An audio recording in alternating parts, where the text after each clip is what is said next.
Look at that.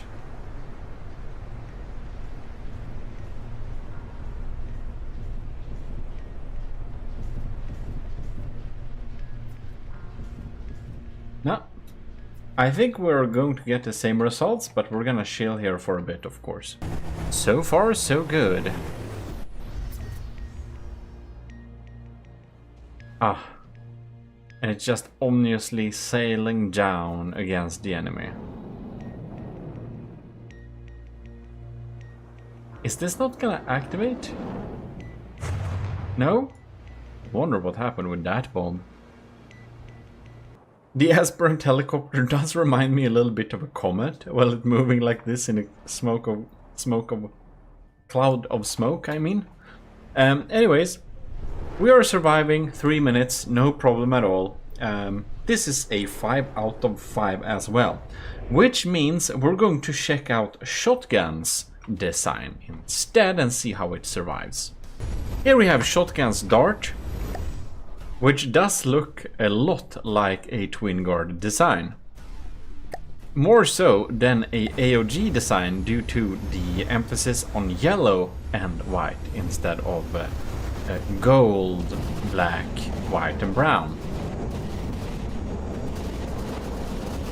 Well, we're targeting it pretty nicely there. We're getting bombarded by these lasers, but it seems not to have caused too much damage. Now, we got hit by some EMP. Oh! Did that cause some disruption? Not sure. We maneuvered a little bit weirdly there. Oh no! Oh, it got down in the water. What happened there? Oh no!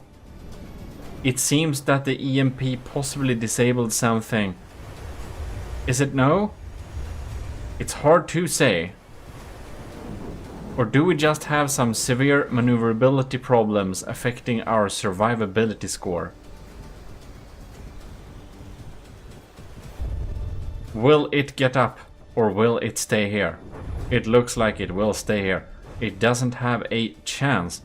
The dart is disabled almost instantly, and now it's even burning a little bit. Well, this thing is pretty dead. I don't believe it's gonna recover from it. Or will it? Tensions are rising, but seriously, I don't see how this, like, can... I wasn't close, right? But I was worried I was repairing this thing. Well. No, I'm at the bottom of the sea, so it's okay. Let's do it all over. The horror is a lazen. Dart is spawned. Or machine gunning and shooting stuff. The laser is definitely trying to laser. Oh no. We got EMP'd. Something died. I think the front cannon may have died. I'm not sure. Seems it took out some local weapon controller, possibly. Oh no! I wonder if it takes out a detection or something. Something seems to be janked while we get hit by that EMP missile. I'm not sure exactly why or what, but it doesn't take a long time for it. Like, if we repair this thing...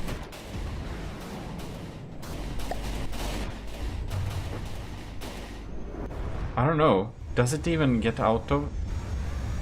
Okay. It does get out of the water when fully repaired. Let's just repair this thing. There it does some maneuvers.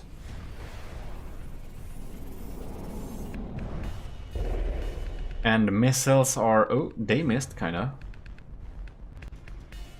Oh no! And there it just dives down like that. I do wonder what's happening with it. Well, it ain't good at surviving by maneuvering that, even if it's natural causes or if it's something getting sniped or EMP'd off, making the survivability pretty low. Like, it doesn't go and insta-die, So that's one good thing, but it's definitely not really surviving very well. I do believe this is 1 point in survivability in general, is my assessment from this, since it early tries to die so quick. Since now we can see it kinda ish survive a little bit, but it doesn't look like it has much life left in it, does it? It's kinda semi out of control too now, when we just prepared it like that.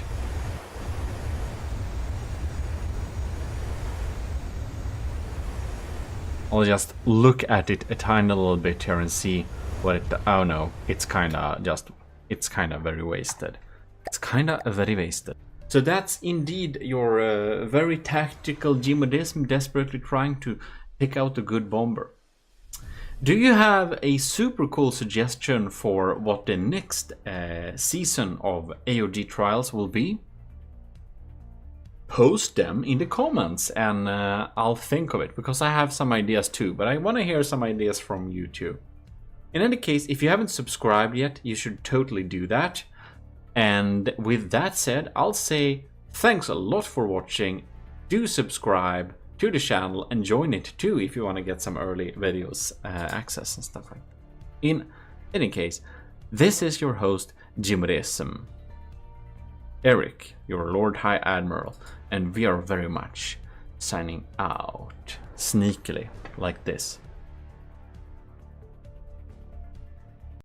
Well, hello, it's your Lord High Admiral Eric here of GMODISM, and we are going to check some Army of GMODISM submissions, namely the bombers in our little trials. So let's just dive into it and look at the fourth and last of these survivability challenges, which I think will be very cool.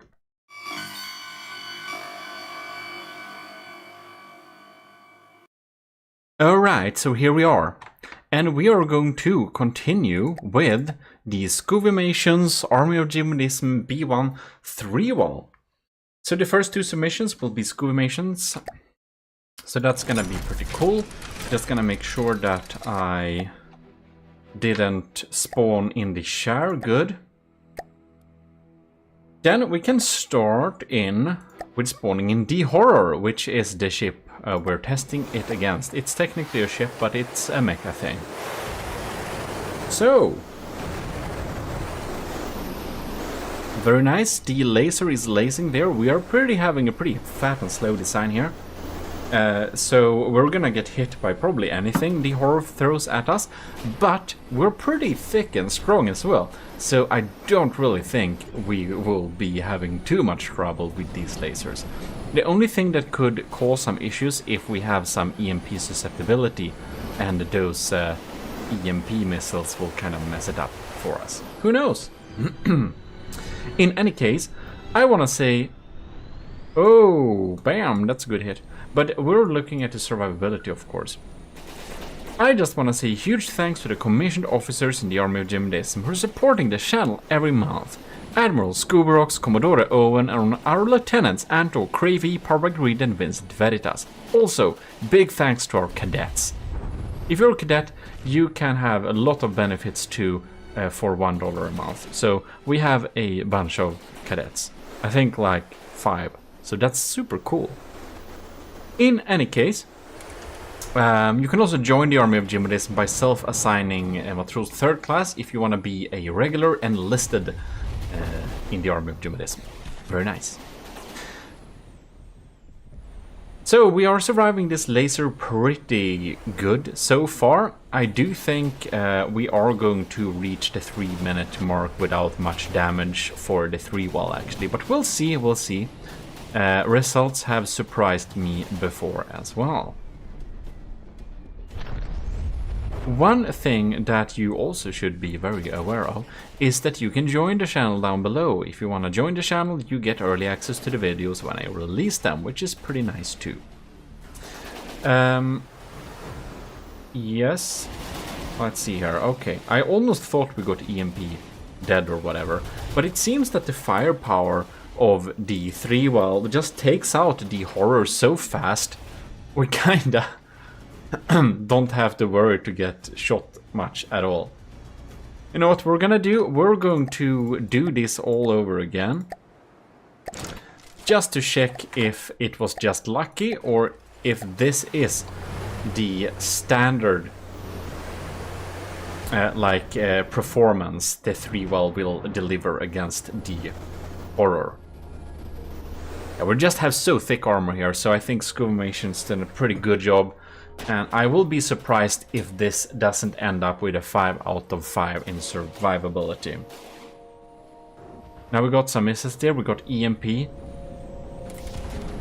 And we seem to be pretty protected enough against EMP here. That's some good work there. And it seems we're able to take this thing out. Look, it's burning! The fuel engine and the fuel storages has been fried very much fried.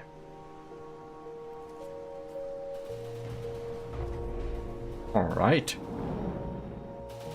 Yeah, okay. That just so quick. Yeah, very nice. Good job. Super good job, Scuvimation. That's a 5 out of 5. Let's check out your second submission and see what that holds in its bay or whatever. This is of course one of my favorite designs. The pigeon. It's notoriously not very good. But it's pretty meaty, so I wonder if it will get some decent survivability score anyways. I know Scuvimation gets very sad when this thing gets any type of point. But we'll see. It's full of wood, so maybe it just burns down if the laser hits the wooden parts at any point. I'm actually suspecting it will have some pretty decent survivability. Oh, look at that. The front has started to burn. This will be very interesting, since it's moving with a speed as well. The fire is, I think it like burns faster. Not 100% sure actually. Does it burn faster, or does it just add like magic oxidizer, or does it just add intensity? I have to check that up. You can see it doesn't burn very far or long. Sad the AOG decals are gone though, but if this design wins, Scuvimation will have the ability to fix that. Not that I think that it will win this challenge, dependent on the scores it has gotten so far, but you never know. Maybe it just excels in the later challenges. It looks splendid though. But it doesn't burn as much as I would have hoped. I scratched that. As much as I would have expected. It's only been like 1.5 minutes, but not too much is happening. But oh, look at that. We have a fire in the back of it. Oh lord, it's burning. New fires all over the place. Oh man. It just gets hit by anything the horror throws at it. It's just too slow and cumbersome. It's dead. It hasn't even been 3 minutes. It took some time for it to die, so it's not 0, but we're gonna relaunch this battle and see if we have any different results. There we go. Second time around. Laser is targeting some wooden blocks there. That will result in a fire. Oh yeah. It's caught on fire already. So we're gonna see with the fire update how much this impacts, because remember, like, wood is like only one material per cubic meter, and it got a little health buff too with the fire update, so it's not completely useless. But I don't know if wood has been nerfed due to the fire update. You would assume so, but with the health being buffed too, I'm not too sure that's actually the case. Well, so far it doesn't seem that this thing does perform much better than last time.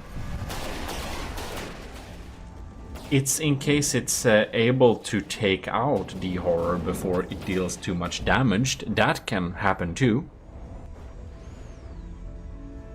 Oh man, just like all the missiles almost hit. Not even the game thinks this is a exciting battle. It just knows the outcome, so it doesn't play that stressful battle music much.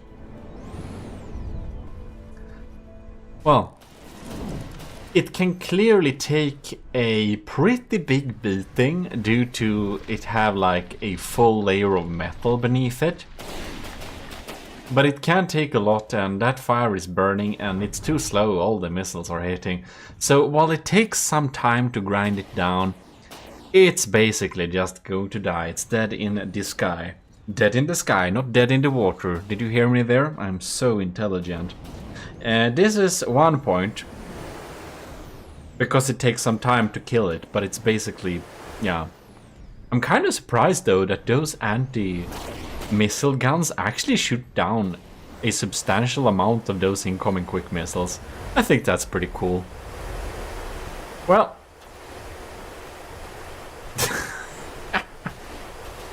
Are we trying to ram him? No!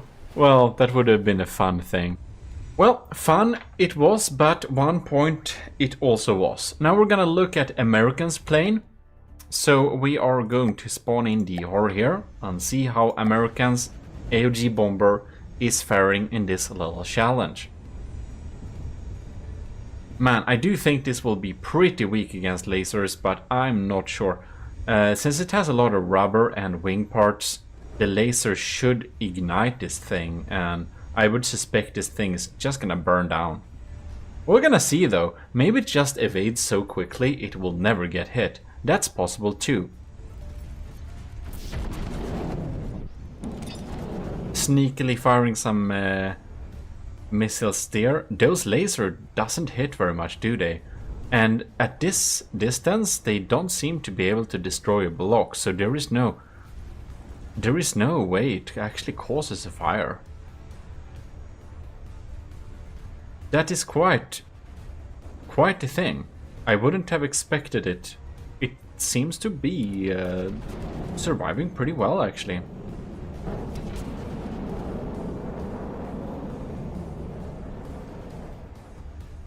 All right.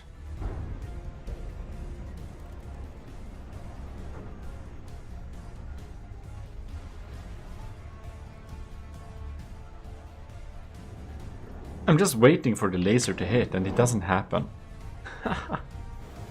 Well, that's a good job. American is doing a good job at making this thing not die. Oh, now we got hit by some missiles, didn't we? Repair bots are out. I just love that these steering fins in the back doesn't get set on fire though.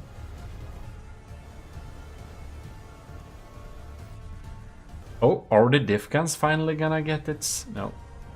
It is dealing some damage though. Look at that. The horror is looking very, very sad. Oh my god.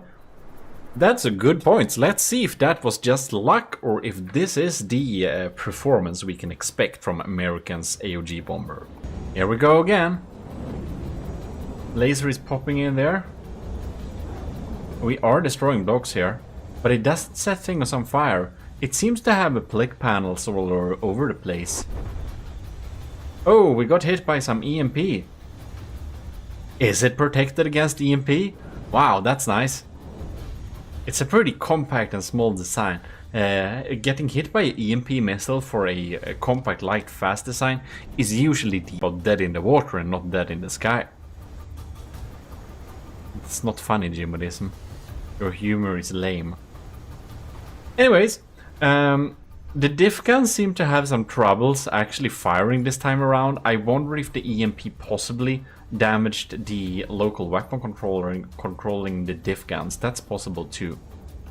Now we get some missiles popping in there, but they turn somewhere else.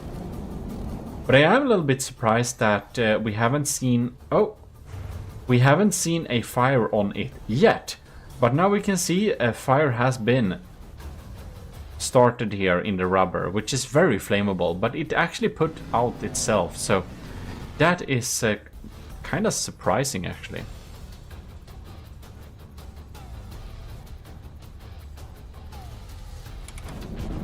And now the horror is getting great chances of lacing this thing, but it doesn't do enough damage. It has more health than you might expect, this AOG bomber. Very impressive indeed. Well, it seems to be pretty well adapted for this. Since the placement of the rubber is as it is. Oh, the diff guns do work. Anyways, it doesn't really like spread too far. And it has some repairability, so it's not really a problem actually. That means American gets 5 out of 5 for this little sub-challenge. Good job! We're gonna move on to the cringe first submission. And I always have to check this. This is the MB4. The names on them are kinda ish similar, so I just mix them up all the time. Alright, so the MB4. Let's go. The laser is lasing here. Our little gun is gunning, and we have some wooden parts. No, we don't have some wooden parts. This is just metal. The bombing little bay is opening up, and the bombs are falling down like that, which the LAM system is trying to deal with. All right. The missiles? Oh, we are getting pretty hit by the missiles there, are we not? But so far it seems it does a decent job at staying alive actually. This bombing bay is probably a good addition, since a lot of the other designs had its missile units destroyed. But this only opens up when we have bombs, so a stray laser shot won't damage or kill one of the bombs at all. So that's actually pretty impressive. However, we have lost one engine and one propeller. I'm actually a little bit surprised we can fly decently well, but that is thanks to the jets here. Man, that's something I should have seen, or for the... Man, that's a... Wow! Cringe! This is extra points. Can we just take a moment and appreciate... On the right wing, we have the jets. They are fully active. And on the left wing, we have the propeller still alive.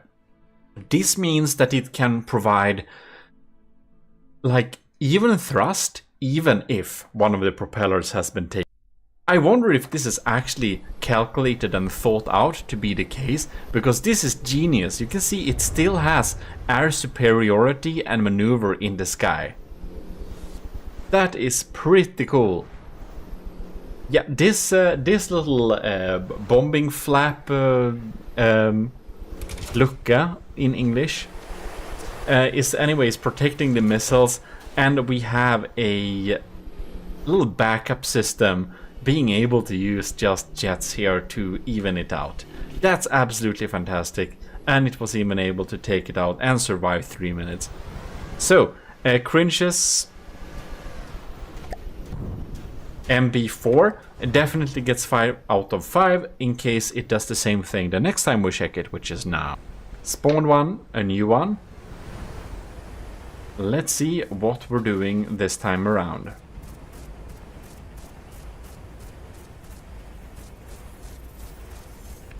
Wow, yeah, that's a good detail.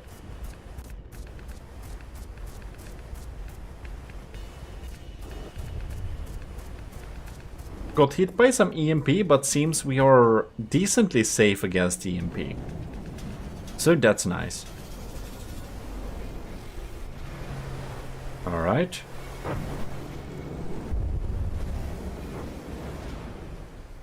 Oh! We got pretty darn damaged there. Damn, that didn't take too long. Oh man! It's too slow, so it gets damaged. Oh wow. So if we just repair this a little bit quickly to be nice, we're gonna see if it takes itself out of the water. It does. But man, that was so unfortunate. It was almost getting a 5 out of 5. But with that fail, we just died pretty quickly there. That's like more 2, 3 out of 5. So together that would probably amount to a 3 out of 5 score. But due to the engine backup, that we can actually have another engine to even out the propulsion and still keep it alive even though our propeller is dead, gives us an extra point. So I will put Cringe's first submission to a score of 4 instead of 3, just because I like that a little bit. A lot, actually. Anyways, we're gonna move on to the other submission Cringe comes with. No, it died again. But it was pretty close to the enemy, so it, of course, was able to deal more damage than if we have respawned them in the third round. So, and I really like that backup thing with the propellers. That was so cool. This thing, however, looks a lot cooler. I like it has like hidden jet engines inside of there. When you hide jet engines like this, it looks like you don't want to have jet engines actually. And if you don't really want jet engines, stand still. I would like probably go in here and just say like uncheck this thing like that. So it kind of looks like it's only a propeller. You don't see that plumes. Anyways, we're gonna test this thing against the horror. So let's spawn it in and see what is happening. Let's see here. This is something with 5, I think. Missiles popping in. All right. Oh. Dealing some decent damage there. Is this MB5 possibly? Yes, this is the MB5. Let's see how we're doing.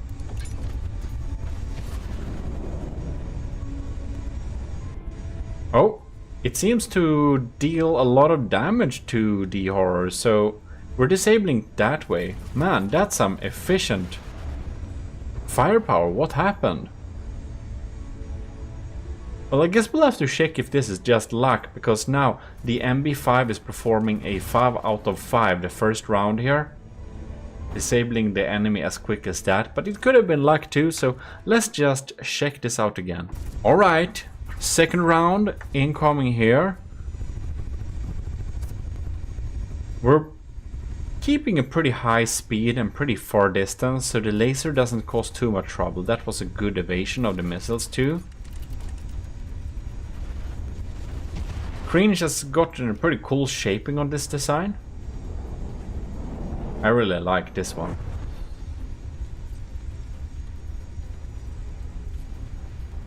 And we're trying to spiral a little bit to cause some more damage. We're really maneuvering away from these lasers. That's a pretty good job.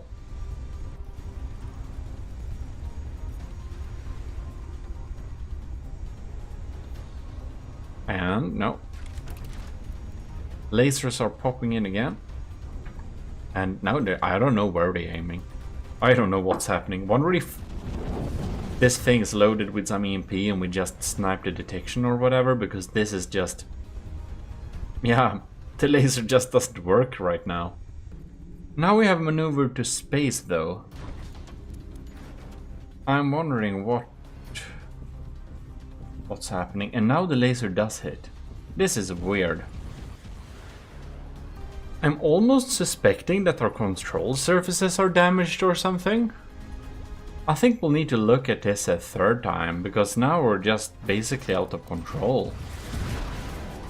We're like doing some damage, but it's obvious we have trouble controlling this unit. Alright, here we go. MB5 coming at it again.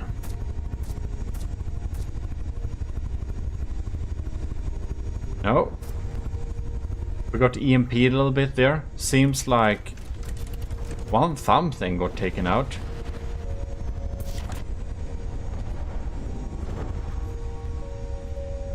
The laser seems to have trouble hitting us this time too. No.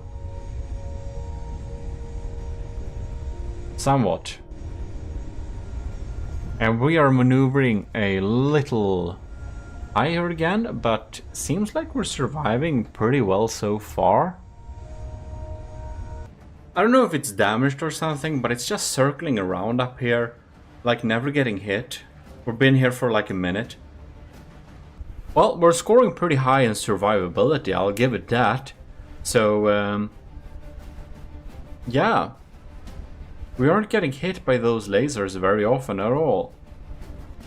All things considered, I think this is indeed a 5 out of 5. It has a pretty good score there. It just survives. It just isn't too damaged by the lasers, and it's definitely never hit by those missiles very often. And if it was hit by those EMP, it didn't do much damage either. That's great. So we're gonna move on to the last contestant, which is our Captain Y, or MIA Captain Y. Unfortunately, a lot of the decals which this was decorated with is gone, like the ominous face down there. But that is because, again, as I said, the issues with using Discord as a image hosting server, that doesn't work anymore. Anyways, we're gonna see what our MIA Captain Y's design can survive the horror here. So we're gonna pop in the horror here. And the 409 doesn't have too much firepower, but I do suspect it has a decent amount of bulk. And it's possible too that a lot is just mimics actually. And we're gonna see that on how the fires are spreading, if they are. Because, of course, now we have fire in this game, which means that it can cause some trouble to some of the bombers. Oh man, no, the missiles just turned away. Well, as said, we don't know how much is mimics on this thing, so it's a little bit interesting to see if it's gonna cause fires here and there or really not. Using these, what is it called? Applique blocks, as we can see here, as kind of decorations. Just looks so cool. Alright. We have a mix of alloy and metal on it. And some of those missiles are indeed hitting it, but it's been more than a minute without much damage. The laser is getting a damage streak here, and here we could see some EMP damage creeping in. Oh no. Oh no. 409 down. Oh, are we doing like the fly fish I built before, like a diving maneuver? And that's a great way to put out any potential fires. I'll give it that.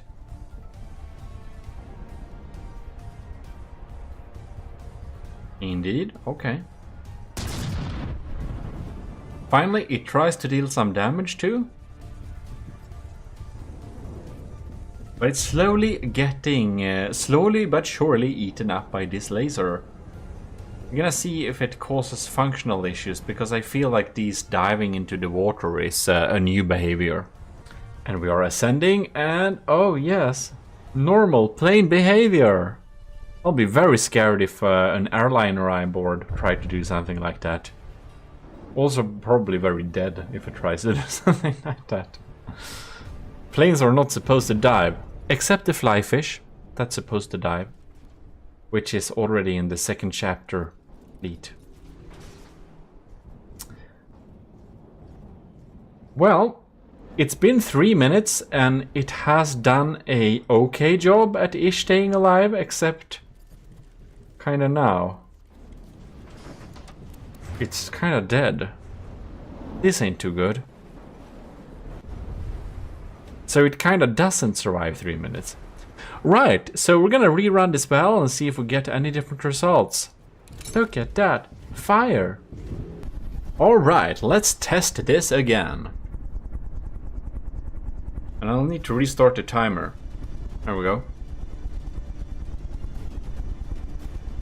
And there we can see, okay, the laser is trying to target it. It's moving pretty slowly but surely, so the laser is doing a pretty scary job. It's just blasting, every time it hits, it just blasts something out. It's a little bit worrying, and those missiles, they hit too. It does, however, take a very long time to beat the B409 down to any type of non-functional mode. So it's absolutely not useless on survivability. It has pretty decent survivability. It has some serious trouble at dealing damage, however. It doesn't deal damage very much. That's really not something we're measuring in this time, but if the plane is able to deal damage to the horror so that it can't damage it anymore, well, that's a good work too. That's how Adnecreus could get really high scores too, I believe, I remember correctly. Not totally sure, but that's definitely how the Invader got that high score. Well, it's crashing down here again, and it took kind of 2 minutes this time. So I will say that it takes a long time to beat this thing down to submission, but it's consequently does that. Which means that the score of this thing's survivability isn't great. I think what it ends up at, or it is good, but it's not great. Like, it does survive for a pretty long time, but the end score ends up being 4 and not 3, because after all, it took kind of 3 minutes. It kind of succeeded the first time around. It beat the 3-minute mark, but just barely. And now this time, it's at 2.5 minutes before it crashed down in the water. So it does survive kind of long, but it's definitely not a 5 out of 5. So I'll give it a score in the end point. And there we have it. That is the survivability. We have done 4 parts of the survivability, and we're gonna continue next time with checking flights, where many of the ships together will fight a specific craft. So that's gonna be very fun indeed. And after that, we're gonna test it with a squadron, so even more of them. And it's gonna be pretty cool, I think. In any case, I hope you enjoyed this, and if you did, you need to leave a like on this video, and you should definitely subscribe if you haven't already. If you want early access to some of the videos, join the channel and be a member of the Ecclesiarchy of GMODISM. And if you want to be a member of the commissioned officers in the Army of GMODISM, Patreon is your friend.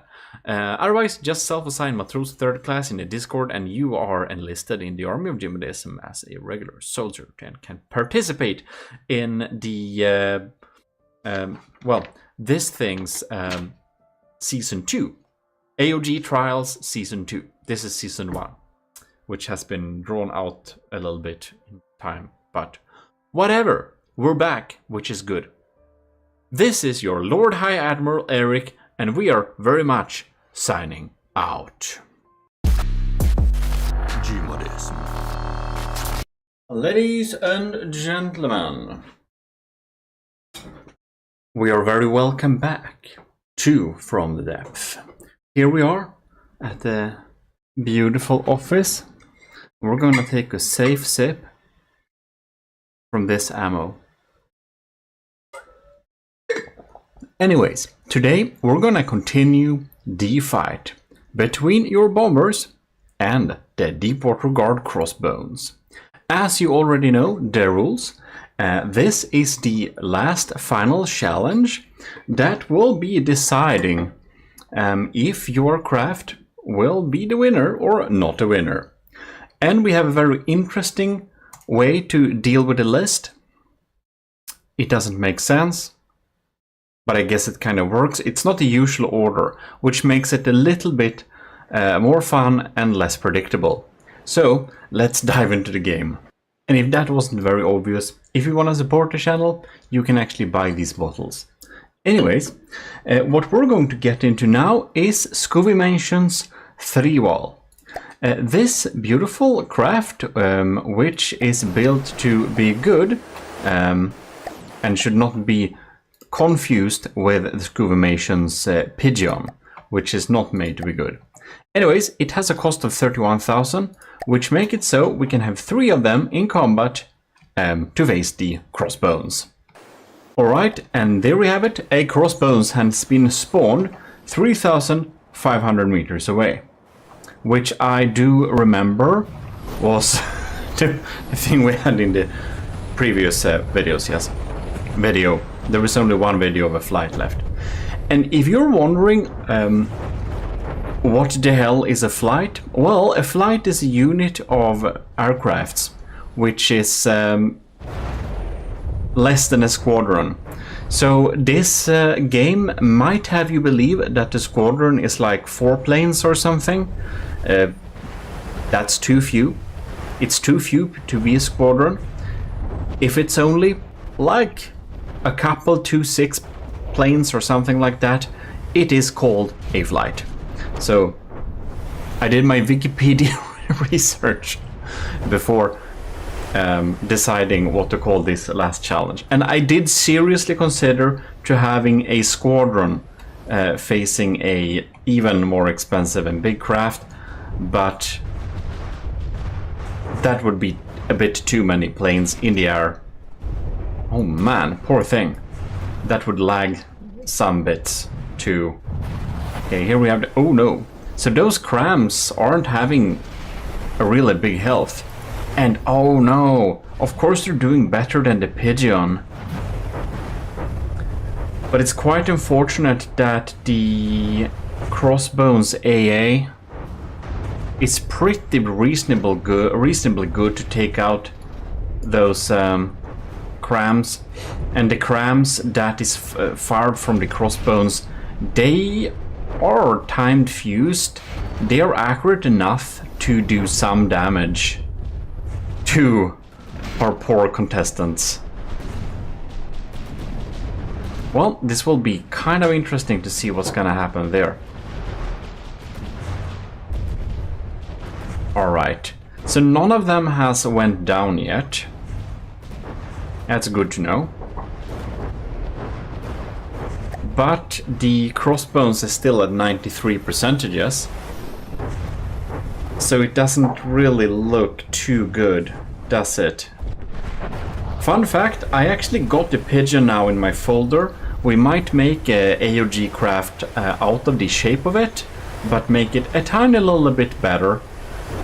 So thanks to Scoobymation for sending over the hollowed out pigeon that we're gonna have some fun with at a later date. Alright. Oh no! That's a bad hit. The first pigeon is down. No, when the other... I kind of missed that the other 2 are already shot down. Well, the 3 pigeons are down. We'll have to send in the next wave here. So, maybe that was a tiny bit too close actually, but it will only be in the pigeon, what am I saying? It will only be in the 3-wall's favor. This is not the pigeon, this is the 3-wall. I'm sorry for mixing them up. The pigeon is a joke and these are not. And the first submission here, the 3-wall, has some pretty good points in earlier challenges. So we know for a fact that they do have teeth. Alright. But oh no. They're getting a little bit too close. They are getting hit by crams there. And oh. We had a cram bomb hitting there, I think. You can see many of those cram bombs are... Oh, that missed the mark. But many of them are shot down. That's the most common way they won't get out of there. Did you know we have a Army of GMODISM official shirt? If you want to get it, you can too. I haven't been very good at trying to sell any merch, but it is there. And eventually I hope I will be able to work out some kind of, I don't know, nice way to integrate it in videos, but it's not that important. So let's see here. Damn, that was a really bad hit. Oh no. Oh no. Crossbones is at 84%.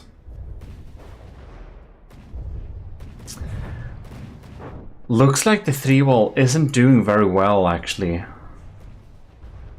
We can see it shoots down there, it goes up and down, but it gets hit by those crams. They can shoot upwards. So they have a cool movement scheme in the air. But they're just not dealing enough damage, and those ships here, their time is pretty limited. Do we have any main guns left? No. Those frontal diff guns are not doing much either. Whoa, why am I locking on to some weird stuff there? That's a really bad hit. We caught fire here too. And that one is down as well. This one seems to have no way to battle, so I think the only right way is to go back at least 2,000 meters and load in the third wave here. So I do strongly believe that Scuvimation may have had a little bit higher hopes for the 3-wall, but it seems it was not able to deliver too well in this challenge here. But of course, the last wave needs to say its piece first before we can even think about setting any score. Machine guns are machining. Projectile avoidance has acted, but was it just me or did it just not shoot their diff guns? I didn't see them firing at all. Because it's kind of weird. Or are those... Because the crams are... Yeah, they're like from under there. So I don't know what's up with these diff guns. Did an update bork them or something, or what happened? Or is it, are they set up in a weird way to not target stuff? What's happening? Oh, bam! That was a really bad hit on our flight mate there. Well, we'll see. We'll see what's happening here. Cram bombs are dropping down, of course, but ooh, look at that! The cross bonus is down to 75%. It has still some combat capabilities, but you can see there is a lot of surface damage all over. Some of the turrets seems to be disabled in the back there, and everything is pretty damaged. So by now, the crossbones has taken some pretty heavy damage. It truly looks like it's not gonna be able to recover at all from this. But the question is if the third wave will be able to defeat the crossbones or not.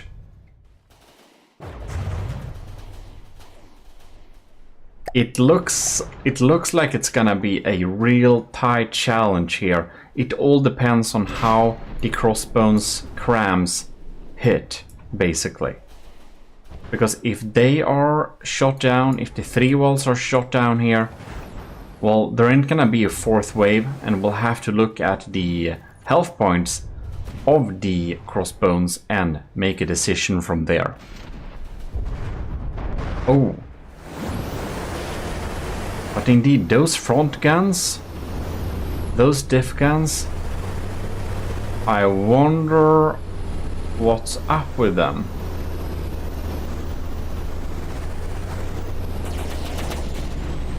It's a bit strange. It's a bit strange indeed. Oh, and now we only have 1 in the air. Oh no. I think that's it. No. It still survives a little bit here. The cool backfiring missiles are working pretty well. There we had a diff gun bomb. 69 percentages.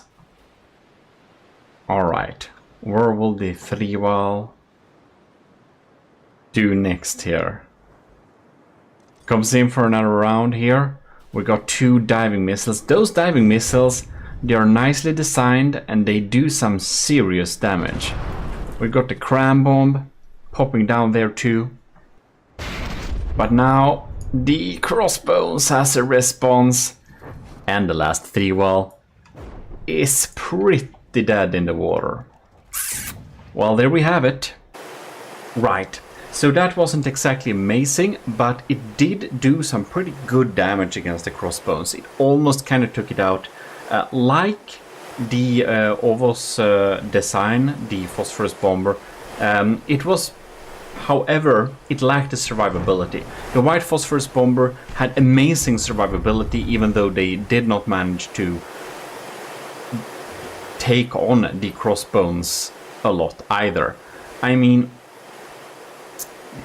it didn't either despawn it, and I do think the crossbones, I'm not sure I remember, but I think it's a little bit in a more workable state now.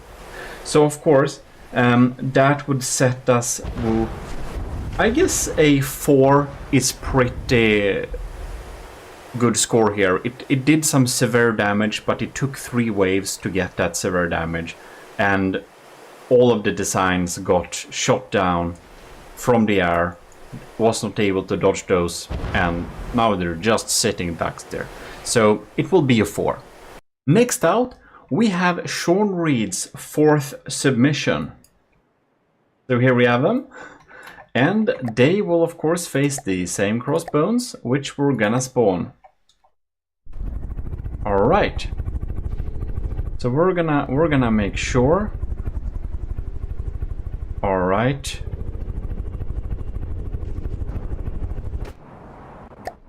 Okay, never mind. They have successfully launched. All right. The AA is shooting at them. Oh, damn. Oh, no. Well, that's sad. It's burning and falling down. This looks very cinematic, though. You'll have to give it that. Well, next one is popping in here. Oh no. And those AA, man, they're just having a very bad day. Alright, a lot of missiles are spraying all over the place, and we have those spraying, revolving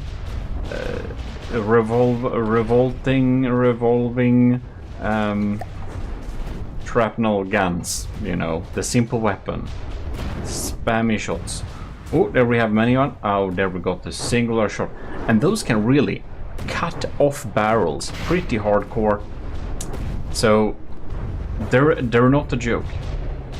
It seems, however, that not many of the missiles do get through, actually. But sometimes it looks like, oh, missiles won't get through. Well, we have another of these sunspots. A 4th submission falling down. Oh no! I do have to give them this. They really go out with a bang. They look super cinematic. They really look super cinematic. So we're gonna have the second wave in. And I just realized Well, that's a mistake. We spawned in 4 of them because I didn't count properly. They cost 29,000, which amounts to 90,000 in total, right? Yeah, so we can actually have only 3 ones in a wave. I guess we'll, for this ones, give the Sunspot a free little extra plane in the start there due to its lower cost. Even though that's not completely fair, we did see the performance of it during the first wave.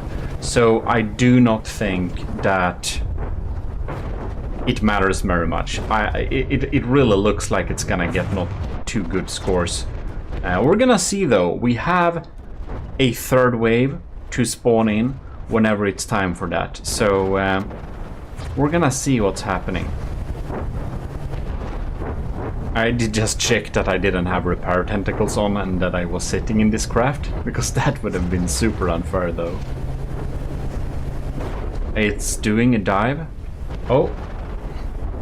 Please engage the revolving blast guns. What are we doing? Now they're just circling and not doing much damage. Alright. Do we have an attack dive? No, we do not.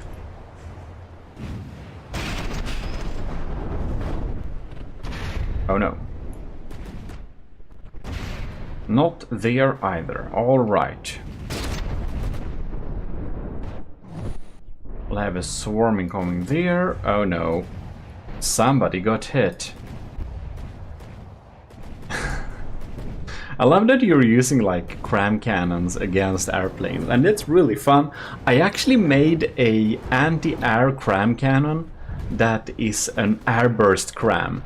So basically it explodes in front of the target and showers it with a lot of fragments. I thought that was pretty clever and funny. So I have an airburst AA cram cannon, which will be in the next upload of the files to decommissioned officers in the Army of GMODIST who can access all of my From the Depth build files.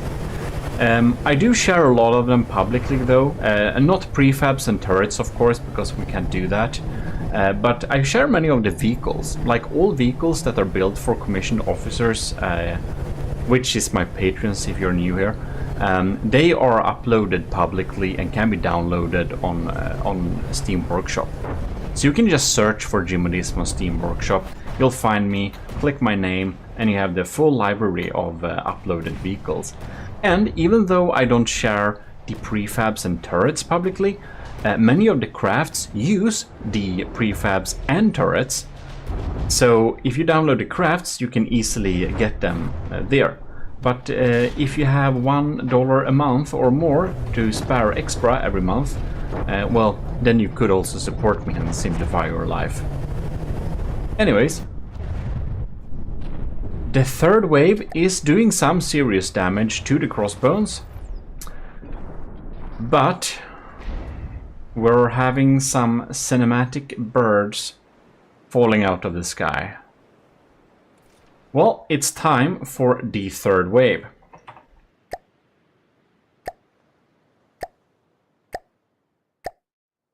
And there we go.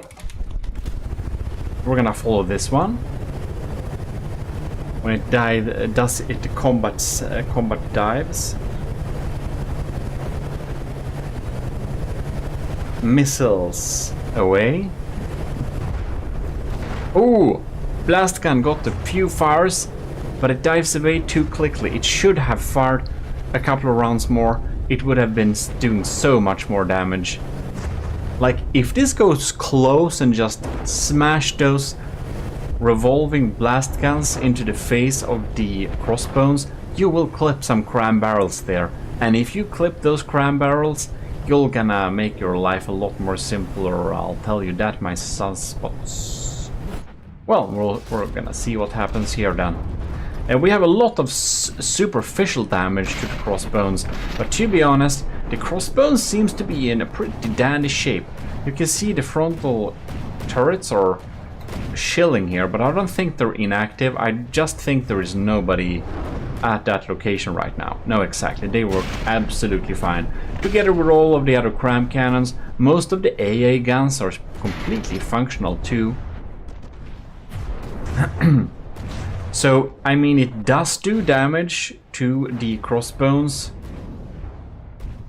But even though it has 10% subtracted, the damage is so superficial.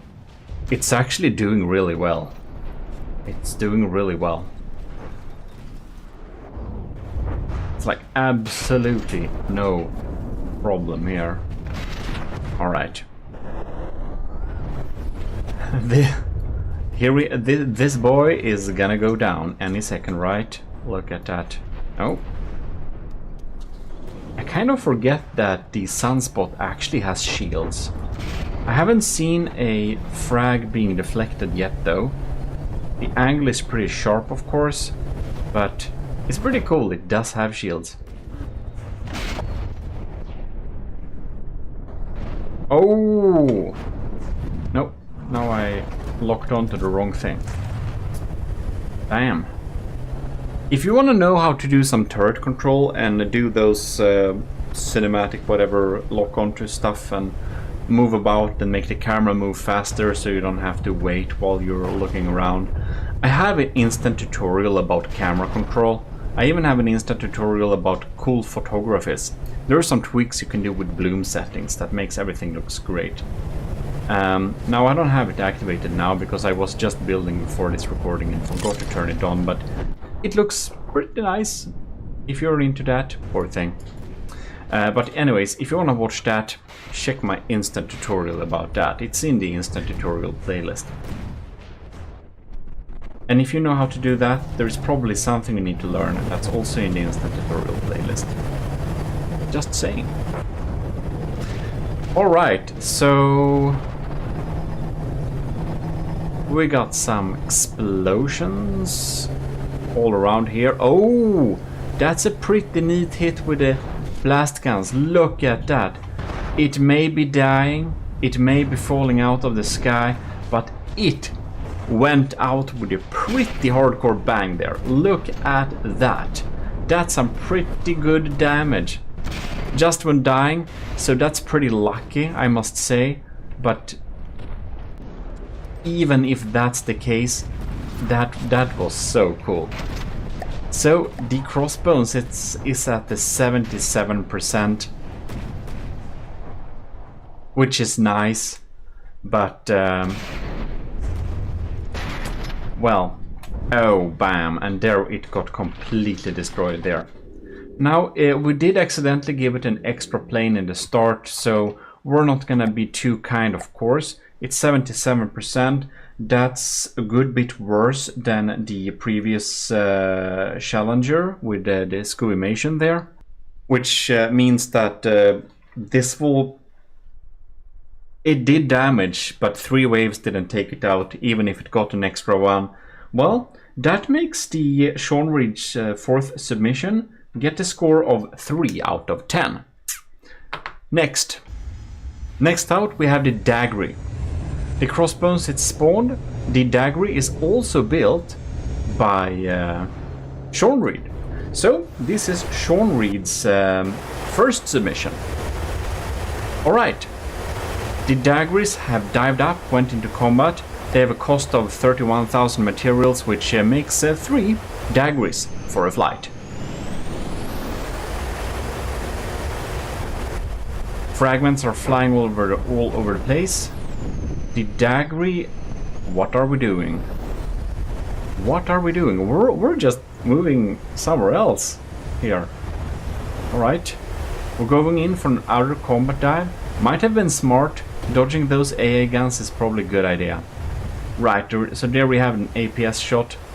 Pretty nice stuff, but man, I don't think this is gonna hurt the crossbones very much. Oh, we only have 2 Daggeries alive here.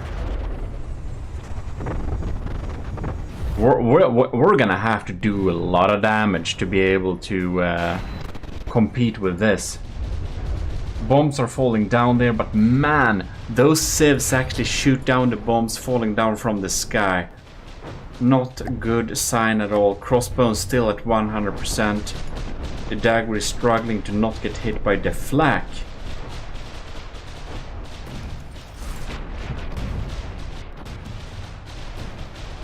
Wait, what? Why can't I see? Why can't we see aircrafts from underwater? It's like so faint. Weird. It's like we are getting the water bottom reflected upwards. It's like a mirror. That looks so jackass. Whatever. The dagger is looking pretty nice though when it's doing its fighting. But I'm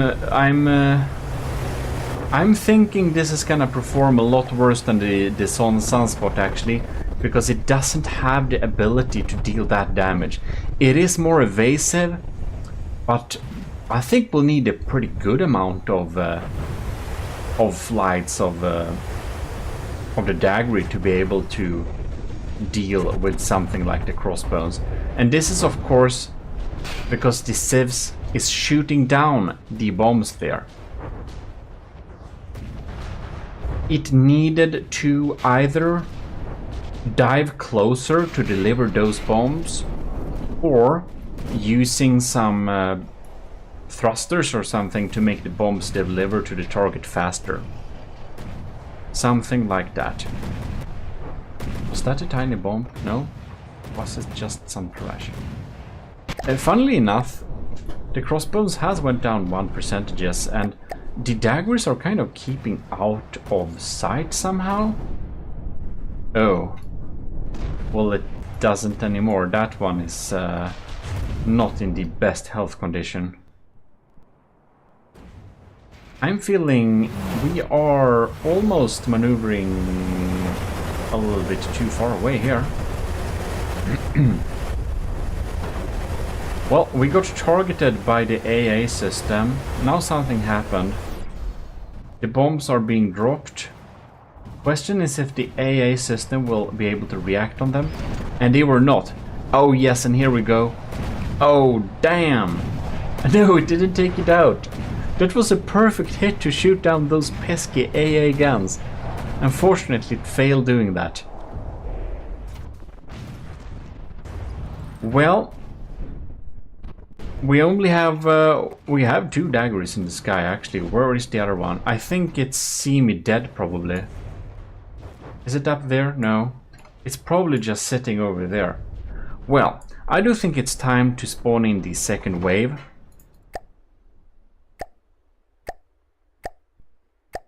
And see if the second wave will be able to deal with the crossbones any better. They want to be pretty evasive, as we do know. Ooh. Ah. It feels like they're doing a little bit too big maneuvers to avoid getting hit here. It's cool, of course, that they have a pretty good top speed of 144 meters per second. That's pretty cool. Unfortunately, it doesn't quite deliver the damage we would have hoped. Right. And it tends to kind of get into the worst angles and just get shot down. Now this bird is burning and it's gonna fall down and die. Well, damn. Shit happens, I guess. Crossbones is at 98%. I feel like the daggers are more doing cool moves than doing any damage. Honestly. We're gonna spawn in the third wave of the daggers. That will only be to the benefit of the daggers, because then they have dummy targets, not dummy targets, but then they have damaged daggers to keep the AI a little bit focused while it tries to deal some damage.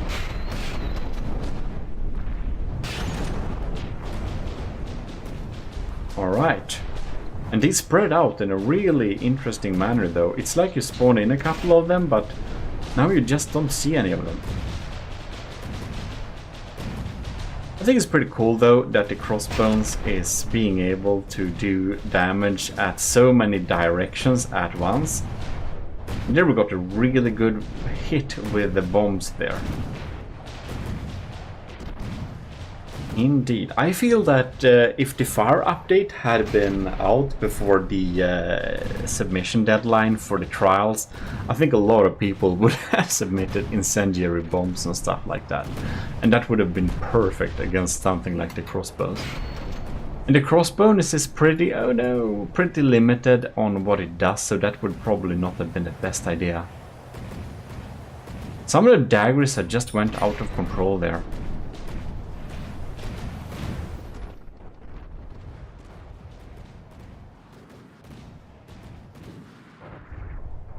Well then, we'll just have to chill a little bit and see if any damage is being dealt. Bombs! Bombs! Ooh! Nice hit. And the other one? No. There it comes. Oh yes, look at that. That's a perfect hit. Oh my god, look at that. We kind of didn't see that, but the a turret actually got disabled by a bomb that seemed to have creeped up under the crossbones. So that's nice. It did some damage towards the crossbones. It did disable one of the turrets. Well, we're gonna see if anything else happens here. Do we have any? Oh no. We got some daggers getting lost in space. I think we'll have to disregard them. I wonder how they went up there. Oh, they're kind of at 100%. How did they get up there? They must have flown there while maneuvering or dodging the crossbones and then just gotten stuck in space. So to be... Well, we only have one dagger left to be considered ish alive. And we're running out on time a little bit here for this particular participant here. Like, we'll need to see if it deals some damage very soon here. Or we'll have to look at it and see its results at this point. Well, that one got shot down. And the ones that made into space, they shouldn't have went to space. So the crossbones is down to 88%. But that's after three waves. So yeah, I mean, it did damage. It did a little bit more damage than a tiny little bit of damage. So I will say that this is definitely a strong 2. But definitely worse than the Sunspot, which actually did more substantial damage. So, next one. The next combatant is actually Sean Reed's third submission, the Aspirant Helicopter. This has some pretty big bombs going on there, so I'm having high hopes for the Aspirant here. There we go, Crossbones is spawned. Now, I do think they might have some problems dodging the crossbones. Oh, or maneuvering. Oh no. Okay. Sorry. Not meant to jinx you.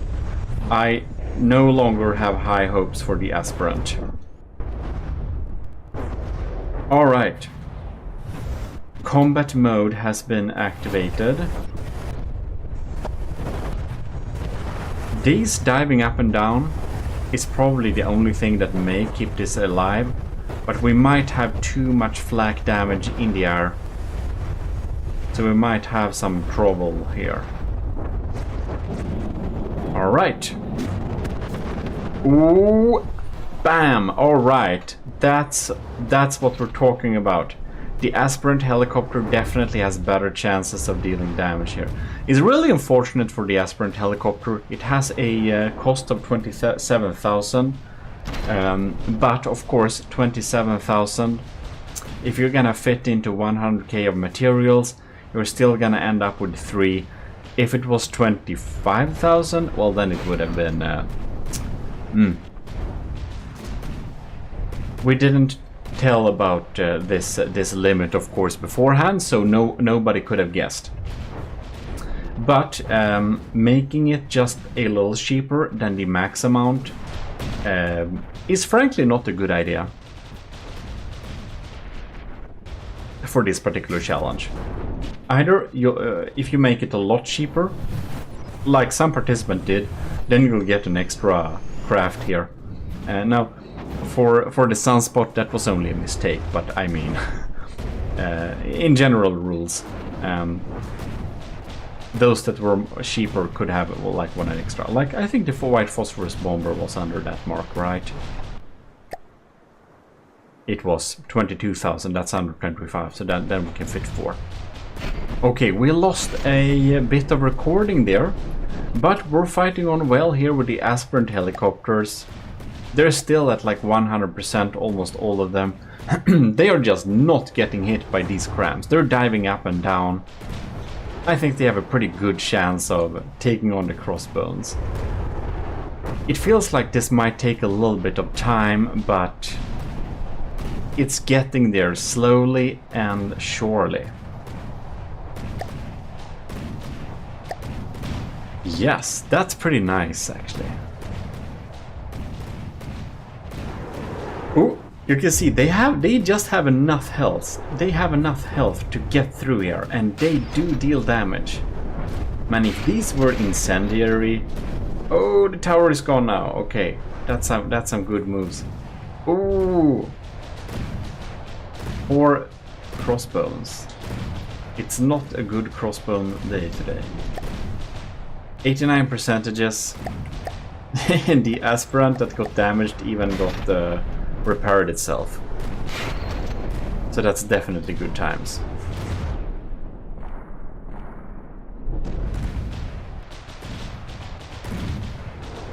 All right.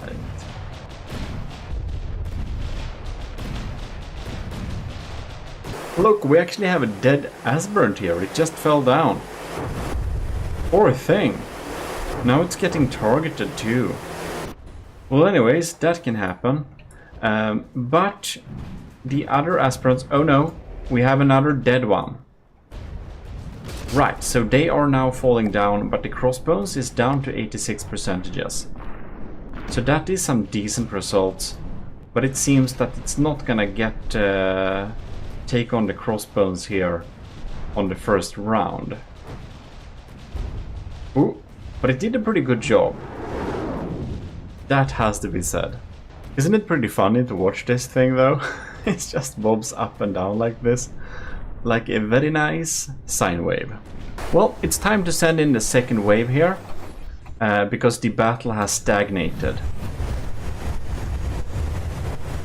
The existing aspirant seems to have a bit problem delivering his missiles, so maybe the laser targeter is forked or something, but the French ones do not have such a trouble at all.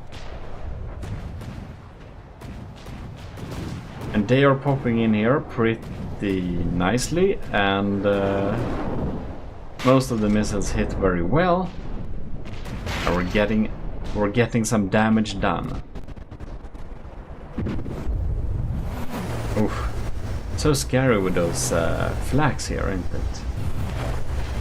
A little bit scary. I just like these. They're just dropping down here and then they just speed towards the target. Laser locked on. It's very nice. This one seems a tiny bit sad though. Well, I don't think that's gonna get very recovered. I like that the AA guns is actively trying. Oh no, now the beer barrels disappear. That's too bad. Or whatever pirates drink. That's probably rum, right? Alright. How many do we have alive? 1, 2, 3, 4, 5-ish. 4, rather. As a second wave, though, crossbones is down to 78. I do believe that the aspirant second wave will be able to disable the crossbones. We'll have to wait and see a little bit, of course, but you can see it's doing some pretty consistent and reliable damage, and that's the most important aspect when it comes to scoring these types of results. Well, the battle has progressed a little bit here. We can see we're still dealing some damage. I think some aspirants have indeed, or some aspirants have fallen out of the sky. So we have 2, 3, 4 ones that are in pretty good shape, and they are indeed continuously delivering missiles here. So, if you'll be able to take it out in the second round, it's going to be a pretty good score. It will be a base score of 8 if this managed to do it. But it's doing it a little bit slow, so we're gonna see if it's gonna do it in any reasonable amount of time. And it actually looks like it's gonna do that. So, and we can almost be very certain about that. However it goes, the aspirants will be, of course, be able to take out the crossbones during the third round if that is necessary. We can see it's still dealing the reliable damage. Slowly but surely, it's doing a great job. The aspirant is probably gonna get some pretty good score.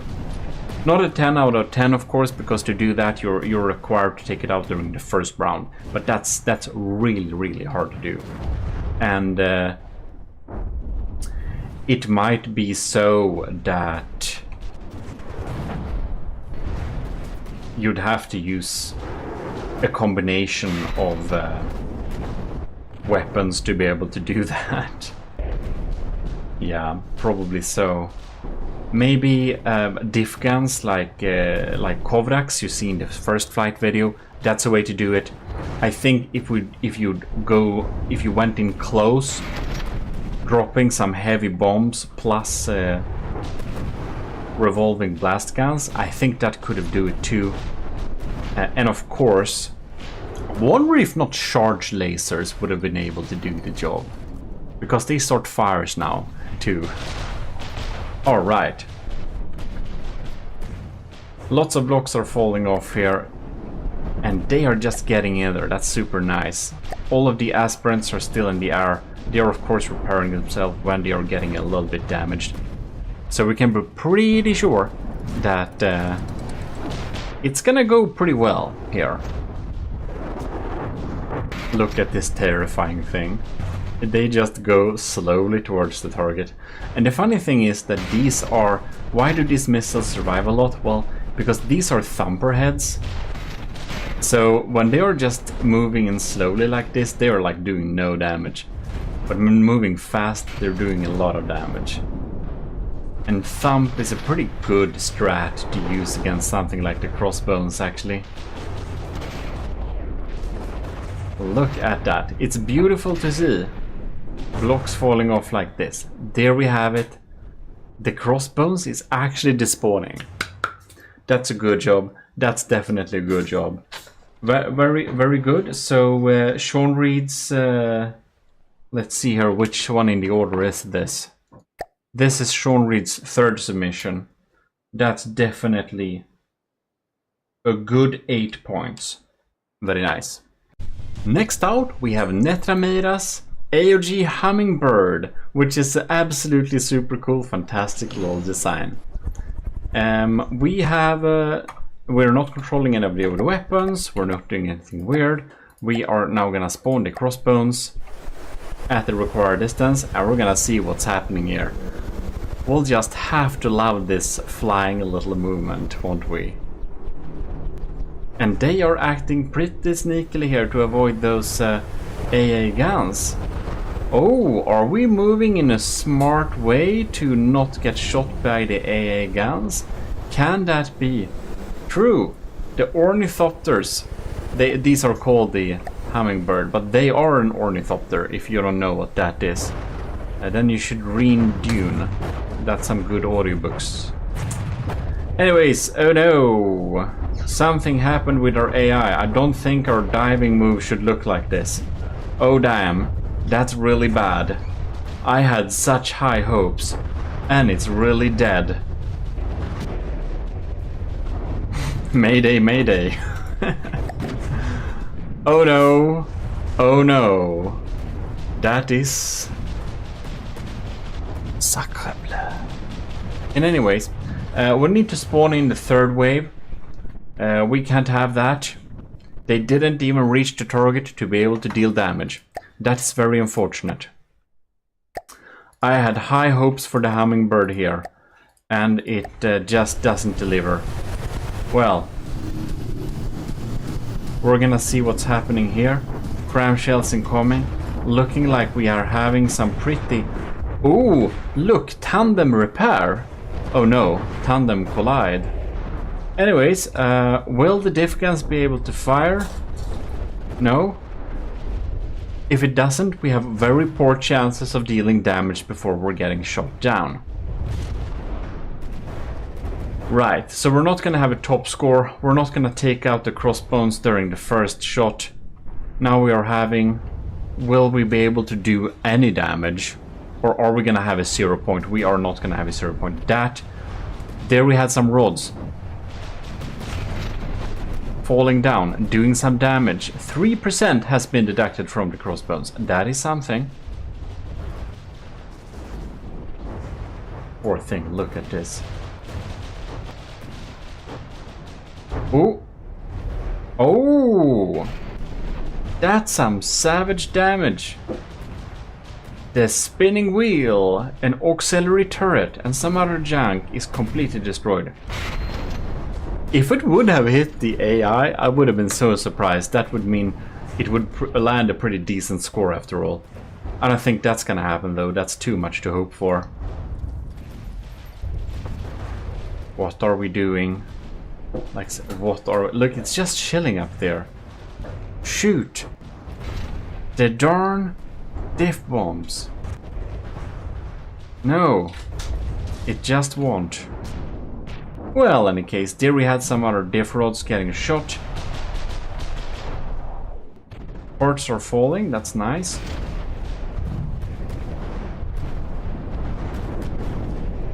Oh no! One hummingbird is a barbecue bird. The barbecue has been served. You're very welcome to eat.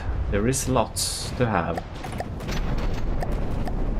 Flappy McBoom face is, or the clones of his brain at least, is crying in their cooking AI mainframe boxes.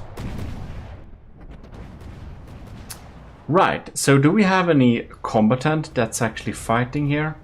What are you doing? You're just speeding around. You're lucky there are no rules for escaping for combat from this particular challenge. Oh no, it gets hit by crabs. It should just have a little bit of projectile avoidance, and that would have been not happening. Well, the third wave. Let's bring the third wave. Right. The hummingbirds are popping in here. Oh no. AA guns ate my block I was sitting on. Okay, that one is down. Is it gonna belly flop on the crossbones? No, but it might have. Well, that's a sad story. If it at least would have belly flopped on it, it would have dealt some damage, you know, more. Man, I had high hopes for the hummingbird, but their survivability against the crossbones is too poor, so it's just getting very sad, isn't it? It is. That was a rhetorical question, if you didn't know. Right, another... Whoa, that's a pretty good hit, though. Let's see here. APS parts, but no AI parts. Are you gonna... No, you're not either. You're not gonna belly flop either. Well, the hummingbird is waiting for better times, and I think it's waiting for backup too, if I'm being honest. Thing is that we are on our third wave, so there is no backup to be had. That's all you're getting. Alright, diff rods, go! That's some damage. Only cramp cannon though. Well, they're obviously easy targets. And the crossbones is down to 77% though. So I will say that's something. I think that's pretty close to what we had from the sunspot here. That's very close indeed. Or we're also having survivability issues here. It is clearly seriously damaged. With some more luck, you could see that it could have potentially had some crit damage. But we didn't have any luck today. Well, this is gonna be pretty shot down pretty soon. I'd suspect it just needs to spin around and hit the... Oh, it looks like the crossbones engines are kind of taken out. But whenever the cram cannons can shoot at it, I think it's pretty much game over. The AA guns, they can take it out too. They're just so slow, those shots. Look at that. And then when it starts burning, it's so much game over. Oh, they actually didn't hit too much. Will we have another blast of diff guns? Are you able to provide a surprising event here? Will you? Oh no! That's so close to the AI. And now I think it's gonna be very much game over. Look at that. No? Yes? Well, it's falling down, but oh yeah, there we have it. Ram shots. Well, the crossbones is at 74%, yes. So it wasn't able to being taken out here, but I think it's some pretty similar damage to the sunspot actually. Yeah, it's very similar. So that will also land. That will also land Netrameira on a 3. I would all actually have thought it would perform a lot better, but man, that first round they all just got shot down and didn't even deliver damage. If it had some more luck, I think it could have taken out the crossbones in the second round, but not today. Our last combatant for this video will be kinda sexy's Eldrosh Kosh. Or I mix up what's the name of the ship and what's the name of the craft. But whatever, it's going to fight. And this is the first time I actually have to drag out my calculator. Wow! Kinda sexy is gonna fight with 5. That's like the upper limit for a flight. We're gonna have 5 of them against the crossbones because that's the closest to fair we can have. Isn't that pretty funny? By the way, if you want to support the channel, you need to look at our options. We have YouTube memberships. If you want to be in the ecclesiarchy of YouTube, of GMODIST I mean, then you're a YouTube member. And if you are that, then you can get early access to all of my videos. If you want to be a commissioned officer in your GMODIST, you get all of my files that I play in all different games. And on the higher tiers, I'll build something for you. Then there is the Ministry of GMODIST, which is the newest option, and there we'll have some discount on merch on that store specifically, but that is actually the way that is a least amount that goes away into transfer fees, and the most amount that just goes to me, basically. So that's like the best general support option with the least amount of rewards. Now, it feels like we're doing some pretty interesting maneuvers here. We have our... oh no.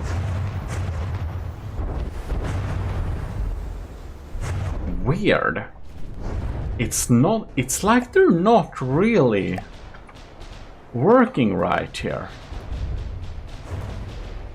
Why are they not... They're moving slower than I remembered. Oh no. And the guns are getting I mean, the missiles are getting gunned down in air. And the AA guns seem to do pretty short work of these warplanes. What's happening? I wonder if this is another case of updates has been messing up the poor submissions. It's so weird. This one is... they're just falling down. I think we had that issue before when the engine got damaged. Maybe it's like that the engines are getting hurt very easily. And then they're losing thrusting power, because this is of course thrusters and not... what are they called? Not the custom jet engines that run on fuel directly. These actually need engine power to run, for some weird reason.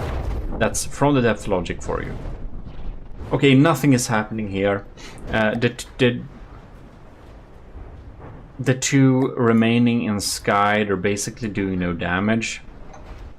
So I feel we're going to spawn in 1, 2, 3, 4, 5 more of them. And we're gonna see if they get to a better start.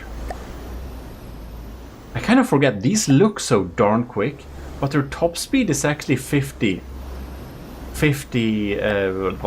meters per second, which is pretty slow for a plane like this.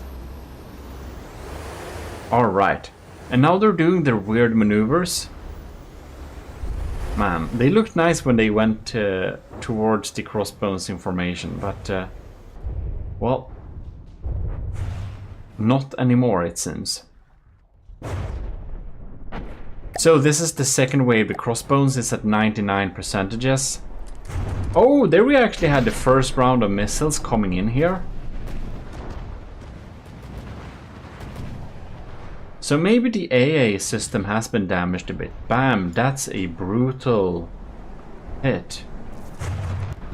Look at that. It's falling down, burning very cinematically. You know what? I think we can listen to the music now.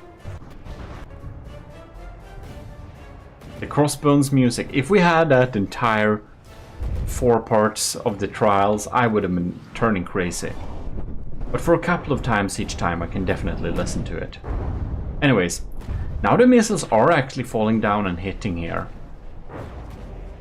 So some of them seem to have moved into position, which is nice. Now it's just a question. Where are you on the menu, the list here? It's like...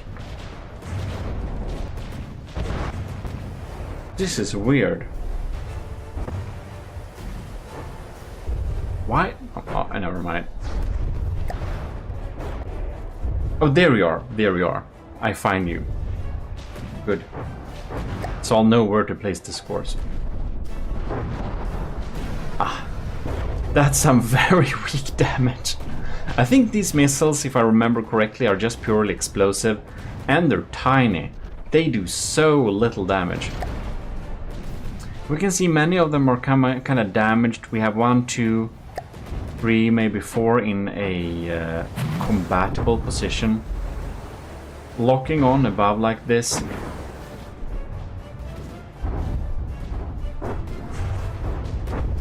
But it seems that there are too many of them, and the AA guns are having a little bit of trouble to actually target all of them. And since the Kosh kind of sexy submissions is kind of... oh no, those got taken out. Since they're kind of cheap, we can have 5 of them for each wave. So I think it's soon time to bring in the 3rd wave. Yep. Now I feel too few of them are actually dealing damage in a reasonable capacity. With this one burning down, this one seems to be spinning, and this one, we might have one that's dealing damage, but man, That thing is so far away. 2, 3, 4, and 5. Look at that. They're like some kind of weird... When they kind of start like this, they're like some kind of weird spinning starfish in the air. They look like some kind of star. Just sitting there, rising. It would have been funny if they were like perfectly pentagonal and that they moved in a upwards direction. That makes me remember a series I saw very much, which is very cool, and I don't recall what it's called. Anyways, look at that. I mean, we are dealing damage, but the damage is pretty darn sad. Well, I guess we'll just wait and see for a bit and see if it deals any more damage. More cinematics. Well, we waited for some time here, and the crossbones is slowly, very slowly, but surely picking them out of the sky. The crossbones has some pretty good health still. It's at 93%, so of course it did a scratch, so that's definitely 1 point. But it's just not able to take it out. It's just so superficial damage. But I will say that somehow they still have a pretty reasonable survivability. Like, it takes a good while for the crossbones to actually shoot them out of the sky. And some of them are just chilling on weird locations. So, the final score for kinda sexist design will be a strong 2. But it's just not dealing damage anywhere near anywhere that would be practical in this scenario. You can see that almost all of the systems are working. Yeah, it's like very few things that has been damaged. So, yeah. So I hope you enjoyed the second part of the flight. If you did it, please leave a like, and if you haven't already, you should probably subscribe to the channel. Anyways, we have the support options over here. Remember, I'm live on Twitch, usually once a week, and you have my other channels too, the GMODIST, where you find all of my past live streams and some extra content, and the Relaxism channel, where you find all of my relaxing and chill out videos to maybe help you sleep or focus or something.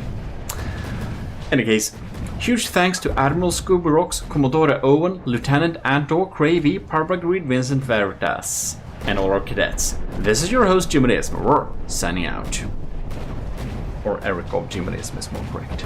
This is your Lord High Admiral Eric. We're signing in here with some more trials. GMODIST. This time we will be checking out the third flight of the AOG bombers versus the crossbones. Same story as last time. So let's dive into it.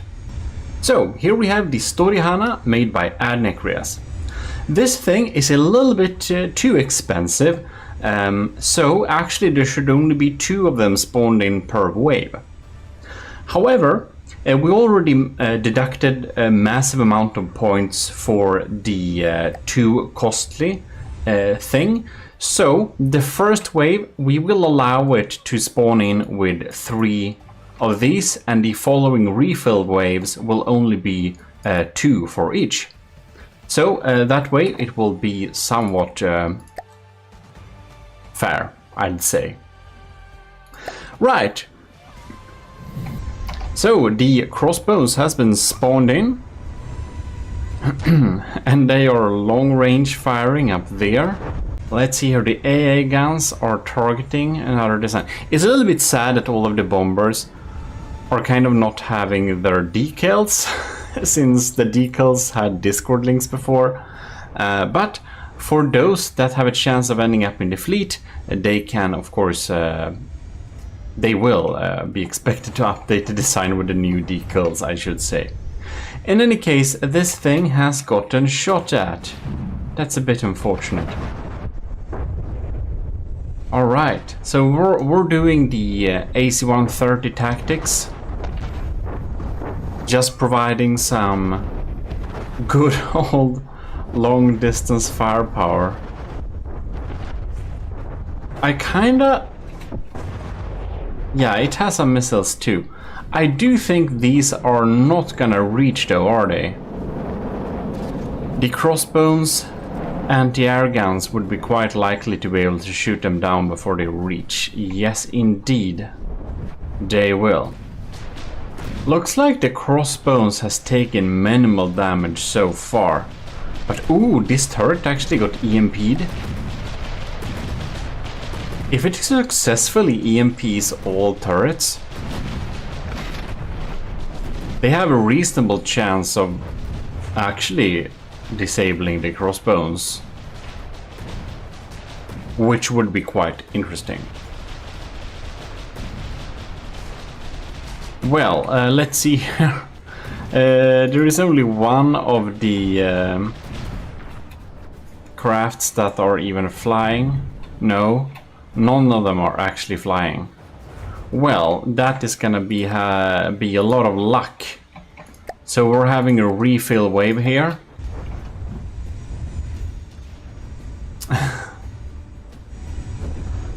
I would imagine that they would be a tiny little bit more evasive.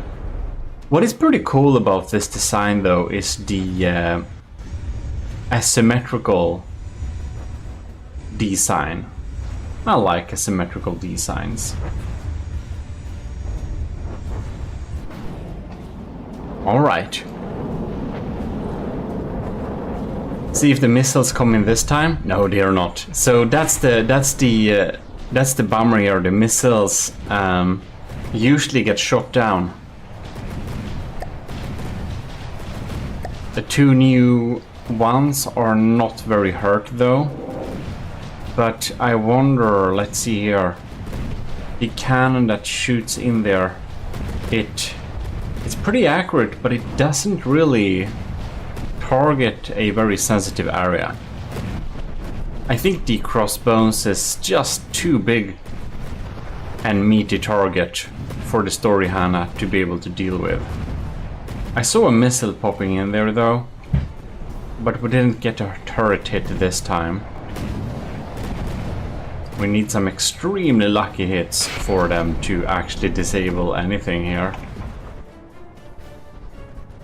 But I do suspect that the crossbones crams ain't extremely accurate either, since they are diving up and down with a pretty nice little sine curve, which definitely makes a lot of the cram shells actually miss. Will they have time to hit something important? Why did that not disable the detection? That was so close. Is it, like, do we not want to steal this this barrel design from within here? I think it's pretty cool. This is a proper pirate rum party hall. Alright. Let's see here then. Do we have one Story Hannah is intact, two are not very hurt.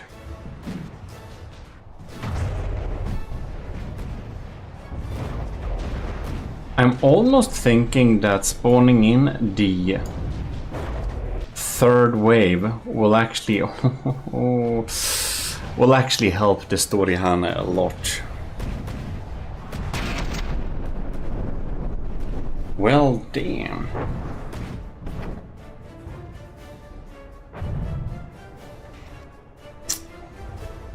Yeah, that one is pretty dead there. No, we only have like dead ones, so whoops. What am I saying? Load in 2 new ones.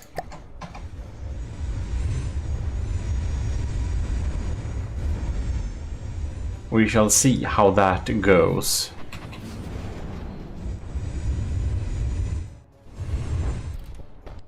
I do kind of want to remember what ammo we have.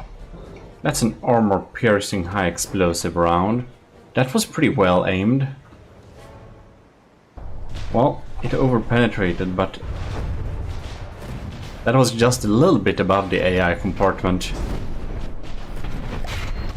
So, the crossbows has taken some damage. One turret is disabled, but the general score here is looking like it's gonna be pretty low. I can see it still shoots down the incoming missiles. We're only dealing some slow, steady, but not that serious APS damage. You can see these turrets are still online.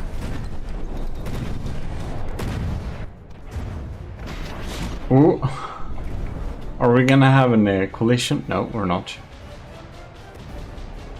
That's almost a little bit too bad. Well, in that case... Nope. None of the turrets had much disabling for themselves going on there. Now we can see, damn, that's a pretty accurate hit. Poor thing. Well, now we only have one poor little Storyhana left. And that will be the basis for the Juan. So the AA guns are targeting in. I'm kind of surprised the crams are actually doing a pretty good job at hitting the Storyhanas. I would imagine that this like sine curve would most likely make it so that they miss, but sadly not. They hit a lot of the time. I think I don't know, maybe that sine wave is just a little bit too bad. Right, so all the Storyhanas is disabled. The crossbows is at 89%. So it definitely did some damage. I feel that they would eventually tear down the crossbones. Yeah. I'd say this is definitely a worthy effort of 2 points. But not more than that. It's more than 1 point. Survivability is bad, but damage was serious. Next. Here we have the Star-Made Joke by Jono, 1928. This is, of course, the second submission, and this is the South 5, or is it the South? Yeah, South 5 from Star-Made. By the way, a lot of people have been posting some community updates for Star-Made. And if we're lucky, we'll have a Star-Made in a universe near us in a foreseeable future. That's like probably at least a year. But just so you know, it's not completely dead. Anyways, this one is going over the limit by a tiny bit. But it's 33. So it's like very close of amounting to 100,000, but we'll do the same for Adnecrea's design. We'll spawn in 3 the first round, and then we'll have 2 for the refills. I don't expect this to be a very long battle. The Isouth is pretty terrible at dealing damage, because it's not very accurate, and so far they have done a pretty bad job at evading anything. So I'll think the crossbones will make short work of this little flight. You can see one is already offline. Yeah, it's next scramble is coming in. Look at that, ladies and gentlemen. Poor Isouth 5s.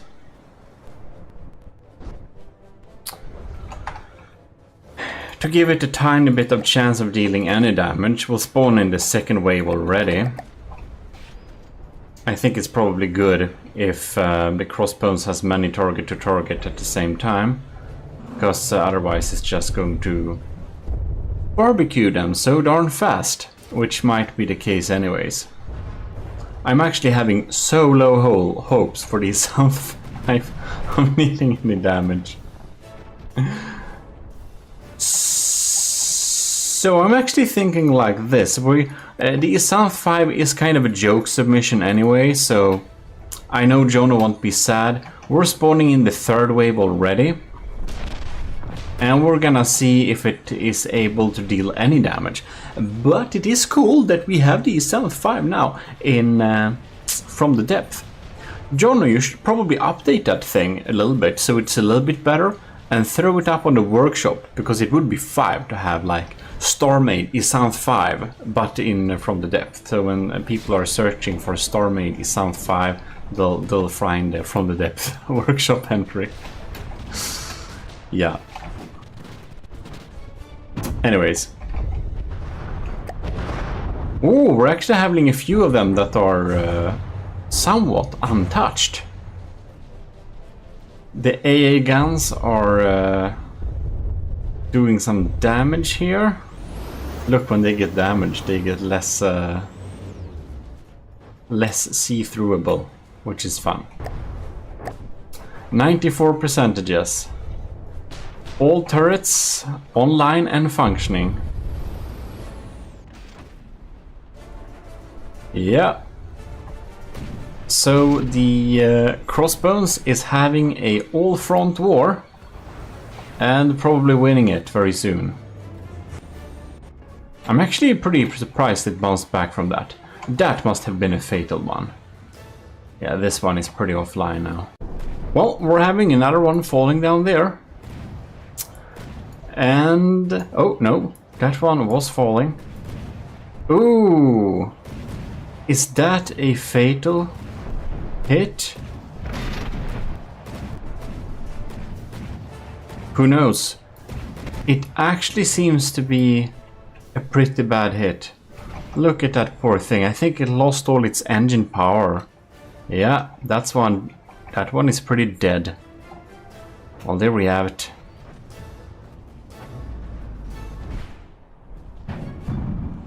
Oh. And this one... there, I think it goes. No, it has some engine power still. Only those extension arms got hit. Hey, guns is targeting this one. Ah. Woo! Was it a hit? Oh yes. Almost. There, this one is falling as well. The cram fragments got it until the end. AA guns are keeping this one occupied, but now the crams will pop in and finish the job, right? No, it's up for a few seconds more. The rest, no, we have one left. One alive. Dealing damage, I think not, but who knows? The flak guns, it feels like they've became even less usable since they were renamed anti-munition warhead thing. Oh yeah, that's a... how is this not dead? Oh, the engine. Where is the engine anyways? Oh, there it is. Cool. The rest of them are downed. No, this one is actually technically airborne. But it's a very, very technically. And, oh yeah, okay, so this one is pretty over. Right. So, what do we have here? The Crossbones is at 88%. That's actually more percentages than I would have hoped for. That's actually pretty impressive for what I thought it would do. We can see though that even though we have some important blocks down there being exposed, in general the damage is extremely superficial because it's like wood and stuff only. Inside here we have the AI. It's not close of getting hurt. It seems that all of the turrets are still fully functional. So the damage is minuscule, but it is almost 20%, which is much more than I would have expected. So I'm gonna give it a 2. It deserved those 2. Don't you think so? Next up, we have Light of the World's Star Drop. This is going to be pretty interesting. It's our only it's one of our very few pack-based systems. Anyways, I just want to say huge thanks to all the commissioned officers in the army of GMODISM. All of you cadets, and most notably, our Admiral Scooberox, our Commodore Owen, Lieutenant Ant-All, Cravey, Parback Reed, and Vincent Veritas. Your monthly support helps a lot. Also, if you want to join the Ecclesiarchy, you can see them with fancy badges, which you cannot see in the chest here, but the badges are technically in that chest. But anyways, you see them in the comments field. They have fancy badges. So if you want to get them, well, you can join the Ecclesiarchy for $1 a month and you'll get early access to all of my videos. Right, so Light of the World's Star Drop has an insane material per second draw. It's just full. It's absolutely full of what is it called? Like a steam tube, steam engine. So when we calculated how much energy it draws, it turned out to be a lot. Now, this is, as said, a pack-based system. It does some cool maneuvers like that, and it's looking pretty dandy doing it. So we're gonna see it just flops up like that, and it should send in some damage. We don't have any visible damage on the crossbow yet, but there we saw, we got a good little hit. I think it's impact packs too. So I don't know if that's a good or bad thing against the crossbows, but I'm thinking it might be pretty good since it's wood. And even though it deals very little impact damage, the fact that it's doing that impact damage should make the wood crumble pretty well and maybe make it lose important bits when the wooden structure would theoretically be gone. The Light of the World's Star Drop has a material cost of 31,000, so we can fit 3 in one wave. So it's a little bit funny that the previous ones couldn't have full waves like that due to the exceeded material rule break.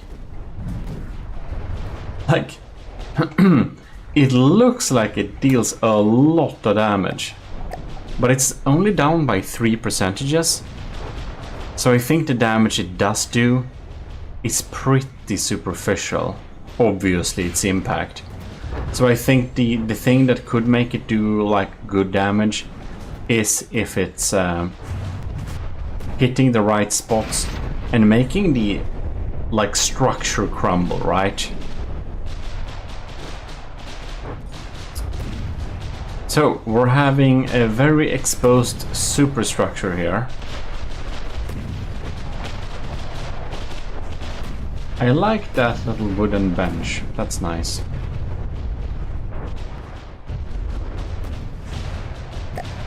Alright, honestly, none of the star drops are actually taken out of play here. They're all producing those impact smashes.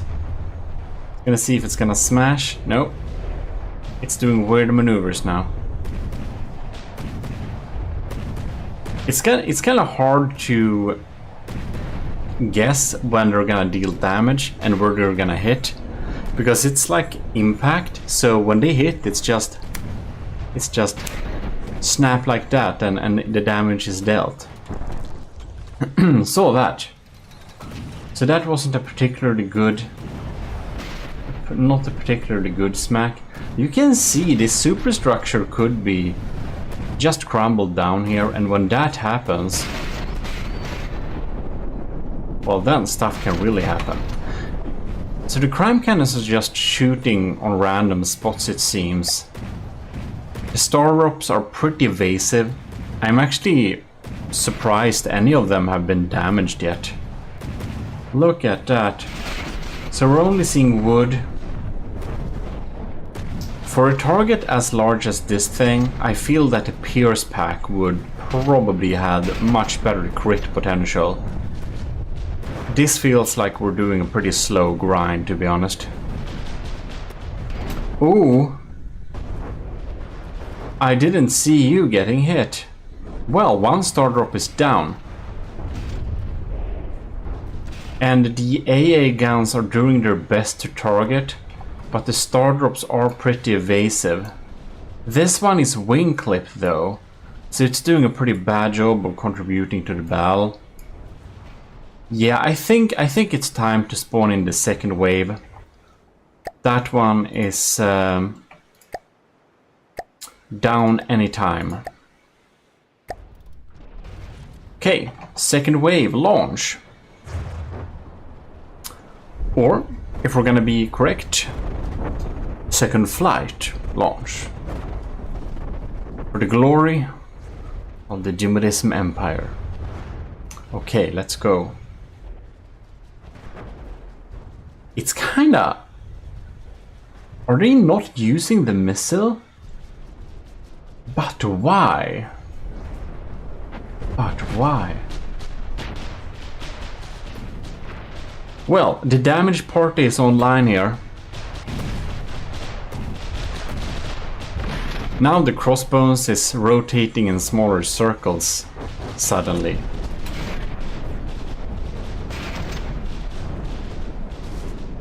The damage party is very much online.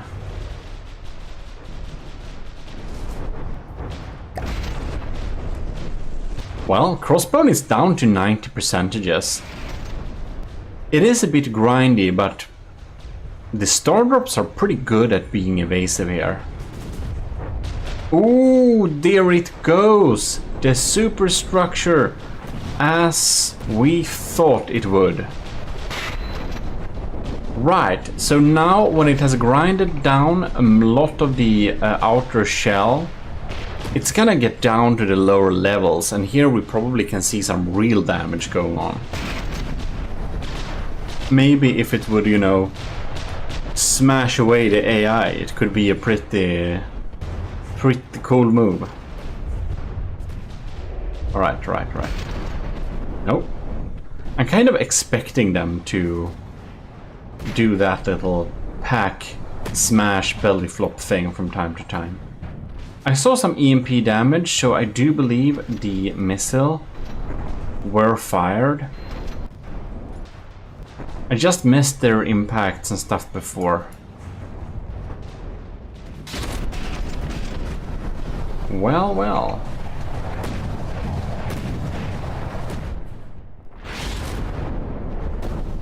No important blocks yet. But 85%, we're on the second wave, and it seems like we're gonna do some more damage. So we're all just gonna let it run. I think that the stern turret somehow got hit by one of those missile torpedoes that carries EMP, because it just... I just saw it spin a little bit, you know, sad for a while. Oh, about sad. Look at that. That's the other wheel. Well, they're definitely getting there. The second wave is almost untouched. They are going a little bit close. The star drop is definitely extremely vulnerable whenever they get hit. It doesn't take many percentages from them to be almost completely incapacitated. But fortunately for the star drops, it's also pretty rare that they do get hit. So again, the second wave is still 100% alive. Yeah. Well, the crossbows somehow still have the ability to shoot back somewhat, but whenever their cannons are taken down, they don't have any ability to deal damage. You can see that the second star drop wing flight, is still completely alive. And this one bopping up and down in the water, since it's pack, it's actually still able to deal some damage, so that's pretty cool. Well, I think it's really good that the last test is just testing everything at this type of ultimate test. Something with AA guns, something with a lot of cram, something with a lot of health, a lot of size, a lot of bulk, and see how they would deal with a real battle scenario. That really helps us being able to judge them fairly. That's why we go from 0 to 10 on this last battle, this last challenge, the flight. And here you can see more blocks are just falling off. Ooh, that's some rubber. Does that mean we have AI blocks being shot out soon? We'll have to check this out. Oh, look at that! This is this the main AI? Isn't it down here? I think it's down there. This must be the anti-air AI. Wow, if it hits that, the threat is basically over for the star drops. That's pretty cool. Oh, one bird is down though. Well, when those cram cannons hit, they hit hard. Ain't that right? We're just curious to see some really big AI blocks falling out of this thing. I do think the star drops are pretty happy we're not on a land map. They would not be able to do that flop in the water and get up back again for another round thing. If that was the case, but well, fortunately for them, it is not the case. That is the rests of a turret falling off there, or maybe it was. It looked kind of like it. We have one cram cannon active still. Oh no! Our boy is on fire. On a really in a really bad way. Poor thing. So that's probably one of the boilers getting destroyed. Seems like the fire is over, but I do not think that this one will be providing anything to the battle. Indeed not. We're gonna see if we'll have to spawn in the third round, or if the second round will grind them down eventually. In a reasonable time frame, that is. Well, we can't say that the star drops are doing short work of this, but they are doing some pretty good work. I just checked the stats and it turns out that a crossbone is below 56% there. We're at 56%, so, well, we're not many percent away from despawning territory actually. So will they survive long enough in the air to be able to take this home at the second wave mark, or will we have to spawn in next wave because it's too slow? Well, we'll see in a minute or two. Look, we're shedding big steam. Only one propeller seems to be alive here. The crossbones is in such a sad shape. Oh no, but there is only 2 star drops are still in the air, so that's something. Oh, that was a well-aimed one, wasn't it? That's so close to the AI. Or is that the ammo? One of them. So we decided to spawn in the third wave. We stayed a little too long of going down from 66% to 64%. Turned out that both of the star drops that were in the air were a little bit damaged both, so that might have been affected the extremely slow damage dealing, but we kind of reached the maximum wait time there. So Now we are in full capacity again with the third wave.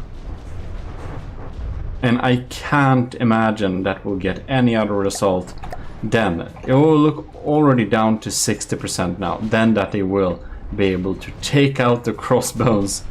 This is like slowly but surely grinded down. Man, all of the big crams are actually offline now. That's great. Look at that. Well, good job. Was able to take it out pretty quickly there when we spawned in the third wave. That's definitely the best score of the third wave batch, which leaves Light of the World's star drop with a 7 in points. Next out, we'll have one of my personal favorite, Pizza Summoner's Sardalk. It not only has a cool spinny thing, it has cram cannons with lock-on stuff. So we're going to spawn the crossbones, and I would imagine that it's gonna do some pretty good work against or with the crossbones, dependent on how you see it. So these are some pretty fast ones, and they have the most amazing lock-on system. Alright, I think they're going down for the... Look at that. That's so cool. So yeah, that's what it does. It deals some really good cram damage. Look at that. They're penetrating.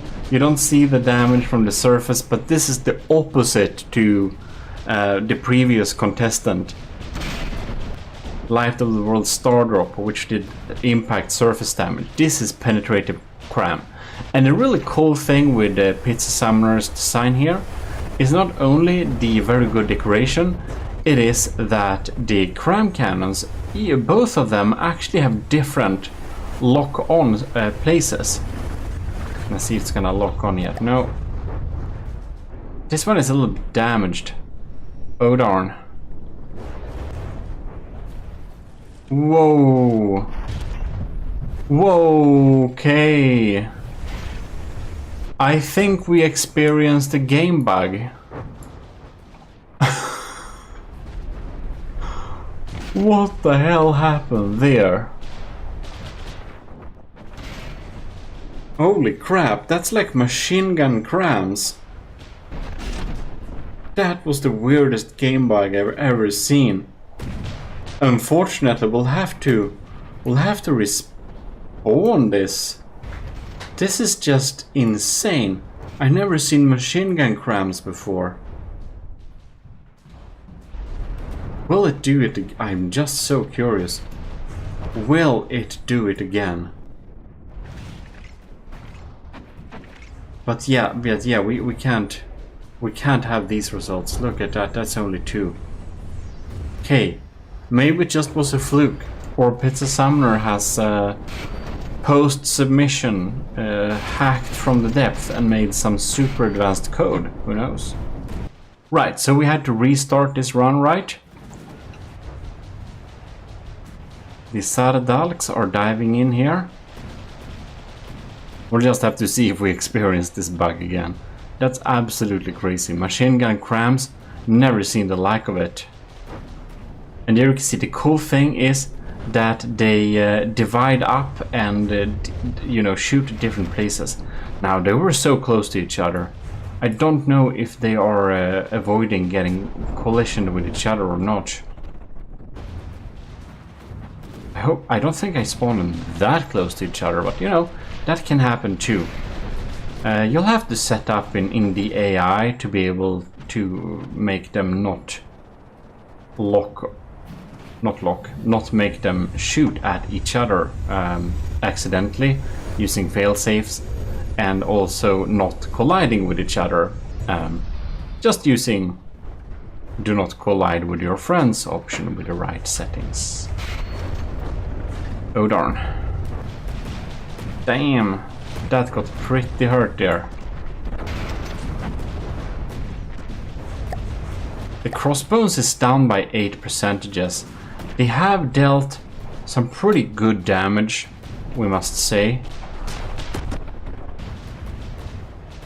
But it seemed they had a little bit of a unfortunate situation there in the first dive bomb attack.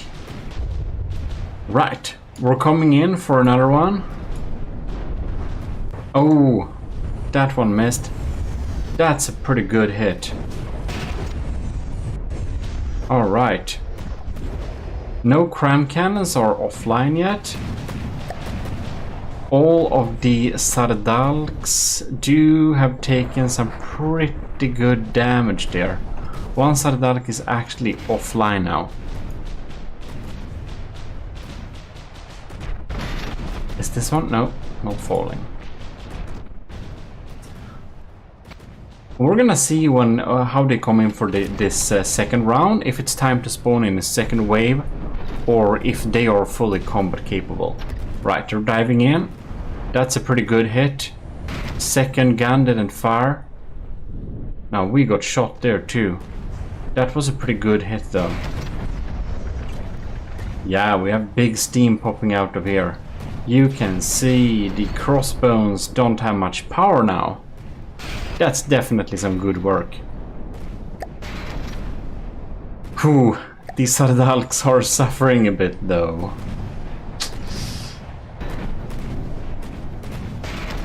Oh, it's not obvious that they will come back for another attack round.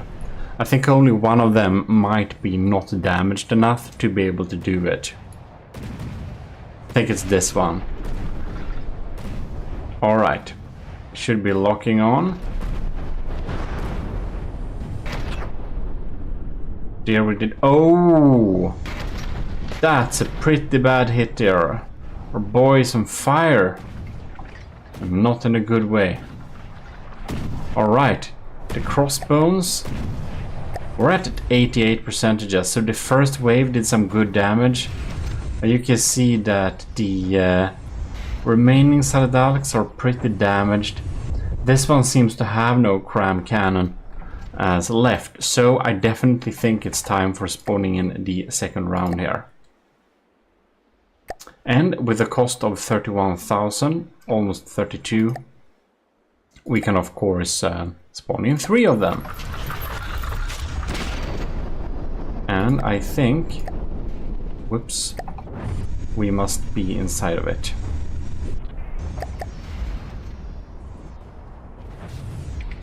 Right, what happened here?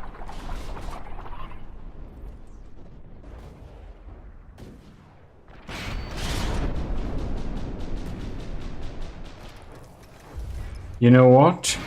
This is weird. Oh, they have successfully regrouped. Look at that. That's some pretty good damage. I almost thought that they had gotten crazy for a while there, but they have indeed not. They're back, dealing extreme damage. They just need to run away for a little while and get back for another attack. Another one of those awesome dive bomb cram attacks. We'll just have to experience this. Isn't this cool? Oh yes. Well, Pizza Summoner definitely knew what he was doing when he invented that system. That's so cool. Lock-on systems are always great. Oof, that's some big damage. Well, at this rate, I think the second wave is going to be able to deal pretty well with the crossbones here. It's down to 78%. The Sardalks unfortunately take a lot of damage when they deal the attack bomb dives, but it's definitely worth it. It's not easy to deliver this high of a damage. Oh, is this the one with no crams? Here we have one with crams though. Surge protectors. Oh! There we had a pretty large explosion, and there too. They are delivering here. Delivering cram fetty. And wood. all over the place. It seems that only one cram cannon is functioning, and not very well at that. Are you shooting blank, sir? Yes, you are. Right. Oh no, this is the one without the ammo. Poor thing. Well, it can at least confuse it. Now that was probably not the most valuable spot to shoot at this time. But how could the AI know that? I think the Sardalk probably has the ability to one-shot the crossbones if it just aims at the AI. It's so smart that the cram shots have different targeting locations, because that just doubles the chances of a crit hit each attack run. No, I was wondering, did you hit something there?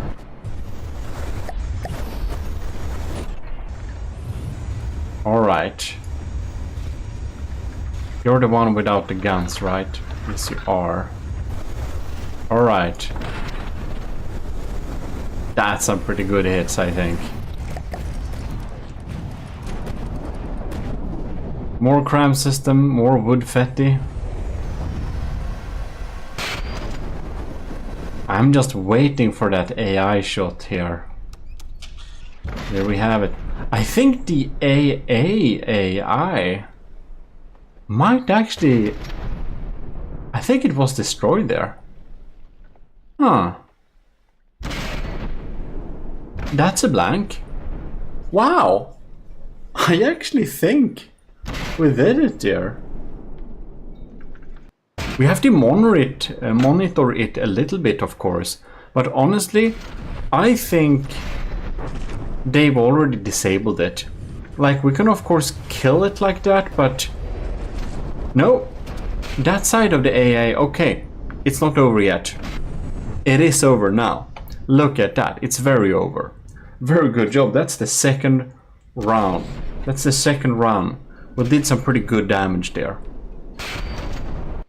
Well, with being able to kill it at the second round,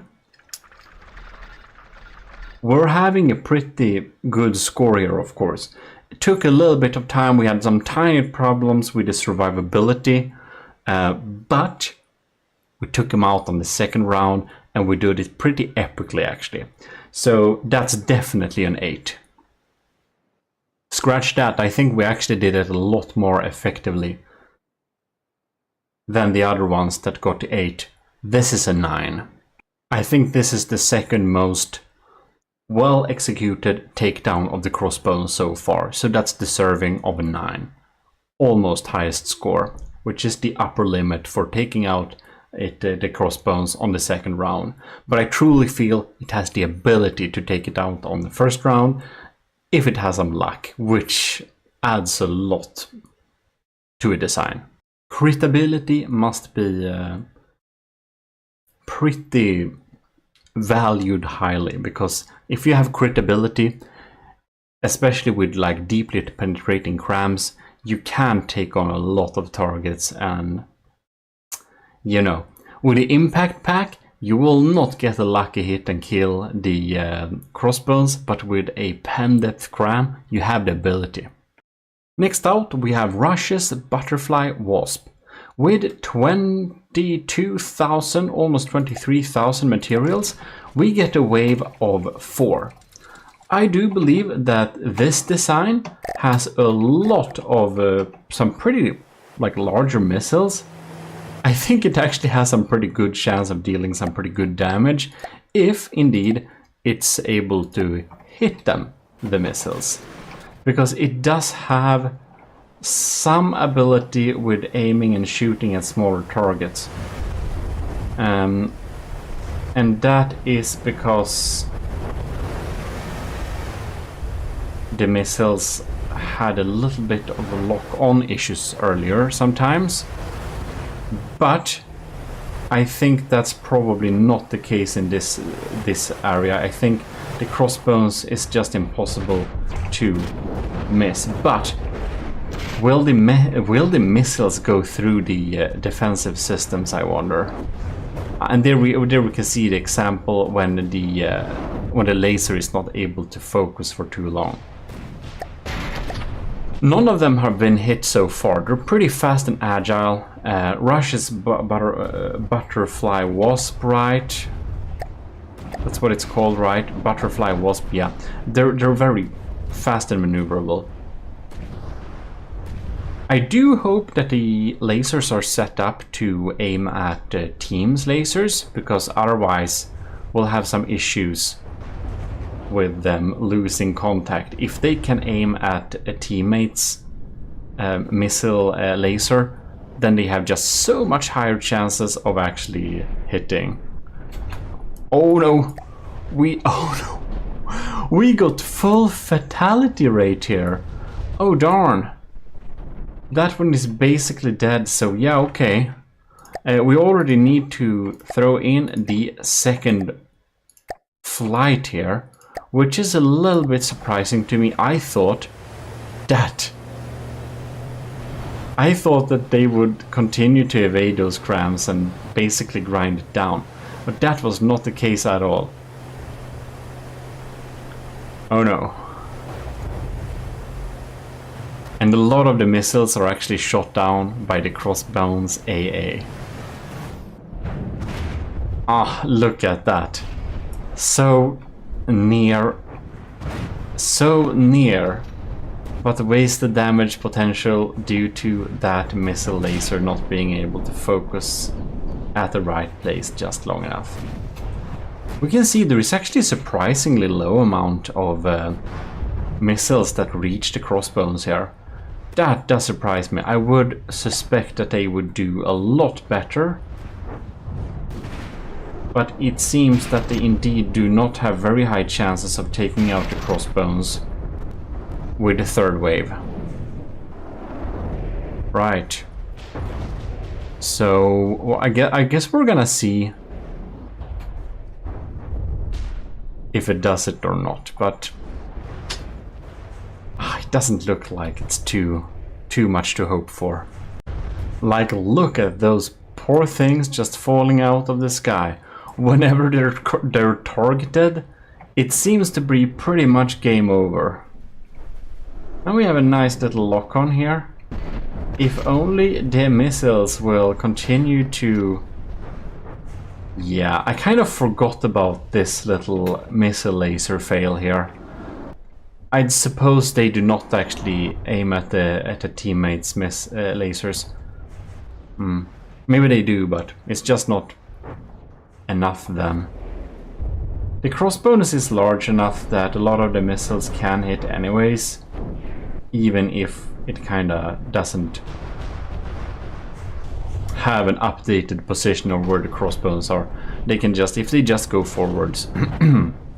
But I guess if they're set up to see skimming, I guess they would just do like this and just go horizontally, right? If they're set up to straight firing line, I guess they won't change that, right? So that's definitely something to set up then. Right, we have 2 butterfly wasps in the air. I feel that the damage potential is pretty low. They have not too long to live, I'd suspect. So I'm going to spawn in the 4th wave. No, the 3rd wave. It's just because I mix it up because it's 4 of them for a wave here. And there we could see some missiles evading, some missiles hitting. Well, now we get some pretty bad weather too, so this is gonna be pretty interesting indeed. Look at that. Ah, wasted damage. So sad. If these missiles just had some EMP, I think they could make some pretty short work of the crossbones, because apparently the crossbones turrets are not the best with EMP insulation, as we have seen from earlier combatants. I think it was the Story Hana, right, that took out some pretty good turrets with just a tiny bit of EMP damage.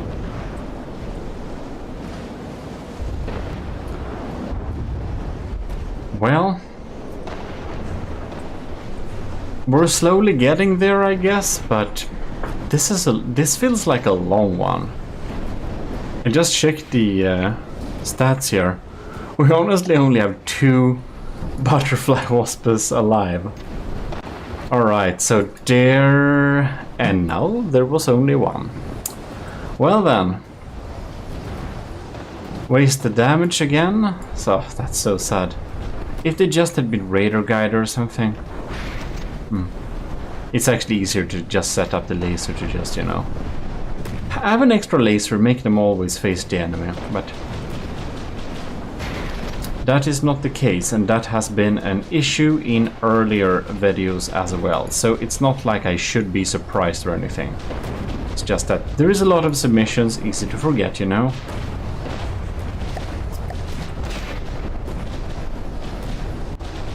Not dead yet. But it's seriously only 1. The crossbones is down to 87%. So they have done substantial amount of damage. That has to be given to it. It seems that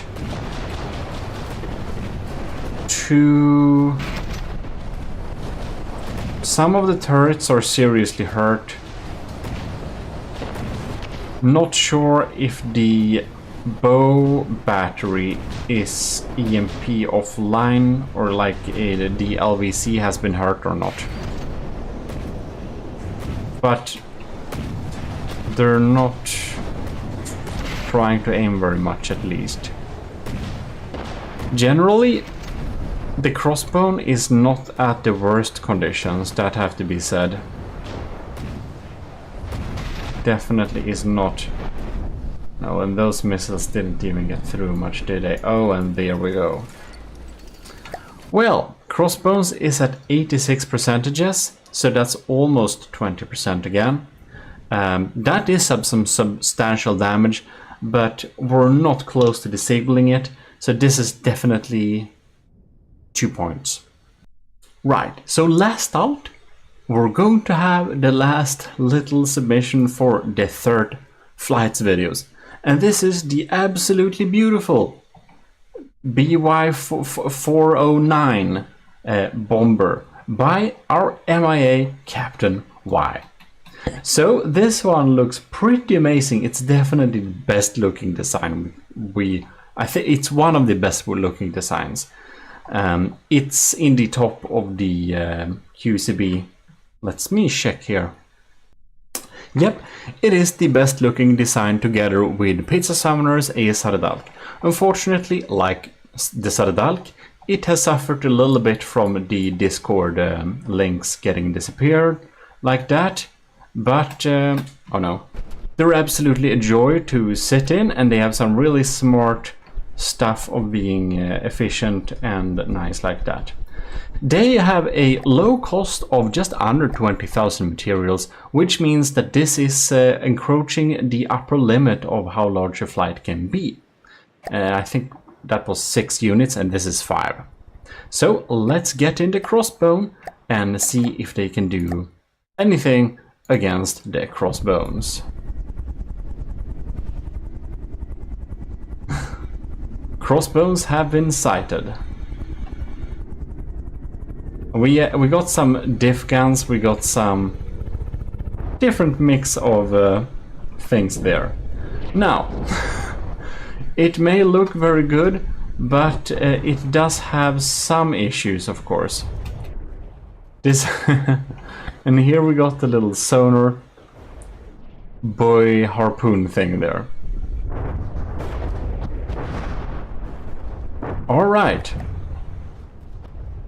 The AA guns are doing traditional AA damage. Let's see which of them are getting in close. So we actually got 3 of them a bit damaged already. They are doing a traditional bomber run here. So we're having diff guns shooting down here to deal some damage. And we'll see if that damage will be enough. If they can line up and do proper bombing runs. Oof.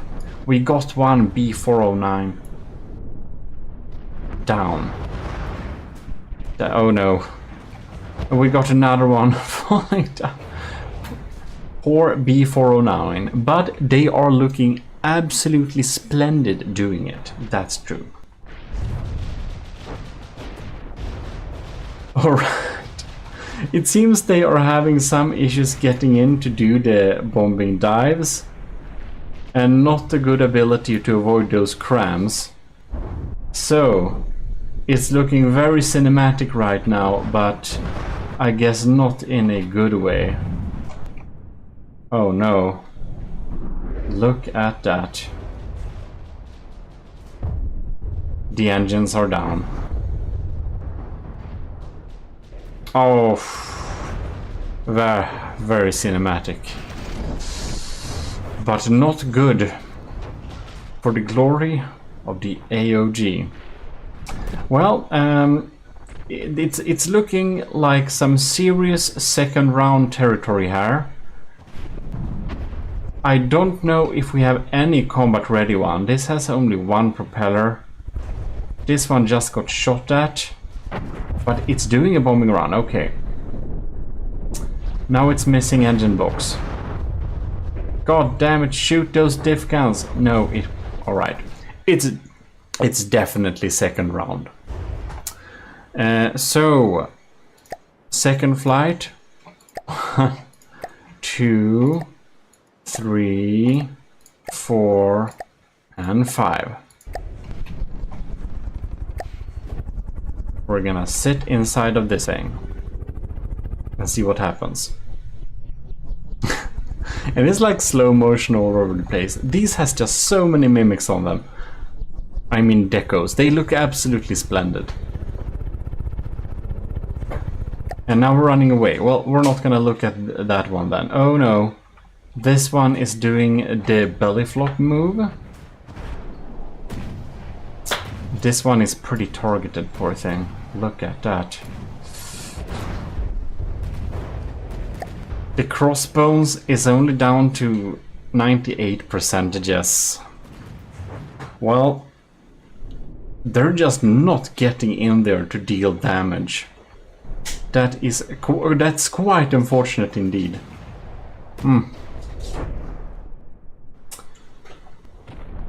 While I don't think Captain Y plays, or MIA Captain Y plays from the depth right now, I would almost want to send the B409 to someone that wants to do an overhaul of it. So if you're into From the Depth still and you'd like to do an overhaul of the B409, please contact me on Discord and I'll send over the design to you, and you can make it work better and replace those decals and put your own name in the AI and insert a little extra name in the name of it and stuff like that, and that would be absolutely fantastic, because this airplane is just such a beautiful design, and it's so unfortunate it will just not be able to provide firepower. Right now we're like, it did damage, it has done damage, so, but not a lot, so we're like in the 1% territory. Poor thing, look at that.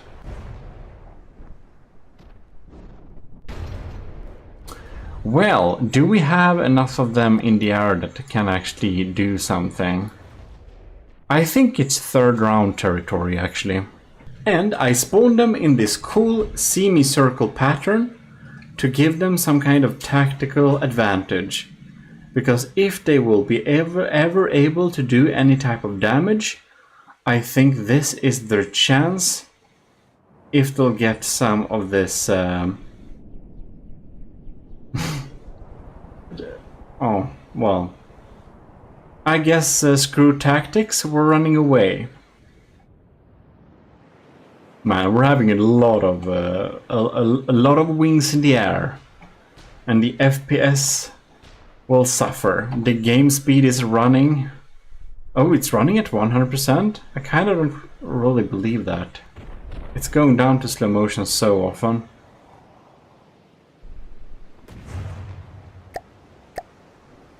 Wow, they're just not targeting the poor old crossbones. The poor old crossbones are absolutely mincing these. No, no, no. Beautiful designs getting shredded to tiny pieces. Oh well. Cruel world.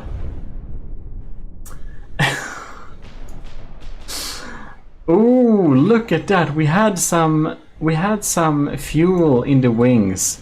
When all of these were submitted, fire was not a thing.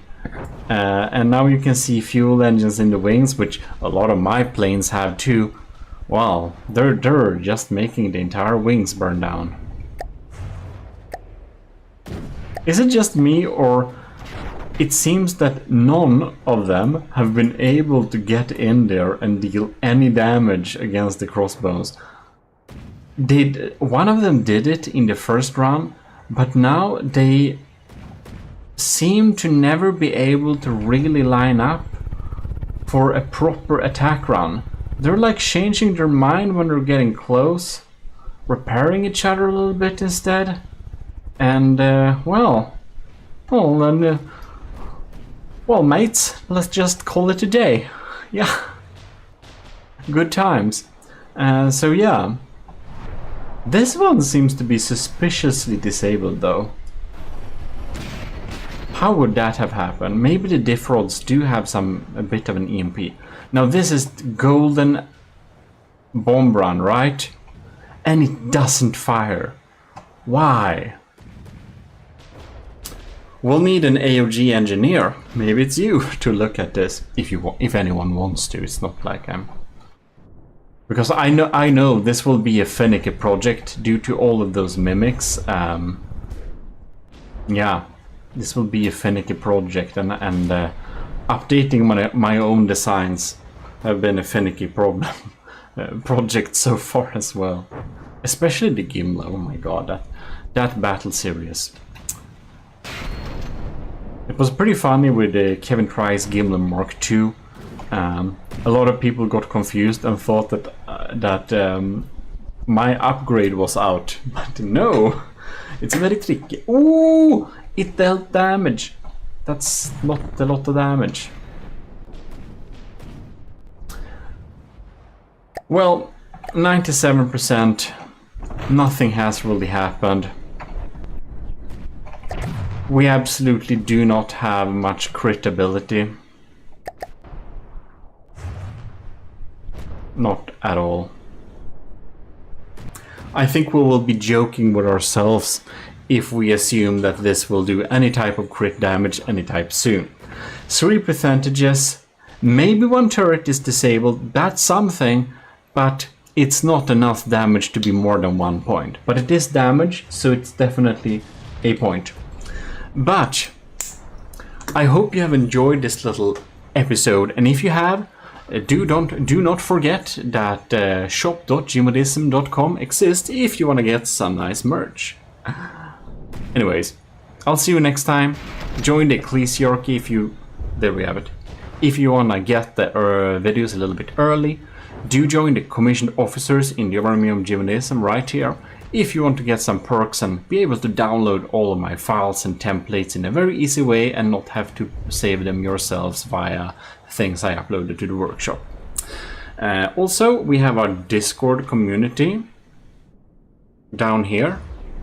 I will have you know that the camera is not mirrored. That's why I'm getting confused when I'm trying to point at things. Anyways, the Discord community, a lot of people think is pretty nice, so maybe you want to ask some cool questions there, I don't know.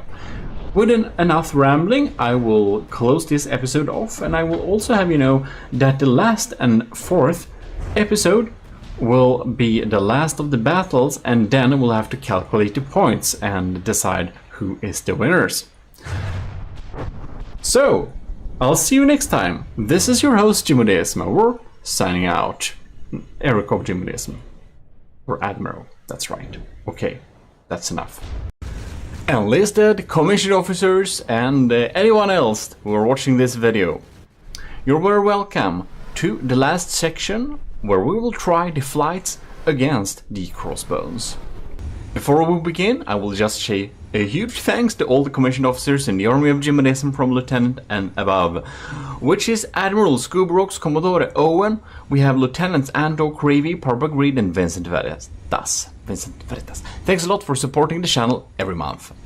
Also, huge thanks to everyone in ECCLESIARCHY. You can see their badges in the comments field. Oh yes, let's get into the battles. Next out here, or first out I mean, we have Shotgun's Dart. This beautiful little build costs 23,700 materials, which means we can fit 4 into a wave, or a flight. So let us spawn in the crossbones at the set distance, and we're gonna see what will happen. Alright. The machine guns are machine gunning on.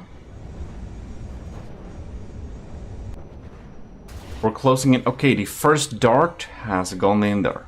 Very nice. Oh, they're flying close. Will we shoot anything though? Or are we going to use... Oh, there we have a missile. Oh no! The missile blew up. I guess that's the flak for you. When you use anti-munition warheads to shoot against your targets, I suppose you will shoot down their missiles automatically too.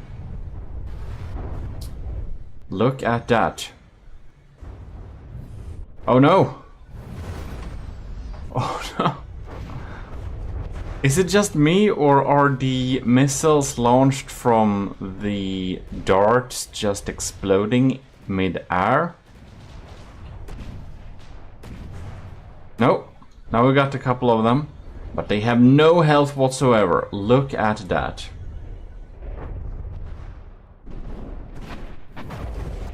This thing is barely alive. Oh no.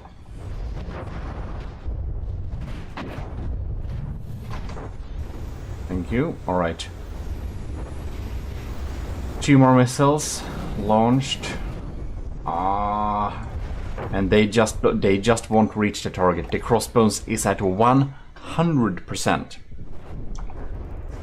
It's not looking great for Shotgun Dart. I think we can spawn in the other round here. We only have one of them functioning in a reasonable way. So, 2, 3, and 4. Here we go. The next flight is spawned in. Where the first flight, we're completely unable to deal any damage towards the Deepwater Guard crossbones.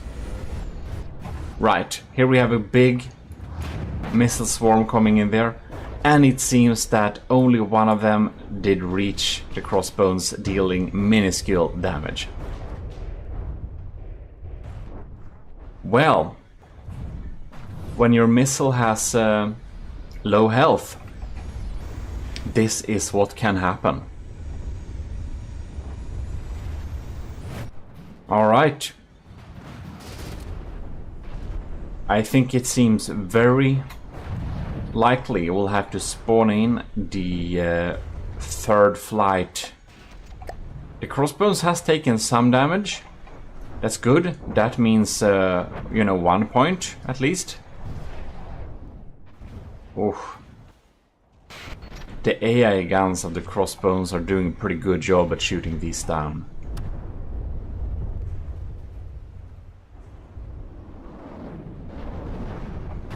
Not sure those crams are hitting anything though.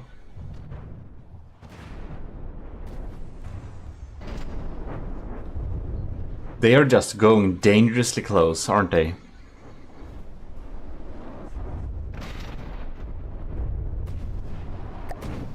We have we have an entire wing of shotguns darts in the air. It seems they have managed to damage the crossbows AA guns a significant amount. Because now it seems that the tides may have been turning for the shotgun dart. And here we got the tiny magnet bombs. And they're actually them... Yeah, they're actually the ones that are dealing the bulk of the damage, I do believe. They're a little bit difficult to shoot down with AA guns. But here we can see the anti-air and anti-munition guns. They seem to be a bit damaged, to be honest. Look at that. Missiles are coming in here. Is the tide turning? And these small missiles, they'll just not get activated.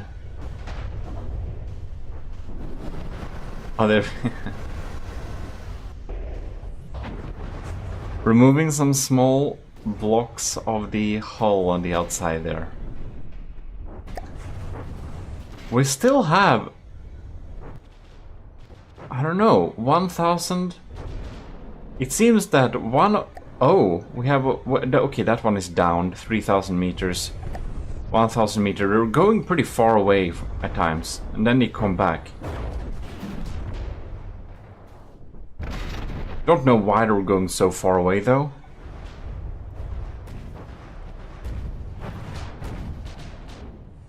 Oh. Does it just go that low, or is it damaged somehow? Hard to tell. Well, will the AA guns... Okay, the AA guns are pretty still efficient. One dart seems to be shot down. We'll have like 3/4 of them in a workable condition. I think the one that are like at 80% or similar are definitely down.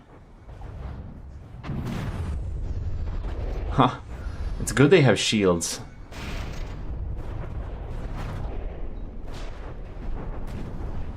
Oh. I like how the cram explosions exploding behind or close to a craft basically makes it fly up a little bit in the air. Crossbows is down at 90%. Oh man. Oh man, look at that. Poor thing. Are you not gonna be shot at with crams? Apparently not. Well done. I thought we would see a real cram cannon executioner move there.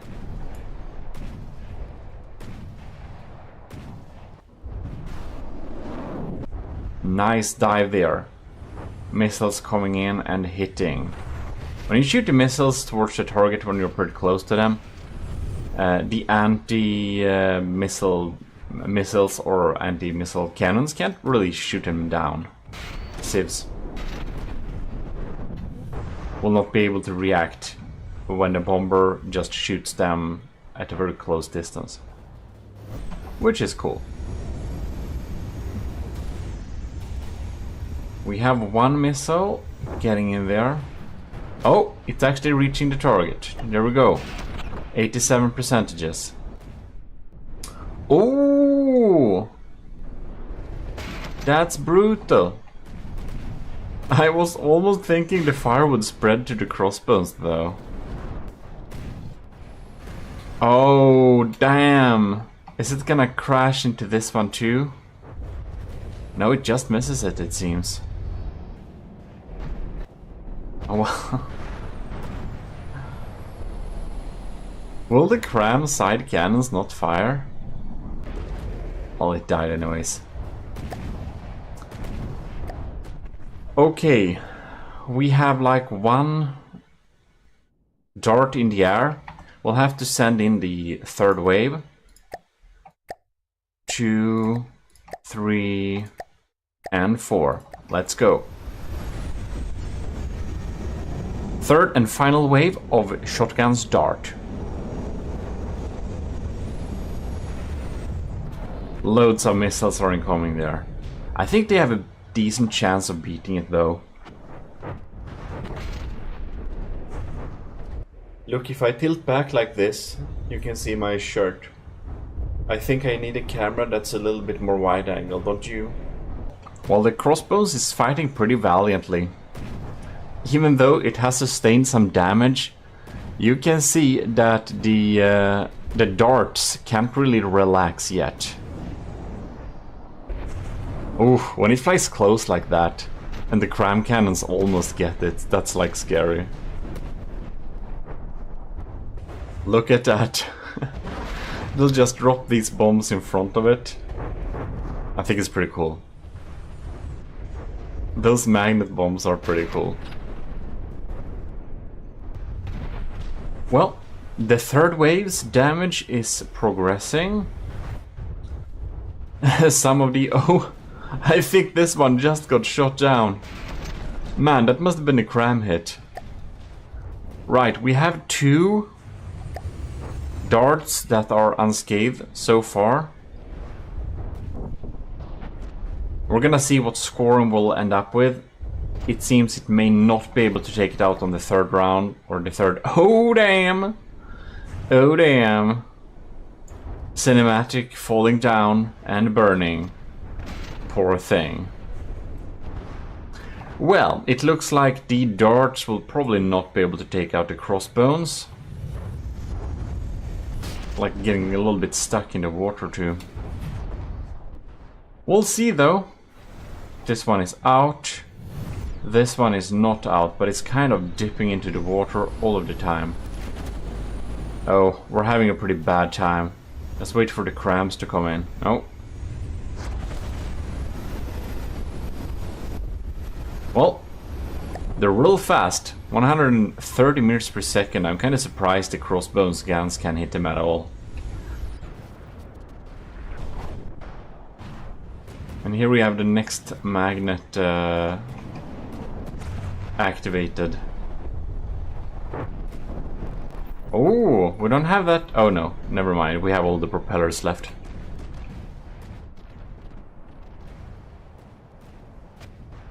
Well, they are fighting to the last bits and pieces, but this battle is soon gonna be very over. Well, I think this one is the only one that is kinda out of the waters. Ooh, that was a close miss from the cram cannons. Oh man. Yeah, I think this is the only one that's not into the water by now. And it still has some damage dealing potential, right? But it just dips into the water, which isn't like the best. Alright, we're going in for another attack. Ah, now we have all of the crams attacking. And this is not a good place to be. Look at that. Oh no, stranded in the water. Oh no! Okay, there we get it. They're all down now. Roger that. Oh yeah. Oh yeah. So, the crossbones is not defeated. It has an 79% health, which, you know, it's pretty damaged. It can eventually definitely damage it, I think. You know what? I think this is a clear 4 in points. It's not enough to take it out in any way, and they had some survivability problems, but it did some serious damage, so it deserves 4 points. You can see that they can eventually grind it down. If you put the shotgun's dart, if you have the same material cost of the darts as you do with the crossbones, I think they can defeat it. So it's not that bad. It's just not enough for getting the better scores. Next out, we have Nilden's Penguin. So Nilden will be showing up a good bit in this little video, and we're gonna spawn the crossbones, and of course we are going to spawn more penguins. We can have 3 penguins in a flight, and of course a crossbones. So, the crossbones has been spawned. We'll definitely need to check into that. Alright. This upwards and downwards, no, not super stable moment is probably super great for not getting hit. Now, I wonder what's up with the missiles here. Alright, I guess we're going in for the attack round here. What are we doing? Oh, that's a very inaccurate bomb drop. They just get shot down by the AA guns. Oh lord, I suspect this will be a forever battle with very little damage. Come on, penguins, drop the darn bombs. Well, I had high hopes for the penguins. This is a bit underwhelming. Let's see here. Yeah, so one penguin got shot. Are you kidding me? What did it die from? Did it get shot down by flak? Oh no. The crams actually almost hit the penguins. Poor penguins. Well, they don't really seem to deal any damage at all. 2 penguins are already hurt. Not the percentage has been yeah. We're gonna spawn in the second wave. And it doesn't do any damage. We're gonna double flank the crossbones. We're gonna spawn in the third wave for Nilden's third submission. Because I wanna see if they can do any damage. It seems that... Well... And now why are you running away? Alright, anyways. So, I wanna see if they can do any damage. If we have all the 3 waves in at once, can we see any particular damage? Because I'm not going to wait for each of the waves of slowly getting shot down while not dealing any damage. That makes a boring video, and when I make boring videos, you'll have to tell me, because then I'm doing something really wrong. I mean, that's the point of doing videos, right? It should be somewhat enjoyable. Well, well. Ooh, penguin! Oh yes, that is an excellent bomb drop. They'll have no time shooting them down. Yeah, there you go. 1% has been stolen from the crossbones. Look at that. The explosives. That was actually a super good hit. Whoa. If that would have hit a little bit differently, it might have taken out the entire cram cannon. Right. So we spawned in all 3 waves. We actually have a serious amount of penguins being downed. Poor thing, look at that clubbed penguin. Well. It's like they're moving up and down in a bobbing motion. It's just not quite enough to outrun the crams. If they just had a bigger sine wave going up and down like this, I feel it would have evaded all of those shots.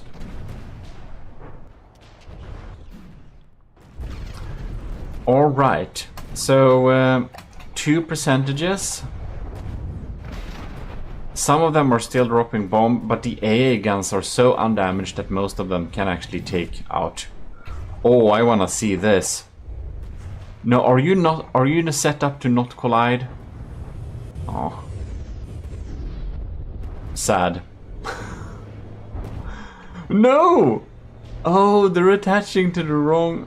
Oh, well. Right, so the penguins are just very unable to deal much damage at all. So, they do deal damage. So they'll have 1 point, but we're not gonna sit around here more. Nilden's third submission gets 1 point. They're just not able to deal much damage at all. And the penguins are slowly getting shot out of the sky, while basically none of their bombs are ever reaching the crossbones. I think that will be enough. Next out we also have Nilden with a B8 bomber. This one is absolutely fabulous, because it has a bombing cam, which is cool. Right, it costs 32,000 materials, so we'll have 3 in a wave. Alright. And these look pretty darn cool, don't they? It's like a flight of B-17 or whatever they're called, flying into bombing war. Very effectful. Anyways. Oh no! We're getting pretty hit here. Okay. We'll need to check out the bombing cam. It seems that something is wrong with the bombing cam.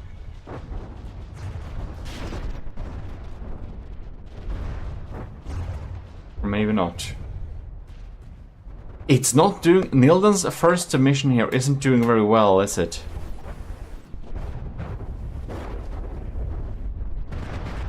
Oh, there we had some bombs. Well, this is kind of interesting. I did think they would, I don't know, shoot their bombs. Maybe a little bit, you know?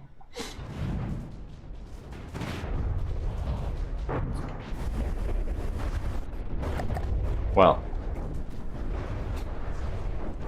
they have started to try and deal some damage, but yeah, this is a little bit underwhelming. They just won't work at this scale. Oh man. No. Well, at least it did some damage. Look at them beautiful bombs sitting here in the racks, getting unused. What a waste. Well, we knocked off that wheel. I feel it's definitely time to throw in the second wave. And I wanna be inside of this one. Or maybe not. Alright. They're lining up. No. It's like they're a bit confused. What are we doing? These red and green lights are blinking in a weird pattern, right?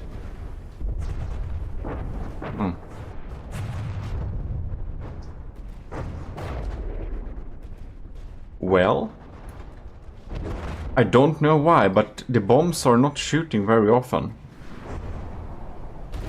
Well, here we had a fall of bombs going on there. Oh man, that looked brutal. And the AA guns are getting most of them anyways. Are we burning? No. I mean, they do deal some damage, it's just not quite enough.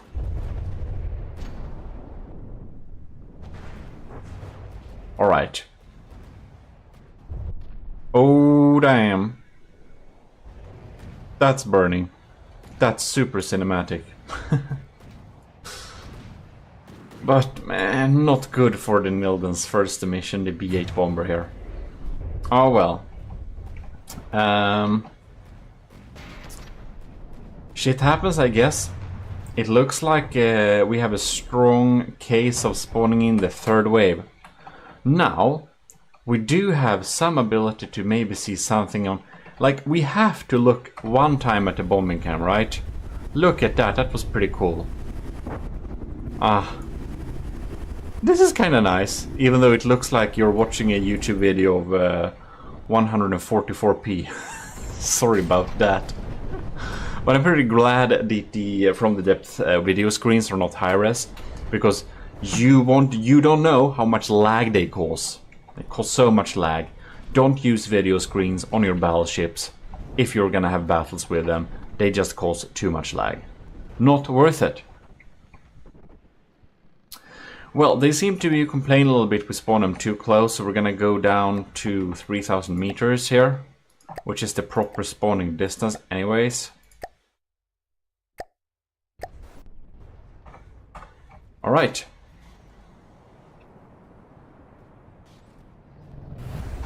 And we're going to get into the battle.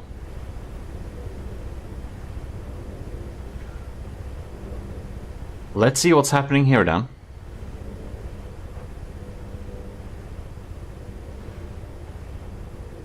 It's like low intensity exciting. Now the flags pop in. Alright. Oh! Oh, damn! Oh no! Okay. Well, we have a few bombs, which most of them missed. Well, crossbows is at 90%. I mean, that's something. Well, I guess we're gonna see how this ends. But I must say, it is a little bit underwhelming. I thought the Nilden's first submission here, the AUG BU-8 bomber, would actually deal some pretty good damage against the crossbones. Maybe I reverse jinx myself, because that looked like a pretty darn good hit. GMODISM, I don't think that reverse jinxing is a thing. Casually talking to myself, who wouldn't? Anyways, the B-8 bombers have turned this around a little bit. The Admiral, not the Admiral, the Crossbones, the AI is called Admiral, is down to 83%. So obviously, they have started to do something right. I do suspect that they have shot down the AA guns eventually, been grinding them down. Which, in turn, makes it so that the missiles, these ones, reach their target. You look at that! It just continues to deal damage. It's pretty exciting. Except when it gets hit, then it turns less exciting. Look at that, the engine is shot down. Isn't that super cinematic? It is. It's super cinematic. Anyways, wouldn't want to be on this plane. Am I? No. Looks like it's gonna do a classical SpaceX belly flop landing. Not quite. Right.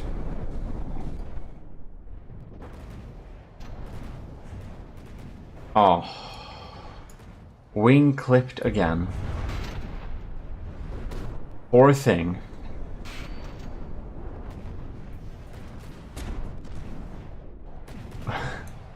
It's like the crams are slowly picking him off.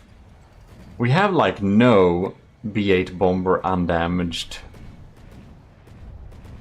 No, we don't. So the question is... Oh yeah, this one actually deals some damage still. Okay, cool. Question is, will they be able to even take out the crossbones? I hope that for a second, but I think that hope has left me now.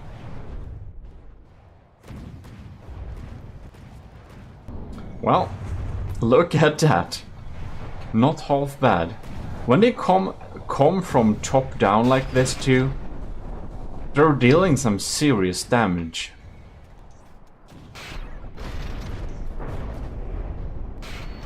It's just a matter of time when it gets hit by a cram though.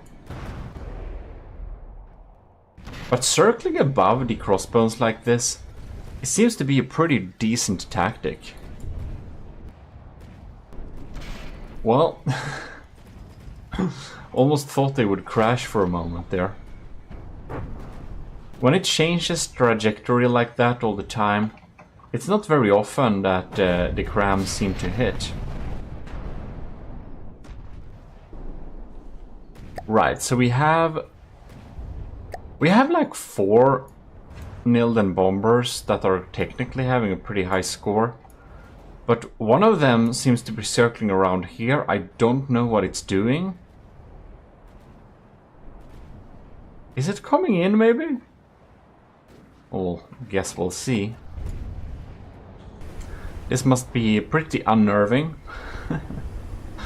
Just sitting up here, waiting to get shot. Looks like the lost child is back.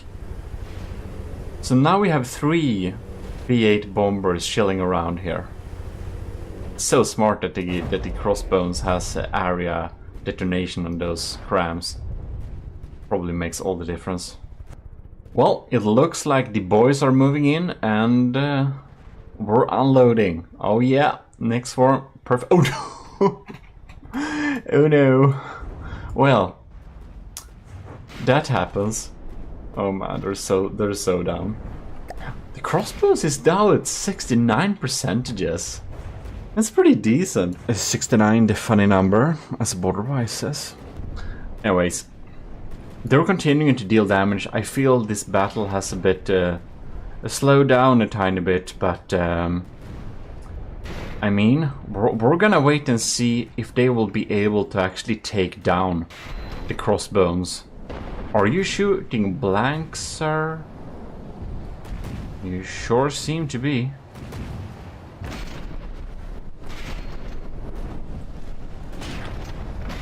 It's gotta catch him. Ooh, hoo, hoo. Very cinematic indeed.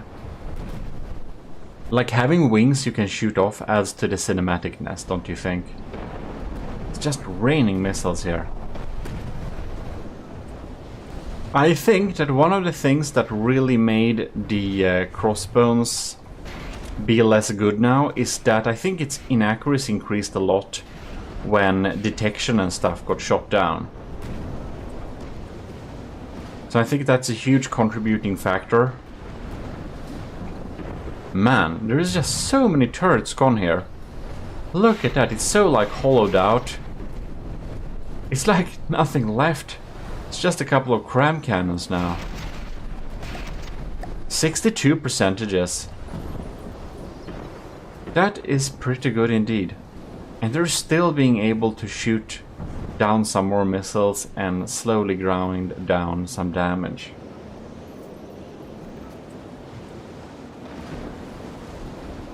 Well, now there is only one left, flying up in the air like this, circling around. And it still shoots some missiles, so it's technically in the battle here, dealing damage. So we're gonna see, basically, we'll have to check out if this thing will grind down the crossbones by itself, or if it will eventually be shot down. Look at that! Look at that! The crossbones is despawning. Alright, victory for Nilden's first submission, being able to take him out using the 3rd wave.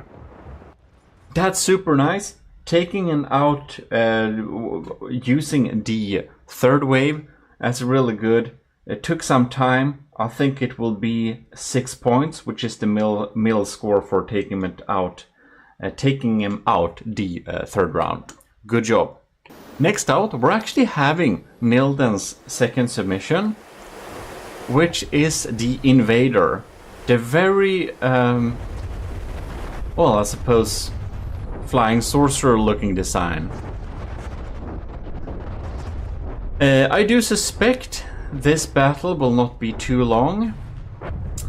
They are absolutely not able to dodge the crams.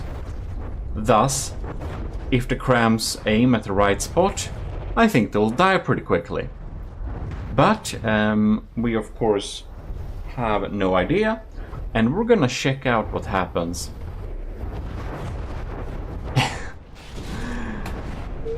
If this tiny pack cannon will be able to do anything against it. Right. Poor invaders. That one is very dead and burning. Look how cinematic this is. I need my cinematic filter, which I have somewhere. That one seems a bit dead too.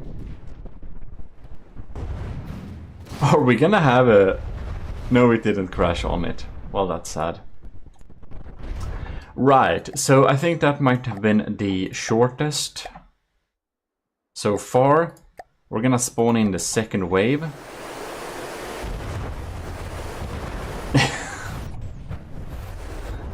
You know, I think we can spawn in the third wave while we're at it.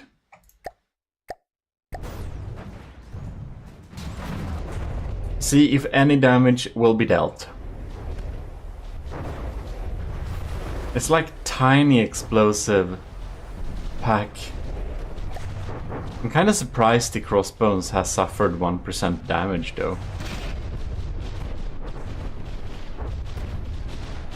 Because I think these are right. These are like...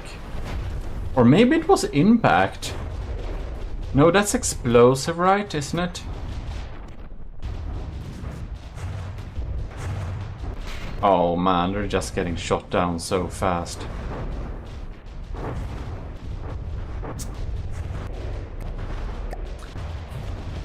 Well, that's all of them basically. Poor things. Surprisingly enough, the crossbones is down by 2%. So somehow they did a tiny bit of damage, which means 1 point. I'm very glad it was over quickly, at least. That's something I like with crafts with low survivability. You don't have to wait them out and see what they'll do. They will either just kill the enemy super fast and maybe get shot down, or they would just fail to kill the enemy and get shot down, which is like the case this time. But that's why you submit 3 submissions. You can do that. You could in this. The season 2 of the trials you will not be able to submit to. But you could in this, and that's a smart move, because then you can try different tactics and see what works best. Good job anyway. Funny with flying sorcerers. Next out we have a design favorite of many people, which is the Cringe's design. And this is the MB5. Crossbones has been spawned in. The MB5 costs 27,000, which means we'll fit 3 of them in a flight, it's called.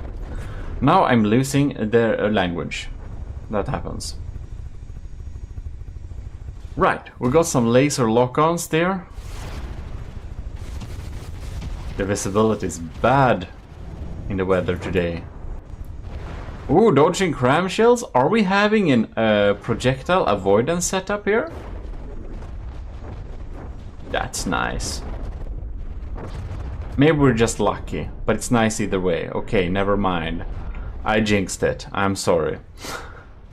Very cinematic though. Look, the wings are just separating and they're burning. Anyways.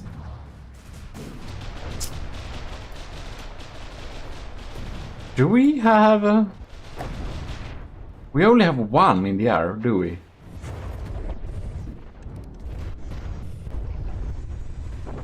That's surprising. They got shot down a little bit quicker than I've hoped. They look so nice. Anyways. We're going to spawn in the second wave.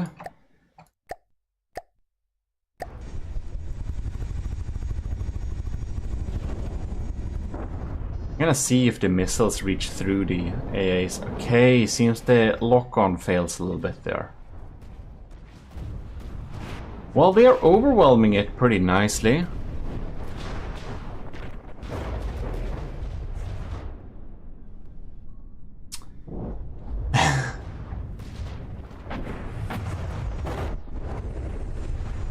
It looks so nice though.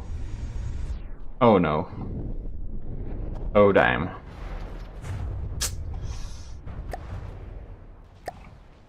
Do we have anyone alive? Barely. We have this one, okay. You know, I think we have moved into third wave territory.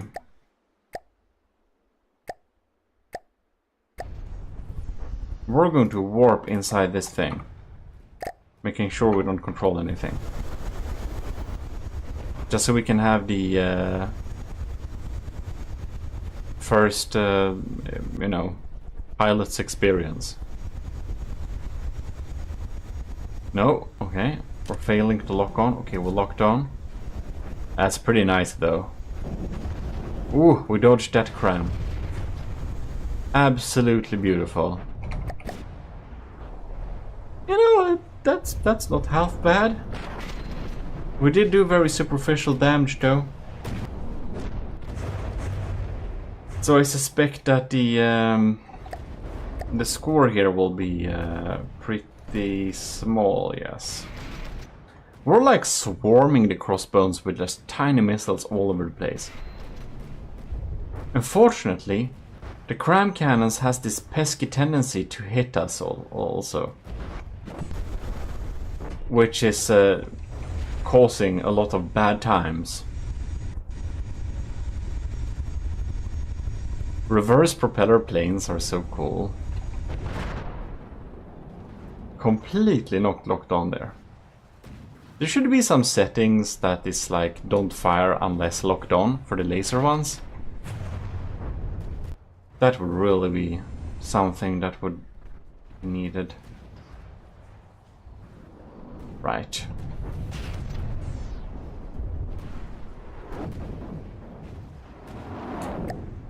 The crossbones, why do I say Gimle? The crossbones is down to 90%. So yeah, we did some damage. It's pretty small.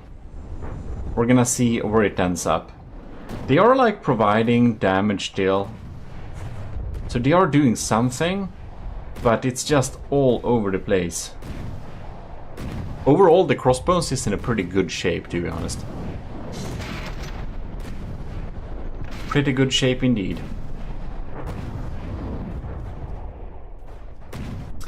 Well, we had, oh no, poor thing. They're just dropping down. One by one, missile swarm incoming. The AA guns seem to have been having some trouble shooting down those missiles. Or it's because they're small, maybe they won't target smalls. I think they do. Who knows? Looking pretty nice. Right. Big swarm.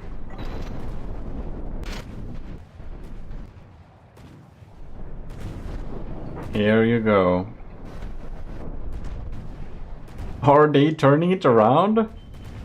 Like Nilden's first mission?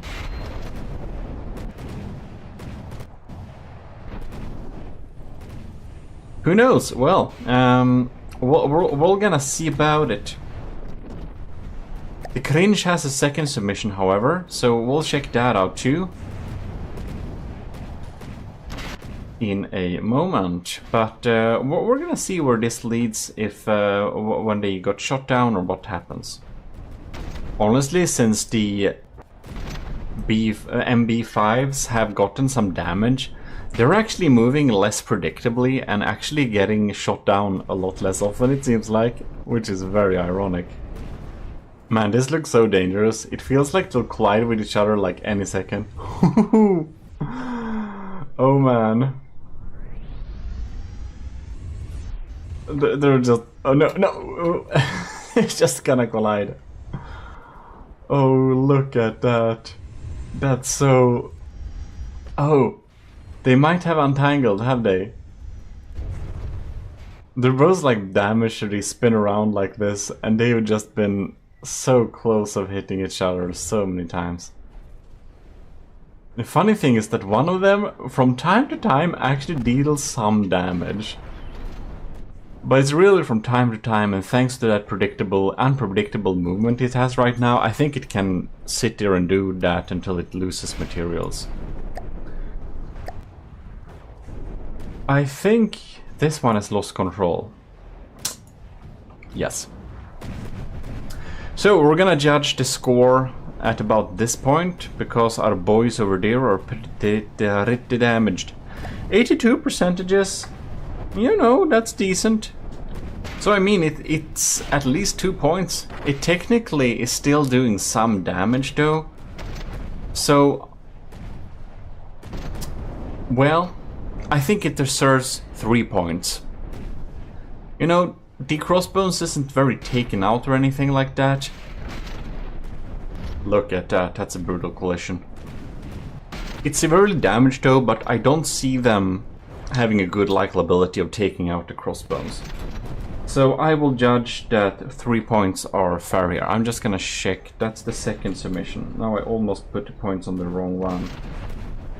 Right, so now we have the next craft will be the Cringe's first submission. That's actually not true. It will be Sean Reed's second submission. I know, they come in a weird order. Which is the other flying sorcerer, the Djinn. Which looks absolutely amazing. Let's spawn in the crossbones. And see what happens. They will go up so high.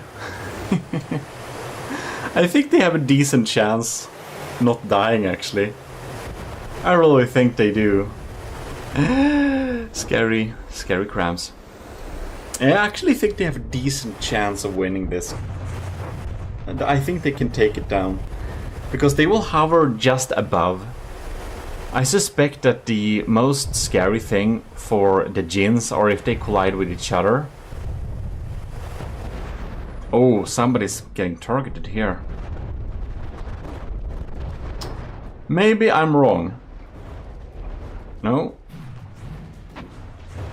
Here we can see. And these are heat bombs. So they do like damage inside then. And they'll just drop them down. Which is pretty cool. Just rocket propelled fast forward. I think they're gonna have a pretty hard time shooting upwards like that. They're gonna stay out of damage pretty well, aren't they? So they'll just chugging down those bombs. And they'll just get magnetically activated and hit the target unless they get shot down by the anti-munition, the Sivs cannons on the crossbones. That can happen too, of course. But it increases the chances that they are rocket propelled. Almost an RPG. Well, maybe not. So, alright. This one turned into a burning pile of junk.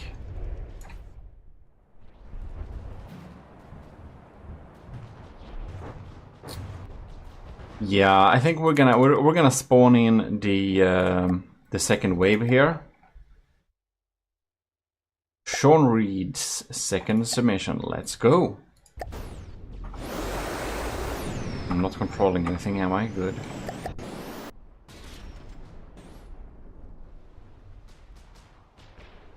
So, the AA guns are actually a little better than I thought they would be, so they are actually shooting them down, eventually. We can see that the tactic of staying just above the crossbones is a pretty good one.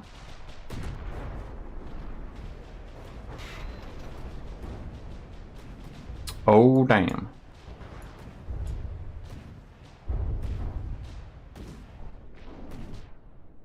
Look at that. Are you not gonna activate? Oh, there we go. It feels so weird that the Oh, that was a close one. Anyways, it's like they reverse go into the crossbones, but it seems that the fragments from the shaped charge is still okay. One would have imagined them going out the other way, but they don't.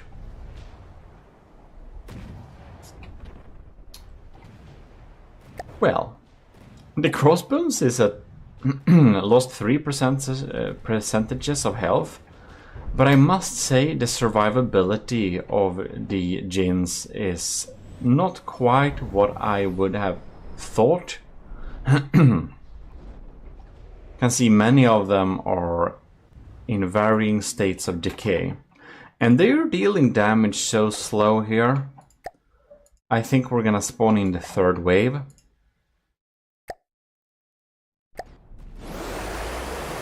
I'm gonna follow this thing.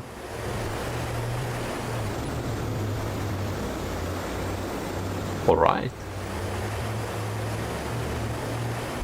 It feels like we're not moving really towards... What are we doing? Seriously, what are we doing? It feels like they should stay on top of the crossbones much better.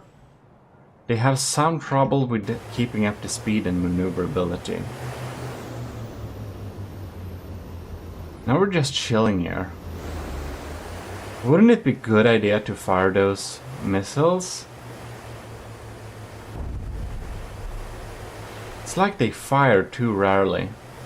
I wonder if they have a super narrow window of firing.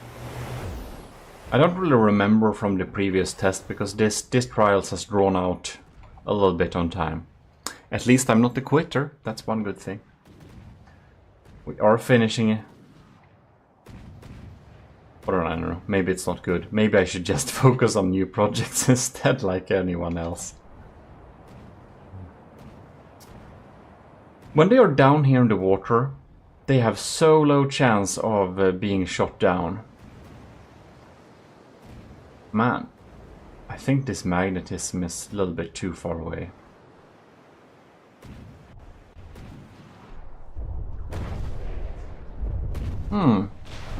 Oh, look at that!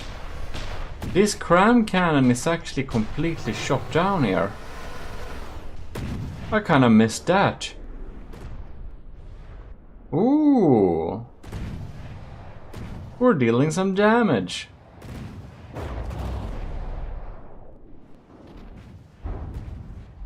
Very nice indeed.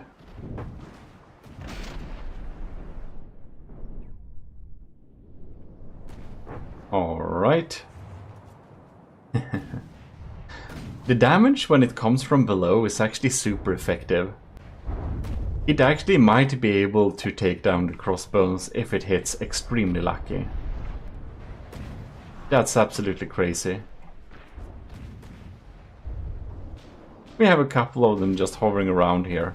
Seems that many of them haven't gotten a bad hit recently.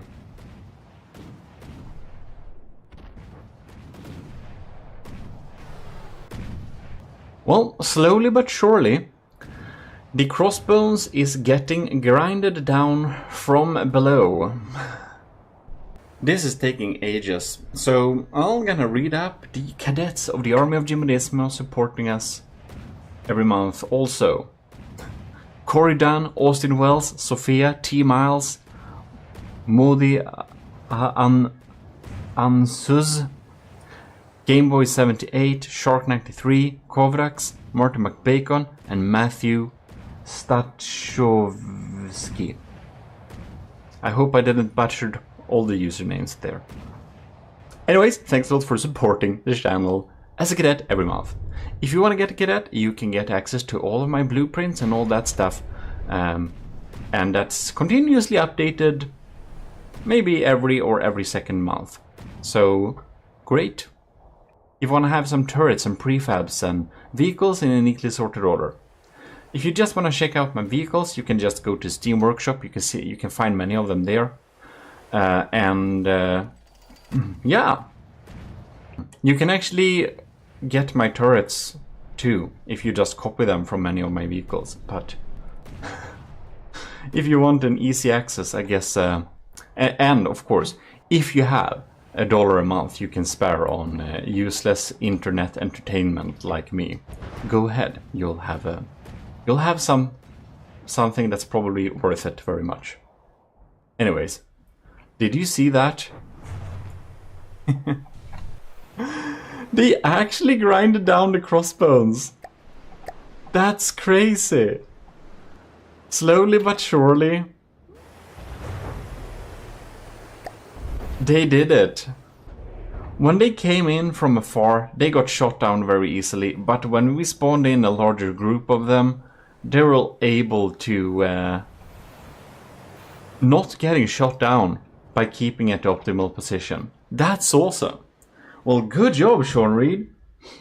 Now, it's possible that they would have been able to take it out on the second round only. It would have taken too long, but it could have happened. So I'm gonna give it the top score for taking it out on the third submission, which is also the lowest score of taking it out on the second flight. Not submission, what am I saying that? So, if you take it out using 3 flights, the high score is 7. If you take it out on the second flight, the lowest score is 7. That will be the perfect score for Sean Reed's gin. Look at this, it looks like a couple of bonfires got stuck in the water.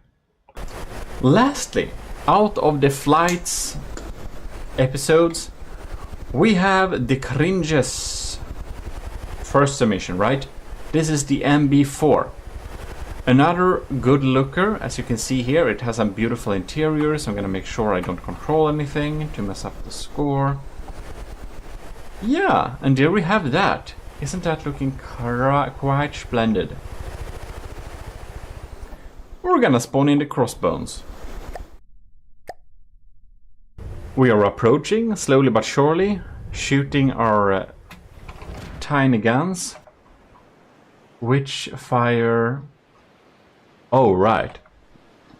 That's like the tiniest explosive round in existence. Oh no! Targeted by cram blasts. Nice roll.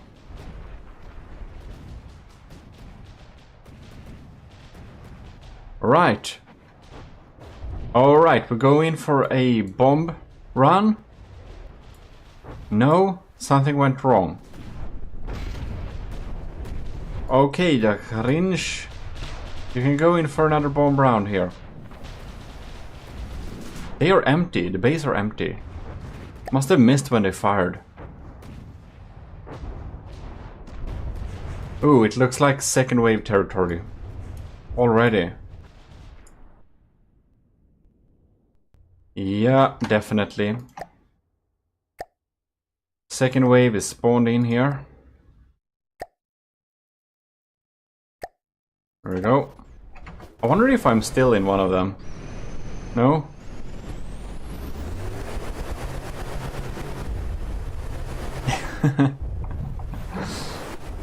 This is like the scariest moment of today.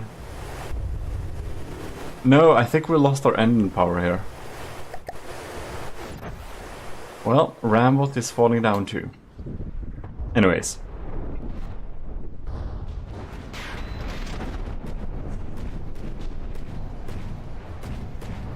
I like that little bomb shield, that little bombing bay.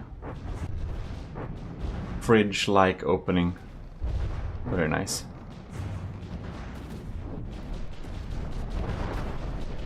Oh no. It looks like third wave territory, actually. Right.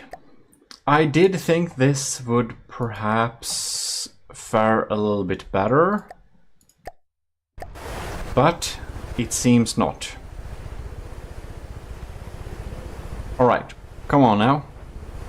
Open the Bombay. Bombay? Open Bombay. No. Alright. So we just almost crashed there. That's not good. Now we're running away. Why are we running away? Are we too close? Now we're going in a proper bombing round, right? Nothing should be able to stop us here.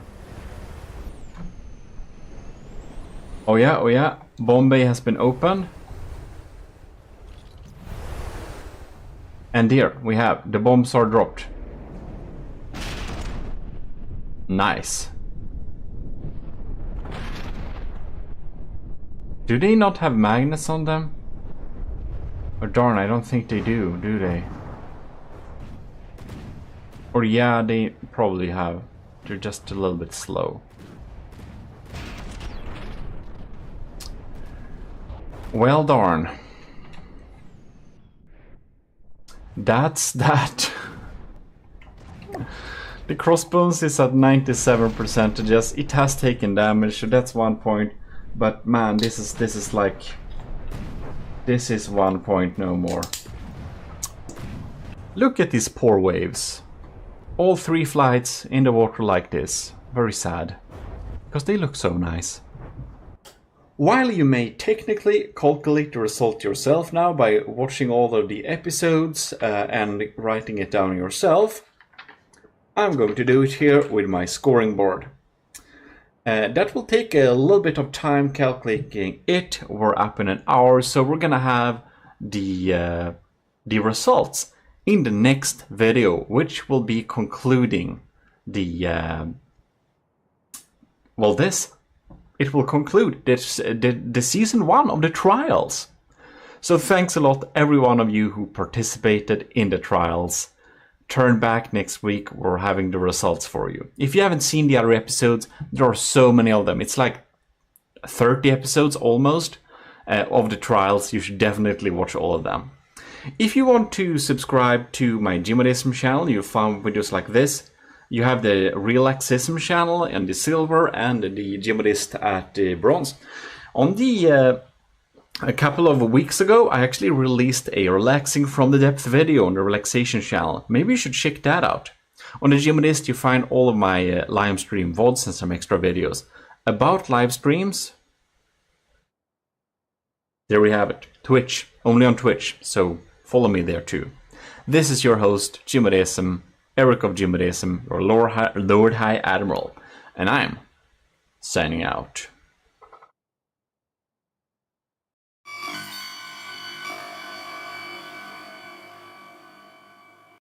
Well, hello and welcome back to GMODISM channel. This is your Admiral Eric, and we are, of course, back with the last final episode of the Army of GMODISM's first trials. It took a little bit longer time than I expected, but then I also didn't expect to spend any time at the hospital, so there is that. Anyways, we are almost basically fine now, which is super good. So one thing that we have been doing now is we have been calculating all of the designs. We have been checking them all out and calculated all the points. Now I don't want to spoil the results here, but here is the scoreboard. I can't imagine this paper is like a year old. That's so insane. More than a year since I started to write on this thing. I must say that the trials perhaps was a little bit overambitious for the first season. It's a little bit more complicated than it probably should have been. There was a lot of tests and a lot of videos and a lot of hours to do this, which is very cool though. But we have our winners, and that will be announced today. Now you could technically go back and watch all of the episode of the trials if I mention the results and calculate the points yourself, possibly. But whatever, we're gonna get into From the Depth. We're gonna look at all of them once again and talk about their pros and cons, and I'm going to give the final score. So let's get into it. Wow, logos. Hate these new screens. So we will be giving out the scores now. We're gonna start from the top of the list and we're gonna go down check all of them, and we're also going to give out some extra awards as well. This is, as you can see, Adnecria's Storyhana. It's a very beautiful build, and it got 4 minus points for being so much more expensive than it could be. So that wasn't great. But what was great was that in the sea trials and in the survivability, well, Adnecrias with the Storyhana got full score, which is very nice. And that means that Adnecrias will get awarded the Distinguished Combat Performance Award, which is a fun little badge on Discord. So Adnecrias, if you check your Discord name, you will see that you will have a Distinguished Combat Performance Award, thanks to your submission here. Yes, indeed. In Army of GMODISM, if you serve it well, you will be decorated. Anyways, all the scores combined will give Adnecrias a score of 24. 24. Next out, we have Kovrax, who is actually a cadet in the Army of GMODISM, and also an elevated GMODIST in the Ecclesiarchy. So thanks for your support. In any case, this is a highly anticipated build, a lot of people's favorite. It's absolutely stunning and very awesome. This is probably the best wood spam thing I've ever seen. It's just so cool that it is like a living being. This is the Manta War. And the Manta War, well, we got really distinguished here in the sea trials. The sea trials, we got full score. And in the tanky design, in the land test against the tanky design, well, Kovrax also got full score. And due to this absolutely beautiful design, Kovrax also got 9 out of 10 for the aesthetics, because this is just so cool. Now, on the flight where 3 of the Manta Wars met the Crossbones, well, Kovrax deserved 10 out of 10, the most effective craft we've ever seen. Now, the Army of GMODISM Quality Control Board, which is you guys having a vote, all the enlisted, and the commissioned officers having a vote also, gives this design 3 plus 5, which is 8 extra points for being very awesome, very unique, and very good looking design. However, the Manta War absolutely botched the submarine challenge. We got 0 score there, and against the quick target, you also got 0 scores. So that extra design points from the AOG Quality Control Board was highly needed. Due to good performance in the sea trials, however, the tank trials and the flight, well, that means that Kovrax is awarded the Epic Combat Performance Award, the highest combat performance award in this challenge that you can get. So congratulations. The total score for the Manta War is thus 49 points. 49 points. So, well, that is a really high score, and, well, Cadet Kovrax, the Manta War is an amazing design. Next out, we have among of the lowest scores on this Trials Season 1's lowest score. So if any one of you are worried about having a super low score, rest assured that this thing has the lowest score. This is Jono 1928's second submission. This is the Isanth 5. It's really funny because it is a ship copied out of the game Starmaid. If you haven't seen my beautiful city, Pandora Haven, please search Pandora Haven on my YouTube channel. You will not regret it. I can promise you that. If you think the Gimli was a big design challenge, that's nothing compared to Pandora Haven. Anyways, the Isanth 5 is a built-in game build, so, you know. However, it absolutely botched the sea trial, 0 points. The submarine challenge, 0 points. The quick tank, 0 points. The tanks, 0 points. Yeah, somehow it actually got 4 out of 5 in survival. I don't know how it did it, but it did it. Whatever. Total score for Jono's second submission is 11 points. But we all know this is just a funny thing. It wasn't meant to perform super well, so I guess Jono 1928 isn't super sad, and he has another submission. Speaking of which, this is Jono 1928's first submission, the proper submission. And this thing, oh my god, I do not think that Jono 1928 will be very sad with the score of this thing. It's super funny. That's one cool thing. We have the like drill bit thing for the civs missiles, which is a huge nod to the early Army of GMODISM designs, which always had a unicorn horn. If you didn't know that, we had a period where we added unicorn horns to anything, and Jono was at the channel at that time. Yeah, so that's a huge nod to that. That's super funny. Anyways, this is the AOG bomber, and it is much cheaper than it has to be, which is 3 bonus points, you know? And Jono managed to get full score against the submarine target. Also, this thing is super efficient. You can see when we let it play out, it has different routines for being super efficient. So this thing got a lot of points for being so darn efficient. 3 + 2 + 5 to be exact, which is among the highest efficiency scores anyone has gotten. Against all of the other challenges, it performed decent while not excelling. However, the aesthetics department, we have a solid 8 out of 10 due to the unique and fun design.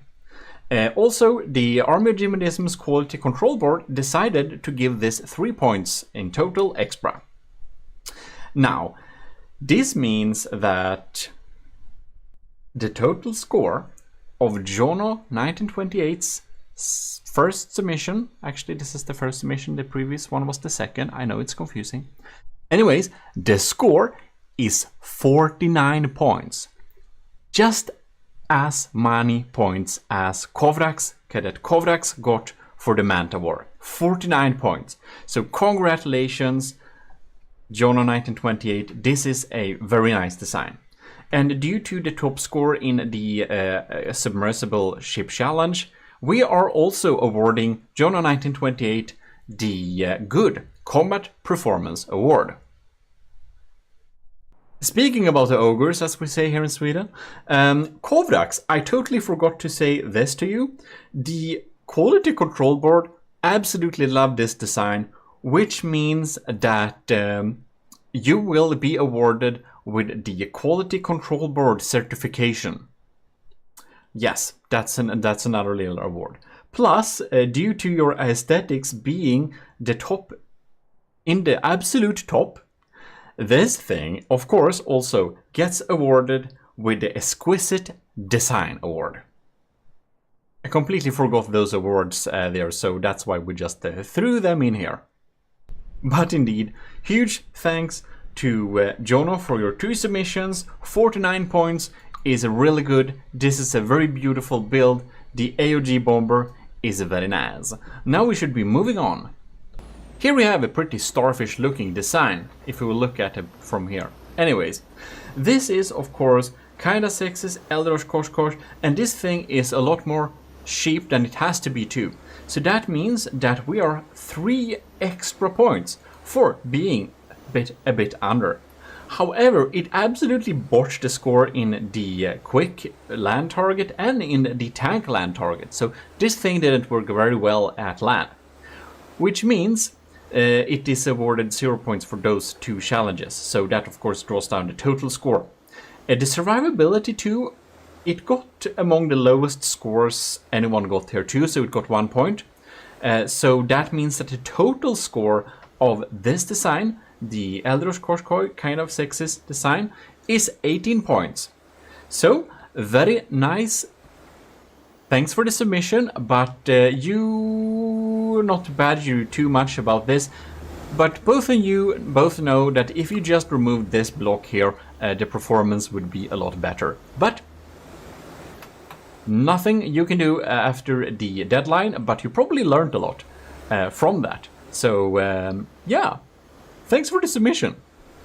Next out, we are having Light of the World's Star Drop, which we're having right here. Now it's also a bit cheaper. No, it's not. It's at cost. Never mind. Sorry, read on the wrong place.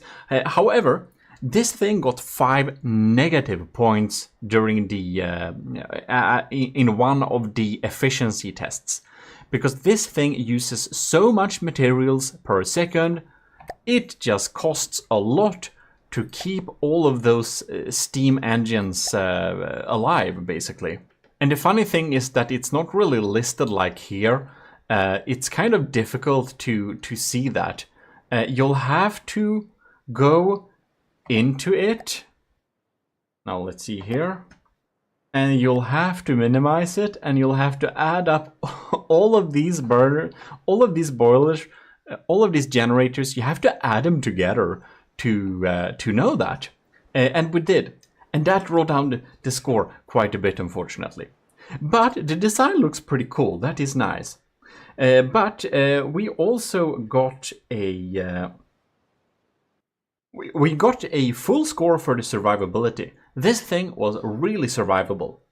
Anyways, all in all, the total points for Light of the World's Star Drop is 28 points. So not a winner, but definitely in the middle section here of performance. So thank you a lot, Light of the World, for your submission. It was fun to test out. And you would have been top 3 if it wasn't for the next design and some other afters. But 28, very nice. This beautiful thing is the Netrameira's Hummingbird. This thing looks so darn cool. I like it. I like this design so much. Well, in any case, Netrameira was having 9 out of 10 for the aesthetics.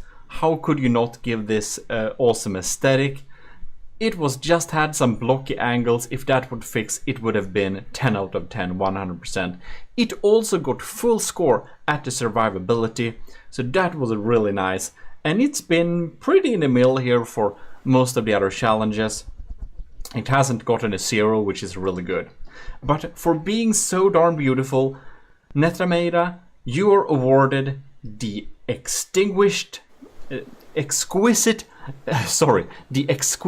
design award, because this thing looks so darn cool. So congratulations.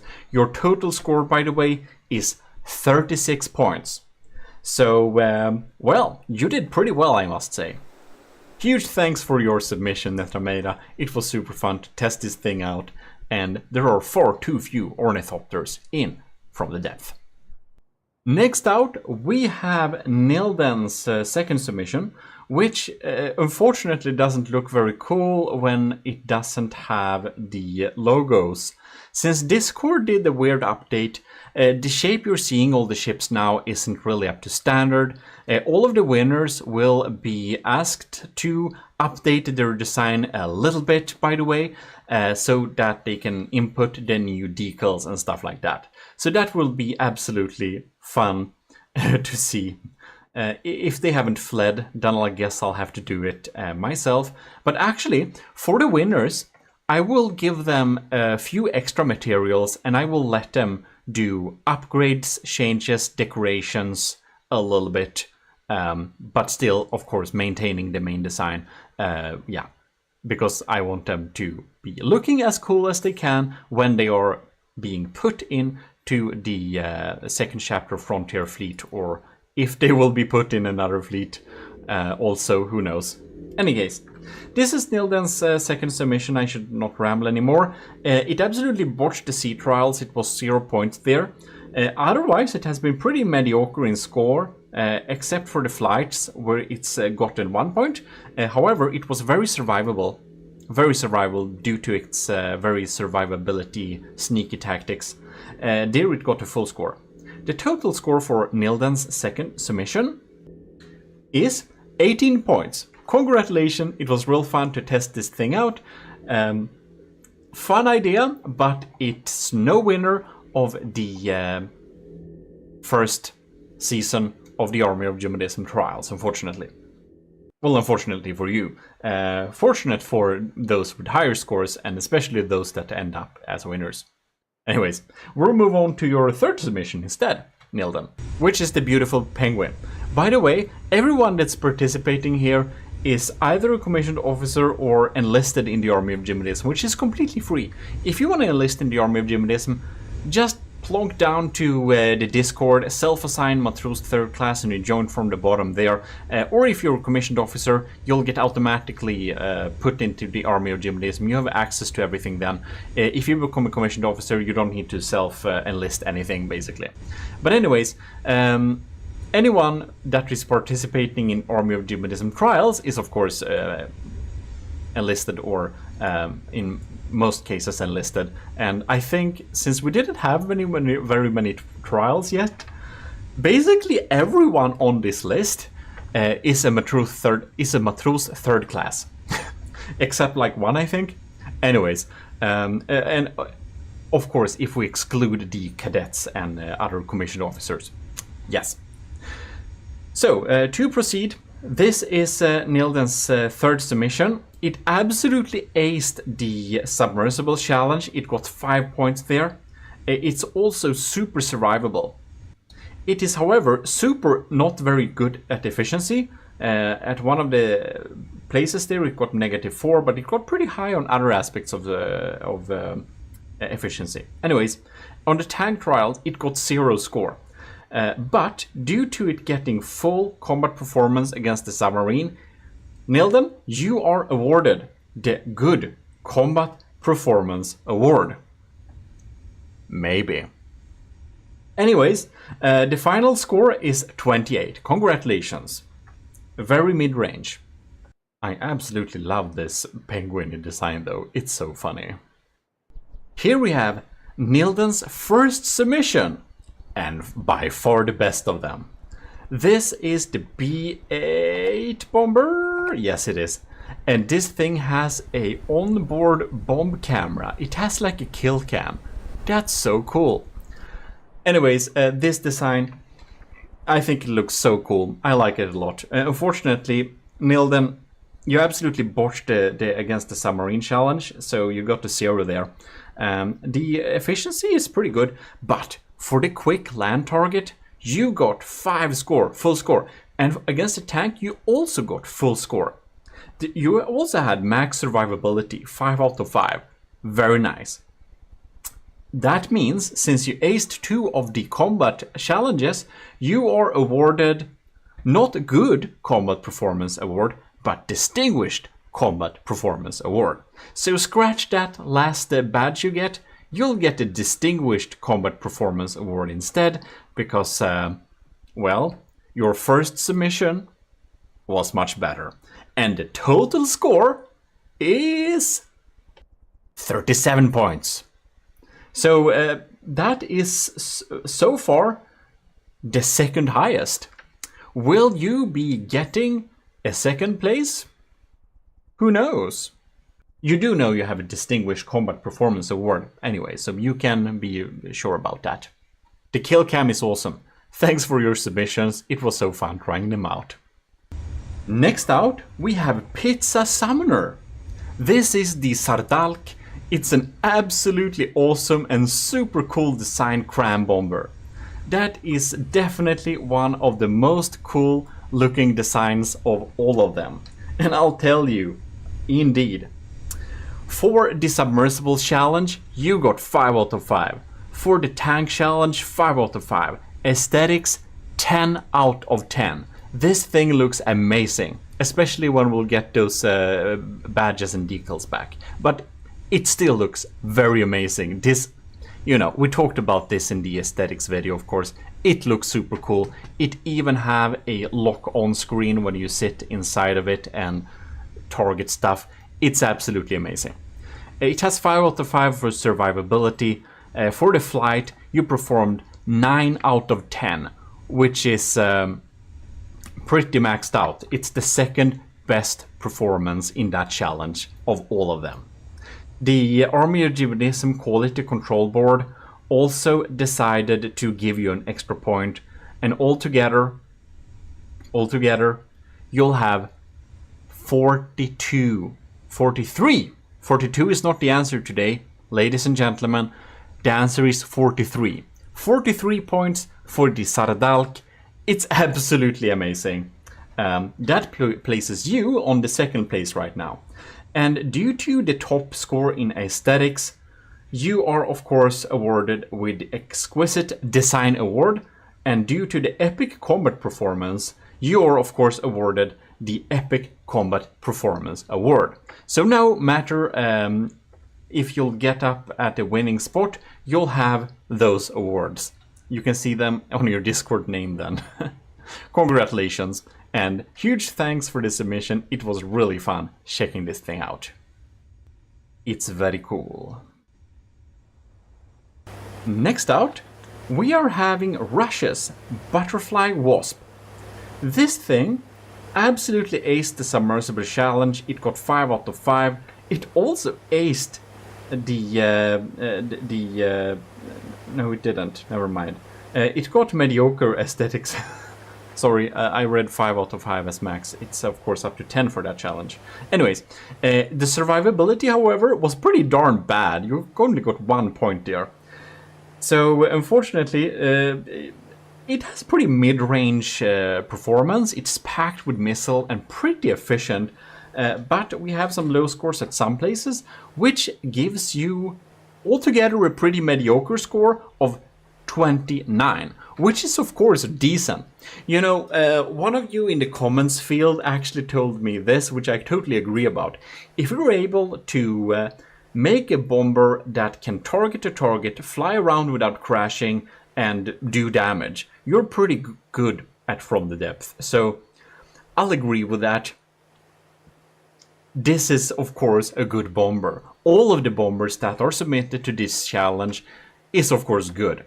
This is just a competition, so yeah, and in a competition only the best can win. So when we have, what is it, 24 different designs or something like that, it's pretty obvious that everyone will not be best. And being mediocre in the mid-range of this challenge is pretty good actually. So Rush, thanks a lot for this submission. It was so fun testing it out.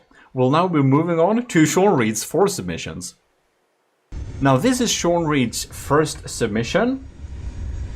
And yeah, we absolutely, we had some issues with being efficient. We also had some issues there against the quick target. And we didn't have any top score for any of the challenges. So, Sean Reed's first submission, the AOG Daggery, gets a total of 15 points.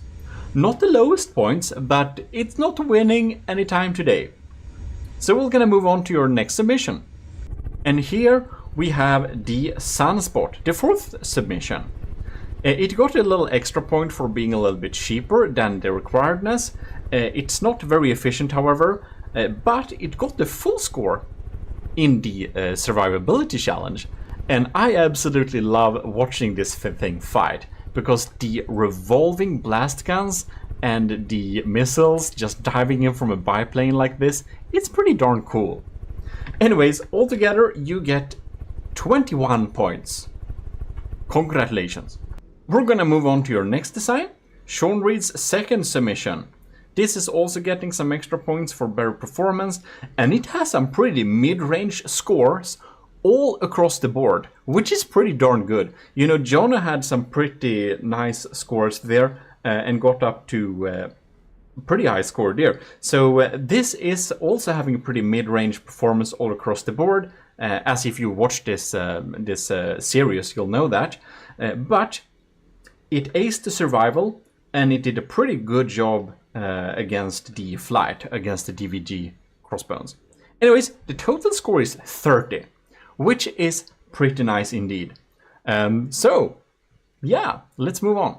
Here we're having the Sean Reed's third submission, which also got an extra point for some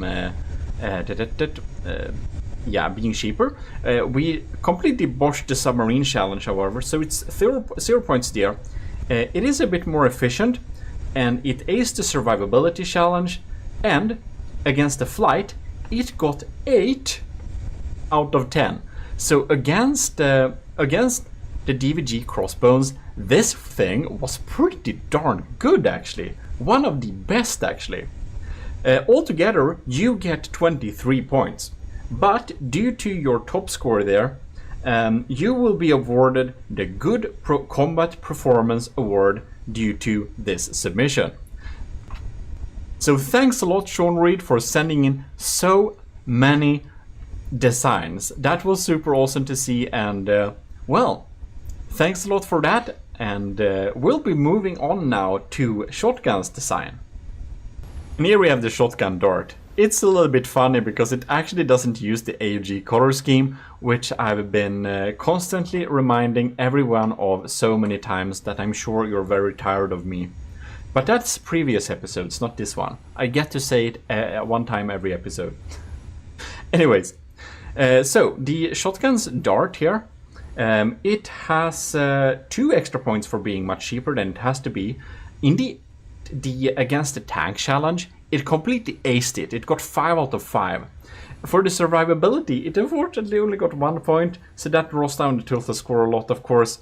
But due to acing the tank challenge, well, you are awarded, Shotgun, the Good Combat Performance Award. The total score is, however, 23, so definitely not in the top, but still pretty decent.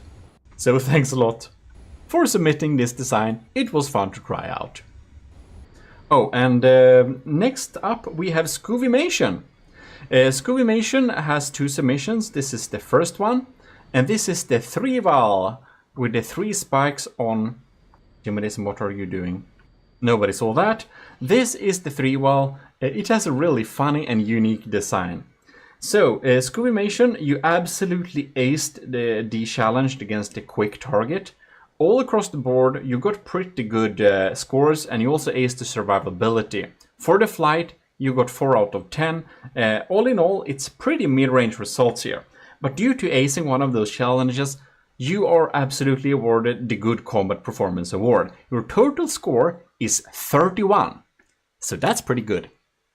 Now, next up, we have a design that I absolutely adore the look of. And that has actually spawned some cool things I'm going to show you. Now, this thing is absolutely horrendous at everything that's due to performance. So we absolutely botched the submarine challenge. We absolutely botched the tank challenge and the flight challenge against the DVG crossbones. It was horrible at survival, getting only 1 score. Yeah, all across the board, it's pretty darn shit when it comes to performance. It's decently efficient, that's one good thing. Anyways, the aesthetics of this thing is, however, 8 points. And the AUG Quality Control Board did award you an extra point. So all of those points that you have gotten for this basically comes from that. So all in all, you have 18 points in score. It's not great, it's not the worst, but it's you would have been the worst if this thing looked bad, basically. But it looks so darn good, it got so high points for the aesthetics that you are awarded the Exquisite Design Award due to this submission. Now, we actually did a really fun thing. Scoovymation wanted to practice building some interiors and making a super cool looking design, because Scoovymation offered me to get the pigeon like gutted out so I could fill it in with my own blocks, and that I did. So I gutted out the pigeon, the rest of the blocks I didn't like, it was gutted out basically. And I made a flamer design. So this thing attacks a target and just flames them to death. It uses all our new flamer blueprints, which all the commissioned officers can access, by the way, if you want to. You can download this thing, by the way, via our Discord too, so you can actually get the turrets there too if you don't want to become a commissioned officer. But of course, if you want to become a commissioned officer for $1 a month, you'll have a lot of thanks for me, because all of the helping this channel helps a lot. In any case, I built this design. I think it looks pretty darn cool. I just like the pigeon general look of the hull so much, I wanted to make it look pretty nice. So here we have it, and we have setups Sharon table inside of there, and we have my manually loaded 67mm diff gun there. We also have a super advanced thing controlled with a lot of ACBs, controlling these Azipods to make it move around.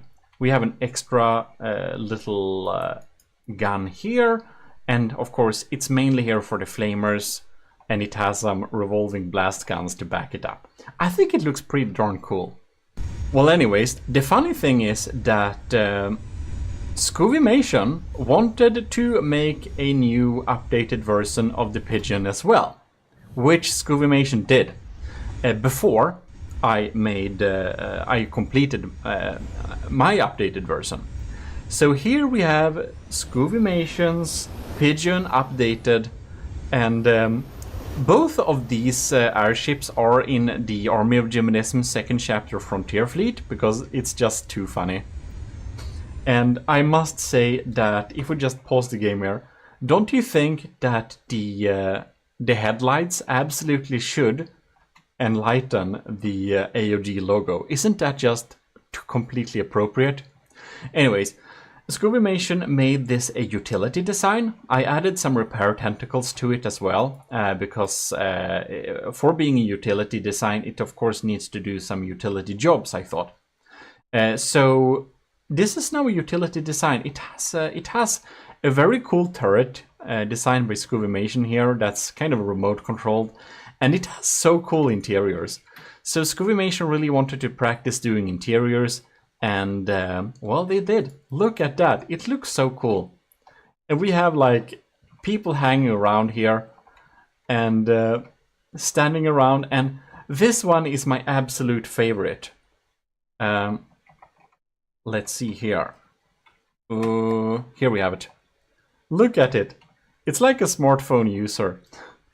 I thought this mannequin design was so funny. I had to steal this mannequin like setting and save it in my own folder, because I want to use this. I want to hide away a man with a smartphone on my future build.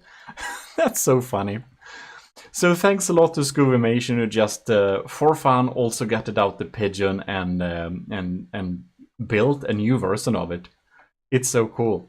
And we have a lot of people standing around and doing cool stuff, thinking there. And in the engine room, we can dive down here. We have someone sitting there, and I don't know if they're stealing goods. Who knows what they're up to? Someone checking the time. It's so cool.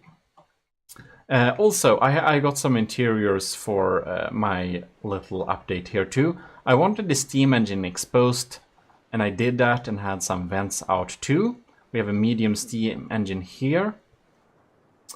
We have a operator, and from the outside you can actually like see the steam engine moving. I thought that was a very cool and important touch. Well, I just wanted us to check a little bit on what happens when a marauder comes in here. Whoa. Yeah, so Scoovymation's utility pigeon is doing some weird maneuvers there.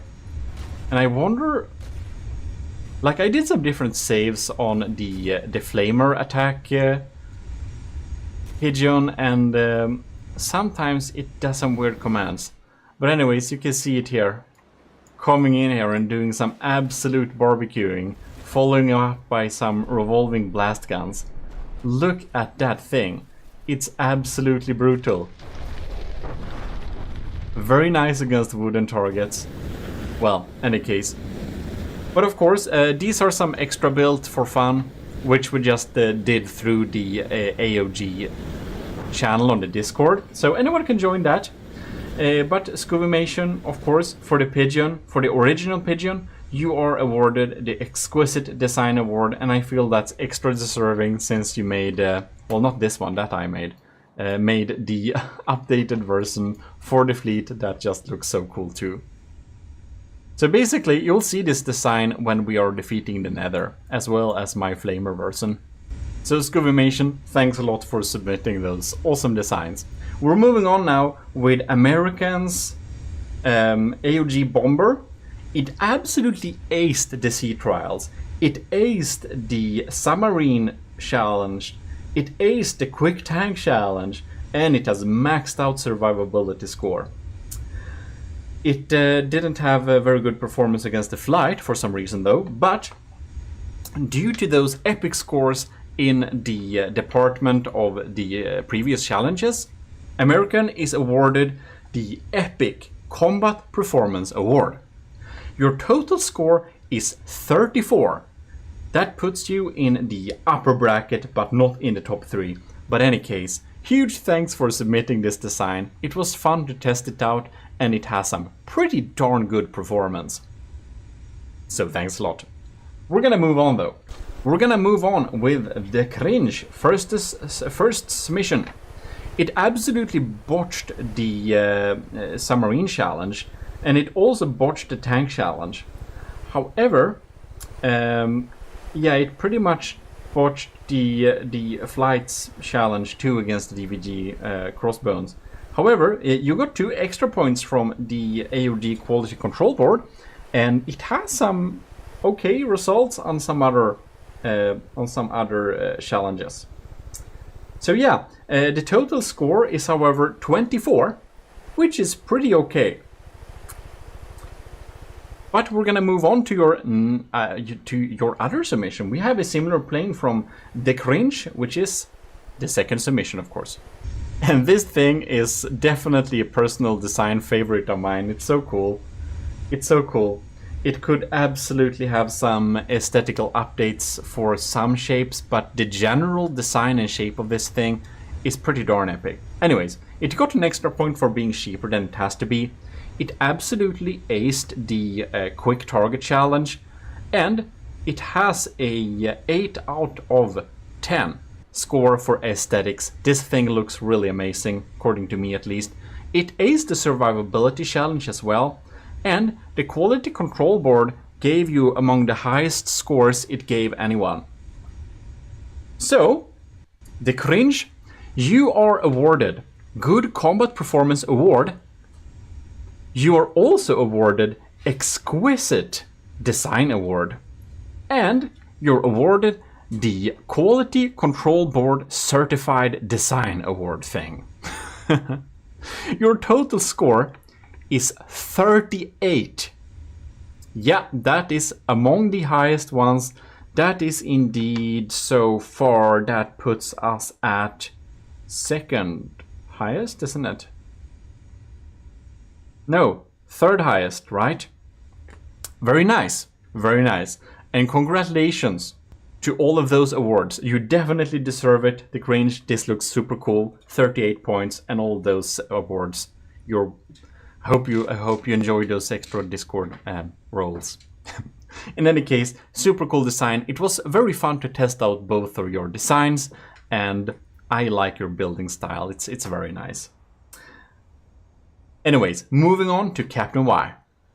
Or rather, MIA Captain Y. This is, of course, the BY-409, which is a absolutely epically designed aircraft. It got 3 extra points for being much cheaper than it has to be. It aced the submarine challenge, and it got 10 out of 10 for aesthetics, as I'm sure you can see why. The detail put into this thing is just so awesome.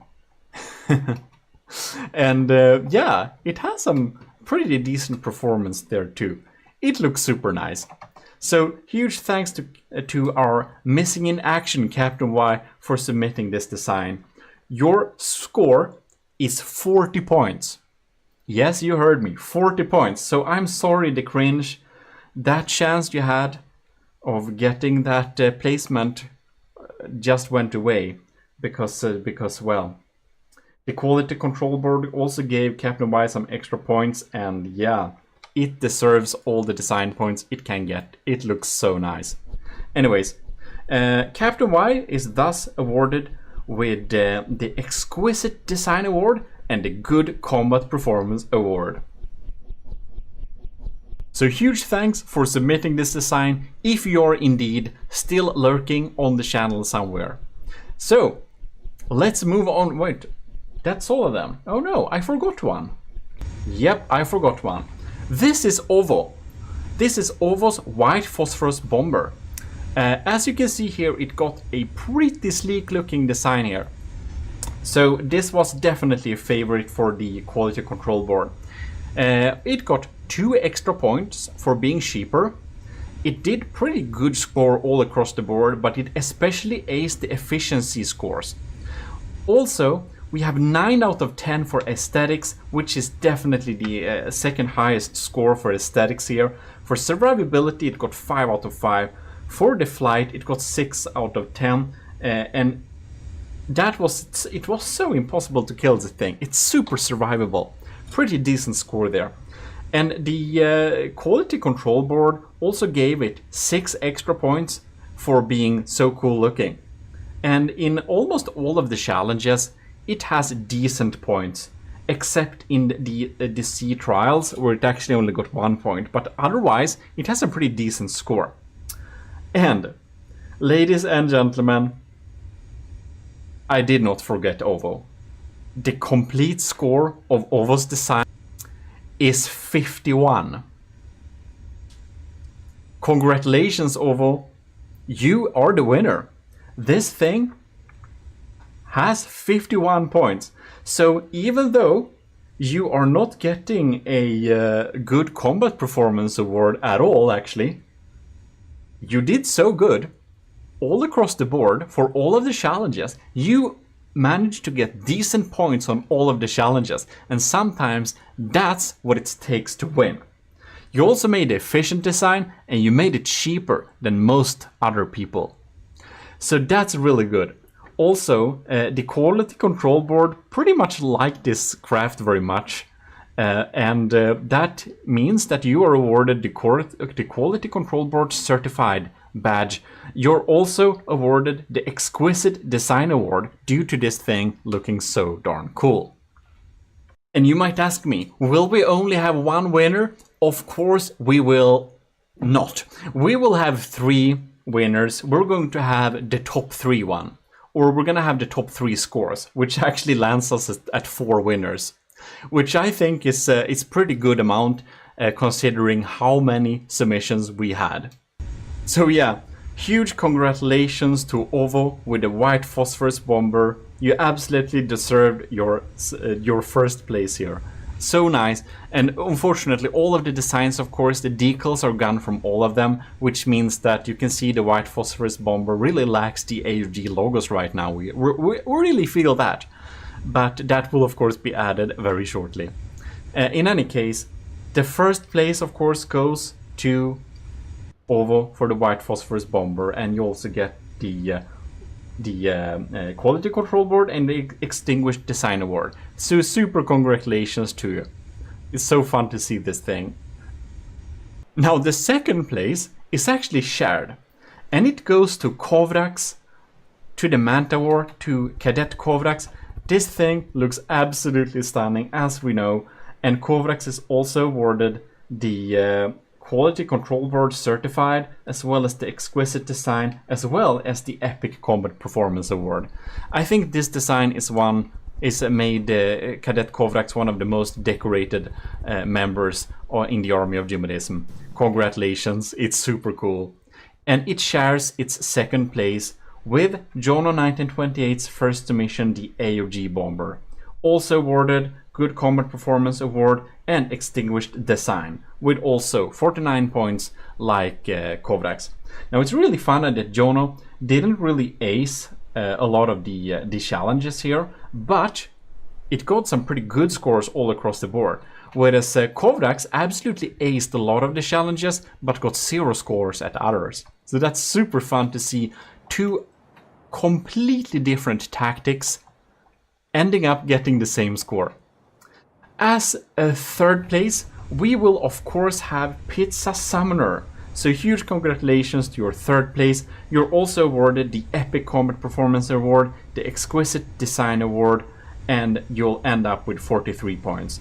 So to repeat that, the winner gets 51 points with Ovo. The second place is shared between Jono and Kovrax at 49 points, and the third place is at 43 points. So, congratulations to all of our winners. I will ask all of the winners here privately in Discord later, so the winners might actually see this before I do that. But I'll give you 2,000 extra materials for you to update the design in terms of aesthetics, or if you want to improve the performance. I will humbly ask you to not alter the design too much. We want it to be recognizable as the winner, but as Discord had some updates, it means that we can't see the decals and stuff anymore. And I know that Kovrax asked to make the design a little bit more expensive, to have pistons here in the back, and I hope that can indeed be added now instead. So 2,000 extra materials over the allowed previous limit for our four winners, actually, place 1, 2, and 3, to update the designs aesthetically and performance-wise, whatever is necessary. You don't have to make it more expensive. I'm not saying that. It's just that you can if you want to. And the designs will then be installed in the Army of GMODISM's fleets. Well, anyways, huge thanks to anyone who's participated in the Army of GMODISM's Trials Season 1. It was so fun having you there, and I hope to see you in future challenges. If you want to get notified about future challenges, well, then you should join our Discord. You also should join the Army of GMODISM by enlisting yourself, self-enlisting to Matros 3rd class, or you will be...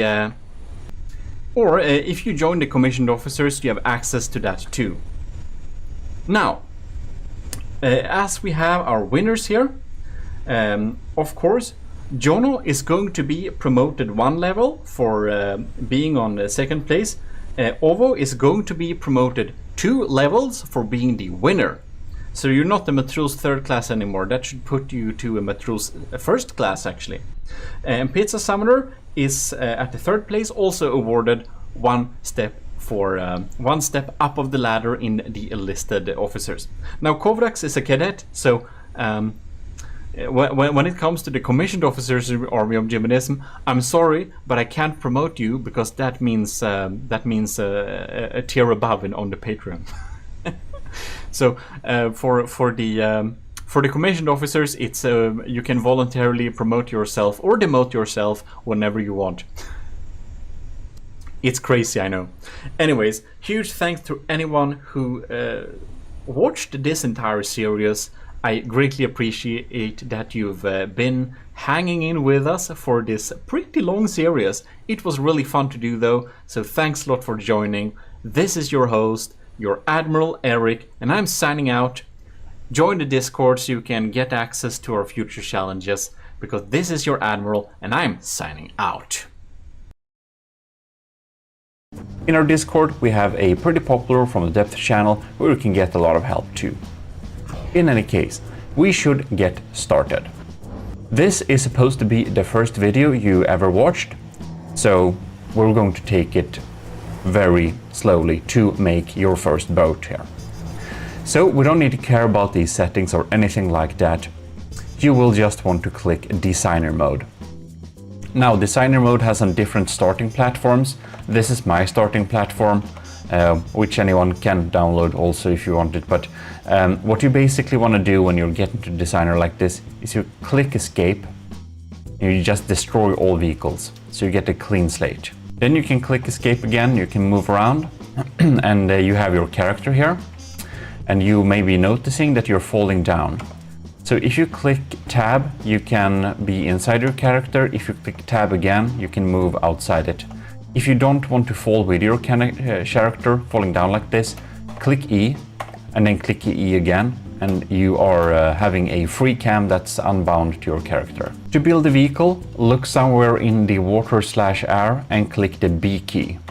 To not let your block fall down and plop down in the water like this, you can click caps lock. You will make sure it's locked in the air. In this game there are different building modes. So if you have the key-based system, you can move around by just placing or removing blocks even. And the mouse is just giving you the direction you are looking at. You'll just move around with WASD like this, space, and Alt to go down. You can double tap any key to go fast. It is directional dependent on where you're looking. So I'm just holding W here, right? Then there is the other building mode that is mouse-based. You'll just click F3 to switch to this. It has a much similar building way to many other games. Now, please learn the key-based system. The mouse-based system is so much inferior and the key-based system is just so good for this game. You may be unused to the controls at first, but it's much better. To stop building on your boat, click the B key, it falls down. Look at it again, click B again, you can lock it with caps. Now, to all of the blocks. We have so many blocks here, and to cut things a little bit short, wood and alloy are the floaty blocks. So when you're building boats, you want to have it out of alloy and wood to a big part, and then you can have some metal on it too without it sinking. If we just check here, the water area is where all of the different water based blocks are. So here we have your water propellers, sails, rudders, hydrofoils. Here we have a bunch of different types of weapon systems, and we're going to choose one of them. We have dedicated tutorials for that, of course. We have defense. We're not going to go into that much this time.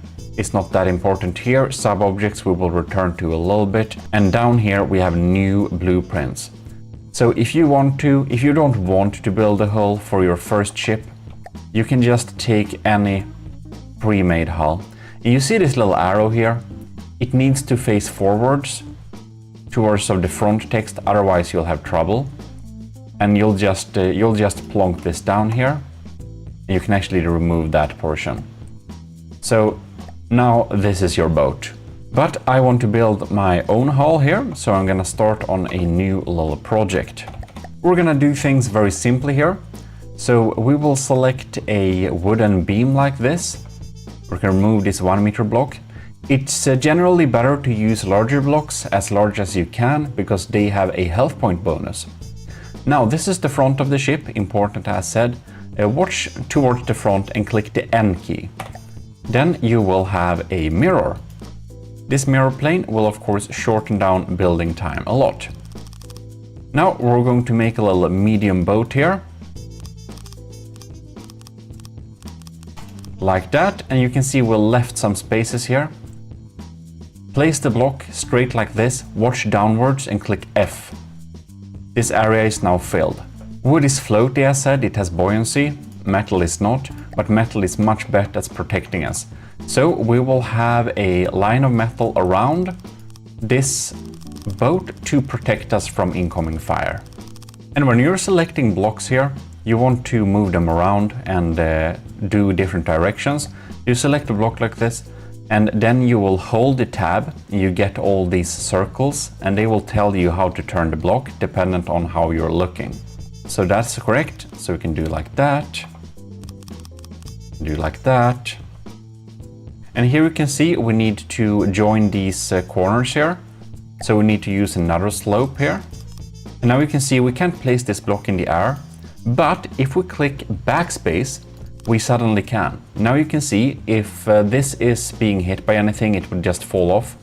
So this is just a temporary allowance. But when we plonked it down there, you can see it now works. As said, we can use these of course, but it's better to use larger blocks if we can.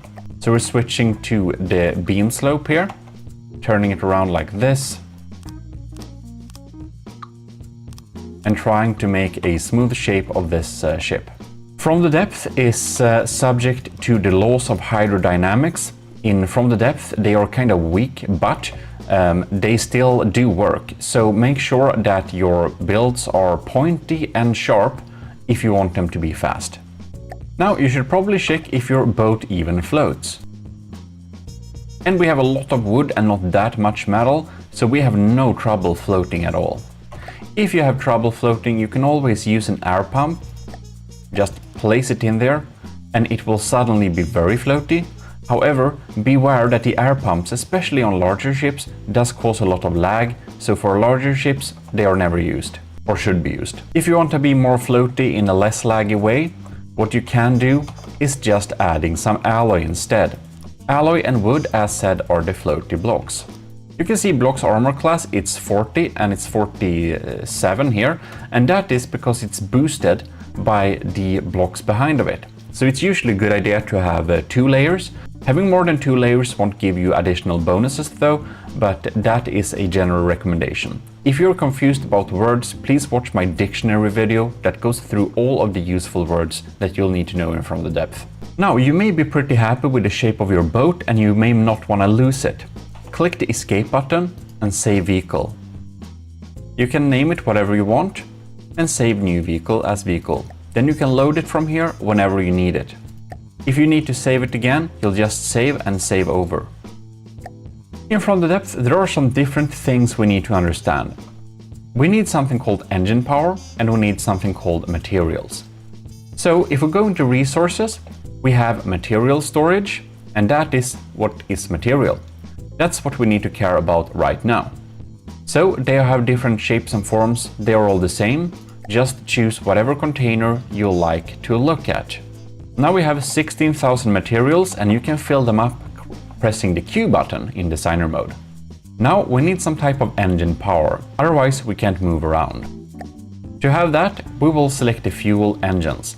Now I have a really good tutorial about everything you need to know about fuel engines and how to make them as best as you can. But for this little thing, we're just going to select one of these pre-made fuel engines and we're gonna put it in the back here. I really recommend that tutorial though. Now, fuel engines, they need fuel. So we'll go into the resources tab and select the fuel. If you look at the fuel here, you can see 500 mats extractable as fuel per minute. We estimate you require a maximum of 2.5. So yeah, we'll need a couple of more of these, right? Now we have some engine power, so we can add our basic propulsion. If you click the middle mouse button, you get to this beautiful little menu, and here, if you right-click this, you'll get a mirror mode in the center. Very handy. Here I just added these hydrodynamically, so they don't cause more drag than they need to. And we'll go to water tab, and we're gonna have huge propellers, 2 of them like that. They will need to go to side, so we're going to add a rudder to this boat, turning it around like that, and that. If your rudder is reversed, you can reverse the input inside of here, like this, if that is a problem you'll have. We need to control this boat a little bit here, so we're going to start with some manual control. We have a share. The articulated share lets you not move around very much, which makes it more stable. And then we have a ship's wheel or a vehicle controller. Anything is fine. So how do we use this boat? Well, if you hold you will move around like that, and the boat is now going away. If you want to lock onto the boat with your camera, you can use shift and caps lock to lock on. You can otherwise just be in build mode and you will be on the craft, or you can click tab and be inside of your character, click tab again and move around. It's only when you double click E that you will be detached. So our boat is now moving, isn't that quite nice? Let's use the maximum speed. You can see the main drive in the lower right corner. We are having a good speed of 30 meters per second. H key, you can see we can turn as well. Very nice. If you want to stop the boat, click U and J at the same time and you will have no drive. And you don't have to use rudders if you want to turn and move around. You can actually use propellers as well. So I just add this here and we go to water. And we're gonna select the small propeller. If you wanna have this thing aim the direction you're looking at, you're just clicking the G key and it will aim the direction you are looking at like that. Very nice. If you want to select a block you're hovering over, you can click R key and you can get that block. Anyways, you can't block propeller's outputs because then you can see not enough free room behind. So here you can see this little propeller. If you go into it, it's set to automatic control. Now if you leave everything at automatic control, it usually just works, but personally I think automatic control messes things up a lot of the time. So I will select manual control, and I actually want to turn off automatic control for all propulsion. So then we need to set up everything manually. So if we click Turner preset there, and Turner preset there, and see, yeah, they're all Turner presets, and they're green. That means that they are the right way around. So if I do like this, you can see we are now turning sideways like that. And if I go back here, I'll need to make sure they are set to pusher preset and pusher preset. That means they will respond to the command they were before. That means that they are working as propulsion. Sometimes the pre-selection for the manual control is wrong and it may think it's a pitcher or a roller or something like that. Now, for many boats, you probably want to have a manual control sometimes and an automatic control at other times. To have that ability, we'll need to add something that gives us a stabilization for manual control and automatic control, and that is PID general purpose. We're gonna have two of them. Inside of it, we will set propulsion pitch, check this box, and input signal will be pitch. The other one will be propulsion roll, and the input will be roll. And we can leave them as is for now. Now what we need to do is to add some stabilization. And we're gonna have some circular propellers here and here, and these are set to pitcher presets, which is nice. And we're going to have here and there, and they are pitcher and they are pitcher.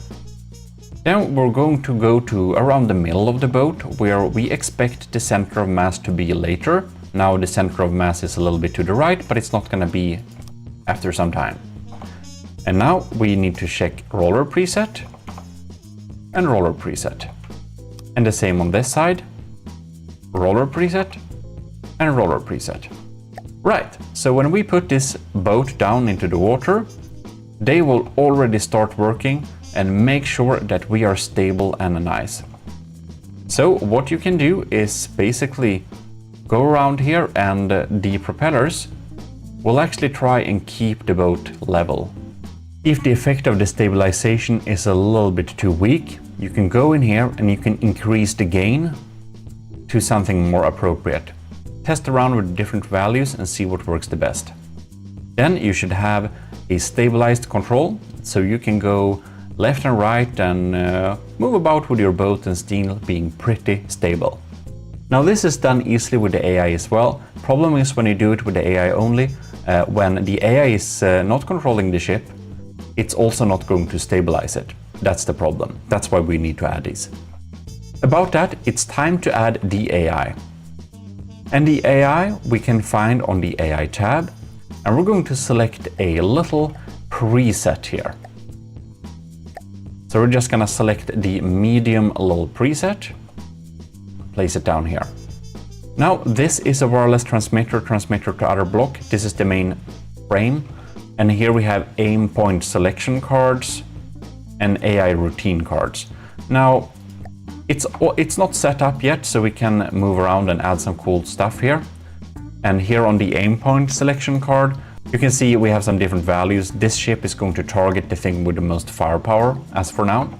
And here we can make it target, for example, blocks above water. Maybe our weapons aren't very well designed to shoot at underwater. Different settings there. Anyways, we go into the AI, or click the C menu and click on the AI here. So we're gonna add a behavior here. A lot of ships use broadside 2.0. Some are pointing at, and very many ships are using circle at distance. So we're gonna set our combat distance here when it's gonna engage in combat. And here you can see the max roll to target. This should be 0 if we want to be a stable ship. And we should ignore altitude, because circle at distance can be used for aircraft as well, of course. Under adjustments, we are setting this as on water. We're gonna make sure it doesn't collide with anything by leaving the settings as is. And this vehicle is a sea vehicle. It probably needs at least 19 meters or whatever of depth, otherwise it will not work. And if you set that to 0, it might run into the ground and destroy itself. Turning circle, probably a little more, I don't know, 160 meters sounds about nice. Right, now we can go to maneuver. We're gonna add a maneuver. This is a ship or tank.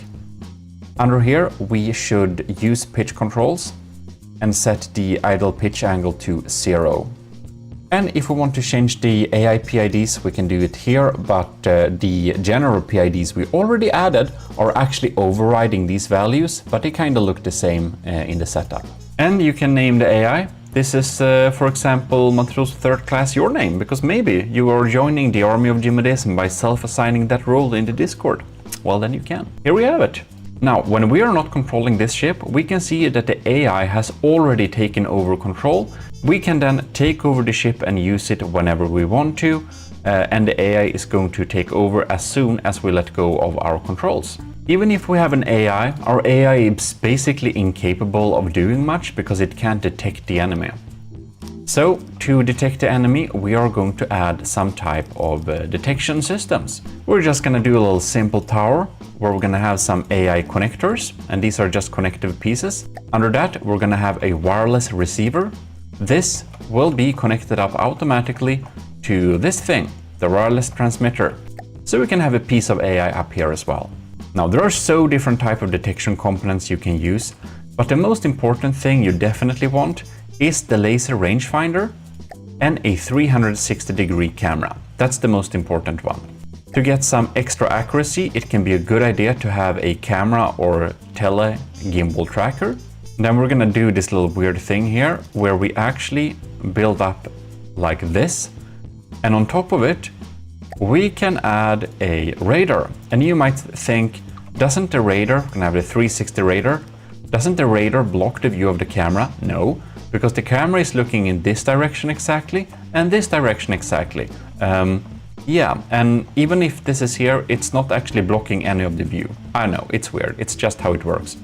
So now we have some decent detection. Different detection components are using different amount of general processing power. Please refer to my dictionary video. But in any case, to cut things short, these use GPPP, and if you have too little GPPP, the detection will be very inefficient, and to get more GPPP, you'll add general processing cards. They're expensive. Now we have a cool looking boat, but we obviously need some kind of firepower, right? And we're going to go to simple weapons. Here we get some basic firepower. The Age of Sail cannons together with a laser and a shard cannon. These AA guns and the 40mm ones here, and the 30 and the 60mm cannon, they're really simple, you don't need to configure anything. So we can just add one of these in the back as some type of extra AA cannon. Now, to make this even work, we need to have something called a local weapon controller. To make your life easy, just select the all-in-one local weapon controller. If you go into this, you can select that, for example, have some limitations. This is not going to be able to shoot at things underwater, so we might set it to not target that. And it's probably not going to reach more than like 2000 meters or whatever, so we can set it at that. Other than that, this is absolutely fine and should be working. We now have a working gun. And if I walk to this gun, I can actually control it. And shooting it by holding control. However, to use guns, we need something called ammunition. If you don't have ammunition, the ammunition tab is going to go down and you are going to not be able to fire for a while. So you'll just add some ammunition here. You can see that our weapons require 19 and we now have 1200. But we're gonna add some more weapons so they can be here for the time of being. Do know that these are pretty explosive. If they got damaged, they will blow up pretty spectacularly, so don't put them too close to anything that's very important. About that, our boat was a little bit destroyed here. If you want your boat to repair itself, go down to miscellaneous and select repair bot. You can add a couple of repair bots here. Don't have too many, but maybe 2 or 3 is an appropriate amount. And if we destroy something here, you can see that the repair bots, they come flying and they will repair the damaged. Also, your character is equipped with repair tentacles. To be able to manually control guns without walking up to them and controlling them because they are near, go to control and select a fire control computer and just have it close by to the bridge, and when you have that you can control all the guns. To make a little bit of a more fancy cannon, we go down to sub-objects and we select a one-axis turret here. We can plonk it down here, and this is a different object. So when we're building on this, we can't build on the floor here. So if we want to build on this, we click B and click B again, and if we want to build on this, we look at it, click B, and we can build on it. On this thing, we can also place an all-in-one local weapon controller, and then we can have some weapon systems. Onto this thing, we can even use some prefabs. Now I'm going to use my prefabs here. All the commissioned officers in the Army of GMODIST have access to all of my prefabs and whatever, if they want to use them. A lot of them are of course uploaded on the Steam Workshop, where you can get many of them as well. Anyways, I'm just going to add a quick little cram cannon here. It's kind of not what this video is exactly about, but we'll need something here. Now you can see we ran out of materials because it's tried to reload. We can make sure, yeah, we have enough ammo. Good. Protecting your turrets with some armor is of course a smart idea. And there we have that.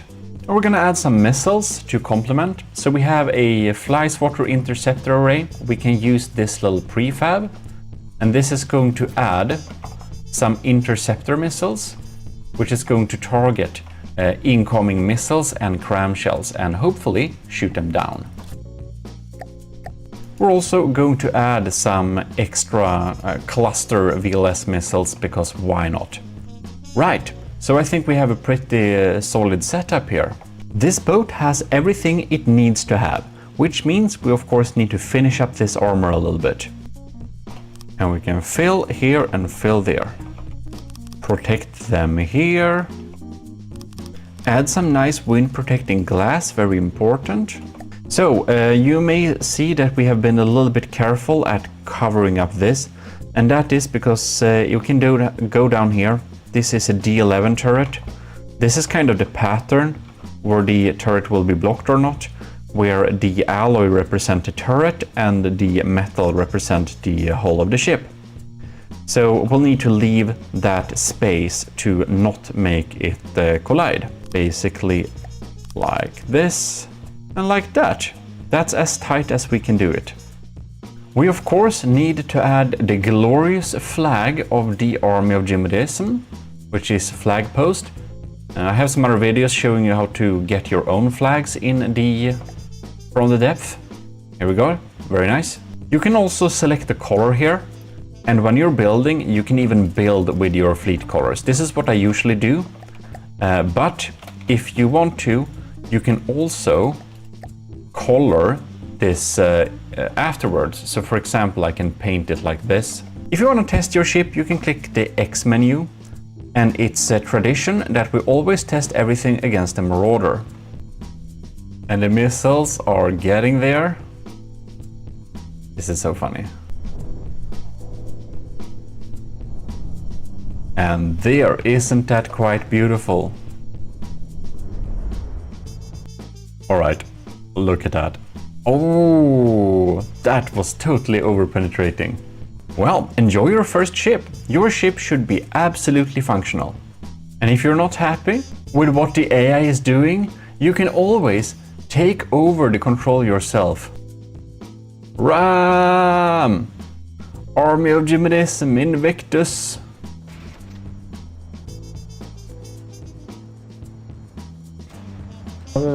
Victory is ours! Yeah, so enjoy and do whatever you want with this. This is Eric and we're back with instant tutorials. It's time to talk about armor again. So if we're building here on this little structure, we can go into blocks. And armor is of course blocks we use to protect our crafts from incoming damage. To put it simply, armor is a combination of health and armor class. If you look at this wood block, a square meter of wood has 200 health points and 8 armor. So the armor on the block here, the 8 armor, is called armor class. For weapons, they usually have a AP value, And if the AP value is higher than the AC value or equal to it, it will deal full damage. But if the AP value is lower than the AC value, it will not deal full damage. We're gonna go into that a little bit more in detail. If we look at heavy armor, it has armor 60. Well, that means it's a lot better to protect you against armor penetrating shells than wood. It also has a lot more health. But if, for example, we have a shot that has more than 60 armor points in dealing its damage, well, at that point, our 60 armor won't really help at all. So if the armor doesn't help, it's actually more cost effective to have wood as armor. Because this wood blocks costs 1 material, and this heavy armor blocks costs 25 materials. If you're anything like me, considering you're watching this video, you probably need a visual representation to understand this. Let's move over to this weapon platform. When we are making armor, it is important that the armor is as cheap as possible and as effective as possible. So, that means that using heavy armor is usually not the best idea. This little slab of heavy armor cost as much as these 5 meter of metal, the most common armor. And that costs as much as these 25 meter of wood. And the funny thing is that health points per materials, wood is the best one of them all, absolutely the best one. But they have some drawbacks, of course. That's why people don't use it that much. So to understand armor, we will first need to demonstrate this. This is a gun testing station, of course, and we're going to check the APS here. If we scroll down here, we can see this is a pure sabot head. Now, we won't go into that in this video, but sabot heads and pure sabot shells is of course the most armor penetrating shell. You can see that the expected armor pierce, the AP value, is 107. That means that the benefits of having heavy armor is absolutely useless. And wood should perform much better under these circumstances, since we only need cheap health points. We're going to shoot a 150mm shot against these armor targets to test our thesis. The expected kinetic damage is 7000. So let's check that out. First, against the wood. In the upper right corner, you can see the damage dealt, which was 6000. So let's shoot against the metal slab. 6000 again. And finally, against the heavy armor. Here you can see that the heavy armor was the only armor that was penetrated during this test. You can clearly see here from this example that in this case, the wood did the absolute best. More than half of the metal armor was penetrated, but not even a third of the wooden armor was penetrated. And the heavy armor, well, it's breached. So now we're switching to a heavy head for comparison. The AP, armor piercing value, is lower. It's at 28 instead now. However, the kinetic damage is a lot higher. So let's check that out. And for a quick little reminder, wood's armor class is 8, metal's armor class is 40, and heavy armor's armor class is 60. Wood. 14,000 damage. Didn't get through though. Metal. 7,000 damage. Also didn't get through. So lastly, heavy armor. 5,000 damage. Didn't even get through. From that, we can conclude that when the enemy is using weapons that are really deeply armor penetrating, you will need to use blocks, a lot of blocks, that have the most health points per material. The best one is wood, the second best one is stone. But when the weapons don't have a very high AP value, well, then you can really get protected using armor. High armor. While wood may be technically best for a lot of scenarios, you can see that having 25 meters of wood is really thick. So you might understand that it's not really practical to do so. So that is something you should keep in mind when choosing armor. Do you have the space for it? If you have the space for it, you don't need to choose the most dense armor. But for things that has to be dense, like turret heads and turret necks and stuff like that, well, heavy armor is the obvious choice. Now we're getting back here to check some other armor basics. So, you may notice that a lot of from the depth builders try to prefer to use the 4-meter beams as much as possible. And that's no coincidence. It's not only because it's easier to build that way, it is also a very simple fact. You see this block? It has 350 health. So, the block that's twice as large should have exactly 700 health. It does not. It has 770 health. And at the bottom there, you can see extra health from being bigger. So, the game rewards us for using bigger blocks, because if we have too many blocks, the game will lag so much. If you're building a ship that has more than 100,000 blocks, it will usually lag too much for most people to have like 2 of these ships facing each other. So the 4-meter blocks, the largest block, is a 20% health bonus. And that's huge. So you really want to try and use the biggest blocks that you can. 4-meter, this one, 20% bonus. Now, this is a little fun secret I realized in a Gimli battle recently. This block, the 4-meter offset, it has a 5-meter length, so it gets 25% bonus. Yeah. Now, there is another fun thing you can do too to add some armor. If you go into air and go into ducts, there are some really large ducts here. And these ducts, well, they are so large, so they are a little bit sheety in a way, so you don't get that bonus, of course. But having a heavy armor duct like this, it weighs a lot, it does, but it will give you a health of 37,500. That's a lot. So you can see that these ducts actually come with a little premium cost. If you see this heavy armor duct 3x3, it has a material cost of 350. And if you look at this 3-meter beam and take this times 3, well, you're not getting to 350 at all. That is because the game don't want us to only use the ducts because stuff looks funny.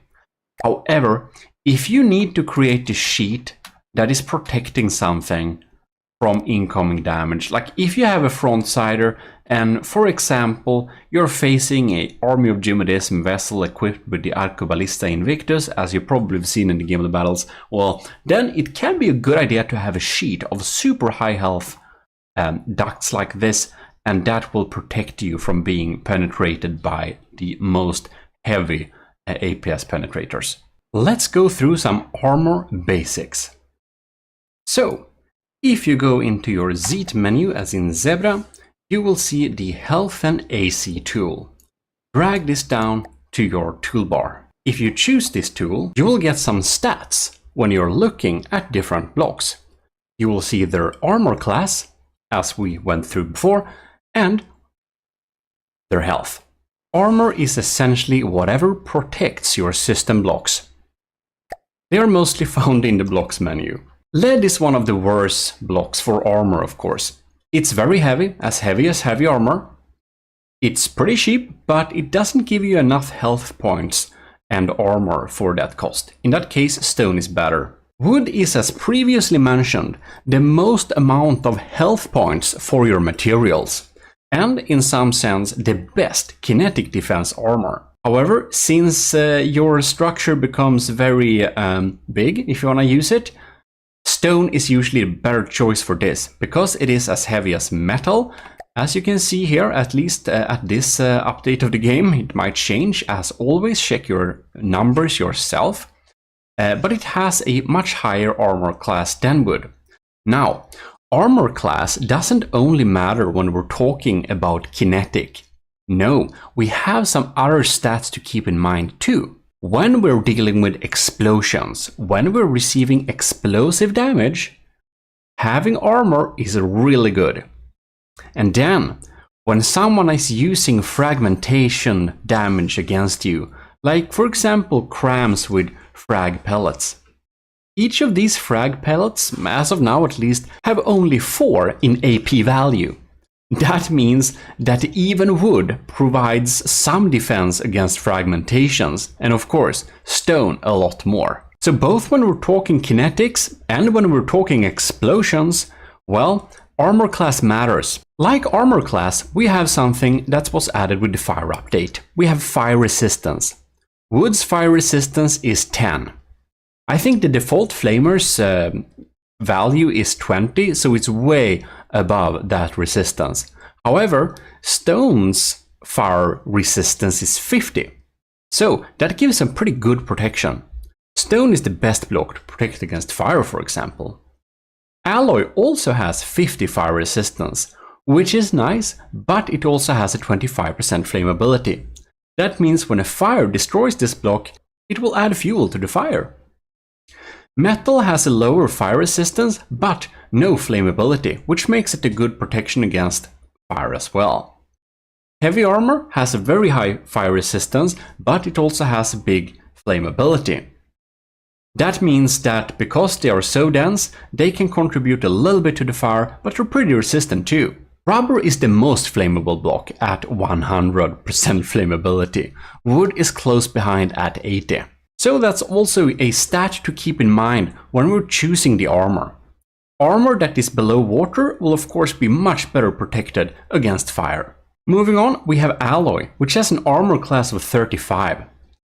However, the alloy block is very light. You can see its relative buoyancy is plus 32, which is a lot more floaty than even wood, which is weird. But it has a weight of 5, so it has half the weight of even wood, which is the next most light block. Stone and metal is at the same weight, and heavy armor and lead is at the same weight. Be careful with that heavy armor, your thing might become very heavy.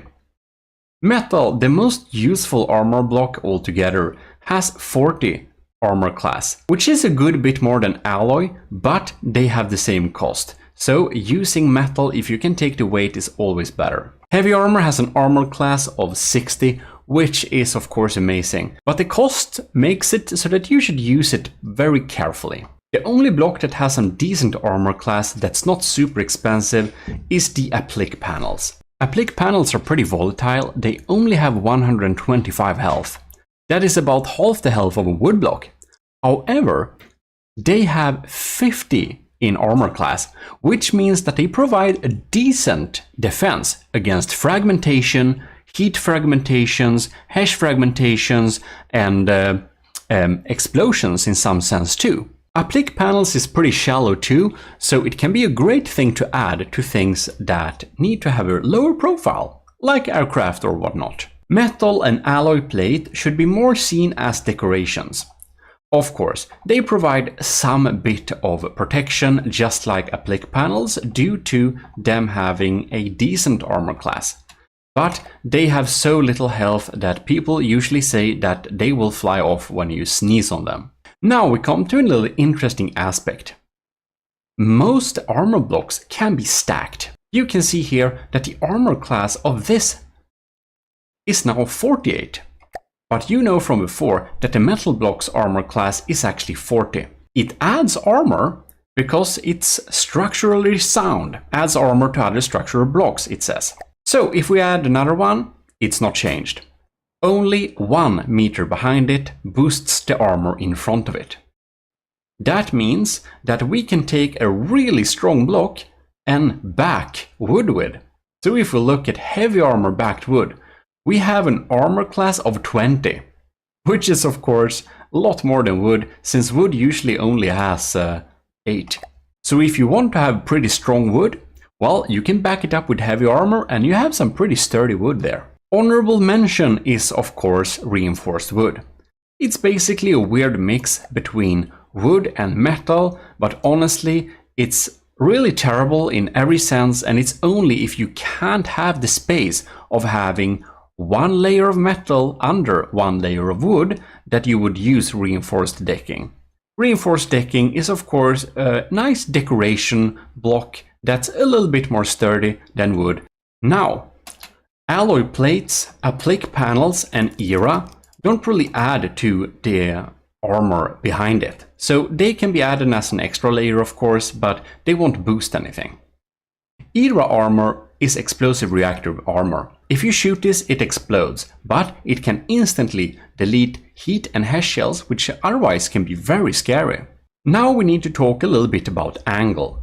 The angle a projectile comes at the surface matters too. Here we have a very simple 52mm armed with a heavy head. Let's shoot this slope. 26. Because it comes at an angle, the damage dealt is less. If we instead turn this block around and shoot it again, it deals 86. So when things come into a slope, they deal less damage. You remember the AC versus the AP value. If we're having an AC value that's a lot higher than the armor piercing value, well, then we get an interesting phenomena. Watch this board behind. You can see it bounces. Sometimes it will bounce, and sometimes it will be absorbed into that slab. However, those times when the shot is absorbed, like now, it deals minuscule amounts of damage because this AP value is so much lower than this armor class. So that you can make it ricochet off surfaces and thus dealing so little damage. Another little point we will cover briefly is fire resistance. So we're gonna start some example fires. We can see here that the fuel is of course being decreased when the stone is burning up, but of course the stone doesn't add anything to the fuel. The fuel on the metal is also not being added any, so you can see here on the alloy it has more fuel left. Here on the wood it actually almost has as much fuel as when it started. Now you can see that while it hasn't destroyed the first heavy armor block yet, it's pretty interesting because you can see that the intensity actually decreases or increases dependent on what block it's burning down. And here, one block got destroyed, but fortunately for the fire, it just escaped adding that fuel to the fire. In any case, looking at this, you might think that heavy armor is a fantastic fire defense. And do you remember that heavy armor is pretty expensive though? So if we compare that to metal or stone, which is even cheaper than metal, metal and stone is actually the fire resistance champions, not heavy armor.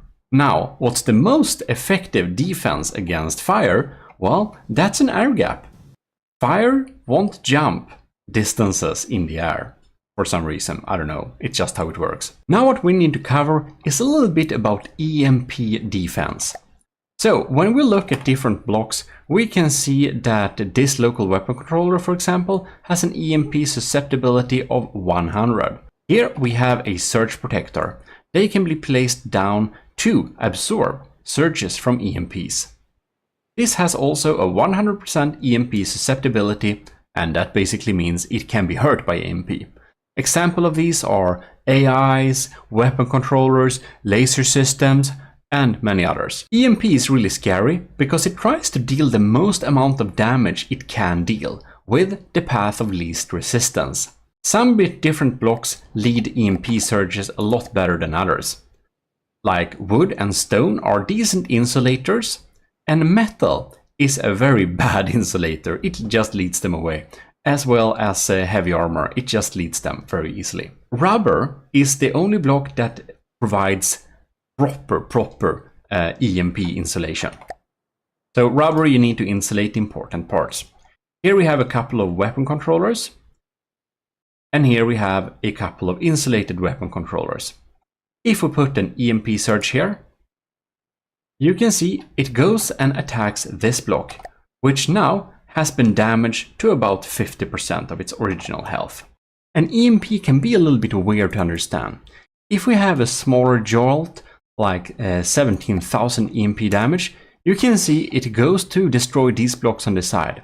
Now these are insulated, and EMP wants to choose the least part of resistance, but because there is nothing other, it will jump that rubber insulation anyways. So it's important to have some EMP surge protector as well. But the weird thing is, if we have a really big EMP surge, it will actually just bypass these and go down into the main structure because there is some other blocks inside of here, like these surge protectors built into the structure that of course have a lot more health points to hit for. So it's kind of weird. EMP is kind of conscious.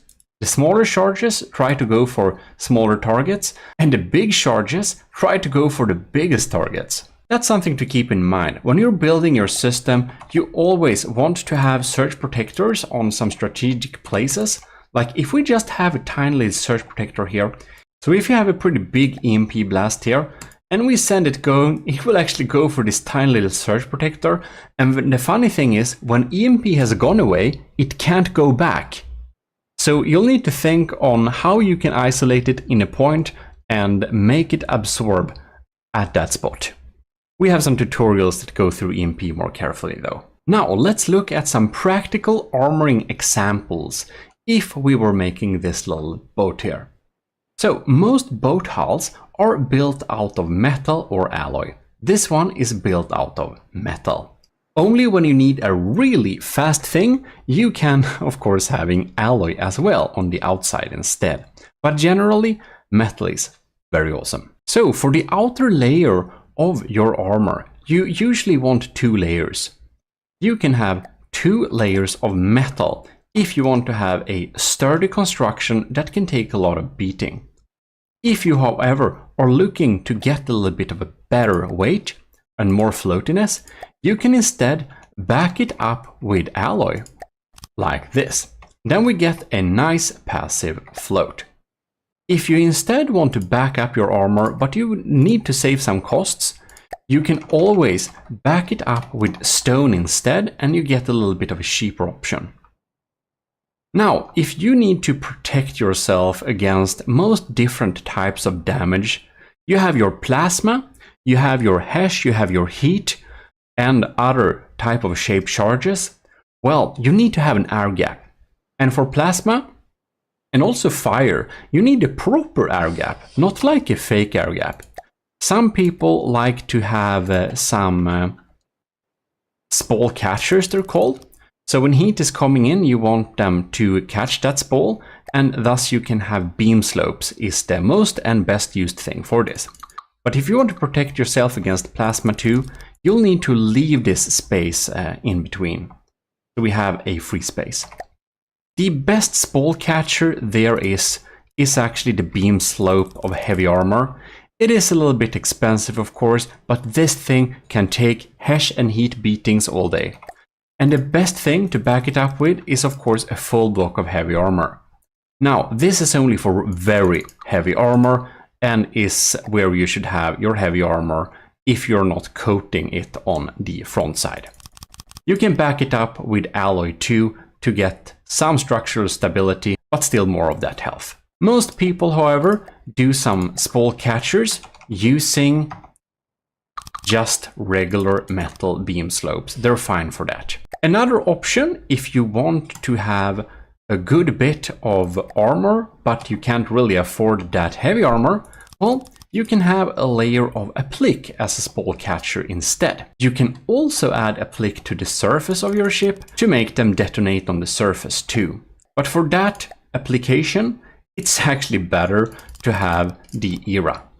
Now, the ERA slopes and the ERA work the same way. They have exactly the same stats, except that the slopes are half the cost.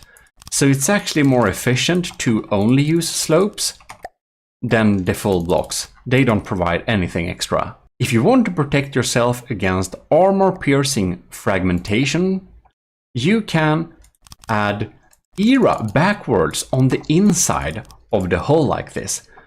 Under the first surface on the inside, you can add a layer like this, and any shot that's coming in there that's armor-piercing payload or heat or HESH will just not deal a lot of damage. That can be a good addition too, but of course remember, they're destroyed when they're shot at, so they're kind of single use, but worth it sometimes. There are different combinations to piece together. but you usually want to be cost effective. So if you, for example, have double metal or metal backed with stone, you can then add an air gap. An air gap is always good to have, and just back that up with some beam slopes. So say we have this, and if we have the way to do so, we can back this up with some stone, or if we don't, we can back it up with some wood, because wood is a really good health points for that cost. Having an air gap is always advisable though. If you back your metal with wood, you get some weird secondary effects we will talk a little bit about in future videos, but what it boils down to is that you have metal, which is good armor, and then you have the best health point sponge behind it. So you can even have this in several layers. Having checkerboards is not advisable anymore due to explosive damage being trapped in small spaces and dealing more damage. Thus, it's better to work with sheets than checkerboards. If you realize you need to change your ship, click the V menu and go into Armor Refit. A lot of people like to build with alloy and heavy armor. So, if we, for example, want to make this lightweight, we will change metal to alloy.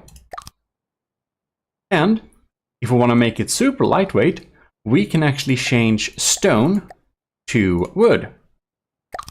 And now we have a pretty lightweight design here. So working with a lot of alloy gives us a lot of weight to add to work to. Then, without being too heavy, we can add alloy, have some wood where we save costs, or just have alloy altogether. Like that. Now we have a super light alloy ship. Now we can use heavy armor where we need to use it to provide maximum protection, and back that with some more alloy to keep our weight in check. This is the most popular way to build things in from the depth. However, I would argue it's not the most cost-effective way. To build cost-effectively in terms of armor, you will want to work with a lot of wood, stone, and metal in different configurations, and alloy where you need to. I, for example, love to use alloy as interior armor, because it adds float, low weight, but still decent armor class.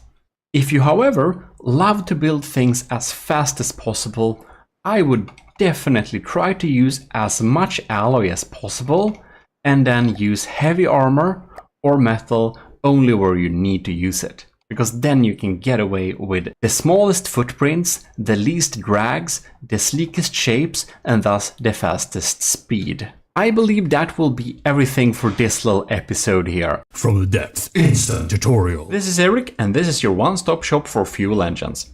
We covered it before on Instant Tutorials, but we had a weird texture pack, so I think we assume it's outdated. So we're just gonna cover everything a little bit quickly, a little bit more compactly in one video. Everything you need to know. This is a really tiny bad engine, producing 109 power.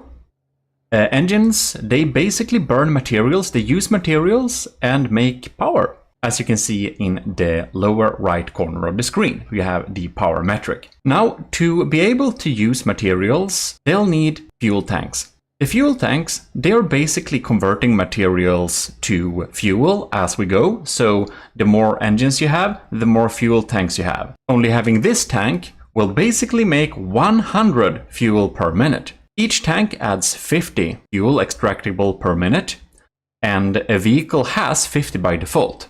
So if you have a really small engine, like on this craft right now, you don't actually need a fuel tank.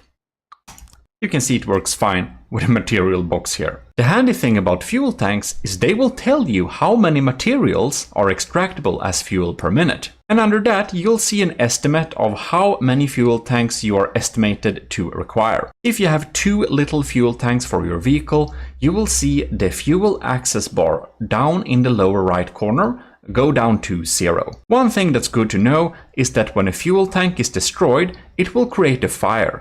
If you have a naval vessel, it's a good idea to have your fuel tanks under the waterline, because then the fire will spread much less. So protect your fuel tanks, or at least don't place them inside the AI core so that it will burn down whenever they catch fire. To see the stats of an engine, and to see how it works under full load, we'll need to test it. Here is a big injector engine. What we can do to test the engines is to use engine power. Go to Defense and find the Signal Jammer ECM. You can place it down anywhere. This will use a lot of engine power, so we're gonna drag this up to 20,000 and add another one so we're sure we're using more power than we can produce. The next step is to go to Resources and to Fuel Boxes. Here we can see how many fuel boxes we'll need to add. If you add one, we can see it goes down. We'll need to add more. We are estimated to require about 2,000. You'll just add/remove fuel boxes until your materials extractable per minute as fuel is higher than the estimate requirement. If you run out of materials, just hover over a fuel tank or material box and press Q a couple of times in designer mode. In the lower right corner, you can see we're using all the engine power we produce, which is the goal for this test. Now we can see how many materials per second this thing is burning. We can see how much power it generates also, which is 16,500. If you press Q on the engine, you can go into it and we can see some stats. For example, we can look at stable output, 100%, we can see power per material. This is 430. The higher power per material we have, the more efficient the engine is. So this is a stat you will want to look at when trying to build efficient engines. The fuel generator is the main block of an engine. The arrow indicates in which way we can build the engine. Crankshafts are the pinnacle of the engine. This is where the cylinders can be built around. The cylinders generate the power on the engine. They can be built all around the crankshaft. To generate power, you either need carburetors or injectors. Carburetors can connect on 5 different surfaces, only excluding the top. Injectors can only connect to 2 cylinders. If you have carburetors or injectors on an engine without having any type of cooling, they will overheat. To make them not overheat, you have 2 options which you can combine. You have pipes, exhaust pipes, or you have radiators, which you can place on cylinders and crankshafts and even connect to each other to provide some type of cooling. Each cylinder will tell if they are overheated. On each cylinder, you can see how much power they generate. This one with a carburetor generates 122. Same with this one. This one without any carburetor or anything will only generate 15. This one with the injector will generate 436. You can see injectors produce a lot more power than carburetors. But carburetor engines can be made to be super efficient. The most power-dense engine are injector engines. However, injector engines are really easy to overheat. You can see it's not enough with having 1 exhaust per cylinder when you're having an injector engine. You'll either need to add more than 1 exhaust per cylinder, or you have to have a lot of radiators. Now, radiators are a one-time cost that will cool the engine, but you can need a lot of them if you have no exhausts, and they're pretty expensive. When you have too few fuel boxes, it looks like this. Add more fuel tanks, it even says. Very easy to understand. To make injector engines cheaper but cooler, you'll need to utilize some smart plumbing techniques. Exhausts can namely be combined to 1 single output. So we have connections all around this little engine, and we can drag them out to this thing. Now each cylinder has at least 2 outputs, and that will make sure the engine doesn't run too hot. To make it run even cooler, you can add radiators in the spaces that are left. In case you need to use your engines to charge a battery, for example, then you go in here and you set battery charge fraction to whatever you want. If you set it to 1, it will only work with charging batteries if batteries can be charged. Under the priority of the engine, you will set priority to 1 for the engines that are most efficient, 0 for the neutral engines, and -1 for the least efficient engines. The engines with priority 1 will be used before the engines of priority -1 or 0. This is an injector engine. It's the least efficient engines of them all.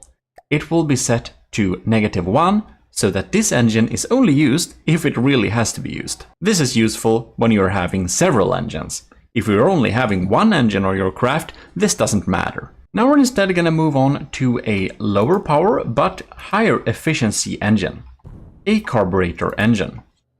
Now the carburetor can be placed under 5 different directions as said. They can also share superchargers. The superchargers will make this engine more efficient. So here we have a pretty compact design, and we can even add superchargers there and there.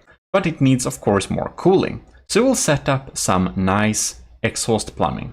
And remember, the more connections you have per cylinder, the more cooling they will provide. If you really can't have exhausts on your build, you can of course spam radiators all over the place. There we have it. Everything is connected together and all the gases can escape in these 2 pipes. As you can see, the power per material is now 465, compared to the injector engine's 400. Now, this is not much better at all, especially considering that the power of this engine is only 1800 and the injector engine is at 3800. This is because the supercharger engines only really are efficient at lower RPMs. So what you can do is to lower the RPM to something around 0.4, 0.3, 0.4 up to 0.5. Around that range is recommended. When we do that, you can see that the power per material has gone up to 820. Under this little stable output chart, you can see the power per material at different RPMs. 25, 50, 100. So, if we want it to be efficient, we'll need to limit the RPM. But it's a big difference. This engine has doubled the efficiency of this engine. So, it will take more space, but having efficient low RPM engines can be a really good long-time investment for slow ships and stationary forts and something that's not in combat and doesn't have to be compact in engine power. For stationary efficient engines, it can be a good idea to add the radiators, because as you can see, they lower the temperature, and lower temperature means higher efficiency for the engines.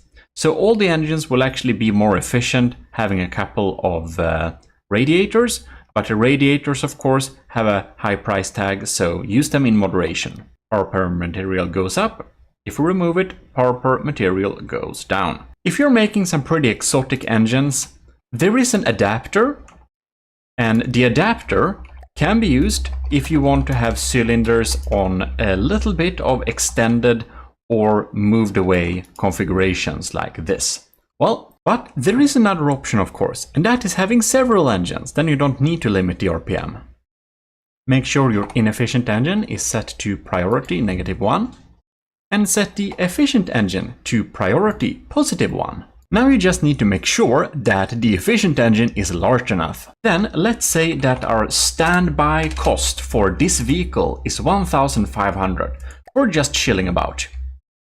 That will mean that this engine is producing 1500 power exactly and not anything more. And even though we set the max RPM to 1, you can see this is still running super efficiently because we are not requesting more power. And this is the real beauty with fuel engines. They will only produce as much power as you need, so they can be super efficient since they are so adaptable. And that basically means that this engine, even though it exists, doesn't even take 1 material per second. It's not even used. But then let's say we get into combat and we are suddenly requesting 7000 power because our shields are requesting it and the weapons and all. Well, then this engine will kick in and save the day. So, what engine can we use if we want high RPM and high efficiency at the same time? Well, like in the real world, it's really a waste of materials to throw away exhaust. Yeah, indeed, it can be reused into turbo engines. So, we have turbochargers. They can only be attached to carburetors. To make turbo engines, you'll need to use the turbochargers. The turbochargers are one of the most finicky systems in the game. So what you need to do here is the simplest way is to use the cylinder turbocharger. And this little hairdryer thing connects on the top to the carburetor, and this little base part is connected to the cylinder. And they are in 2 configurations as well and get mirrored automatically. These of course need to be connected up to an exhaust system, preferably a combined output for simplicity. Just like that. Now the exhaust is leaving here and it's connected up to all of the turbochargers. Now in the turbochargers you can see that this engine has a power per material of 644, which is pretty decent. If you look at this one, it's again 400, so it's much more efficient even though we just have these simple ones here. So basically the exhaust from the cylinder is getting funneled into these turbochargers, going back into the carburetor, back and forth in some way and out there. Very handy.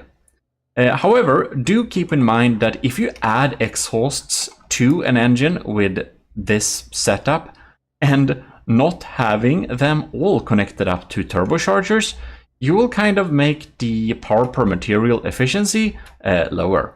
So don't do that. Now we have the excellent opportunity to look a little bit more at exhausts. Exhausts are really weird, and if you block the exhaust like this, you can see not externally vented cooling reduced to 50%, which is a big hit for engines, so you'll have to make sure they are externally vented. Externally vented can mean some different way, like for example, if this is the hull, what you can do is you can go to the exhaust and install a hull pipe like this. And now the exhaust is being delivered on top of the hull. The other option is to, at the exterior of your hull, go to air, go to ducts, and have a duct instead. This will let the exhaust through. Now exhausts are weird. It doesn't matter how far away you're blocking the output. It can be 2000 meters and it's still not externally vented. So just make sure that it's a 1x1 meter line that goes out forever. And that line can't be blocked for the exhaust. It's very weird, but it is what it is.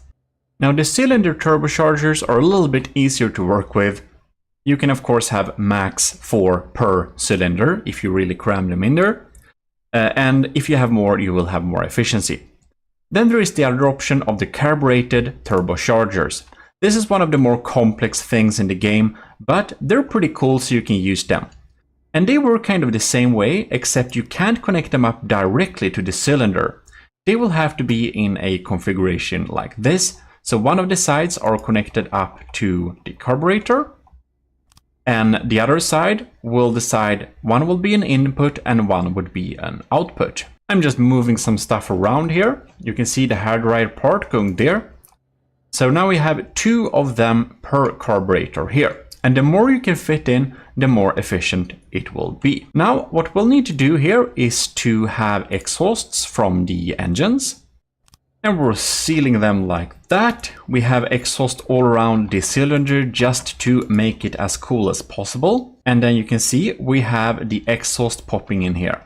So now we have, just like the cylinder turbocharger, the same way basically, we're using 1.25 out of 6 exhaust per one of these. So the power per material is basically exactly the same for the previous engine. Now, why do you even use the carbureted turbocharger then? So the exhaust was colliding a little bit with the engines here, so I just aimed them upwards. These are only for decoration. What we can do is to make this a lot more efficient. And what we basically can do is we can steal gases from other engines and reuse them to make this engine more efficient. So we can basically Frankenstein together some engines here and make the end result very, very efficient. So when we connect this thing, we're using all of the gases from the inefficient injector engine. We're funneling them through here and connecting them up here. Now you can see that the carbureted turbocharger here and here is using 6 out of 6. This means that the power per material is much boosted. You can see that on the smoke too. This one didn't have the connection, so we'll make sure to connect these.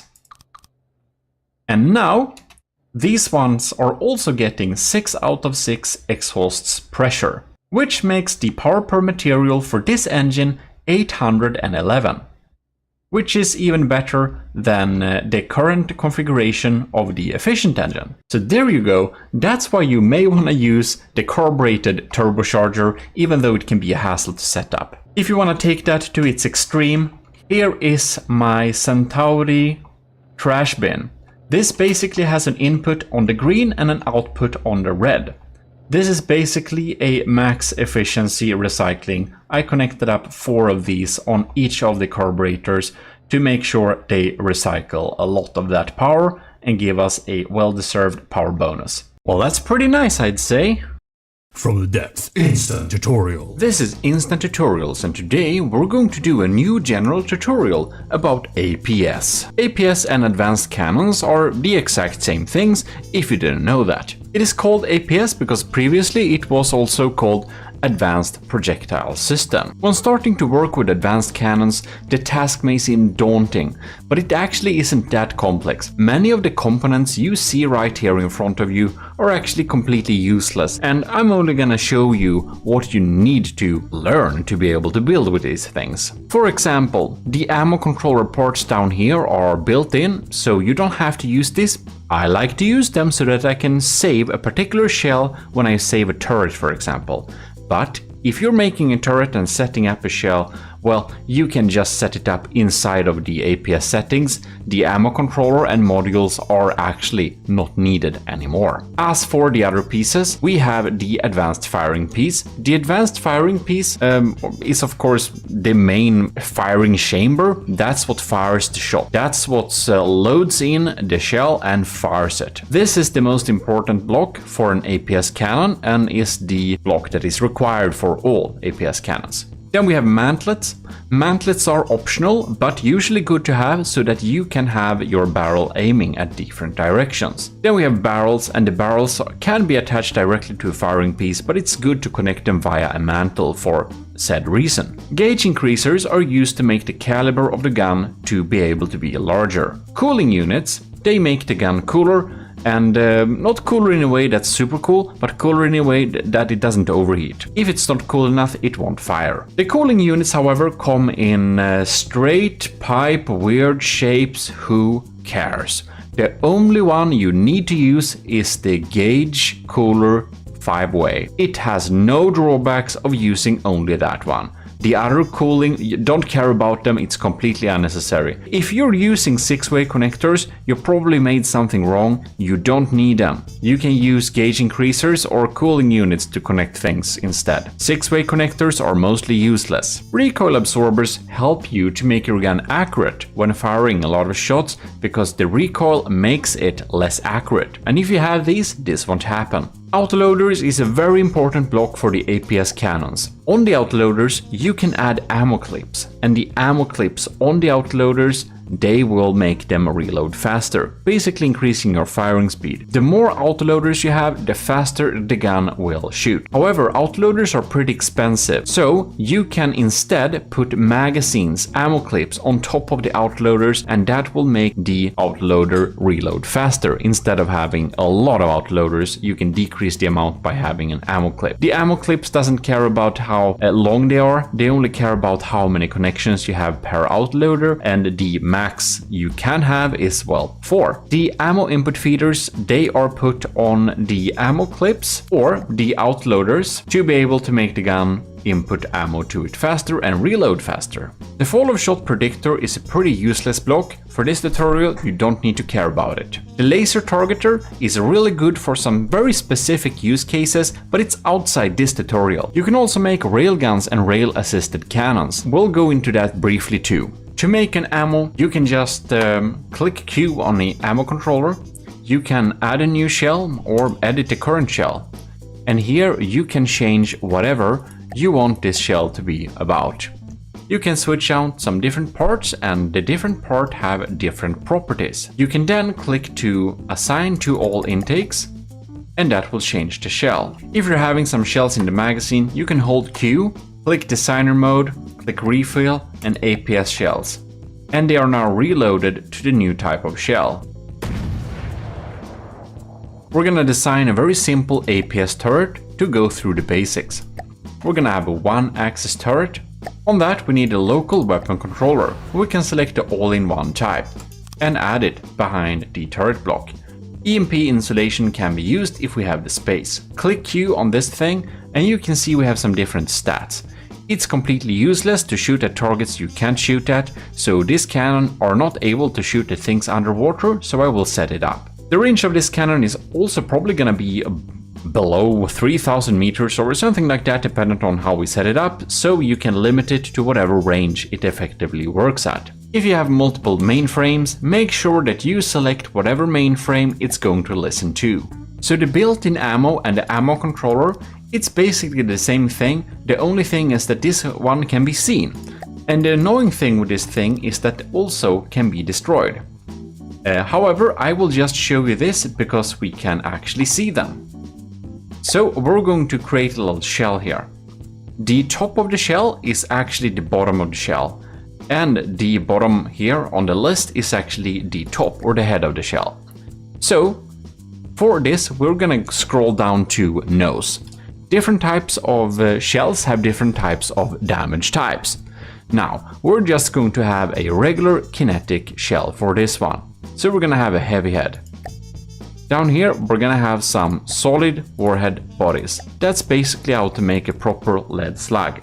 This is going to be a 150 millimeter shell gauge, so I'm going to put that into the stats here. So now we can see the expected muzzle velocity, detection range and stuff like that. What we need to care about is the muzzle velocity. The faster the shell are, the more likely it is to hit the enemy, but it doesn't need to be faster than it needs to be. And it depends a little bit on what shell we use. Kinetic shells generally need to be faster, and chemical shells actually need to be slower, because then you can pack more firepower.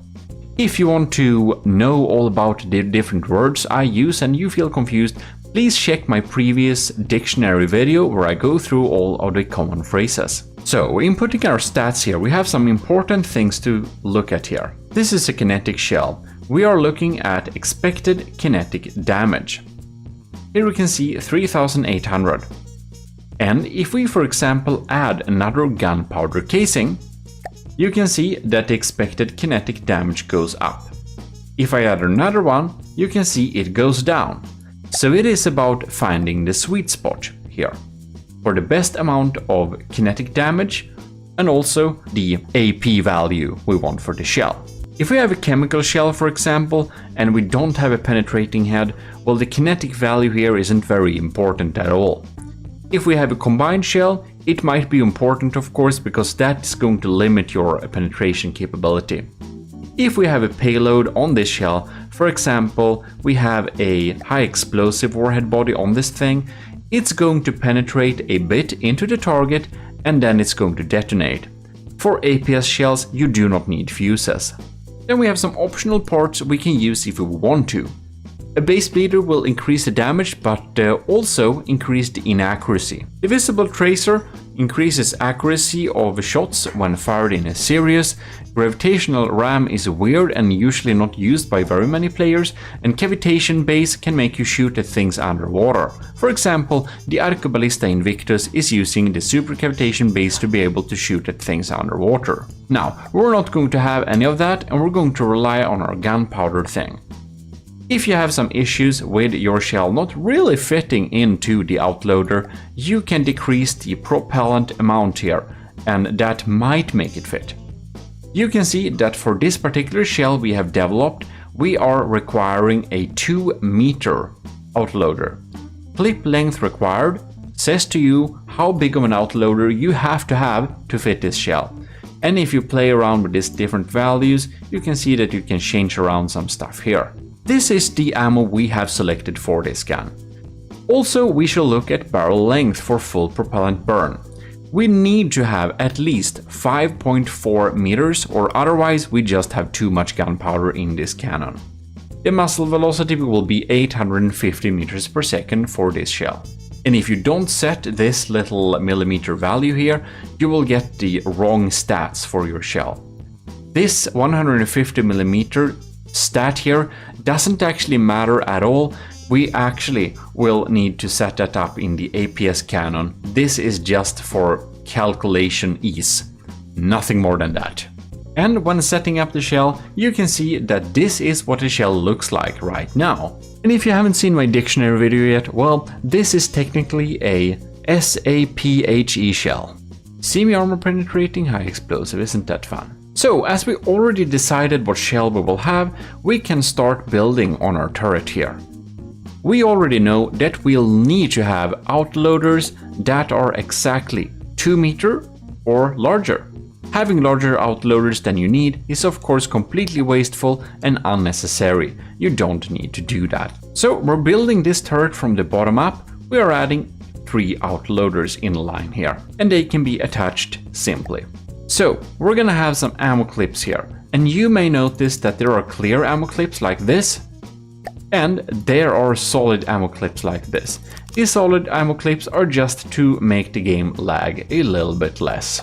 Now, an autoloader and an ammo clip can be interchanged with each other. You can, instead of having autoloaders with ammo clips, instead have just outloaders instead. For this example, we could have had 9 outloaders, and the reason we are connecting clips to an outloader is just to save cost. If this was 9 outloaders instead of 3 outloaders with 2 clips each, well, it would have the same reload time. So using clips is to save costs. I added an ammo intake for each clip and each outloader. This is the proper ratio. So if you have some outloaders with fewer clips and fewer ammo intakes or more or less or stuff like that, the gun will basically shoot uneven after some time and it will be very annoying. Now that we have decided how the turret will look like, we can add our firing piece. The firing piece will not be connected to these automatically. We'll need to use a gauge cooler, and as said before, the gauge 5-way cooler is the thing you need. When adding this on top of here, things are connected, as you can see. In front of the gun, we need a mantlet. Having a mantlet will increase the accuracy of your cannon, even though you may think you don't need one. So having at least an omni mantlet of 1 meter is recommended. This is on a turret block, which means it has side-to-side movements very easily. In this case, it's best to add a elevation mantlet of any kind that may be fitting this particular cannon. In front of the mantlet, we need to have some barrels. Barrels are best used the longer they are, they have more health. There are heavy barrels with slightly more health, but do keep in mind that the heavy barrels will make the gun move slower as well. And if you remember here from the ammo we're going to use, we need a 5.4 meters of minimal barrel length to be able to use full propulsion. One of these is of course 4 meters, so then we'll need to have 5 meters at least. But if we have it longer than that, our accuracy will be greater. The longer barrel, the more accurate cannon. So we have that. For small vehicles, recoil can be very annoying.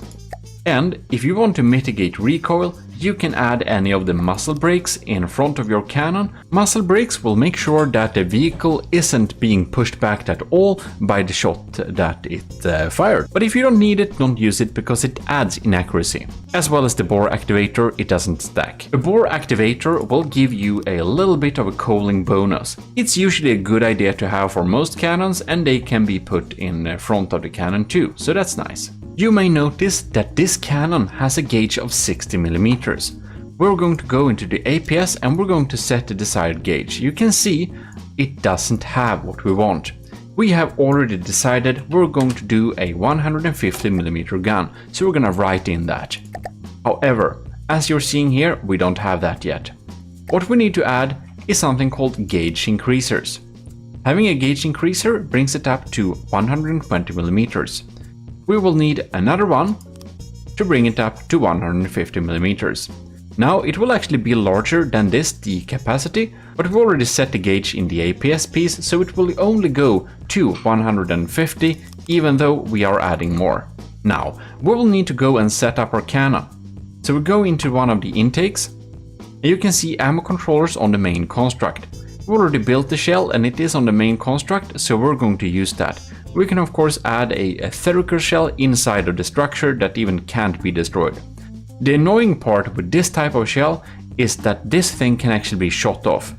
I use it because I like to have my shells installed on my turret. We're assigning this shell here, and we're going to select Assign to all intakes for this gun. Now it's starting to load a 150mm shell into our gun, which we also can fire. Different calibers have different gun sounds. If you want to watch a video that goes through all of the different calibers sounds, I already made that video. Please check it out and select your favorite gun sound. This gun is very unbalanced. The rate of fire is 7 seconds per shot, 7.7 RPM, as you can see in the stats. But the outloader limit and the ammo intake limit is of course balanced. As I told you before, we should be able to reach 17.9 RPM. The cooling limit, however, is the thing that's limiting the firing speed. Now, what we can do to add some cooling bonus is actually to increase the number of barrels. If we are having more barrels, we are going to have a much faster cooling limit because we are getting a 2x cooling multiplier with 6 barrels. However, you can see here that we are suddenly 54mm. If we want to have 6 barrels with 150mm, we need to add a lot of more gauge increasers. However, the issue with having multi-barrel is that you can see that the inaccuracy is increased by 0.08 degrees just by being a multi-barrel system. This is of course not fun at all, so for most APS cannons you should only have one barrel. In order to fix the issue on a proper note is going to add more cooling vents. So we're adding a cooling vent here. The cooling limit is at 10. Adding another one, it's at 12. Adding another one, it's at 14. And here we're getting the weird Tetris. So obviously I probably need at least 2 more. So I'm gonna add 2 more here by replacing the gauge increasers. And then I'm going to place my gauge increasers here instead.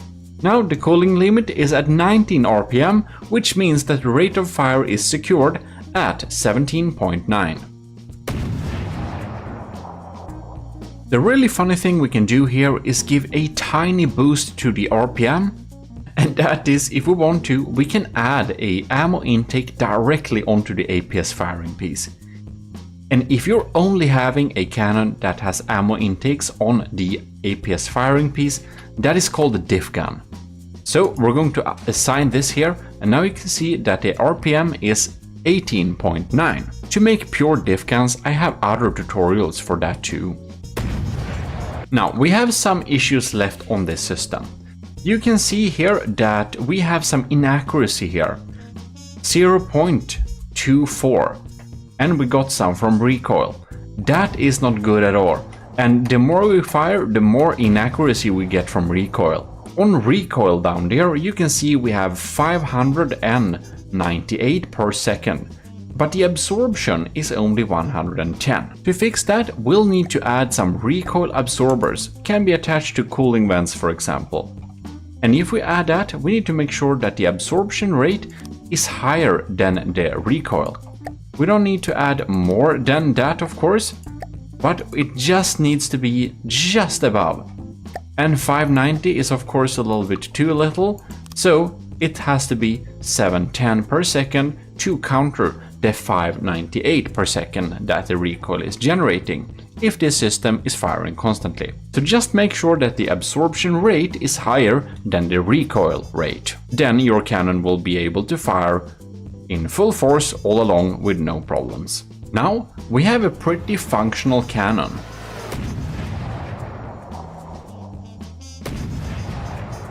But what if we want to make this shell speed even faster? What can we do? Well, we can actually add more gunpowder, but there is another way too that we can make this shell faster. And that's by using railgun parts. So, if we have a railgun, we can just add it here on top of the firing piece. And then we go into the APS system. We go to railgun, and we are going to look for maximum energy per shot. The maximum energy we can have per shot is, as you can see down here, 7,156. Keep that number in mind. Now we're going to select how many magnets we need. Each magnet will give you 5,000 energy capacity to the railgun. If we want to have full capacity for each shot, we need to have 2 railgun magnets, because that gives us a capacity of 10,000, and that will be able to cover 7,000, whereas 5,000 would not have been able to cover that. So then we are needing to charge this thing. For that we need to have railgun chargers. And they are super cool, but they are so expensive. And they're not only expensive like this, oh no, they will cost you energy. So you'll need to make sure that your vehicle is producing battery power, like electrical power, that are stored in the batteries here. And that you can do in many different ways, as I'm sure you know, otherwise refer to my other tutorials. So if we go into the railgun and we set this to anything above 7,156, that will be the max, and we go and check the settings here, then the rail use requires 2,137 per second. And while we're covered with the capacity, the recharge rate is not quite there yet. We'll need to make sure it's above 2,200 per second. Now we're there. Now we are balanced, we have a proper rail-assisted gun. This will make the shell go really fast. But it's usually not a good idea to have full rail support. Rail is pretty expensive to boost the shell with there. And perhaps 2,000 energy like that will be enough to make this shot fast enough, which will bring it up with 400 meters per second faster speed than it would have had otherwise. That will also require us to have a lot less railgun chargers, which is going to bring down the cost for this cannon a lot. Like that. Do remember, however, that different shell configurations have different rail draw. So you can't just change the shell midway. You should probably decide the shell before making the cannon. Otherwise, you might get into some big problems, especially when working with rail assist guns. By the way, if you're having a rail assist gun, you can also use that energy to make it more accurate, if you want to. But what if we are actually not wanting to shoot a kinetical shell, but we want to have an interesting little fun chemical shell with frag, EMP and high explosive? Well, this is gonna be real dangerous. So here we have some scary shells. What will happen if they will, for example, would be shot? Bad things. This issue needs to be fixed. We need to add the EED. Then we'll need to go into each of the outloaders and we need to add a ammo ejector to each of the autoloaders, just like that. And if we have done that, you can see the little defuse there. In case some evil player would shoot at your ammo, well, it won't blow up anymore. Well, thank me later for not being ammo racked. This is one of the most problematic beginner mistakes in From the Depths that makes people's turrets just go up into smokes and they basically just wasted 100,000 materials on a mistake. So that are the general metrics you'll need to keep in mind when building an APS turret. So now you should have an APS turret that can work independently and shoot at your enemies in different types of ways and in different types of configurations.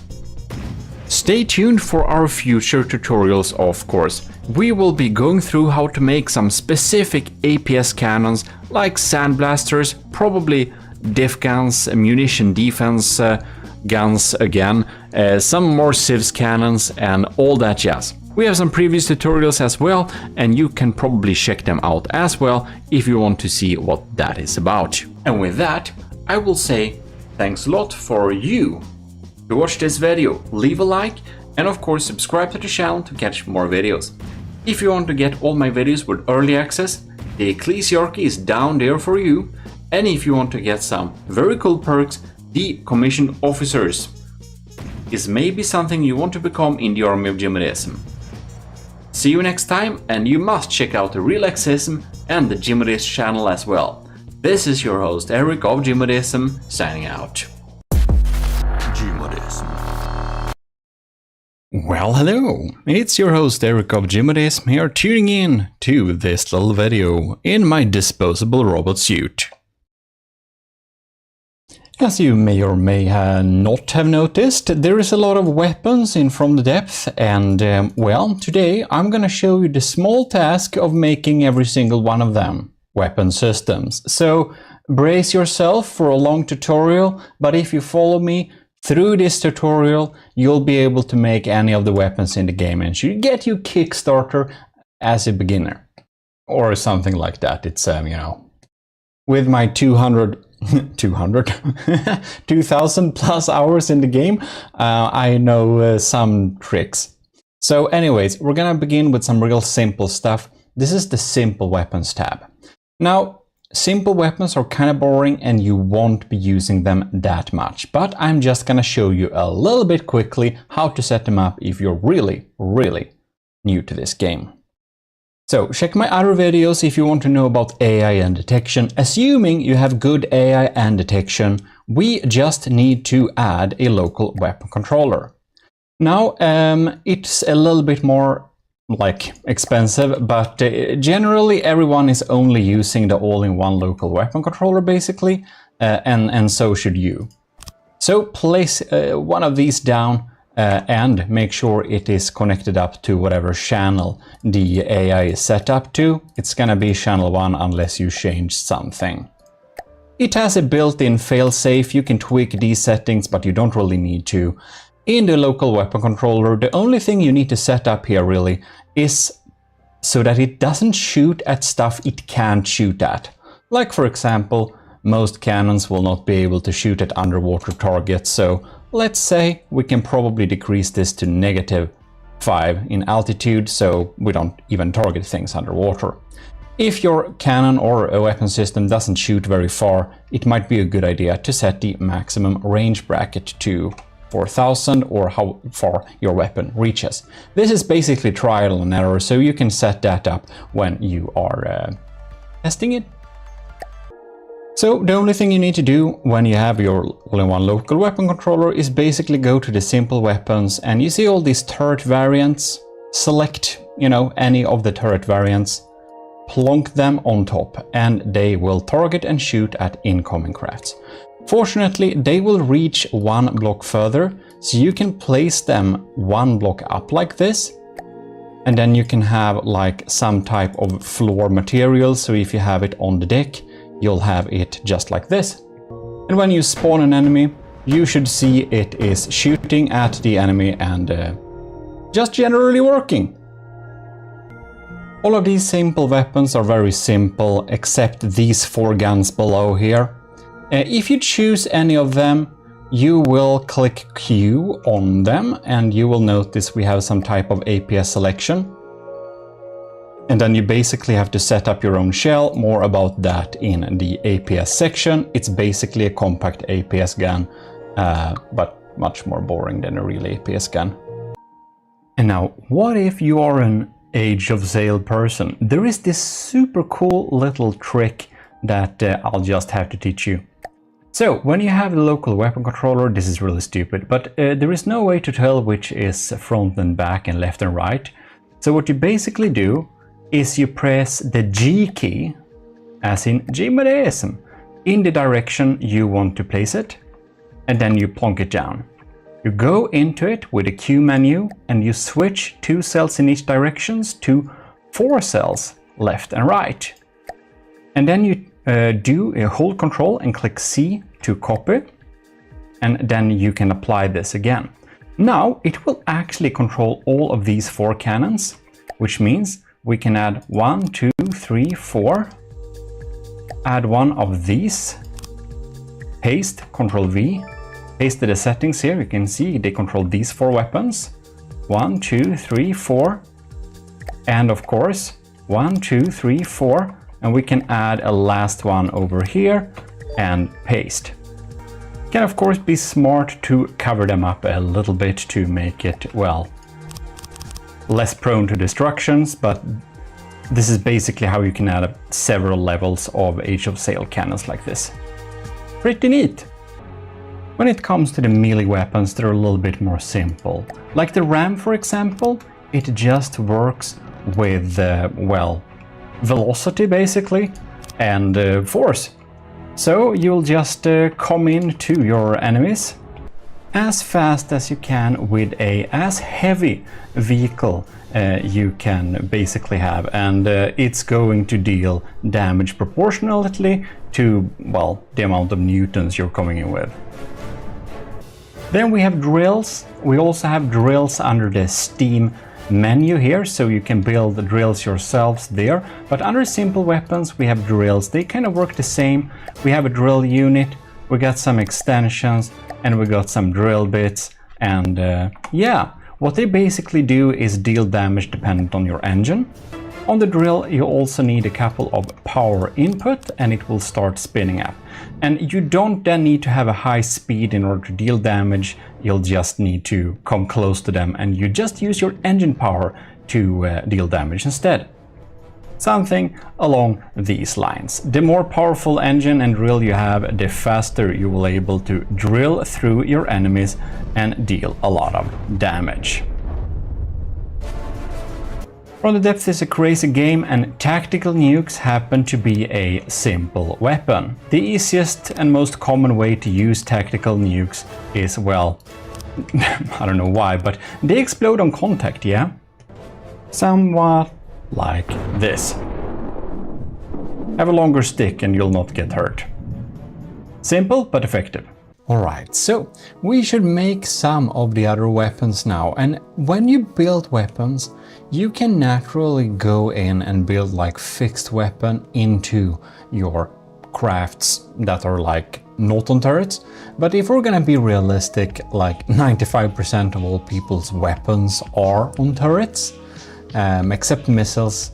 But for those that are on turrets, you need to build in a specific shape in order for the turrets to be able to spin around.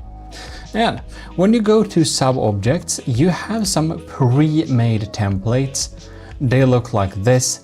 You can spawn them and basically the turret will be on the alloy and the turret well thus can be on the metal. Now, I made the process pretty simple for you. If you go and get the Mark III of the platform, you can just go and click this little button here. You have the turret templates and you have the blue button. You'll switch to big turrets if you're into that. So in any case, if we're building a turret with a 5 meter of diameter, you will basically have a square turret. Well, you'll just need to cut away the corners of the turret. If it is a 3x3, it's the only shape you can have, like a square and a square, and it will actually spin around fine. Most people don't build turrets above D17, but yeah.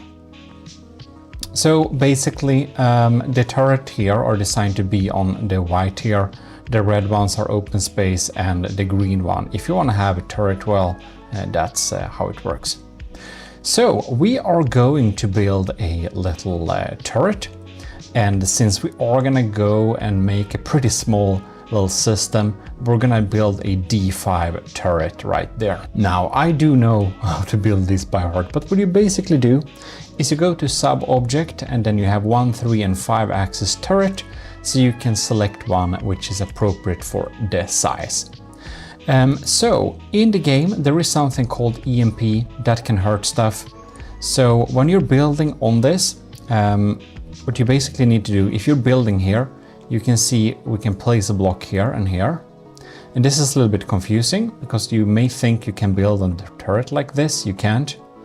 If you aim the turret, however, and build, you can see that you can build inside of here. That means that we are on the turret sub-object, and we can even build stuff inside of them. You can see we can have like 2 layers.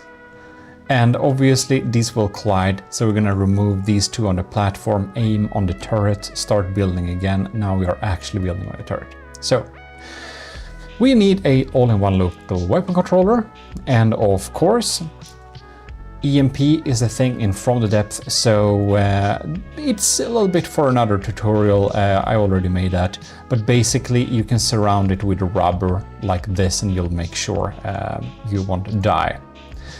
Now, as said, this is a 5x5 turret, so let's say it looks like this. We have a little turret base for it. So this is kind of the turret we're gonna build, and we could have a square turret well around this to protect it. And again, set up here, if you wanted to not shoot at underwater stuff, we can set it here. It can reach 5,000 meters, pretty unlikely to set it to something lower, dependent on weapon system. So, we can then build our turrets. We've basically gone through the simple weapons, and now we should build actual weapons. So first out, after simple weapons here, and naturally you can put simple weapons on a turret, but I mean next we have basically cram cannons. So cram cannons, they kind of work like this. We have a firing piece. A firing piece is an output for the gun, so we can have several ones per gun.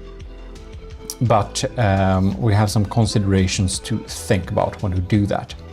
In any case, here you can see we have different types of barrels. The motor-driven barrels will make these little guns be able to kind of aim inside, like move around. You can see max barrel elevation.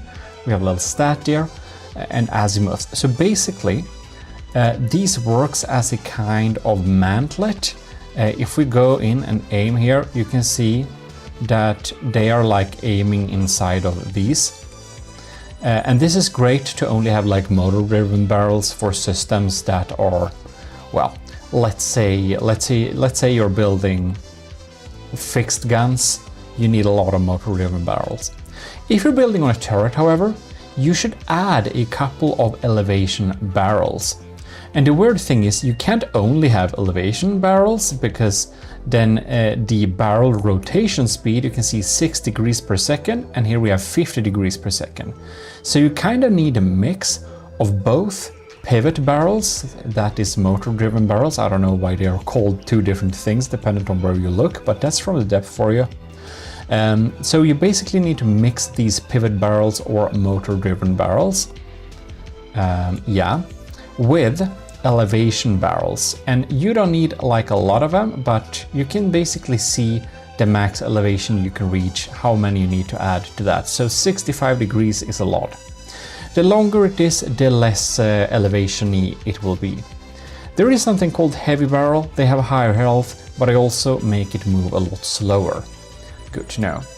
So if you add a couple of other barrels like this, you can see that we are having a pretty slow movement speed. Now we're back to 6 degrees per second, but thanks to the amount of elevation barrels to motor-driven barrels ratio, we can still move it real good.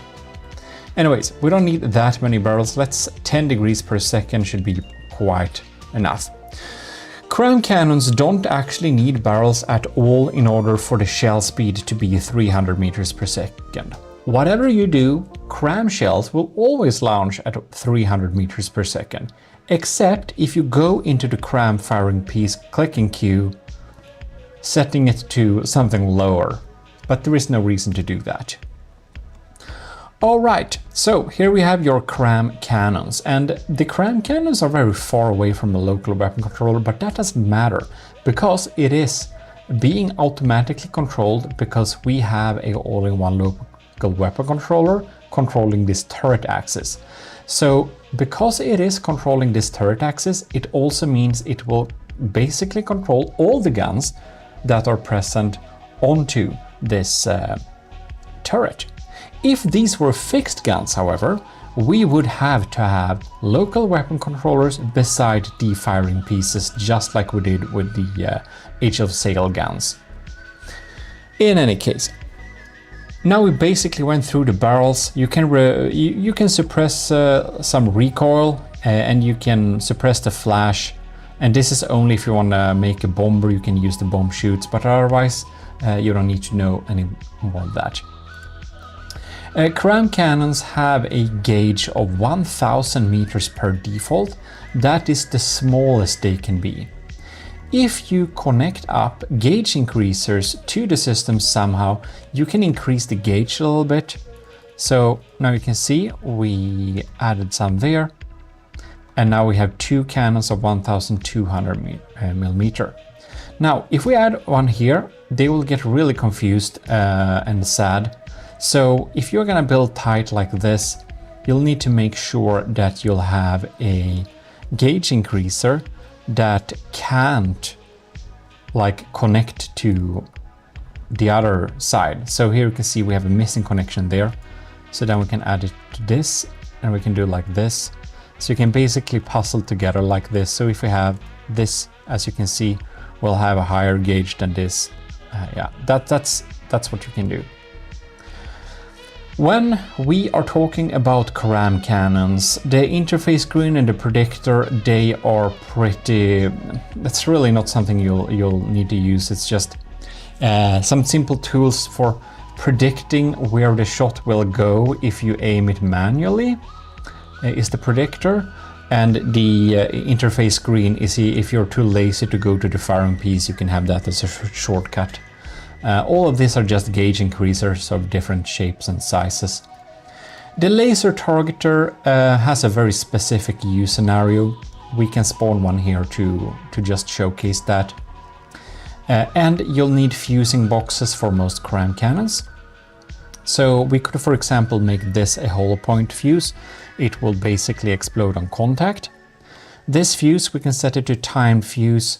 You don't need to think much about what time to set it at, because we have a laser targeter. You usually use timed fuses with laser targeters, and it will basically detonate on the target.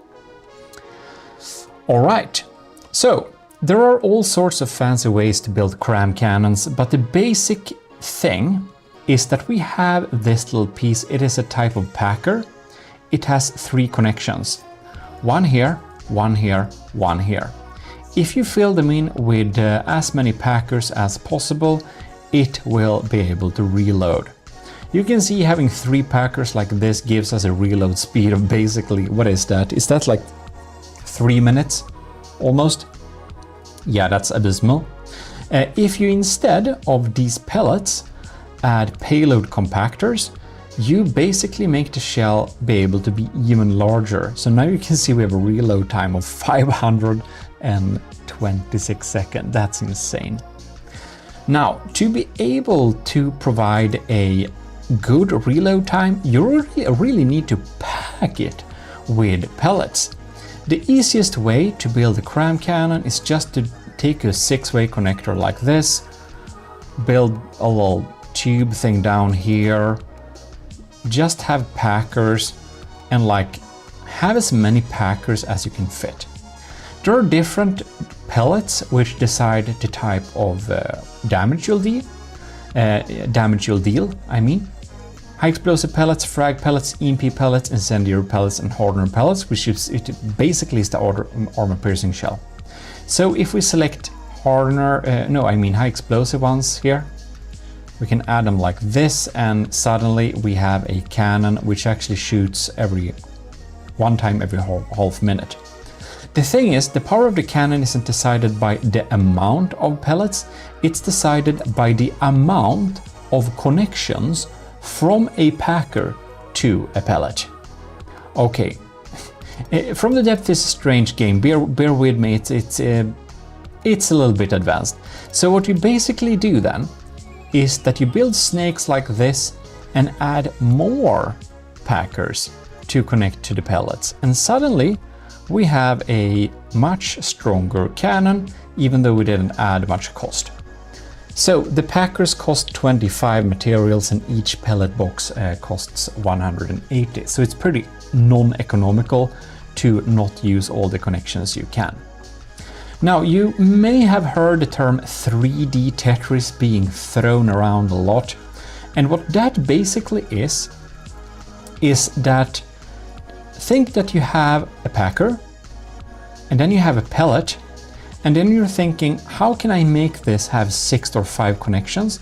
Well, obviously, by adding packers all around this specific pellet. And then we can just connect up all of these pellets using like a complex snake network of like World Championship of Snake on Nokia 3310.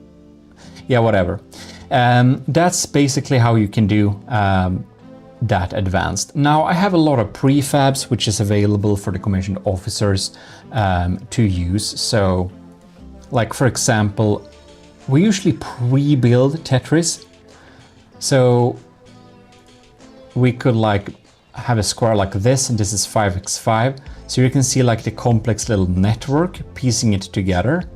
And we'll just basically stack them on top like this, and we have a very fast and easy way to pre-build a cannon. But that is for another video. If you want to learn proper 3D Tetris, I'll just give you the main ropes here. But about that, huge thanks to all the commissioned officers in the army of GMODism, most notably captains Awesome Pupper and Shiro, commanders Ben Vilke and Delphin, Lieutenants Ali, Anto, Cravey, Flores Dagan, Josef Ishowski, Owen, Powered by the Greed, Vincent Veritas, Rick Pearl, Scuba Rock, and all the cadets. Also big thanks to the members of the ECCLESIARCHY, that is the YouTube members, and the, commissioned officers is via Patreon. And the commissioned officers are the ones that they'll get a copy of my blueprints and prefabs and turrets and stuff, and you know, all of that. If you want to get my stuff but you don't want or can't pay for it, go to my Steam workshop and you can just download the ships there and do the like prefab copies yourself, because Steam workshop for From the Depths doesn't have a good way to share turrets or prefabs. So that's one of the reasons only patrons can get them too. In any case, if you go into the menus here, you can see that we have more than 6-way connectors. We have all sorts of connectors. That is, if we are building a 2-barrel turret like this, it can be a really smart idea to not make them connect to each other. So what we basically want to do if we have a dual barrel system is that we can actually further reuse the pellets by having connections that are basically being shared. So I'm just gonna do a very simple little Tetris thing here. Hardener pellets are a bit cheaper, so we put them in the middle there, and then we're gonna have high explosive there, and there. And obviously you can see we have the potential to have 3 more connectors here and 3 more connectors there. And yeah, then we basically just piece together some type of connection network when we have added them like this. This can actually be a pretty smart idea to actually get your symmetry planes going too. Anyways, this is not going to be super efficient Tetris, but it is just to show you a little bit quickly how we put these things together. So let's say, for example, we can turn off the symmetry plane and having a 2-way connector, making it not connect to this firing piece, but connect to this one. We can connect it down there, and we can have a 2-way, like a 3-way connector that works as a kind of tube going down like this. Or actually, I mean like this, in order to connect to the pieces around there. Then we need a 4-way connector. Yeah, it's a little bit finicky, as you might imagine, like all things in From the Depths otherwise is. Yeah, something like that, right? Yeah, that works. And then we can take this little thing and do a little connection to them here. And here we have it. Now we have a cram cannon, which is pretty cheap and still provides some firepower. If you see like unused connections there, you can just like add connections to them, and that will be nice. Anyways, now you can see we have two different shells here. They have different health and they have a little bit different configs. And you might be tempted to go into reconfigure layout and play around with these values, but you'll mess up your 3D Tetris. So I would stay away from that. Yeah. We can even set the shell tracer if we want to something different. And yeah, now we have a turret that reloads every 36 or 23 seconds. Let's say we want to make this side a little bit slower. Well, we could take a connection that is only used by it, like for here example. We can put a payload compactor so that only this side of the turret, only this barrel, gets the payload compactors. Now you can see it has a slower shell with more connections. And if you fire this thing, it will obviously shoot two shells like this, and one is gonna be timed detonated. Now it's set to 10 seconds, but if we shoot at an enemy target, it is gonna blow up in their faces. Okay, there we go. And here you can see, bam, try to blow up in its face. Now, just a general tip, but if you're testing weapons, you can go into it and you can select like slower game speed. And when you fire a gun, you can in detail check it a little bit better. Cram cannons are usually performing a lot better when large. Small cram cannons like this is a pretty weak system, so that can be a good thing to keep in mind. Like the Gimli class battleship you may have seen on the channel uses D17 crams and 4 of them. And of course they're powerful, but a tiny cram like this is, you know, it's the wrong weapon to build small, let's just say that. We are going to move on to the next weapon system, which happens to be advanced cannons. Another big one. So, APS guns are a lot easier than you think. Basically, you want to think about what shell do I want to have and then build your cannon around it basically. But let's just do like this. We're having a firing piece. We have like cram cannons can like share pellets and shit between the barrels. Well, APS guns not so much. If you're building a dual barrel APS gun, they are basically independent. Each of the like blocks, each of the gun barrels and mags and all of that are independent. They are not connecting in any way at all. So if you're building a APS system, well, you are building isolated guns per barrel. So we're just gonna build a 1 barrel APS. Now, with a exception, but that we'll go with very soon. So, a mantlet is the most common. Let's say have a very high elevation. Of course, we are in a turret, so we will already be able to move from side to side. The length of the barrel will depend on the shell you're having, so we're going to add that later. If you're having gauge increasers, you will make the potential for the gun to have a higher gauge.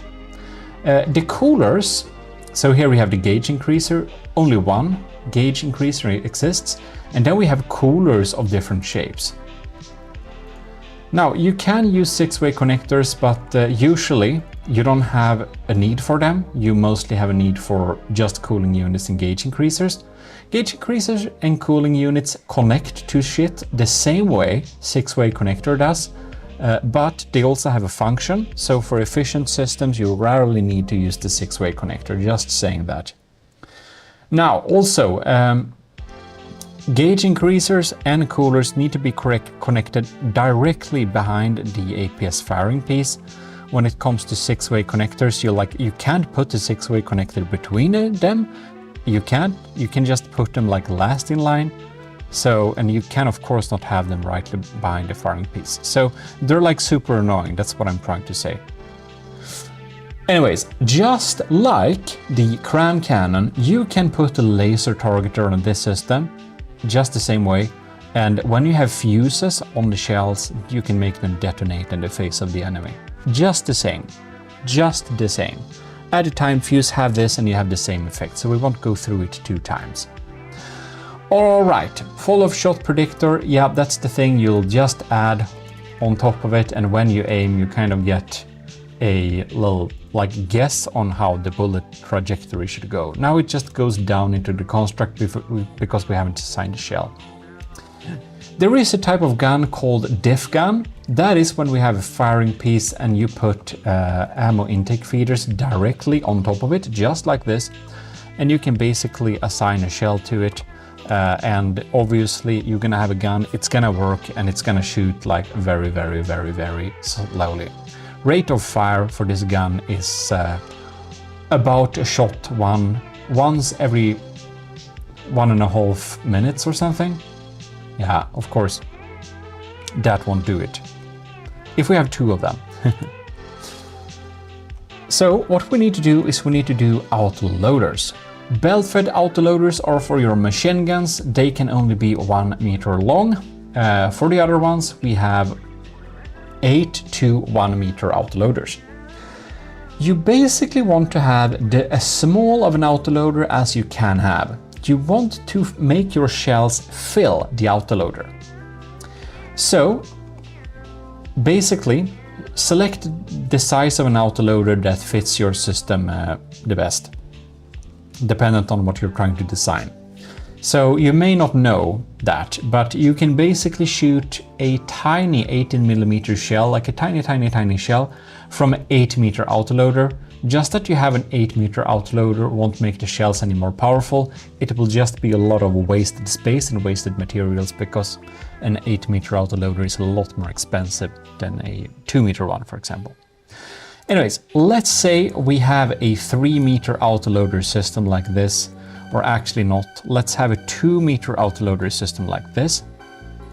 The best way is to make something called APS clip Tetris. I have other videos about that, but you basically make these little 4x4 shapes and piece them and puzzle them together. But that's just to save costs. An autoload and a magazine, they both have the same like reload. So this, for example, 1, 2, 3 is same. It's the same thing as this 1, 2, 3. So these 3 units connected here, they reload as fast as these 3 units here. So why do we even need to have magazines? It is a liability because they can blow up and stuff. Well, a magazine costs a lot less than an autoloader. So if you're building a big system, it's gonna add up and it's gonna be really expensive. So having mags just to the sides like this, not having 4 connections but 2 connections each, well, that's gonna be good enough, let's say. If you want to not make your turrets blow up all the time, you need this ammo ejector. So you can just make a use of always adding ammo ejectors. Now, we are actually gonna run into a little problem here, because we also need to add something called ammo input feeders. And you basically need an ammo input feeder for each magazine and each autoloader. Fortunately, they don't need to be symmetrical, so this has one and this has one, and these autoloaders here in the middle, they don't have them. But we can just add an extra line of ammo input feeders on these ammo clips, and you're gonna be absolutely fine. So there are 2 ways basically to make APS shells, and you'll just go in here. Let's say that we want to have a 179mm gun in general. We'll just go in here and we are gonna make a new shell. So click create new shell, then you click assign to all intakes, then you click edit, then you go to view stats here and you select view stats for firing piece. You're gonna select this firing piece. Down here you can see clip length required is 3. That is a bit problematic because we only have 2, so we're gonna decrease the number here. by just scrolling down on the parts, so we have fewer parts. The other thing we could do is just decreasing the shell gauge until we have something that we like, for example. So, for example, if we have a 16 part shell, maybe even like a 20 part shell like this, we need a 4 meter autoloader. So basically then we could decrease the shell gauge, and we can see we are reaching the equilibrium at 100 millimeters. So let's just go with that. 20 parts of this shell and 100 millimeter. So as I said, there are two ways to make a gunpowder based shell, or a railgun based shell for that matter, but that's a little bit more narrow. Either you're gonna have a kinetic shell mainly. So for kinetic shells, you usually want to have like heavy head, armor piercing head, usually heavy head, sometimes sabot head. And then you add solid warhead bodies. Solid warhead bodies is like your basic lead component. It deals kinetic damage, it makes holes. If we just look a little bit quickly here on the heads, you have the heavy head, armor piercing head, and sabot head, and hollow point head. Those are the kinetics. Heavy head gives you the best kinetic damage. Sabot head deals the best kinetic damage against very angled heavy armor that can make other shells bounce, basically. Then you have some other stuff like different chemical shells. Right, if you're looking at the bodies, solid warhead bodies is your regular lead slug. Sabot warhead body makes the armor piercing higher but the kinetic damage lower, so it can be good to add to heavy heads to increase the AP value. Because a heavy head will have significantly proportionally decreased damage when we're dealing damage against heavy armor, for example, because it has a expected armor piercing of 25. Anyways, let's set this as a sabot head. This is just for another video, actually. We don't need to talk about that in detail. But when you're doing kinetic shells, they'll need to be real fast, okay? So here you have a muzzle velocity of 1,623 meters per second. Very nice. Behind it all, you can add the base beater to make it faster, a visible tracer to make it more accurate, a gravitation ram or a supercavitation base you can use to shoot at things underwater. Gravitation ram is rarely used, it's a bit memey. Anyways, you have your fuses here too, as I mentioned before, here on the bodies, and the stabilizer fin body also increases accuracy at the cost of speed, basically. Anyways, let's add a visible tracer here just for having something there, and yeah, this shell is gonna be done. Now, when we have this shell attached, you can go and click Q if you're in designer mode and reload it. We're gonna go back to the shell here, and we are gonna check here barrel length required for base inaccuracy. So 2.4 will need to make it accurate, but barrel length for full propellant burn, if you want to use all that gunpowder, you'll need at least 9.3 meters. So obviously we need to add 9.3 meters of barrel.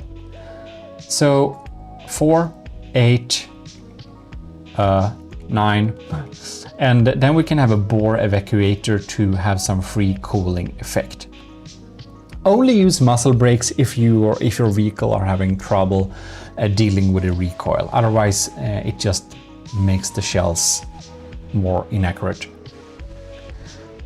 Anyways, this APS firing piece is at 179 millimeters still, so click Q on it and set it to the amount we said, which is 100. Now you can see it works fantastically fine, and the thing we need to do to build a APS gun is check the values here. You can see if we begin from top to bottom, we're having a lot of different information about how far we can aim, how fast the shell is, and like stuff like that.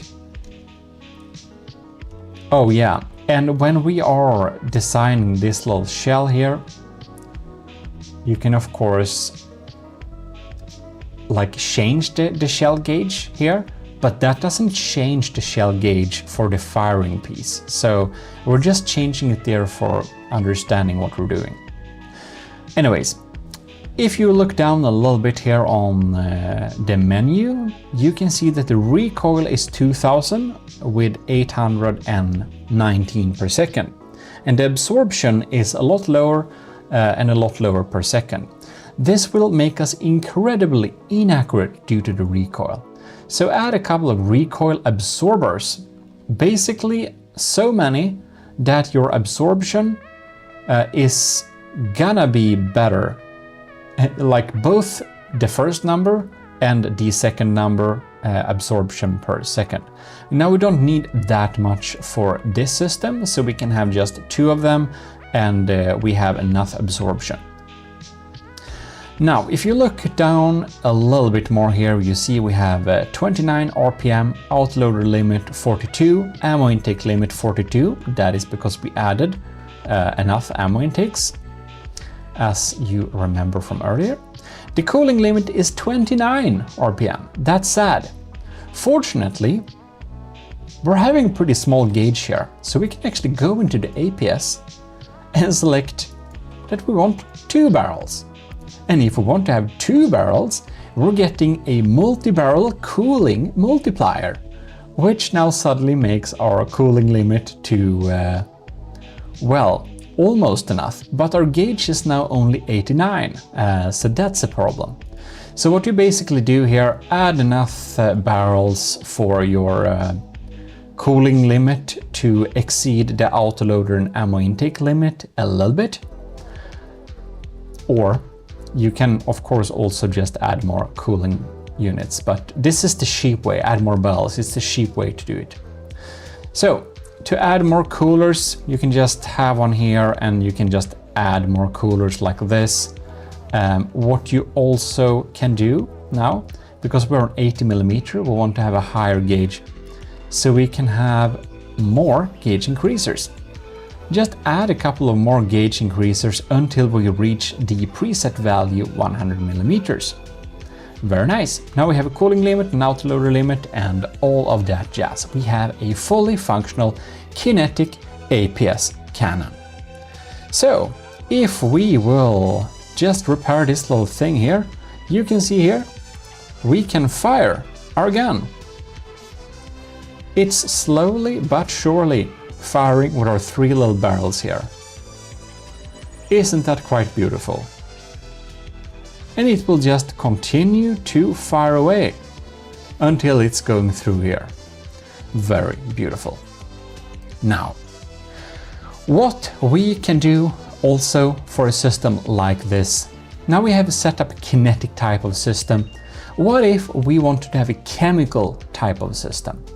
Well, for chemical shells, you basically usually want to have higher gauges. So we're gonna see how high gauge we can have for this. We can go 293mm.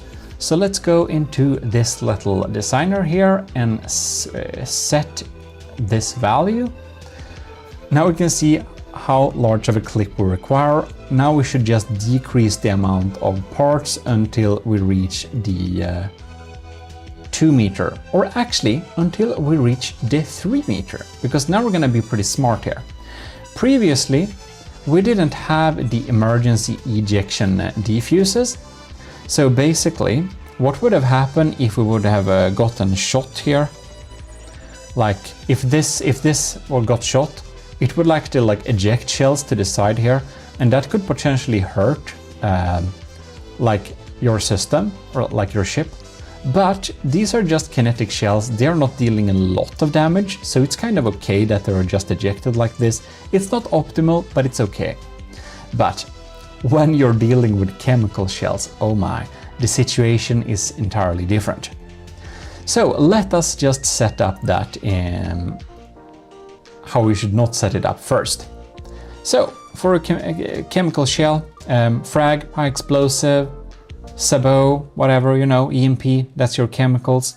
We're gonna have frag head, we're gonna have frag warhead bodies. And chemical shells, they don't really need to be fast.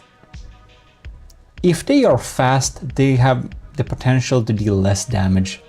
There is a thing to be said for penetration depth shells, of course, but for this, it is like, yeah, it's just a pure chemical shell.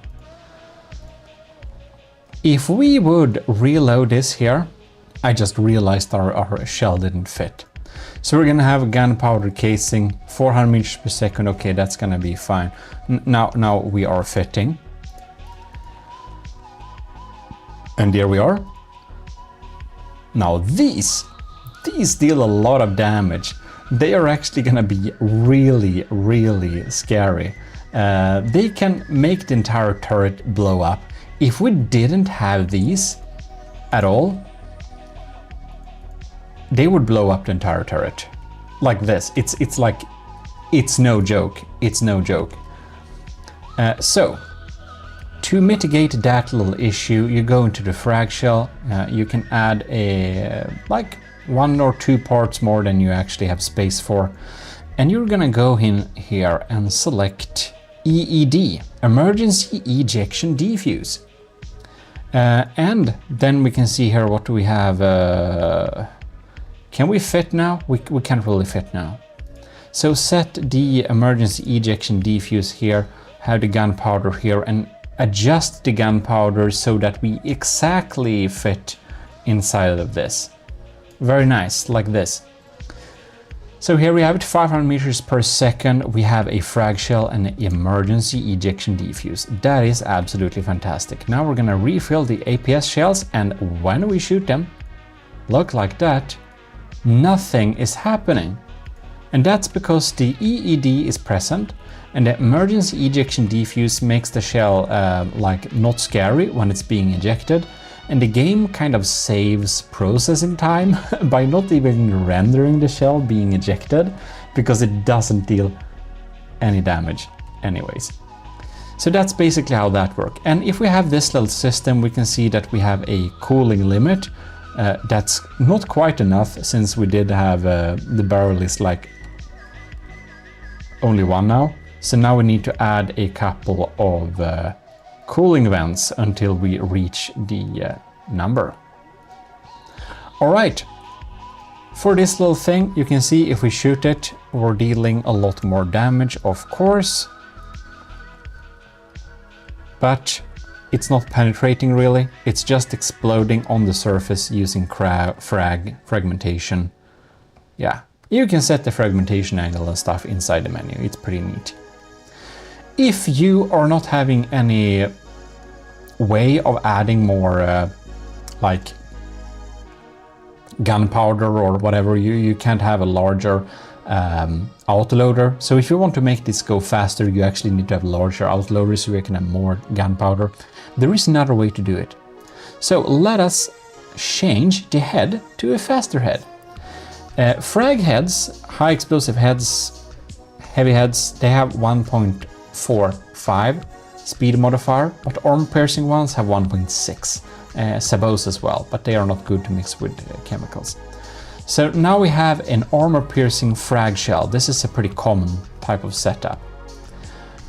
And if we want to make it go even faster, we can go in here, and you can see on top of here there is actually a possibility to place like a railgun part, or you can place the railgun part to the side, but we kind of use that for recoil absorber. So we're gonna have a railgun magnet on top of that, and oh crap, we can't have it there because we're blocked from the mantlet. Sorry.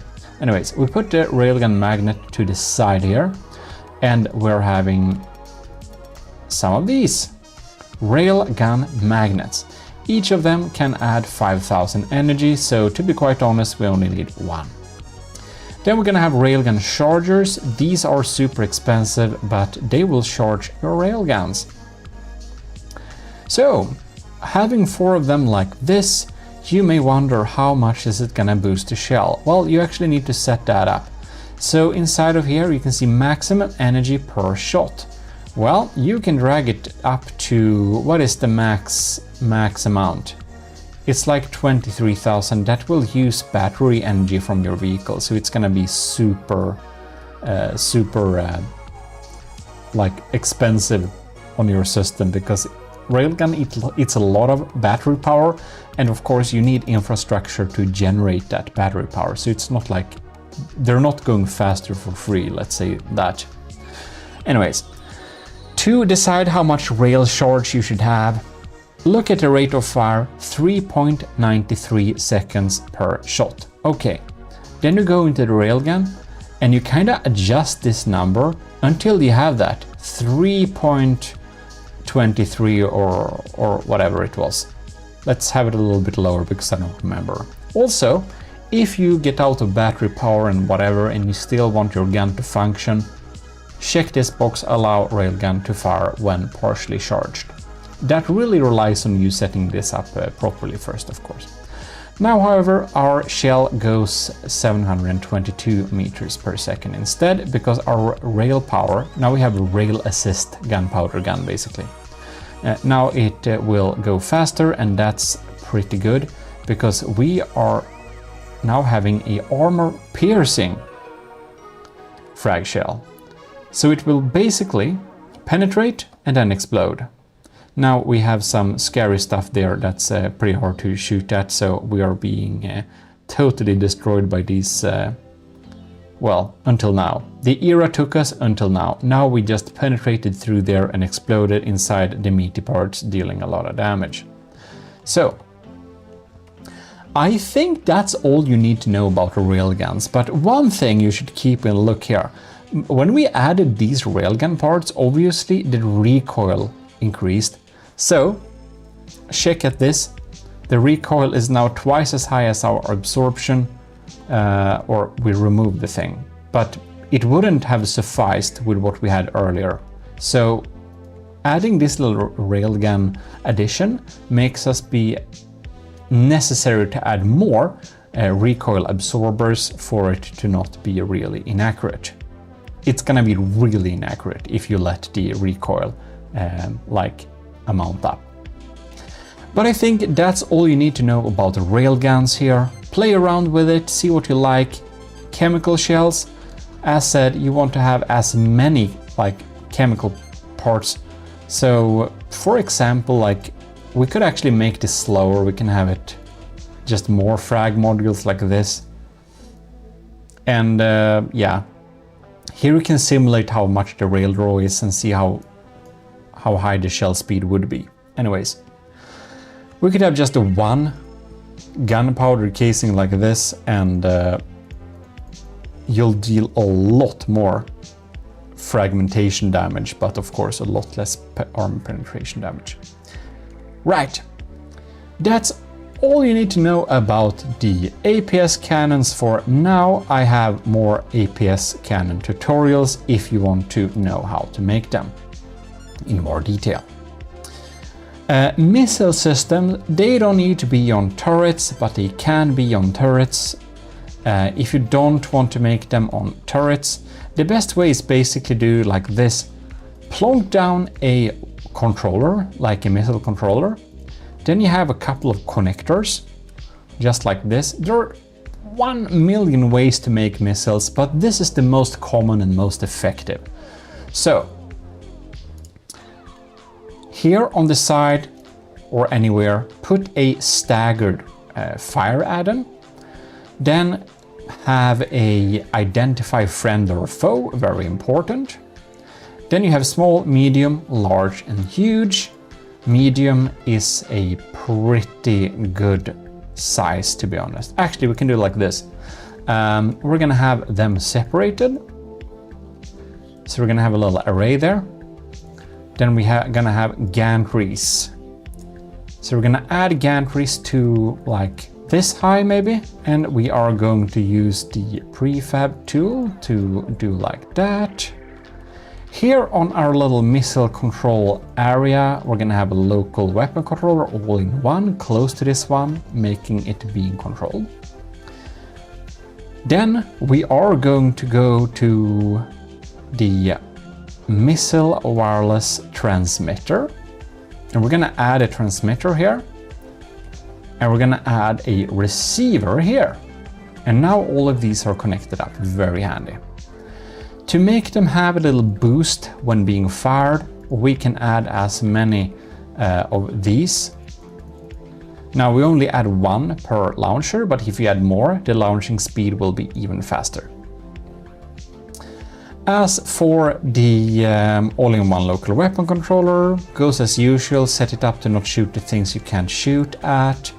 You can select the amount of stagger between the missiles here. You can hear the friend or foe you don't need to set up, you just need to have it. And under the missile controller, the required accuracy, when you're having a non-turret system, you don't basically need that.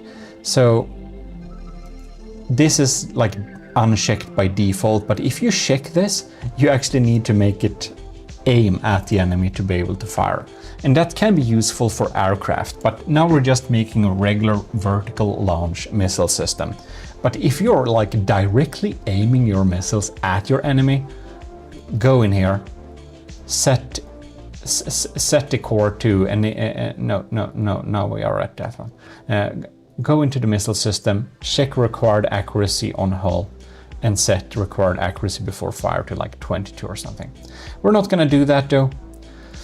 We're gonna leave it as is. And for the missiles, it is super simple, to be honest. There are a lot of different guidances, but the best one all around is Active Radar Seeker. And explosive warhead bodies are pretty reliable. We'll just fill it up. Back here we have a variable thruster. That's the one you're gonna use basically always. Then add a couple of fins. Then to make them hit a little bit more often, we have a signal processor that basically neglects your enemy's decoys and stuff a little bit, or helps doing that at least. Then you should usually have an APN guidance as well. Can have it on whatever you want. It's not important for this video. It depends what you want it at, but the preset value is pretty good. Add an APN guidance and they will... It's augmented proportional navigation, I think, and they basically try to predict where the enemy will be in the future a little bit. Like prediction guidance, but better. Yeah, and this is basically how we can set it up. You need a fuel tank, except you don't. You can set free internal space used for fuel. And now you can see thrust duration is 11 seconds. This is a little bit low, and you may wonder why is there even any type of fuel. That is because the APN guidance has some free space inside, so it basically can be filled up with fuel. You can switch this to do high explosive damage instead, and like for EMP, why not? But then you can see our thrust duration is suddenly 0. So if we do that, we'll actually need to add like 2 fuel tanks. Now we can see we have a thrust duration of 25, which is useless because the lifetime of our missile is 20. So then we go to the thruster and you just drag up the thrust until the thrust duration is a little like lower than the lifetime. Yeah, when you're feeling done with this, you can just check the copy to all matching launch pads, and all the missiles would be like that. So if you, for example, spawn a whatever, let's just spawn a Shrike here, and it's gonna just continue, like start launching missiles, and they're gonna try and hit the Shrike. Now it's actually really close. Why did I spawn it so close? That's stupid. Okay, I'm gonna protect this area. Anyways, so they are reloading again and they are just firing again, and you can see they are doing a good job at trying to hit the poor Shrike there. Now, if you add more fins or even turning thrusters, you can make the missiles more maneuverable and, well, better set up to hit aircraft targets. The weapon system we set up is a little bit more suited to shoot at your favorite testing vehicle, like the Crossbones, or actually not, like the Marauder, or the Marauder, or the Marauder. There are many options. Anyways, now we can see they're doing some good VLM work. Popping in here and vertical launching missile the Marauders as to oblivion. Very easy, very neat. VLM missiles are fun. Alright, I think that's all you need to know about missiles for now. It is a wide but also narrow topic. And there is like a little mini game from the depth even. If you make like missile decorators, you can make the missiles look really cool. Yeah. Anyways, next weapon. So remember, you like need to aim at the turret and then click your build button to be able to build on the turret. That can be a little bit annoying in you if you're new to the game. Right. So advanced cannons, missiles. Now we have laser systems, and this is a. There are two ways to make laser systems. The most common way is to actually not have much of a laser system on the turret itself, but instead just making the turret the output.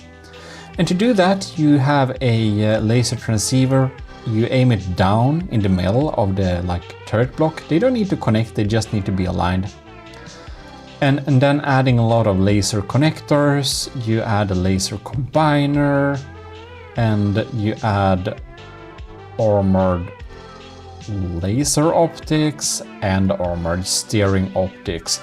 The more optics you have, the better it will be at dealing damage at long ranges, and the more steering options or steering optics you have, the more of a firing arc it will be able to give you. On this thing here, you can add a superheating module if you want to. That will basically increase the fire damage you're dealing. If you want to have arson laser, as I usually like to call them. Now, to build the actual laser system, you actually need to build on the main platform, if we're gonna just funnel it here. And then we need a connector facing upwards. So we're just gonna go down here under the platform and build our little laser system. It's gonna have a bunch of laser connectors. And there are basically several ways to make lasers. The most, or best way, is you have a, oh yeah, the main block of the laser is this thing, the multi-purpose laser. It needs to be somewhere on your construct, but for the love of everything that's dear in the empire of the army objective. Anyways, you want to protect this piece. This is the most important piece. The multi-purpose laser piece cannot be placed. Onto this thing, you can add something called a laser output regulator. That makes you be able to deal unhinged amount of damage, which is always a good idea. Onto this little laser connector, you can add laser couplers. I'm just gonna make one, and you can have these nodes separate. Just connect them to each other with laser transceivers aiming at each other, and you can have a network. Anyways, on these laser couplers, we can actually build two of them at the same time. We're gonna add a symmetry plane. You can have a cavity. You can have a lot of cavities. And on these cavities, you add laser pumps. Laser pumps put laser into the laser, and they just use engine power to do it. So you need a real big fat engine to even have this laser firing. You can also have a lot of stored laser energy, and if you want that, that's called laser storage cavities. They are having a lot of stored laser energy, so it can be good for charge lasers, lasers that deal a lot of damage for the first couple of seconds and then kind of not. If you're having a system that's only laser cavities, and then you have just a few pumps, you're basically having a one-shot system. You can do an alpha strike, and then the laser like when you have emptied the laser cavities, if you're having like one of these pumps and just 20,000 cavities, you're basically having a super scary death ray for a couple of seconds, and then you're like almost pissing on your enemy for the rest of the battle. Anyways, looking at these, you can see that we need a power use of 4,680 for this. These two combined needs a power of almost 10,000, so it's a real brutal system. If you want to make the intensity of the laser larger, you can add laser frequency doublers. You can see here that the intensity of this laser goes up here. You can actually not see it there. You'll need to look at this thing somewhere here. Now you can see that the intensity of the laser is 69, the funny number. Yeah, well, now we have a regular pump laser. So if we check this little system here, we can see it's gonna burn through and deal a lot of damage with just some engine power, doing scary stuff and creating fires. Very scary. If we would like to make this a pulse laser, we need to add Q switches on all of these laser couplers. And if you have 4, you have Q4. If you have 1, Q1. If you have 2, Q2. Yeah, Q3 if you have 3. It's not difficult.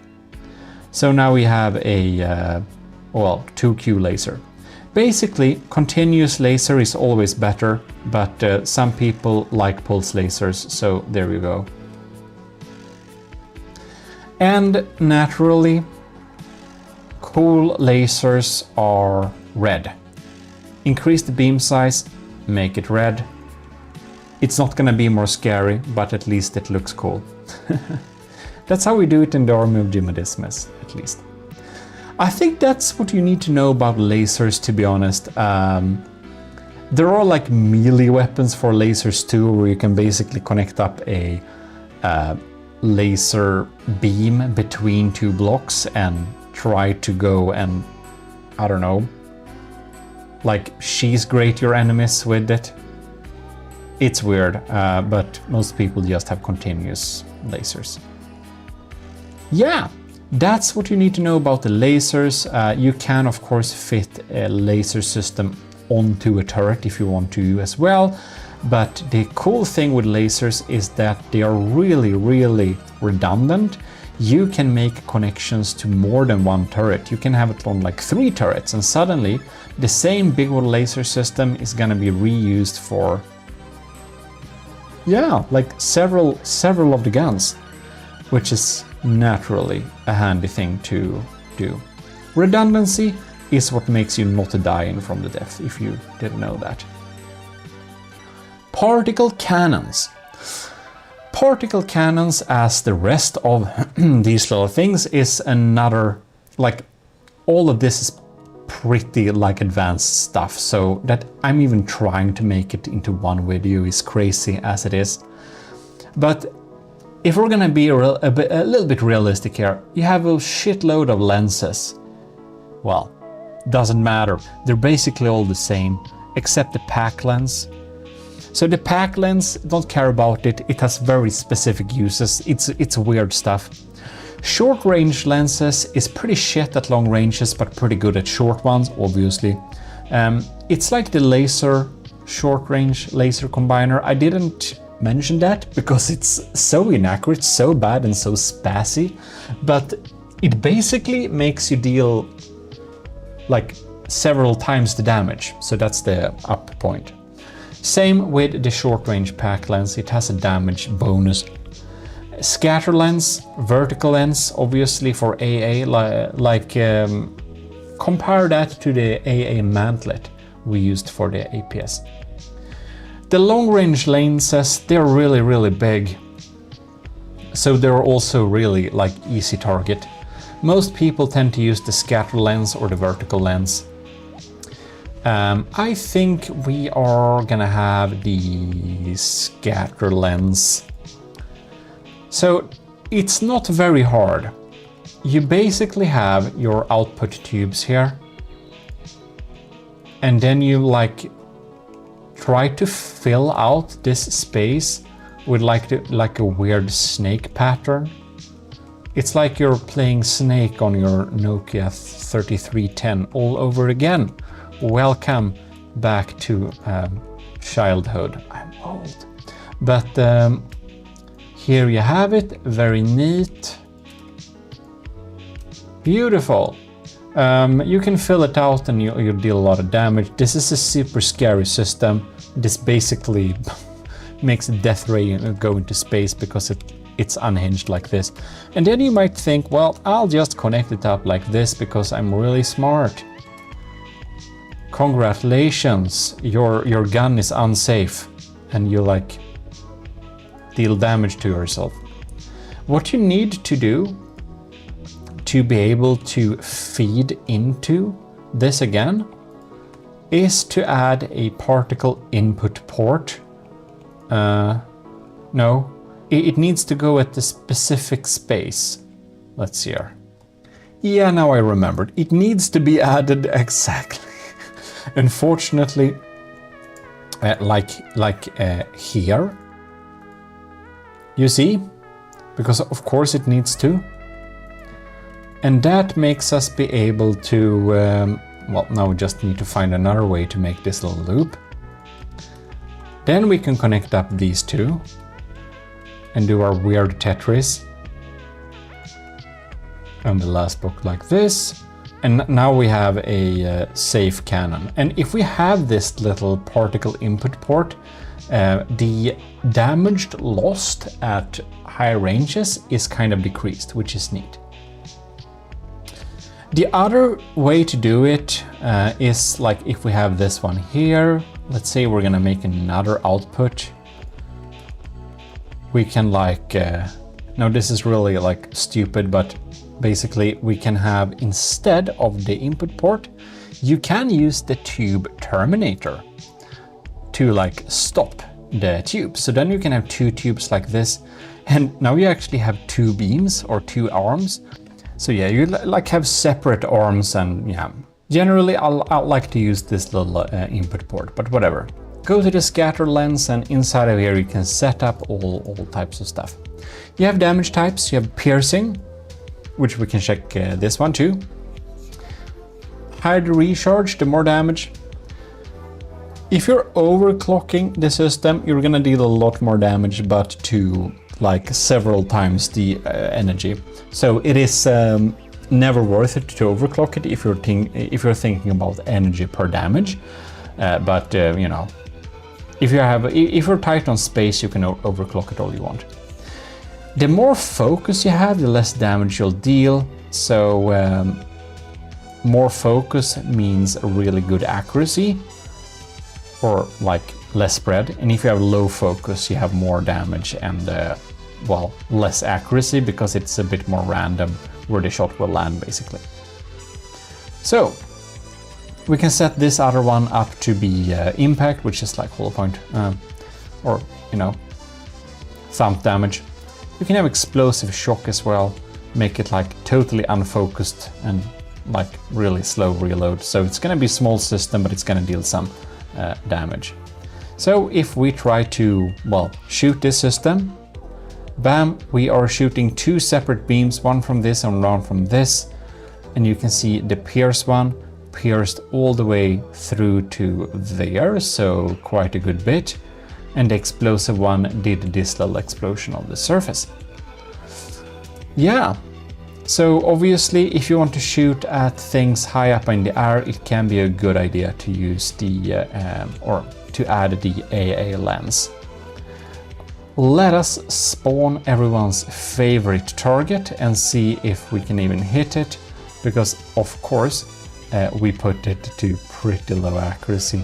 Now, oh, we actually hit it there, that's cool. We can set this to a lower reload time, and for this one as well, just so we can see some shots coming in there. And that is your average pack cannon for you. Pack is not really worth it in terms of how much damage it does, except for some specific scenarios. It deals, well, it doesn't care if you're underwater, if you're over water, if you're in space. It just doesn't care. So a submarine that uses pack, fine. Use pack everywhere. Also, shields doesn't care, smoke doesn't care, countermeasures, civs, AMMs, whatever. It doesn't care. It can't be stopped. Packs will shoot at the enemy. They will hit. No matter what, you can't evade them. They are instant, so you can't be evasive really to never get hit. So yeah, packs have their advantage. Smoke is a defense you can use against lasers, by the way. I didn't mention that around lasers. Shields also decrease the damage from lasers, but not as much. Shields obviously work against APS and crams and stuff like that. Think Dune, but not missiles. Also think Dune. Anyways, next weapon system. And yeah, that should be said. Simple weapons, cram cannons, advanced missiles, and advanced cannons and missiles. Now I'm mixing words. They all need that you have enough like ammo barrels in order to use them, otherwise they will complain. And you'll see them complaining down on the lower right corner if you have too few ammo access. Now, laser, as said, uses engine power. Particle cannons, like railguns, need energy, but they don't need ammunition, they only need energy, like battery power. Like, you know, electric generated energy into batteries. As for plasma, which is our next system, they need both. They need ammo and they need, well, yeah, energy. So plasma is kind of like railguns, but they deal a little less damage, but they're easier to set up and you can do some really cool stuff with them. Plasma, unfortunately, I mean, is really simple. You just have a little plasma thing here. It's also really expensive. Look at that, each generator costs 800. It's expensive. Now, there are two ways to build a plasma cannon, basically. But yeah, first you need, well, you don't need, but here we have connection hubs. You have hubs like that, pretty neat. To connect up to your systems, you're gonna have these. These are the four-way collectors. The collectors are your connectors, basically. Then you'll need to add chambers in another direction. And onto the chambers, you add generators. Like, not like that, because this one is on a connector, but on like this. So here you have generators like that. And inside the collectors, you can store plasma energy, and inside, or inside the collectors, you just connect up the chambers, and the chambers, they store plasma charges, and the generators fill them up using ammo and energy. They kind of generate charges. So now we have a couple of charges. There are two ways to build plasma. You can like maximize the amount of stored charges by having long like rods of chambers that just store charges, or you can have as many generators as possible to deal like a lot good DPS system, basically. The chambers, they're pretty cheap, and the generators are pretty expensive, so that's the trade-off. The barrels are called accelerators. They are put directly onto the mantlet. The more barrels you have, or I mean, the more accelerators you have, the more energy you can use to make the projectiles fast. We don't need that many. We don't need a lot at all actually, because the accuracy is the same. Now, heat sinks can be added to make it overheat less fast. Heat is a problem for this type of system. Then we have some type of like ends to our accelerators to not make them look shit, because I don't know why, but they're not hollow. You have this stabilizer, reduces damage lost over time. This is your average. Choose this if you don't know what to use. Magnetic destabilizer makes you be able to use a shotgun system, shoot several shots at once. Usually a bad idea, can be fun. Then we have a magnetic destabilizer. This splits each charge into like 2, so you can have a really high rate of fire. Anyways, let's use this regular system first. Go in here and you can set charges used per projectile. We have 16 charges available, so we can set it to 16. Accelerator energy per charge, if we have it real high, the shells will be like faster, 1470 meters per second, our current barrel allows. And if we set them real slow, they're gonna like be 85 meters per second. Having them slower, of course, makes you hit less often, but also it requires much less energy. You can set the RPM limit if you don't want it to like burst out shells too fast. And energy used for cooling, you can like to cool the system so that it stays cool.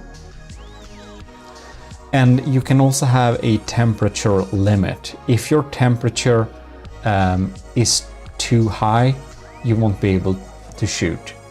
Anyways, let's shoot this little mega charge here. So fire, gonna be real slow, and plasma deals more damage the more tightly packed and dense the block you're shooting at is. Plasma was basically added in order to counter the super tight, like heavy armor blocks people were building. Bam, it's just doing a lot of damage like that. Pretty neat. Charged up again. Plasma is really expensive, you know, but it can be pretty good. Now, if we instead set this to 8, we're gonna have a pretty little cool effect. We're basically gonna have it shoot several blasts. And that's gonna be decided by the max RPM limit we selected. So now it shoots 2 blasts like this. Bam bam. And now we are like, yeah, not shooting them. If we're holding fire, they will be spread out after a while. But using a system like this, you can really drill through the enemy, which is very, very handy. And as said, you kind of want to limit the fire for cooling. If you like don't like temperature limit, okay, let's have it like real high, and you just shoot and let the temperature like grow, you will be more inaccurate the longer you shoot for. So you may end up with a system that's pretty inaccurate if you have no cooling. Well, that is basically plasma. You can change the color on it too. And oh yeah, burst size, that's pretty, yeah.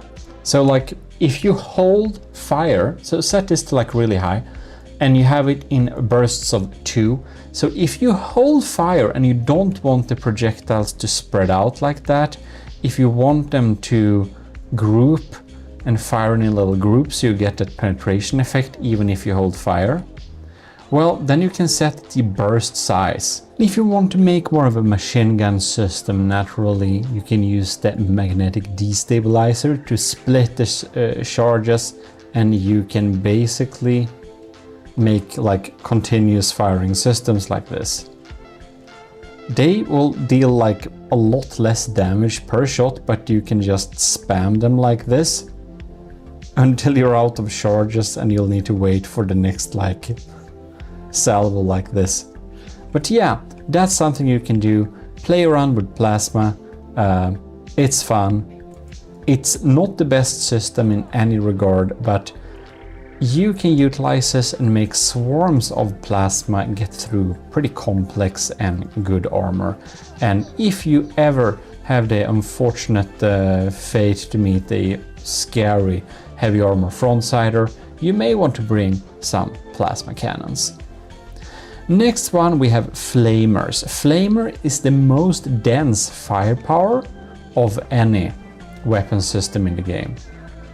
Now we're gonna make a little turret here that doesn't even fit. But flamer fuel tanks, they're pretty like scary and stuff. And then we have like oxidizer tanks and catalyst tanks. Catalyst tanks makes the flame basically burn faster, and oxidizer tanks make it be able to burn underwater, but also makes the catalysts work better and, well, deal more damage. You connect them up with like piping like this, and on the bottom of a stack, having like short stacks is there is no benefit to that. Having as short stacks as possible like that, with a like flamer compressor at the bottom to pressurize the tank. Right, on top of this all, you'll just add a flamethrower. Now we have a pretty even system. We're having, like, you can't set it there of course, but you can see that we have flamer, fuel and intensity output like this. And you can't mix these stacks. You can't put some fuel in the catalyst, then they will just not work. And you can, however, set up the color of your flame to be whatever you want, as you can with most systems nowadays. So we can have pink flame, and well, you can just like burn. And you will start some fires where you're shooting at, and obviously having a big scary flamer system like this is gonna deal a lot of damage. So flamers is the most damage basically. I think maybe diff guns can be better, but flamers deal a lot of damage. If you have a really small ship that can come in close and deal flamer damage, that would probably be your best bet at dealing with your enemies. Because the thing is, ladies and gentlemen, that this fire has 140,000 fuel and the same oxidizer. This is gonna burn for a while. This has not stopped burning yet. So if you got in close, deal this damage, and let's say the vehicle that dealt this kind of flamer damage is already dead. Well, it doesn't matter. This has the ability to burn through your enemy ships. So yeah, flamers are really scary. The scary thing about them too is that like with APS cannons, they're pretty volatile. Most of weapon systems aren't very volatile, but these are. When these like get destroyed, they'll actually create a fire. So that is scary. Well, let's shift delete this little system here. Now, we have gone through basically all of the weapon systems. We have defense systems too, but I guess you'll have to beg some in comments if you want me to make that too, if you want to have a video of all of the defensive systems you can make. Well, I hope this was useful, checking at all weapons you can build in From the Depth. I'm frantically, I don't know, I can't speak English anymore. Yeah, flamethrowers, they use engine power, by the way. Not that much, but can be good to know. Well, now we've gone through all of the weapon systems. I hope it was useful for you, and if it was, please do leave a like to this little video. GMODIST. Well, hello and welcome back to the Gimli Battles. Today, my ladies and gentlemen, we do something really special. This is the losers bracket of the Gimli battles. So every ship that lost against the Gimle is going to be pitched against each other. And it's not a kind tournament. Oh no. On the losers bracket of things, you get extra few chances. Oh yes, this is single elimination. All of the ships in this list have already lost against the Gimle in the initial battle. But the ship that wins the losers bracket will have a chance to participate in the official tournament again and prove itself against the other ships that actually defeated the Gimle. For that, we will have a more proper tournament, but of course, first we'll need to check if there is anyone in the losers bracket that deserves to be on the winners bracket. Maybe it was unlucky.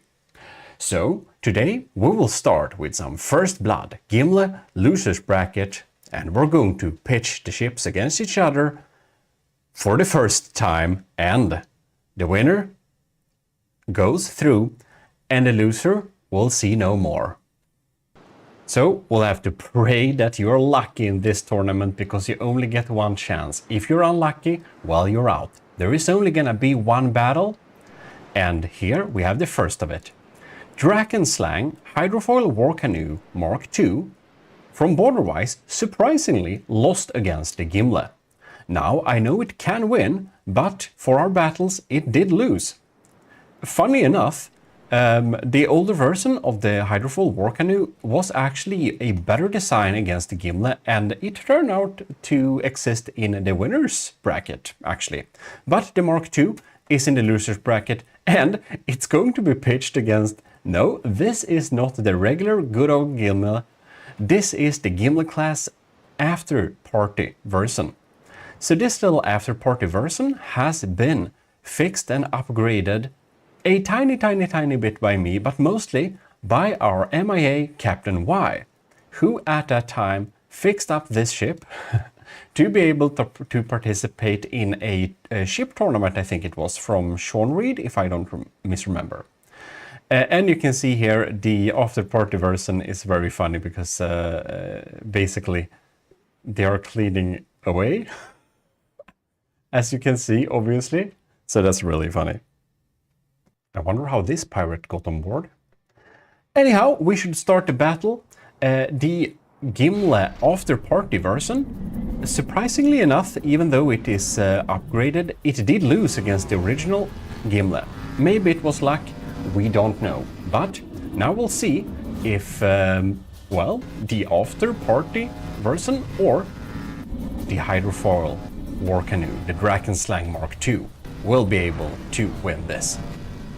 So, the stakes are high. Shells are coming in here from the Drakenslang. The Gimle is struggling to take out those crams when they come in. You saw one of them pop. I think the business is mutual, because the Drakenslang obviously don't want to be hit by those crams either. Let's see what game speed we have. We have 0.7. Right. Oh, the mortars hit as well. These mortars are pretty weak. But, oh, this is a very surface cram. So we have a very surface cram mortar. Right. It's very even. The Drakenslang Mark II is slightly in the lead, but it's so little it doesn't mean much in this initial stage. The Drakenslang was able to take out a shell coming in there from the Gimle. Now the Gimle has some decoy crams as well, so I'm a little bit unsure of what are the decoys and what are like the real shells, because obviously I think I made them the same caliber. Oh, bam! Very scary shot here. So we got some different loadout here. We do not have... Oh yeah, that's really funny. You see these cannons here? I think it may be the Vigoletta Marksman. However, it's not a turret, it only looks like a turret, and that's because in this tournament this ship participated. you were limited on how many sub-objects you can have. So that's why the after-party version of the Gimle has much fewer diff sieves, for example. It has much less sub-objects, so it's pretty low lag optimized. I don't see the Gimle's laser, the after-party Gimle's laser shooting much here. Crams are popping through here. Drakenslang is in the lead now by a good bit more than it was before. It's popping up and down. It has a really nice shell avoidance system there, just jumping up and down.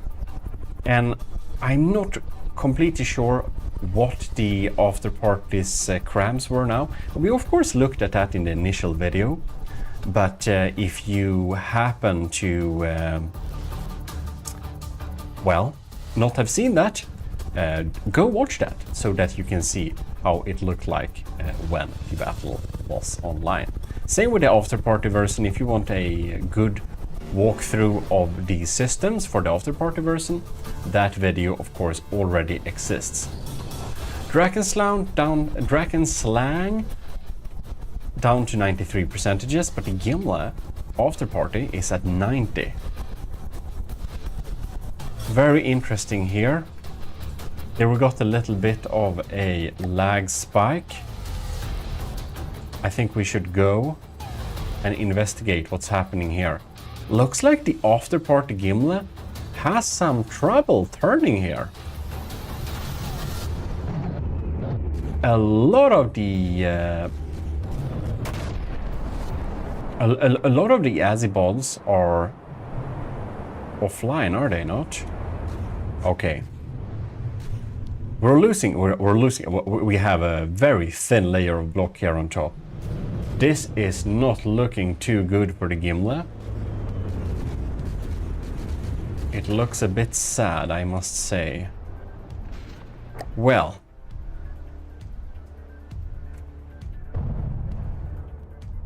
I do think there is one neat thing with the after-party version, though. I don't think it shoots as much underwater. So the original Gimle tends to shoot a lot underwater because most ships have, you know, squishy bits underwater. Not the Drakenslang, however. And that proved to be the reason, one of the big reasons the Gimle lost against the Drakenslang. I think it's 1.5. That's actually in the winner's bracket. 88% versus 93. The Gimle after-party seems to not be able to deal much damage here. It is indeed also sinking, is it not? Now we're getting into fire view here. When I look at the Drakenslang here, I can really see it should probably be the best idea to bring incendiary weapons against the Drakenslang. And a lot of designs made by Imp do have incendiary weapons, and one, as said, the 1.5 version of the Drakenslang by Borderwise is in the winner's bracket, so maybe they will meet there. It will be very, very interesting to see. Okay. Wow. Borderwise put a lot of detection here in the turrets, did he not? Is this like detection? Is all of it detection? You know what? I think I just have to pause and look. Oh, that's thick layer. Oh yeah. This is some serious detection, man. Well, better than missing the mark, eh? 84% versus Drakenslang is still at 91. Right now, it really looks like we'll not be seeing any more of the after-party version of the Gimle. Oh no. It looks indeed like the Drakenslang is going to win this first battle in the loser's bracket. Inner Liller, First Blood. The interior armor has been a bit upgraded here, so I just want to check out how it looks like. Have we suffered some losses to the AI system? It seems not. The Gimli is trying to turn and maneuver around, but it's not doing a very good job, and it looks like some of the firepower here in the front exists, but is not available to participate in this battle. We'll see. The Drakenslang may do like in some earlier battles, get to the Gimli's weak side. And if it does, this battle can end very quickly indeed.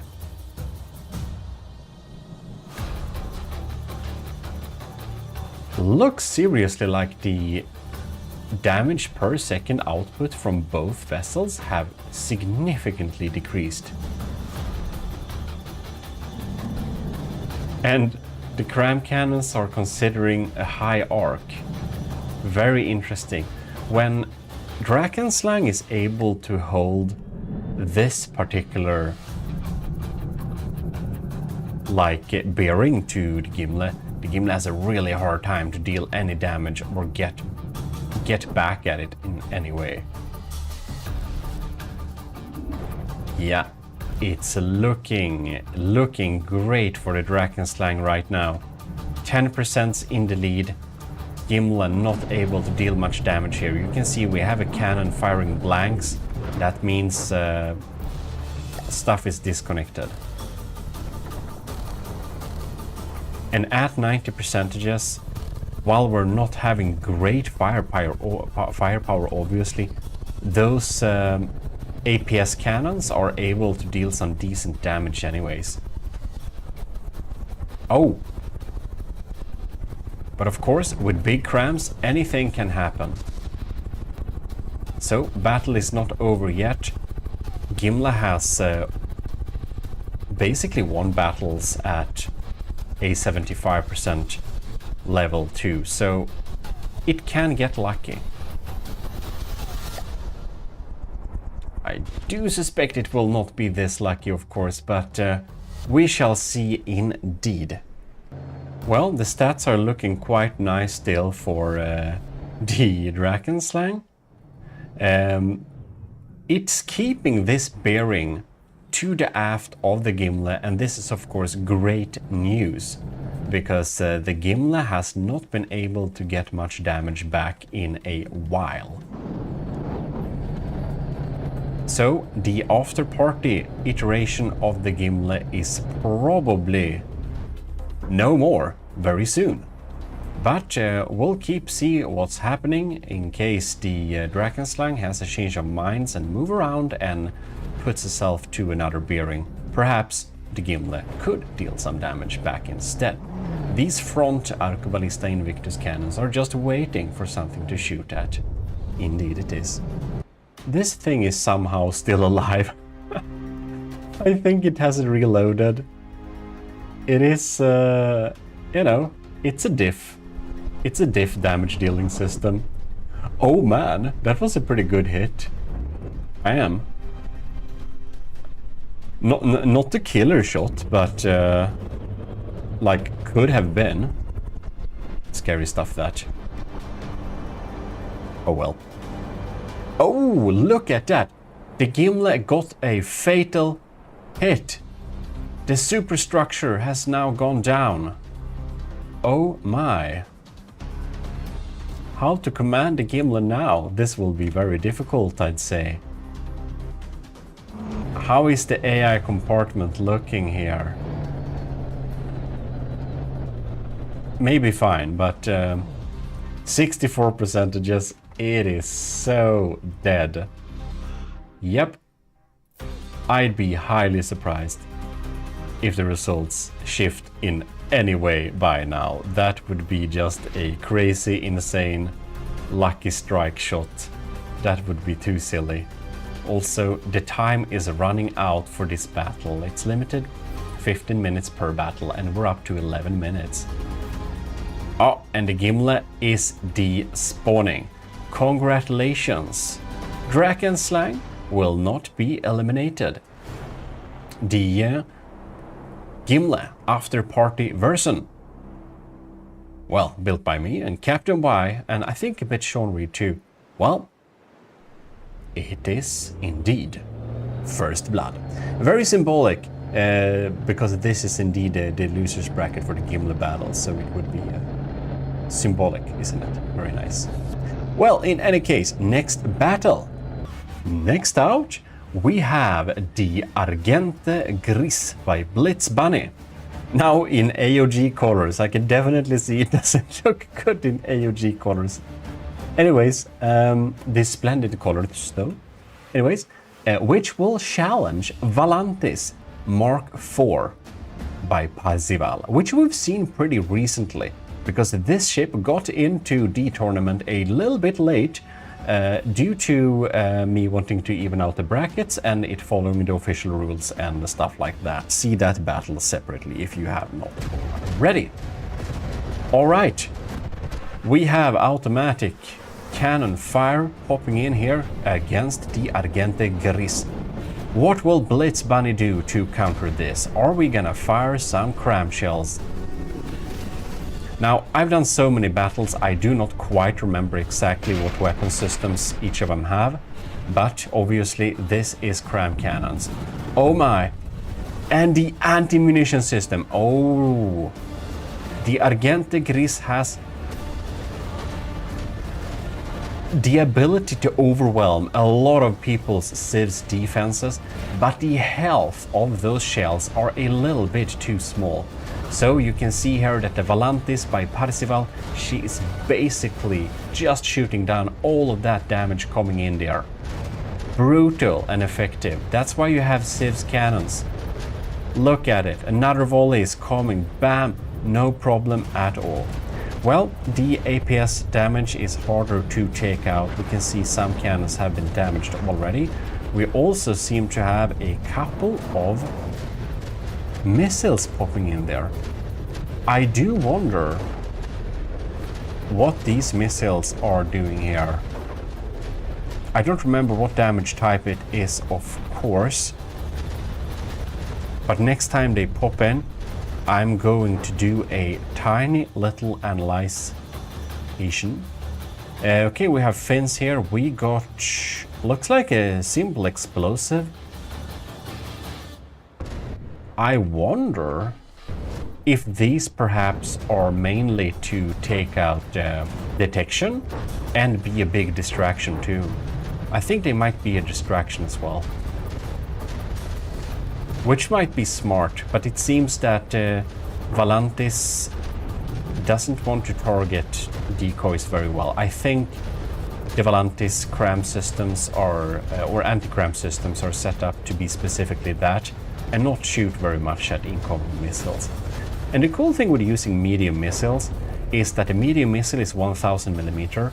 So if you want your Civ system to shoot at crams and missiles, it might be a good idea to distract that system, said system, with medium missiles. Also, if you want to get through defenses that are set up to be very strong, the thing you can do is to shoot 1000 millimeter crams. Yes, they will be more weak, but you can make them pretty strong too. And if you shoot 1000 millimeter crams, a lot of people's Civ's defenses will not target your cram shells because they may be set up to not target things that are, you know, less than 1500 millimeters. Or basically, you know, like that. So, a little tip there. The Argente Gris is not looking too good here. Oh no.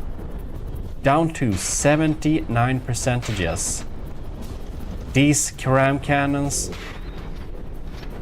it's as simple as this. They don't stand a chance against the Civ system of the Valantis. So Valantis Mark IV, she can just continue deal damage, and the RNS Argente Gris just have to take it.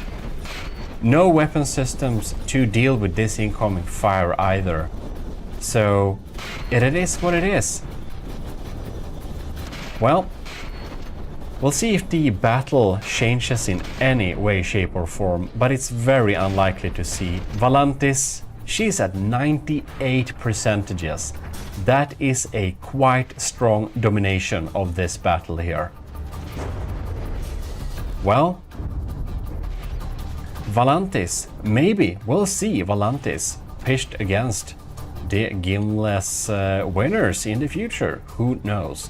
There is many participants in the losers bracket, however, so we'll have many videos where the ships will be shown for the first and last time in this tournament after Gimle battles. Again, if you want to see more of the Argente Gris or the Valantis, they both have separate battles, best of 3 versus the Gimle. So that might be quite good to know if you want some more action. Well, the Argente Gris is 66%. Doesn't look like it's dealing much damage. It indeed is not. And the Valantis, well, at 98% still. Bum. Looks like those missiles made a lot of the heavy lifting for the Argente Gris's part. Because the damage that has come in, it seems to have mostly been them. Now, what I think would have been pretty smart here, I think it could have been a good idea to, instead of making those incoming missiles frag, what if we could make heat charges and targeting the turret, targeting hot blocks with laser pointers and stuff like that. We could basically make it target turrets specifically. If that medium missile system shot at hot blocks, it would target these shield. And if it targets that shield using a shape charge, it will be very effective at taking out turrets. Well, enough with this battle. Congratulations to Valantis Mark IV by Parzival. First battle in the losers bracket is indeed a success. Well, Argente Gris, we won't be seeing any more of this beautiful ship in this little tournament, I think not. However, let's just take a paused moment to appreciate this beautiful little matros, or I don't know, first ship's mate, looking here at sports television or something. All right. We'll be back with another battle in a moment. See you now. Next up, we will have DPS Old Jack versus the Super Meg. So, let's get into it. So, here we have the DPS Old Jack by Lenny. There is a new Jack too, by the way. Unfortunately, also in the losers bracket. But DPS Old Jack and DPS New Jack and Old Jack, yes, they're here. Yeah, I think challenge.org pitched Old Jack versus New Jack in the first roll, but the matchups was kind of boring, so I re-rolled it, but that would have been a little bit funny. Here we have the Super Meg by Drip was taken, so we're gonna see how the Super Meg performs against the DPS Old Jack. Battle is commencing. And while we're at this little initial stage of the battle, do keep in mind that we have a little Discord community. It is listed as a community, proper community, so you can basically just Google it up to join it. If you want to join that, we have some nice From the Depth and other fun creative games conversations there. Oh bam, that's a big boom.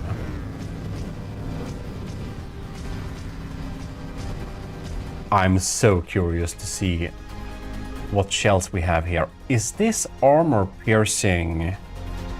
I think that this is armor piercing high explosive, right? Oh, bam. They seem to be chewing through this armor pretty decently. And in the front here, we got... Do we have a... Oh, no. This is a laser. I almost thought it was a sandblaster of some kind. Well, well.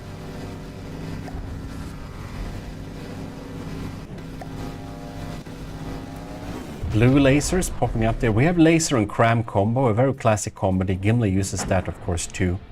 Very well indeed. Oh! The old Jack got a big damage.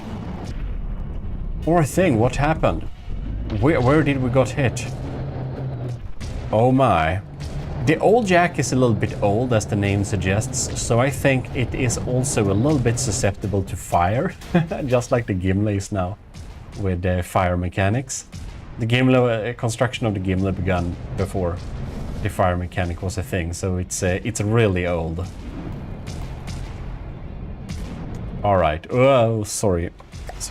Trying to utilize the new cameras. I'm not doing a good job, I know.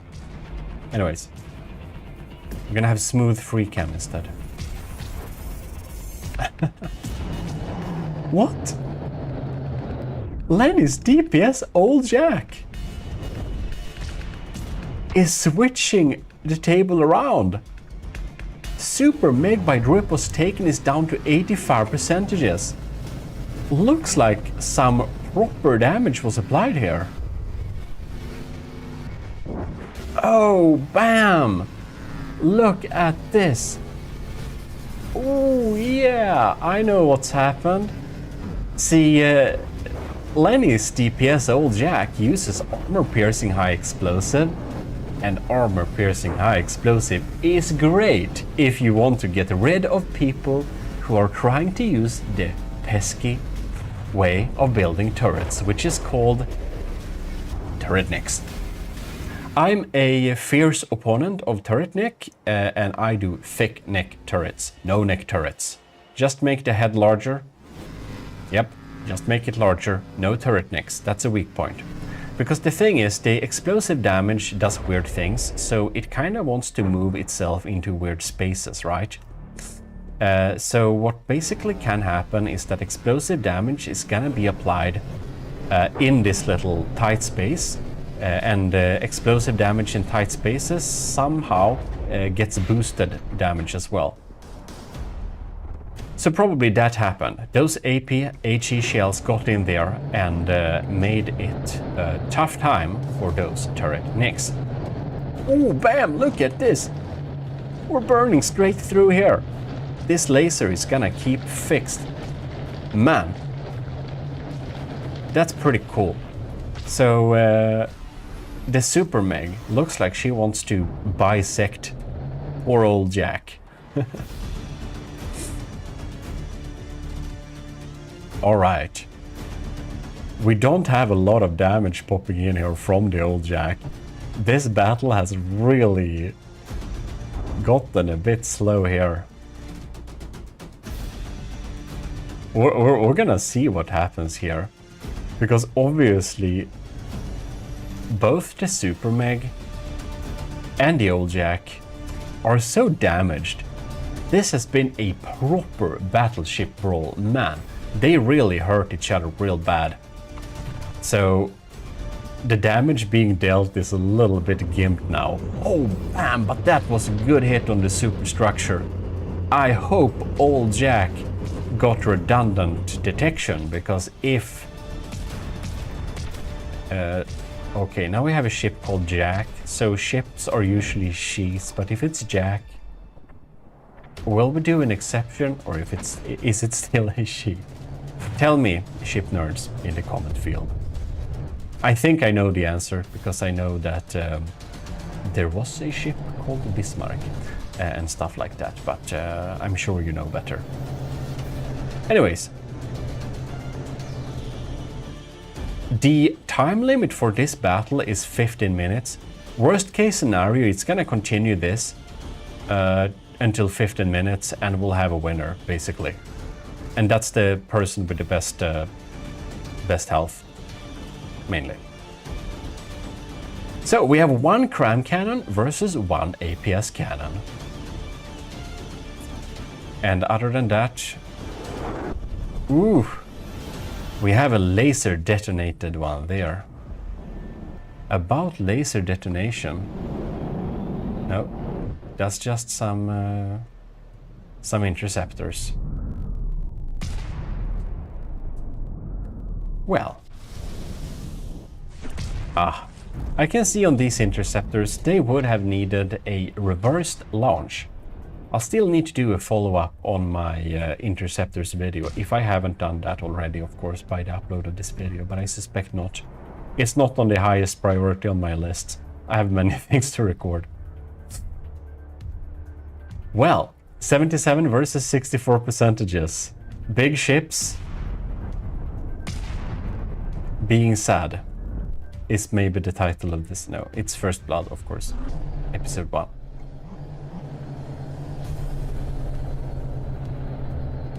Yeah, having the rules set up like this single elimination for everyone in the losers bracket, it's harsh. But initially, I didn't intend for the ships in the losers bracket to be participating or be shown again. So having a, yes, harsh, but existing tournament for the losers bracket to the Gimli Challengers is a addition. So you may think it's harsh with single elimination, just one battle. Well, it was worse before, that's all I'm saying. AOG Invictus. Yes. Join today. By the way, you can join the army of GMODISM in the Discord if you want to be a well, an enlisted in the AOG. You can do that. If, however, you want to be a commissioned officer, well, then you can join, of course, as well. That you will, however, do on Patreon. So I will just take this time to say big thanks to our commissioned officers in the army of GMODISM, which is Commodore Owen, Captain Sebastian Jode, Captain Shuro, Commander Morden, Lieutenant Ant-O, Cravey, Flauros Dragon, Powered by Greed, Vincent Veritas, Rick Prell, and Scooby Rocks. If you joined very recently, or if you're a cadet, well, thanks for your support as well. Lieutenants and above will be read up in future videos, of course. Yes. In any case, it looks like we got a winner. The Super Meg Drip was taken, is indeed a superior ship. The Old Jack is despawning. It's dead and gone. Now, it was great by the Old Jack to bring some armor-piercing high explosives so we could see what that can do to a ship. And, well, Drip was taken should be really happy, because I think the Old Jack was a very dangerous matchup for the Super Meg, since it indeed had the ability to gimp a lot of these turrets. Well, hello. This is your host, Eric of GMODISM, and we're back here with the Gimli Tournament Losers Bracket, where the losers to the Gimli who lost against single combat best of 3 against the Gimli, those who lost, get a second chance, despite what we said earlier. But it's pretty harsh. It's a single elimination. And this is the second iteration of this little series. This is the Royal Bastard, and it will be meeting Lenny's updated design, the new Jack. Not to confuse with the old Jack from the previous episode. Now, the new Jack is a complete overhaul and has quite a different loadout of weapons, which then in theory should be much more effective at defeating the Gimli at least. We shall see, however, how the new Jack fares against the Royal Bastard by Not the Guy. So, new Jack is same builder as old Jack, which is Lenny, and the Royal Bastard is by Not the Guy. So, let's start this first blood little tournament and see what's going on here. All right. It will be very interesting to see how this little battle will commence. Last time, the DPS Old Jack had a pretty close call with the Super Mega Bide Grip was taken, but now we shall see how Lenny's upgraded or new loadout of a design can deal with something like the Royal Bastard. Now, if you want to see in more action exactly how the DPS New Jack and Old Jack and all of that perform, and the Royal Bastard of course, do please check out the video dedicated for this, because obviously they have already participated in battle before. We seem to have armor piercing high explosive for both of the guns, right? No? This is actually disruptor conduit. Are all of the shells like that? That is very surprising. Okay, so that's basically EMP rod. You can see some EMP damage leaking through there. By the way, if you want to know how to set up big battles like this, I would recommend you to check out the video on the GMODIST channel, my second channel. I made a little tutorial on how to set up big battles with the Gimli rules, also explain them in detail and stuff like that, if you were wondering. Now this is funny because from my knowledge, radar are not able to see through glass. So all of these radars should be absolutely useless here. Here we got some cameras, that's fine though. But not infrared cameras if we got them there. Well. Oh bam! The Royal Bastard got a real bad hit here. Ladies and gentlemen, we have to see what happened here. This is some properly heavy armor protected design. It's completely empty. You know what I think? I think this is a classic case of autoloaders with no emergency ejection defuses despite using chemical payload. Yeah, okay. That could have been avoided, just saying. I wanna see when another one of the APS guns fire. Wrong. Because I wanna see. The DPS New Jack is behind in points though. Are you dead already? What's up with you? No, we have parts along here. Maybe it's just not reloaded. Oh, here we have another one. Is this dead? Or did it only get detached from the connection? It's possible too. Well, looks like it. Bam. Oh, the DPS New Jack is absolutely excellent at picking off these turrets. These turrets are very weakly designed. Oh, bam! You can see him shedding turrets like this. Oh no, and we're up for the next one right here. Any second. You can see it already targeted. I bet there is a... oh, bam! Look at that. We'll just have to pause and check out here. Bam! Do you see this? All this tiny fragmentations from the explosion. Bam! Brutal. Yep. Yep. That's what's gonna happen if you don't have emergency ejection defuses and ejectors on your turrets. It's not looking amazing for the Royal Bastard, but the last word is not spoken, my ladies and gentlemen. Oh no. these cram cannons are dealing some serious business. So Lenny used some nice backstacked era here too, so that's very strong against penetration. Looks like...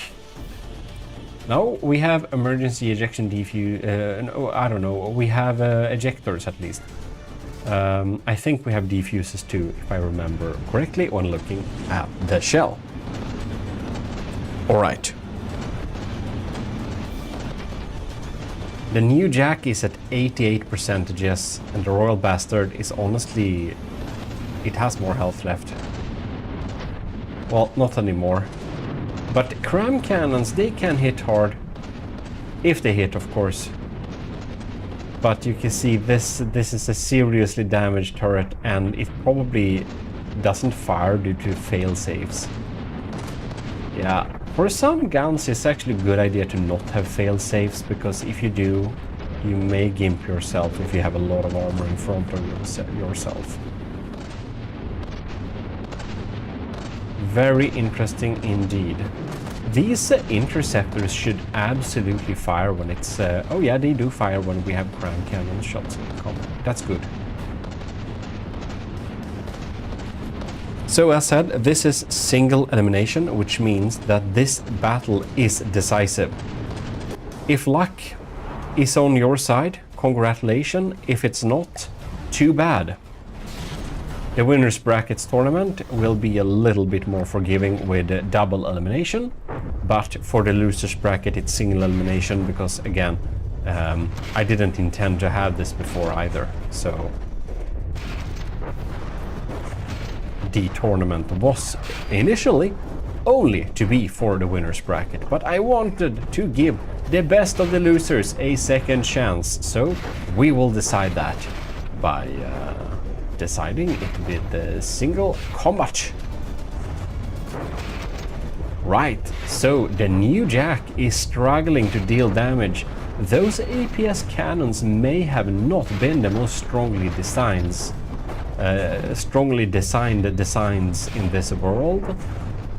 This is true, but the cram cannons, double barrel cram cannons, looks like some pretty decent Tetris too. Which basically means that this is not gonna die just yet. That's some proper 3D Tetris here. Double barrel cannons, they are not gonna die just like that. But the Royal Bastard is now behind in health. So we shall indeed see if the DPS New Jack is able to uphold this advantage with its singular APS cannon dealing all of the damage here. We can see we have holes all over the place. Those fragmentations are not kind to the Royal Bastard. Frag Cram is a really good weapon to bring to big battleship battles, as you probably know.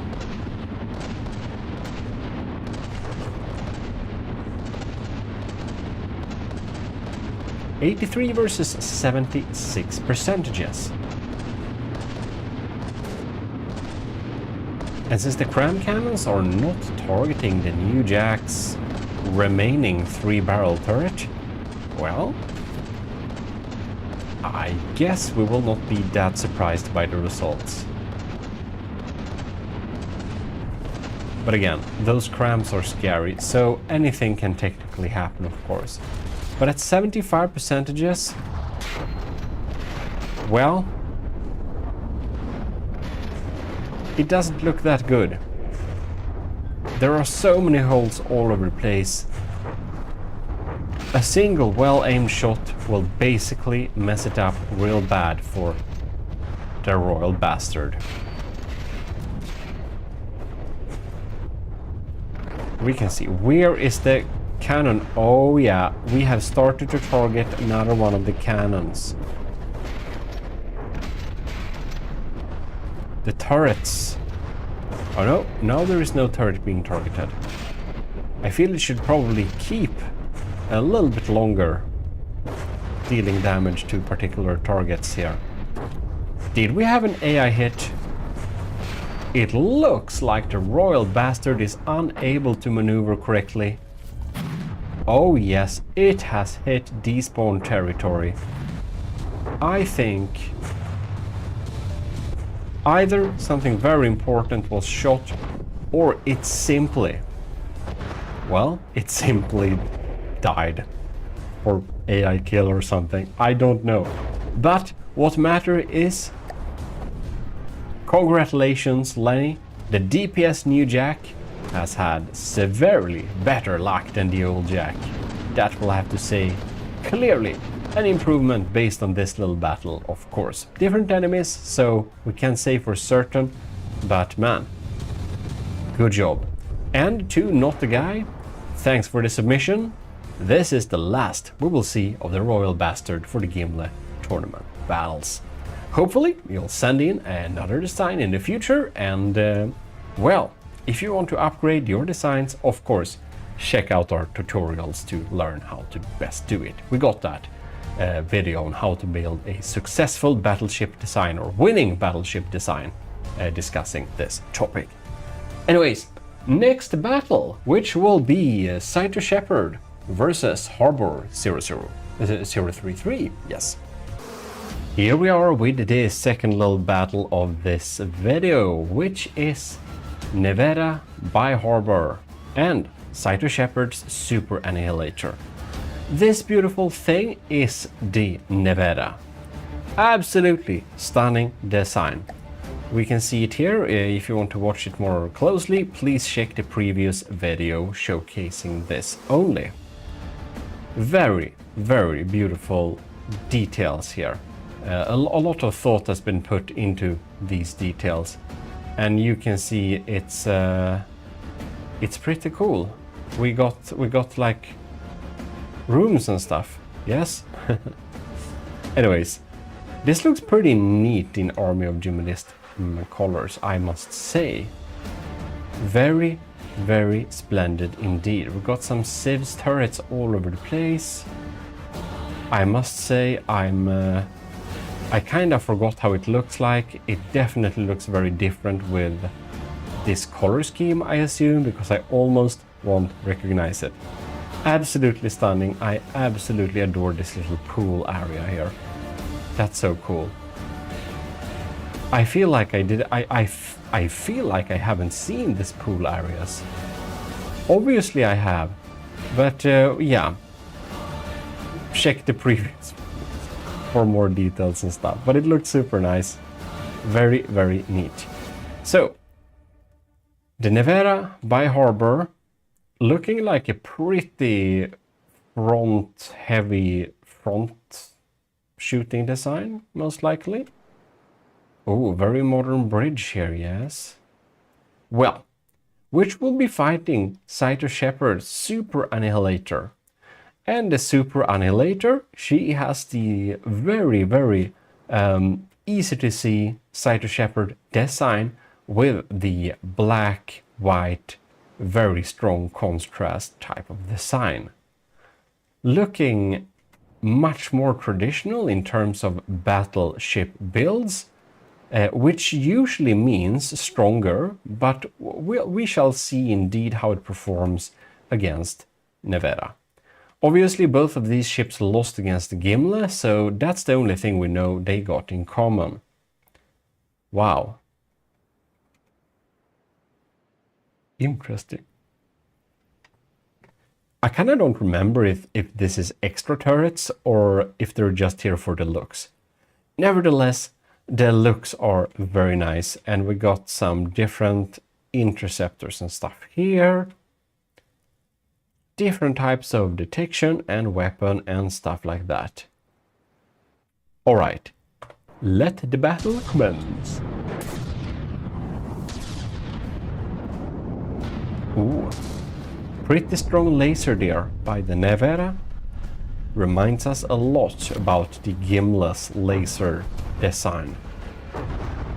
Looks like Scyther Shepherd's Super Annihilator is waiting a little bit with turning its turrets towards the enemy. They seem to have a lower range set. Interesting. This can't possibly be a beneficial way to do it, can it? The Civs cannons are indeed very engaged.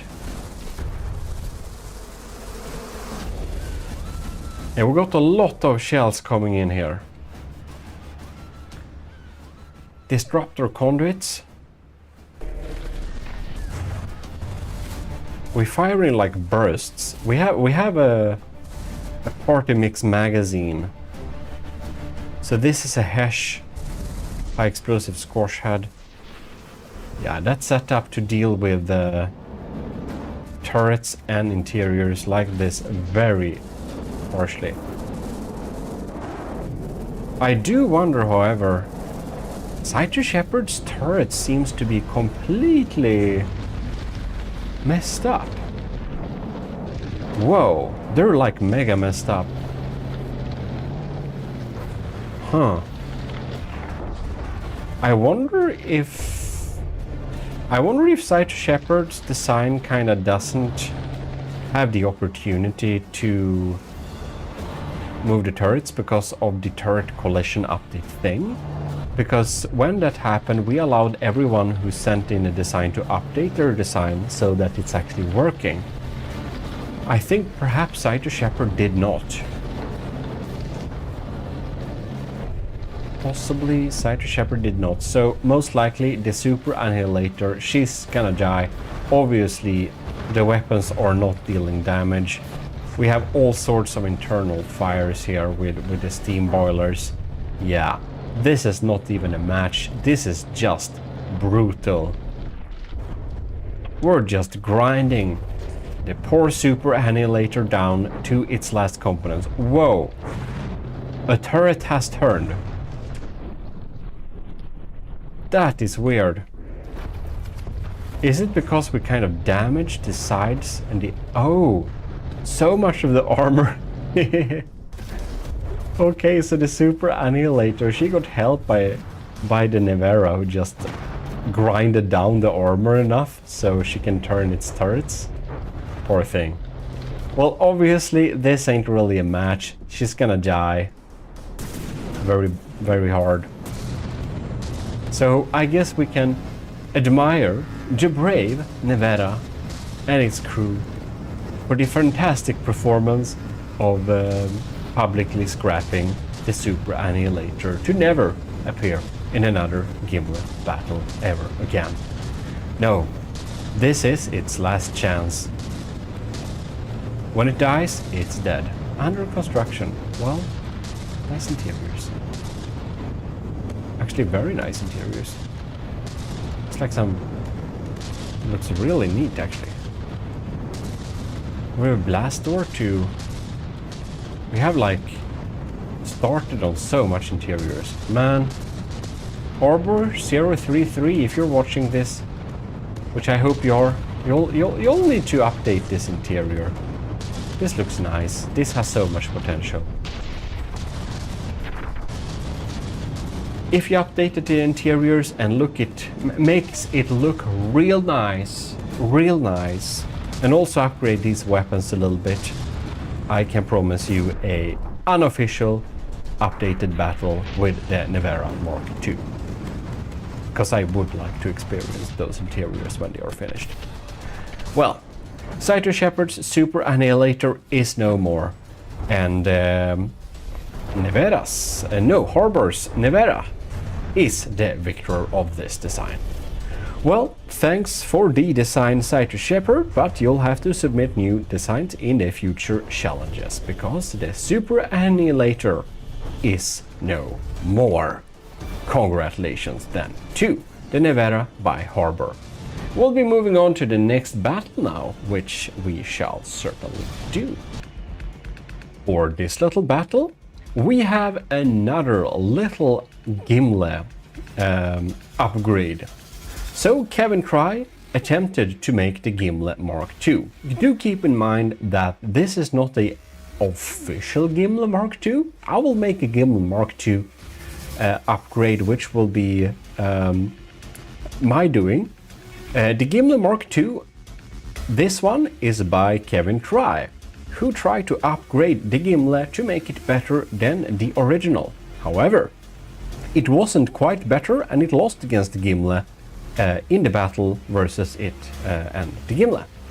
So this is the Mark II of the Gimli. It has some different loadout, and again, please check out the video well, looking through that with its original battle, of course.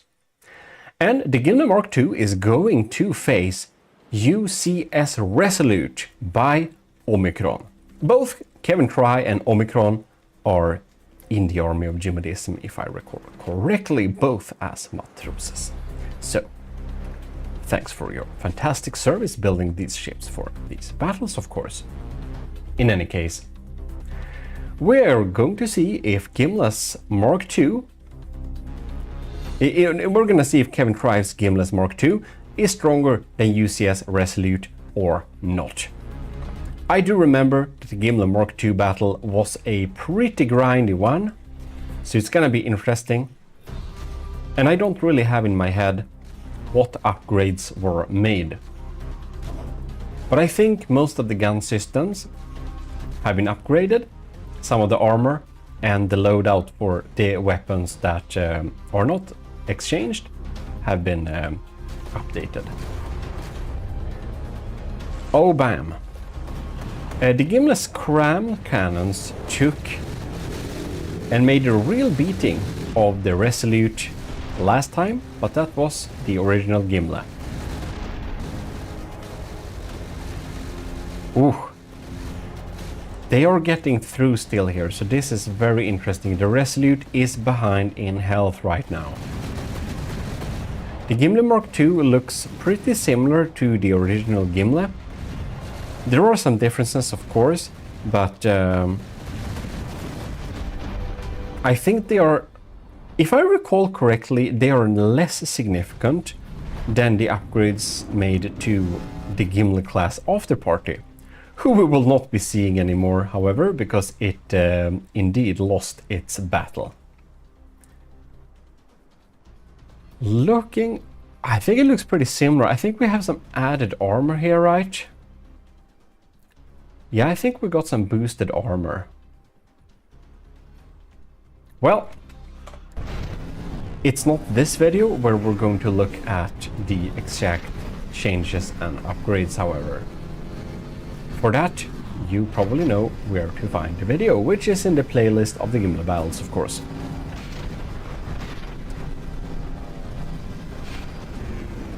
Well, well, well, the Gimli Mark II by Kevin Try. She is at 98%, and the UCS Resolute by Omicron is at 98 as well.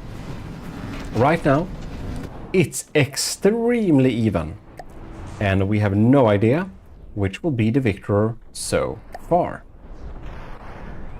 While we are checking out this little combat, I will just say huge thanks to all of the supporters in the army of GMODISM as commissioned officers, which is Patreon. Commodore Owen, Captain Sebastian Dode, Captain Shiro, Commander Morden, Lieutenants Anto, Cravey, Force Dragon, Powered by Greed, Vincent Veritas, Rick Prell, and Scooby Rocks. Thanks a lot for supporting the channel every month, it really helps. And also to all of the cadets and the Ecclesiarchy of GMODISM. And if you are in the Ecclesiarchy, you probably know that you have early access to videos, which may be the reason you joined. I'm very curious to see, we have a proper sandblaster system here. Yes, we do. Heavy heads, I believe it is. They are probably the system that's doubling as crams as well. Or cram killers, I mean. 95.4% and 96.8 on the Gimli. Very hard to see which will win so far. Well, well.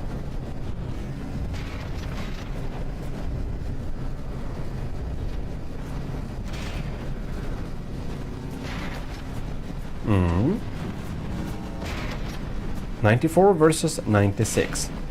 Damage is being dealt and exchanged, but despite this, are we holding a unusually large distance or something?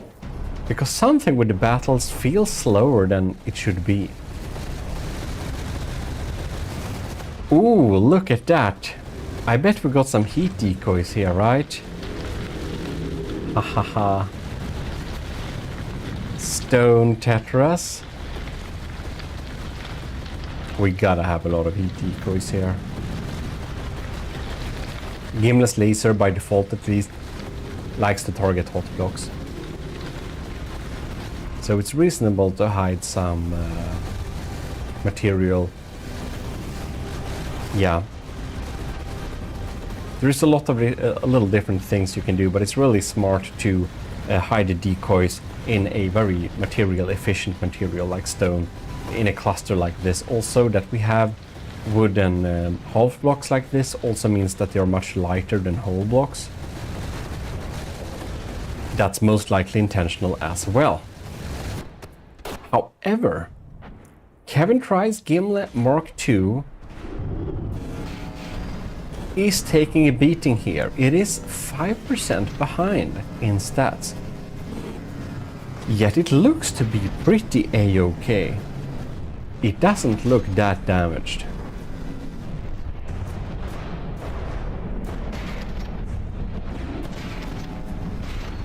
Well, well. 90 versus 94, 98. I don't even know which one I should root for, because the UCS Resolute is fun, because it's a unique design, and I absolutely love this sideways swiveling guns. Maybe not the best design from a performance standpoint, but it looks so darn cool. I just like it. We'll see, however.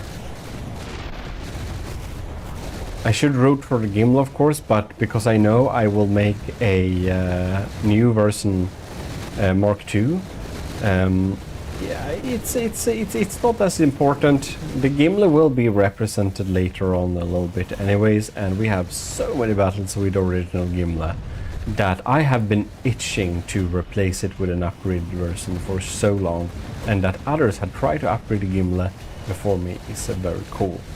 Just very cool. Well, 78 percentages versus UCS Resolute's 94. I don't understand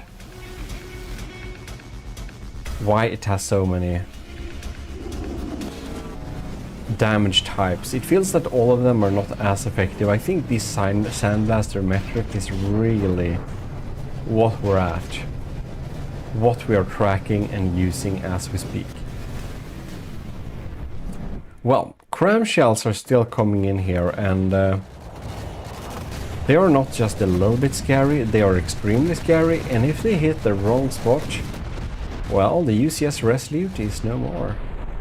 Hitting the AI compartment, or say that this build has only all remaining engines on one space, if we land a cram there too, it won't probably be able to go anywhere either.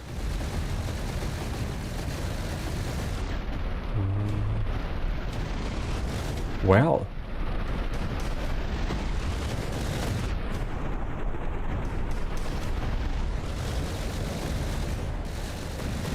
The Resolute is shooting out crams incoming there. Now we have a 10% difference in who's the lead, and it looks like the UCS Omicron is able to deal much better with the Gimlet Mark II's cram cannons than it did the original Gimlet.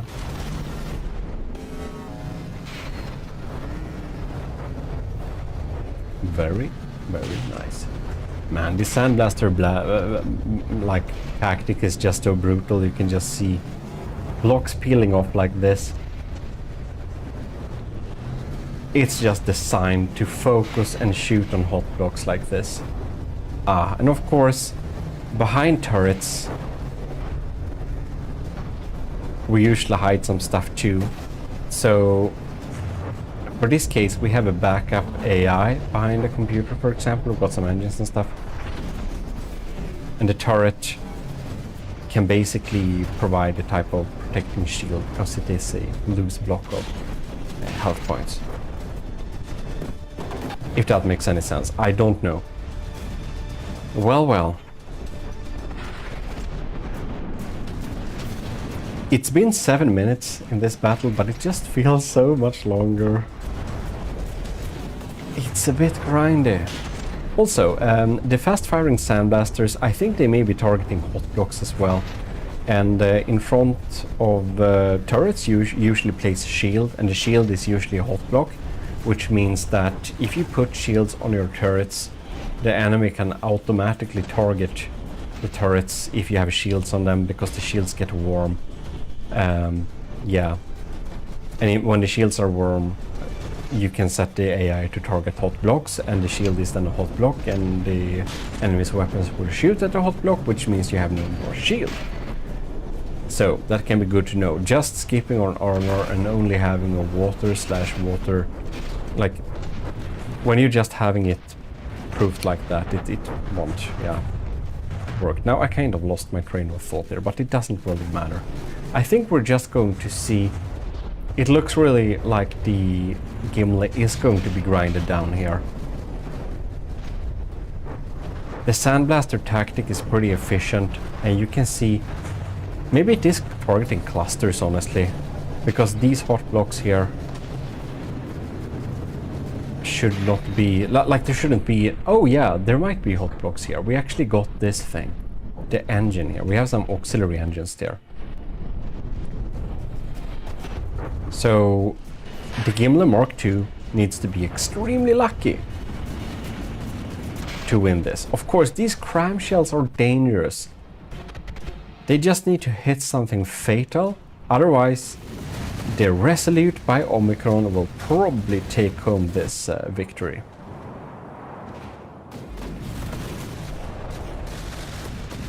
I'm a little bit uncertain actually if all of them are. This is a heavy head, right? I think it is. That could have been a squash head, but I think it may be a heavy head. This is heavy head 2, I think. And they're dealing a lot of kinetic damage, that's for true. If you're pitching it against targets that don't really have a lot of armor, you can get through a lot of things. So if you're facing targets made of stone and wood mainly, heavy heads might be the thing you need. Look at that indeed. 73%, yes. Well, just to do a little check here. There's so many blocks missing inside. Wow. We'll just pause it quickly. Oh, bam! So the fast-firing AI. Oh, wow. This AI is just hanging on a very thin line. Look at that. The main AI has almost been killed. It's still active though. But you can see this laser turret ain't burning anymore. And the reason for this, well, it doesn't target, so it doesn't shoot, so we'll have to wait. Well, we passed 10 minutes and the Kevin Try Gimli Mark II is not looking very happy here. It feels like the AI is starting to getting targeted by that Sandblaster all the time, and the Resolute's Omicron is at 91.8%. Absolutely insane. Well, in the meantime, while we're watching to see if any results would turn around, very unlikely, but those crime cannons can get a lucky shot, so you never know. I will just say, do know that we have the Relaxism channel for some relaxing content. Hopefully I got an up on the 24/7 little soundscape live streams there if you want to tune in there. And the GMODIST channel, I hope it doesn't, but I think it might need a few subscribers more. It's not quite there to 1,000 subs, and we'll need to get to 1,000 subs before I can apply it to the YouTube partnership program, which basically mean that the ads that are shown on the channel, YouTube has to start sharing the revenue with me. Until then, they don't have to. They can take all that money. So I'll do the work and they keep the money. So that's not fair. So if you want to make it a little bit more beneficial for me, please subscribe to the GMODIST and ECCLESIARCHY channel. I know it's really cringe to ask that, but if you want to keep your subscription feed real minimalistic, well, do remember to leave a support like to this and these and many of our videos, because that will help me a lot as well.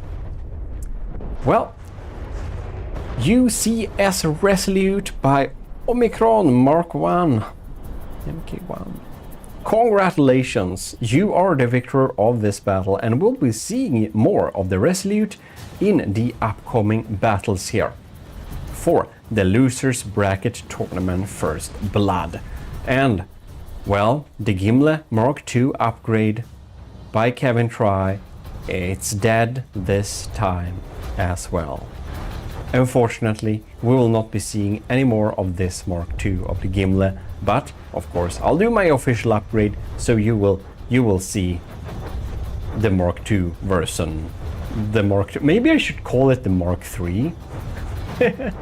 I mean, Kevin Try is a matros in the army of GMODism, so perhaps the Mark II is like official in some sense, even though it's mainly on paper.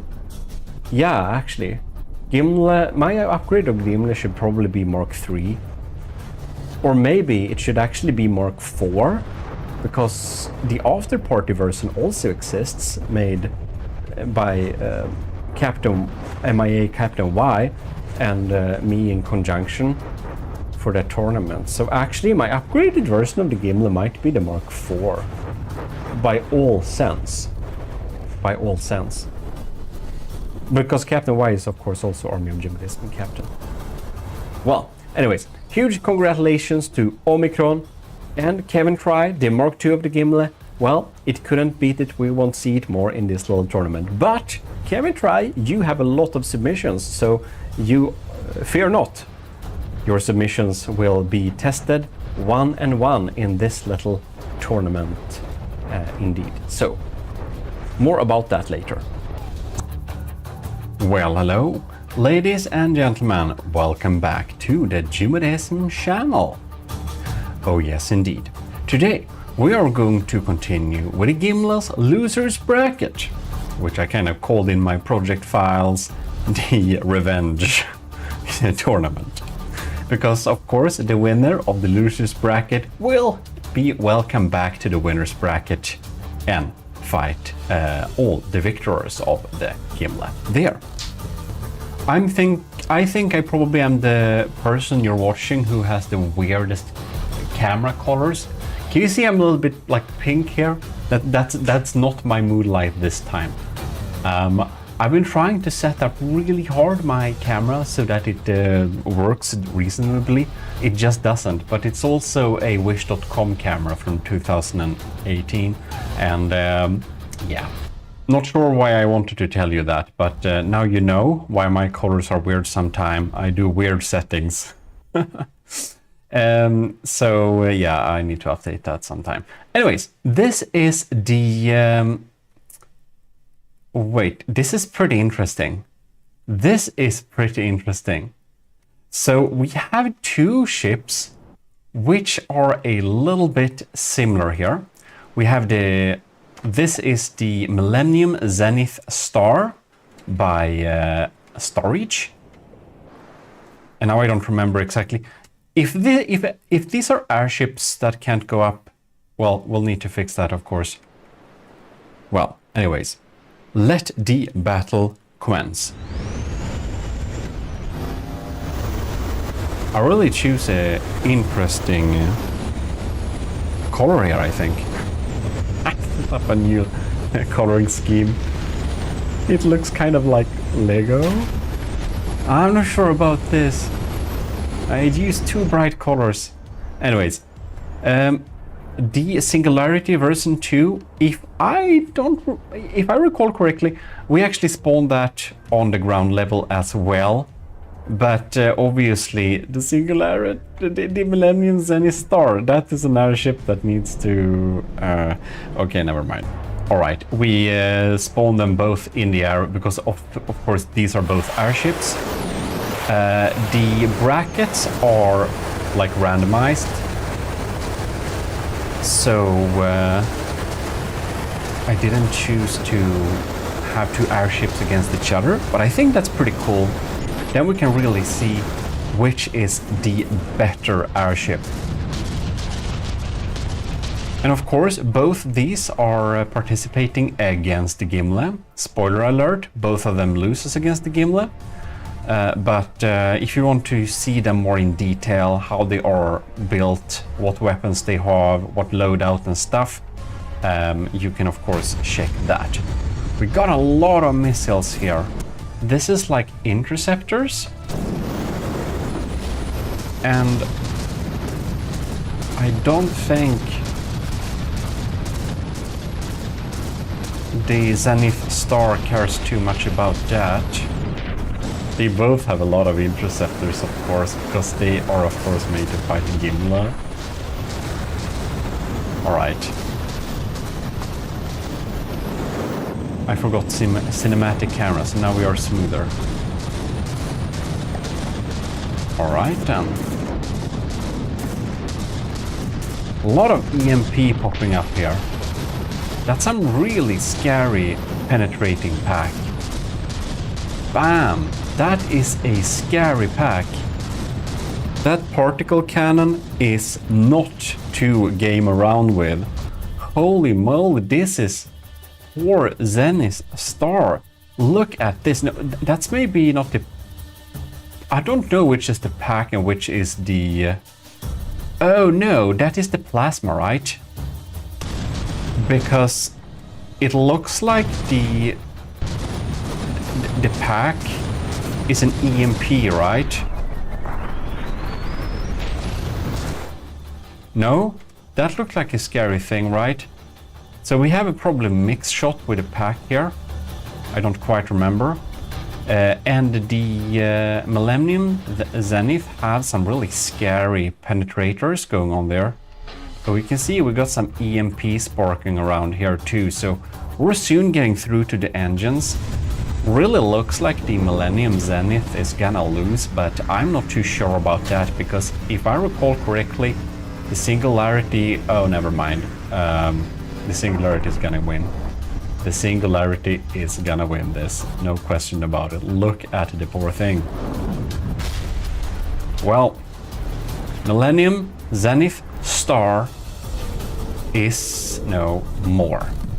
It has died, and in the losers bracket here on the Gimle tournament we are really hardcore, so there is only one battle per entrant. Not in the winners bracket, that's gonna be double elimination of course, but in the losers bracket this is what it is. So, well, I absolutely loved the look of the Millennium Zenith Star by Star Reach.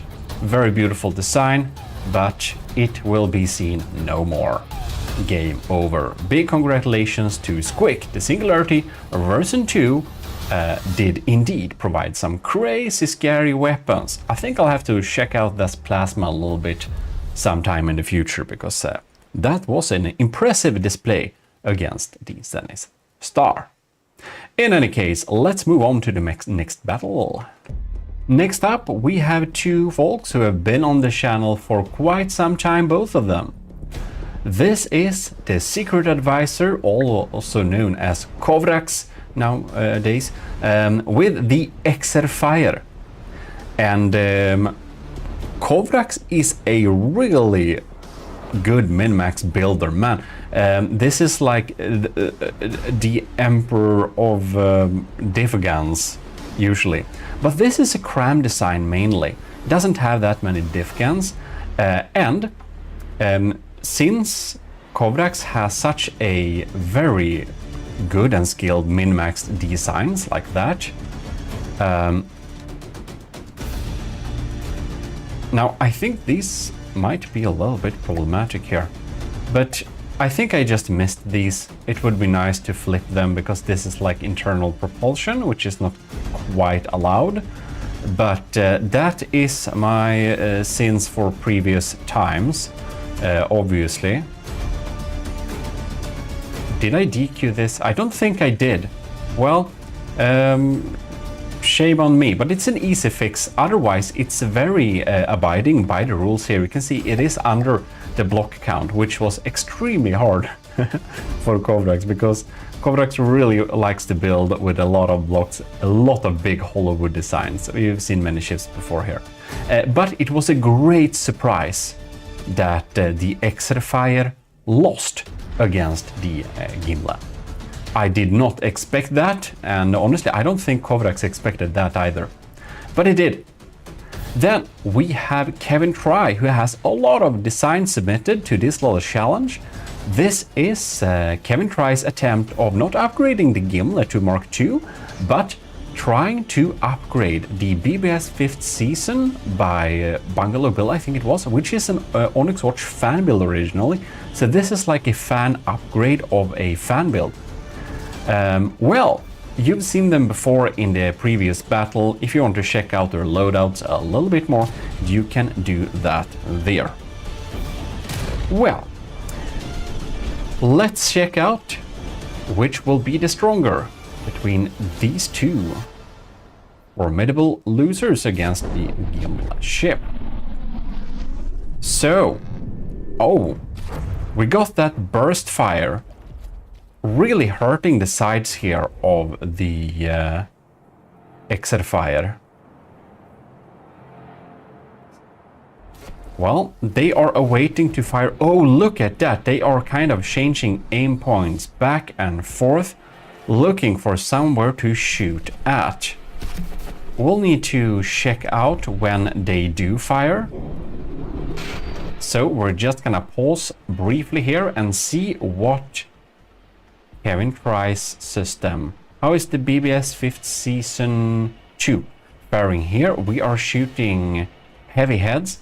This is a proper sandblaster here. This must be perfect to shoot against this thing here. Yeah, I think the BBS 5th season 2 has good chances. I think it's set up in a way that deals very well with a type like the Exerfire. But the secret advisor Kovrax is a very skilled builder, so we will see here. He usually wins with everything is unseen, basically. Oh, so we got proximity explosion. I wonder if we have some issues here with the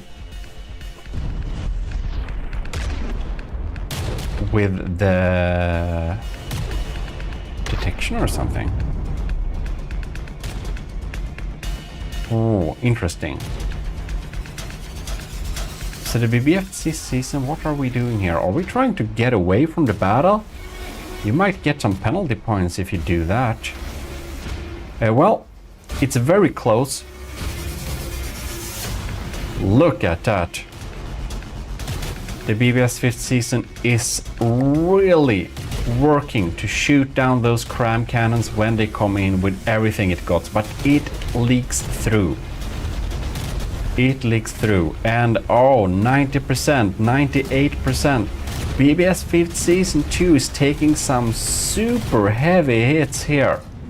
All these sandblasting in old honor, but when it comes to big cram cannons, if you can't avoid them, you gotta shoot them down. And if you don't, well, you're probably not gonna win. I don't believe the BBS 5th season will make this.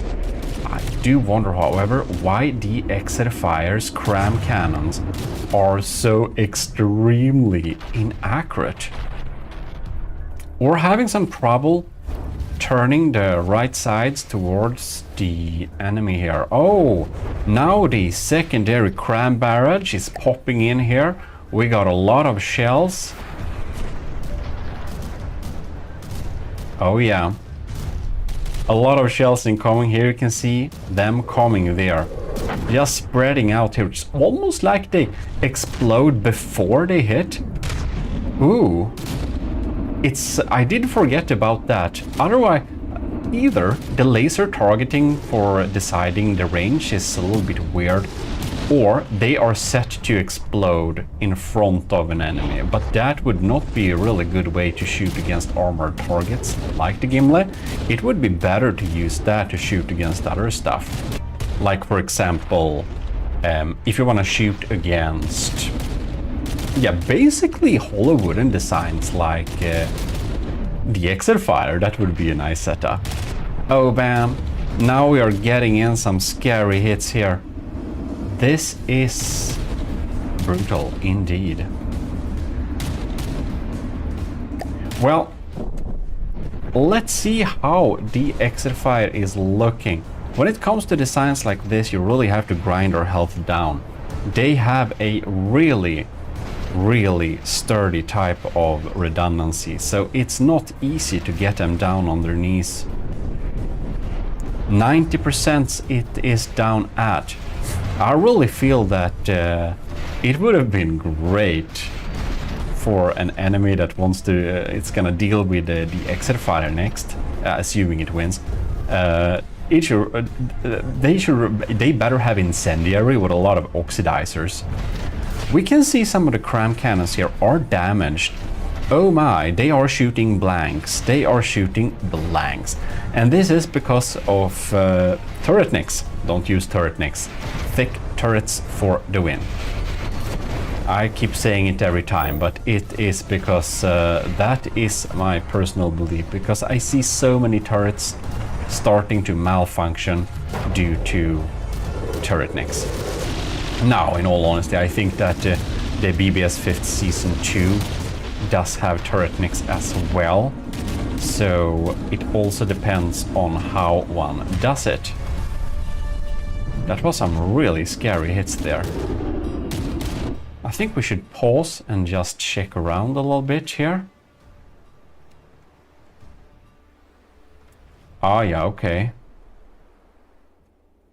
So the BBS 5th Season 2, it's very armored, but it doesn't really have a turret nick, right? It kind of has a little bit of a turret nick, but not the classic thin turret nick like that. It has like a proper armor slab as the nick. Well, I thought it got hit in a real bad spot and it started to despawn, but it did not. The BBF 5th Season isn't dead yet, but it is a few percentages away from being completely grinded down there. Like 2%. I think we can await the next cram volley, and I do think we'll have the results at that time. Like, basically there. Ah, there we go. Well, BBS 5th Season, fan rebuild of a fan-made Onyx Watch build. Cool, but no more. It is dead, and the Exilfire goes on to another battle. Well, I looked through this little thing here, so it seems that I basically just missed that little part with the thrusters, but honestly it doesn't affect the performance. If they were properly ducted, they would honestly have been more protected than they are right now, because of that they're basically placed so that they have no protection. They're just placed on wood like that, so it makes no difference. So I don't know if that was the reason why I just let that slide, but since I did, we are not going to speak about that anymore, just so you know. For our next little battle, it will be the first battle where both of the contestants are not completely fresh. No. So this is of course Draken Slang Hydrofoil War Canoe Mark II by Borderwise. And Borderwise, I'm so sorry, but well, you're gonna be pitched against Rollo by Imp. So Imp submitted a lot of designs, and the Imp is absolutely winner-tipped. Somehow, the Rollo was not able to beat the Gimle. I don't know really why. It's a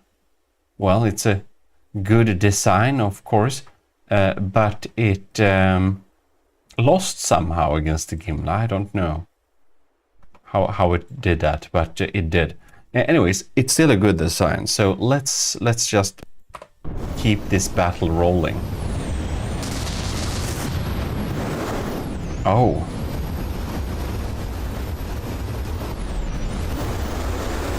But of course, Borderwise has the Mark 1.5 in the... oh yeah, right, it was this one. Yeah, there is another thing, yes indeed, in the winners bracket, so not too sad. Man, this is like a swarm of hash. Oh, and they all have the same speed, kinda.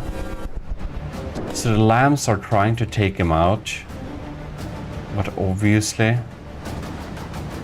we have some pretty scary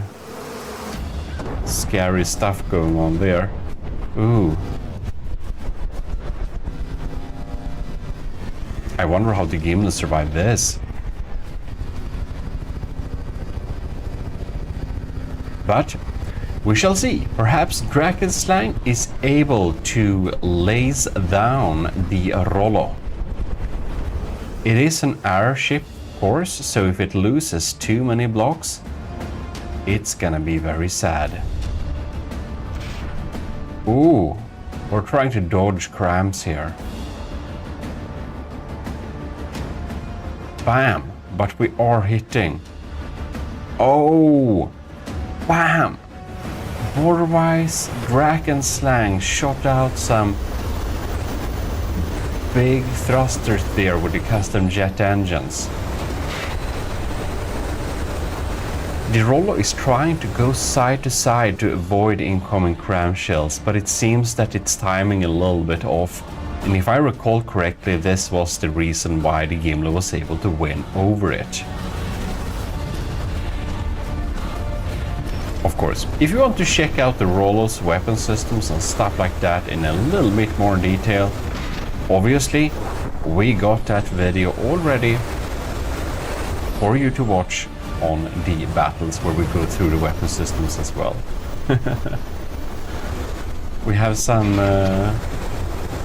menacing people here on this this ship trying to mess up with some stuff, so they may be responsible for the potential unluckiness, right? All right.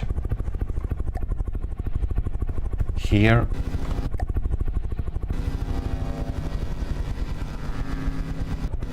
Ooh. These are cram shells. They are scary. With frag. Did we lose anything here? Oh yes, we did. We lost some laser systems. And they just keep popping. It looks a little bit like the Drakenslang has a damaged AI, or the local weapon controllers are not really up to combat capabilities right now. That might be it too.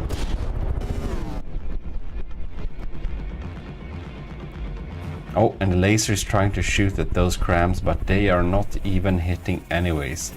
We're really shooting off here. Well, this is almost a long-range battle. We're having some issues hitting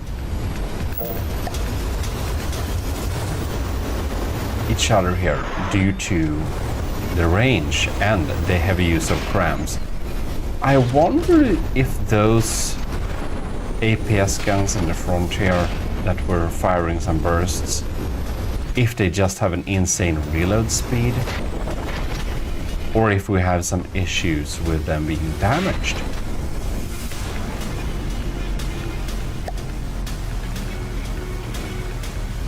Look at that.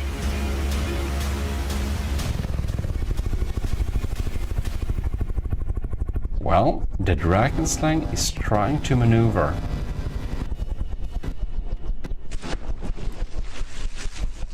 We got some more crams incoming. They are dealing damage here. Oh man. Oh man, that's a lot of blocks. That is a lot of blocks. Is this the last time we shall see the Dragon Slang Mark II for the Gimle battles? It might indeed be. Well, one thing I'll have to say, of course, is big thanks to all of the commissioned officers in the army of GMODISM. Most notably Commodore Owen, Captain Sebastian Dode, Captain Shiro, Commander Morn, Lieutenants Anto, Cravey, Florus Dagon, Powered by Greed, Vincent Veritas, Rick Brell, and Scoob Rocks. To all our cadets and the members of the Ecclesiarchy as well. And of course, if you have joined after this video was recorded, big thanks to you too. Right, so the Rollo is at 96% and the Dragon Slang is down to just under 92%. And they are both a little bit dodgy, so some issues with dealing damage are definitely to be seen.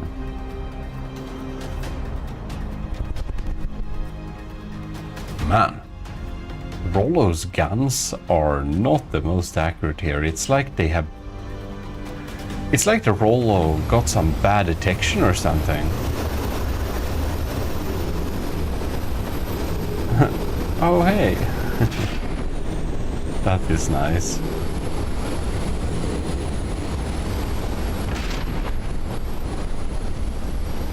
I wonder if we got some bad detection here. These cram cannons in the back are super scary, by the way. They are pretty strong. Oh man, we got a big hit there. Bam, 90%. Ooh, the Rollo is being steamed rolled over here. Look at that. Dragon Slang Mark II defended its name, and it is now in the lead. This is gonna be very interesting to see. Oh wow, unexpected to see that good hit so late in the battle there. Anyways, these cram cannons, they are actually snaked into the innermost part of this design, so they're actually pretty strong and big. Oh man, no. It's really up to single cram shell hits now that decides this battle. It's so even. It is so even. Ooh. And Rollo just misses all the time. That's a success shot rate. It's really bad. The Dragon Slang is doing a pretty good job at snaking back and forth, living up to its name to just not get hit that often. And those APS guns that we saw in the start, which probably gimped these turret, because you can see that these turret has like no barrels in a reasonable gauge, which is most likely due to all of those hash rods popping in there, those telephone poles. 8 or 10 meter shots, you know. So now it's up to the crams, and the crams have some issue hitting. Ooh, but that was a nasty hit. The Dragon Slang. Oh, the Dragon Slang is still slightly in the lead. Oh no! But the Dragon Slang's AI got killed. Oh bam! I don't remember where the AI is right now. But obviously, none of the guns are working anymore. The AI must have been sniped. I think it's inside of here somewhere. Oh. The sadness of rags. Well. Oh, is it here? Maybe?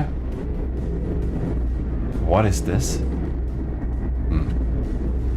I don't. It was a good time ago. I checked inside of the Dragon Slang, but it might be so simple and depressing that the local weapon controllers on the turrets are not properly EMP defended, which I think was a problem from the Dragon Slang I saw before. No. This AI is completely offline, so there is a AI somewhere. Okay. So there is an AI that is alive, but the AI that's controlling the computer for all of the weapons, it seems not alive. It needs a darn good luck to be able to repair this computer part now, because obviously you'll need to repair it to return to combat, and we limited the amount of repair bots by quite a bit for the Gimli battles. Well, it's just sitting here and taking damage. So unless it wakes up, I don't think this battle will change very much at all. This constant cram rain is pretty terrifying though. Just look at it. It's completely still, so I'm very surprised they kind of missed this often anyways. But this is just the reason why you want to have a little bit of EMP on your cram shells. It can do wonders. Well, and the wonders for this little battle is that the Rollo by Imp gets some more chances to prove itself, despite taking so much damage. Man, it's pretty hollow. It is damaged. It really looked like the Dragon Slang was able to flip it around and win, but not this time. And that means we will not see any more of the Dragon Slang Mark II in this tournament here. So, of course, there is another Dragon Slang, so for all of you Dragon Slang fans, fear not. Another iteration that has actually proven to work better in combat, well, it shall return. But big congratulations to Imp. Well, all of these designs are pretty darn impressive indeed. And the reason why Imp is like winner tipped is because there are so many designs Imp sent in. And I think like all but this one was able to get into the winners bracket. So yeah, very impressive. And they deal damage. Man, they deal damage. Well, hello, and you are most welcome back to the GMODIST channel. We are back for some nice action in the losers bracket of the Gimli battles. Basically, all the ships that have lost against Gimli are now able to participate again in single combat, and well, the one that is best will be able to return to the winners bracket. So this is a single elimination tournament, pretty hardcore and very tense. So today we will have the Daxter's Gunner Mark II-4, which of course, as everyone else, fought against Gimli and lost in single combat best of 3. And we're gonna pitch that against the Valantis Mark IV by Parzival. And, well, I felt she could have won against the Gimli. This is a late submission actually that I allowed in to basically smoothen out the brackets. Yeah, so that's what it is. In any case, we are going to let the battle commence. And see what is going to go on there.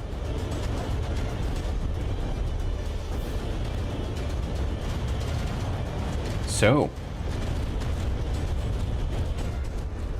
I think I spawned the wrong version, the one with decos, but our game speed is like 90% of full speed, so it's fine. It has the same stats, of course. It's just having the decorations enabled for this one instead of disabled. All right. Oh, there we had some really nice use of sieves, shooting down the clusters of stuff coming in there. Oh, bam! This is a larger rocket. Is that not a cluster system? Ooh, very hard to take out. And if you can see here, we got a nice little mix of fragmentation.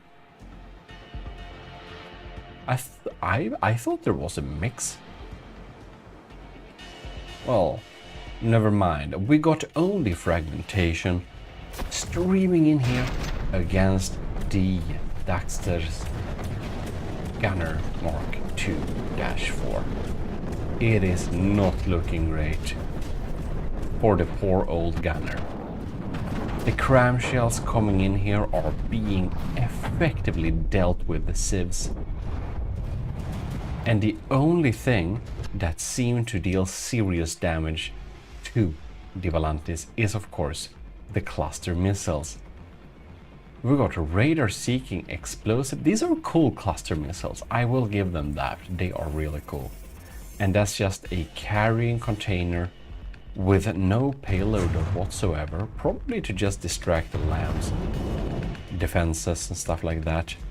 So obviously they pop in here and they will deal some impact damage, but the real payload isn't that explosives. However, due to the redundancy here on the Volantis, it doesn't matter that much. That said, the Daxter's gunner still have some percentages left. Of course, it is not dead by any means. It's just starting to look a bit sad, you know? Oh, very sad actually. Wow, that's some thick armor. I think we may we may have a case of overspending on armor here instead of having firepower. Well, the clusters launch. I love cluster missiles. They are so cool. So cool that I decided to spend a lot of hours to make a 2-kilometer long video. No, a 2-kilometer long missile in a 2-hour-long video. 2-kilometer missile, 2-hour-long video. Yeah, which is a follow-up on another 2-hour-long video about cluster missiles of extreme sizes. It was fun though. Well, well, we shall see indeed. I love how they kind of output very nice, what is it called? Ruter in Swedish. It's well, diamonds or something in card play.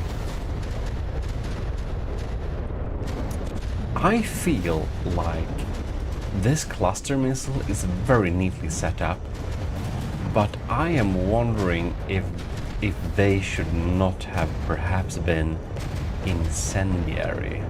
Oh yes, that would be pretty nasty.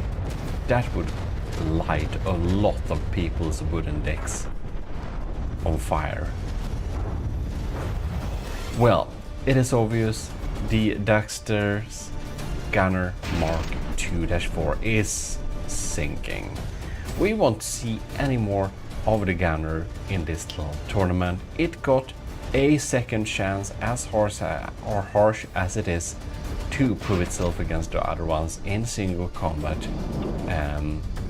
Yes, but obviously it is not easy. All of the designs who have been sent in to fight the Gimle are of course strong ships. All of them are strong ships. But there is always the bigger ship, the bigger fish, yeah? But I wanted to see all of them, even if they lost against the Gimli. Wanted to see them one time more at least, before I clean up my folders. So here we have it. Results are official. De Valantis wins another battle in the losers bracket, and the Daxter's Gunner Mark II will be seen no more. Well, congratulations, Parzival. We shall be moving on to the next battle. Next up, we will be facing the Super Meg by Drip Was Taken, which has actually won a previous little battle. However, the BBS Obelisk Gate, a Onyx Watch inspired fan build made by our very resilient AOG Montrose Kevin Try, who has sent in a lot of designs for the Gimli battles, and they will be facing each other. So we are going to see, will the Super Meg uphold its reputation of being, well, more decent than DPS Old Jack, from Lenny at least, but will it also be more decent than the BBS Obelisk Gate? Or will the BBS Obelisk Gate by Kevin Try and the Super Meg's Journey here by Kevin Try? We shall see in a moment. And there we got them. And I must say, the Obelisk Gate, I think this design looks very, very cool. I absolutely love this little design. It looks so nice. There are a lot of funny mannequins all around the place here too, and the scaffolding here and everything. It has some pretty neat interior areas and stuff like that too. So if you haven't seen that, check the original battle video with the Obelisk Gate, of course. Worth a little check out, definitely. But anyways, enough about that. Here we have the Super Meg by Drip Was Taken, already won a battle here on the losers bracket. This is a strong design. It is very strong. It's a very strong indeed. So we shall be seeing who is the stronger one. That I don't know. I don't quite remember the Obelisk Gate's combat performance. We seem to have some pretty scary railguns going on here, do we not? You know what? We're gonna slow down time a bit. We have a armor-piercing, high-explosive EMP shell with a depth penetration fuse, I think, a emergency ejection defuse, and a tracer. Don't ask. You know, this game is nerdy, and I may have learned how to recognize all the components. By the way, I actually got hold of some beautiful renditions of all the APS parts. I think it was by Waydance, and I'm going to utilize them, of course, make some charts and stuff like that, and be able to provide some guides that make it very clear with the APS parts and cool stuff like that. Well, the shells I looked at, I honestly did hope that they would hit on a little bit more interesting spot. Ooh. We have a little sandblasting going on here from the Super Meg. This is a little heavy head with a base bleeder and stuff like that. Well, we're gonna lock onto these supersonic shells.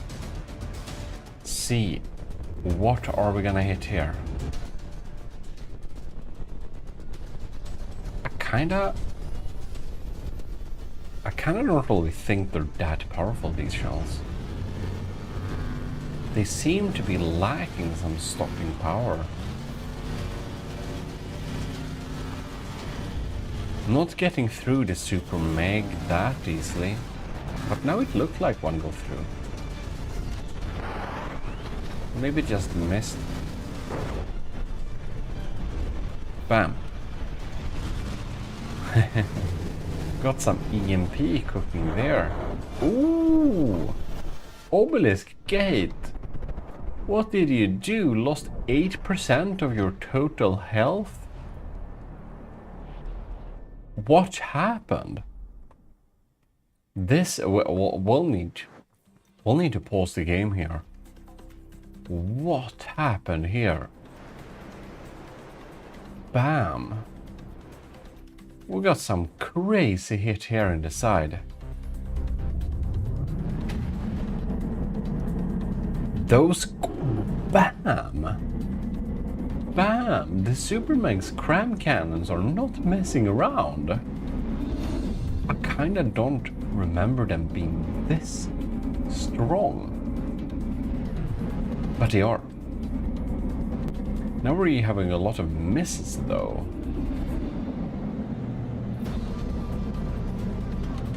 We shall see indeed who gets some shots in here. Very interesting.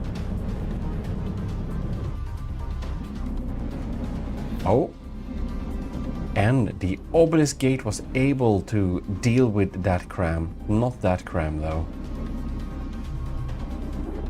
So the Obelisk Gate has some pretty serious civs systems there. Yes, indeed. Lamps engaging, and we got some diff civs and different systems like that. Oh, the Super Meg is actually down to 89%. The Obelisk Gate at 85 is not really losing that much more health. Well, it really depends on how these cram shells will land, because this railgun is able to hit pretty consistently. And the Obelisk Gate has this problem of not compartmentalizing the interior armor, which means that explosive damage is spread all over the place. Ooh, the Super Meg lost a turret there too. Very, very intense. They are at the same health now, basically. Oh wow. The Obelisk Gate may have been able to turn this around with just dealing consistent railgun damage. The armor-piercing explosive EMP shells may not penetrate that deep, but you know what? They keep coming. Yes, they do. 84 versus 84%. Can the Super Meg twist this around and provide some victorious results, or is this the last views we will see of the Super Meg? It's honestly looking like this is the last views we're seeing of the Super Meg. So that's what we're looking at it a little bit extra.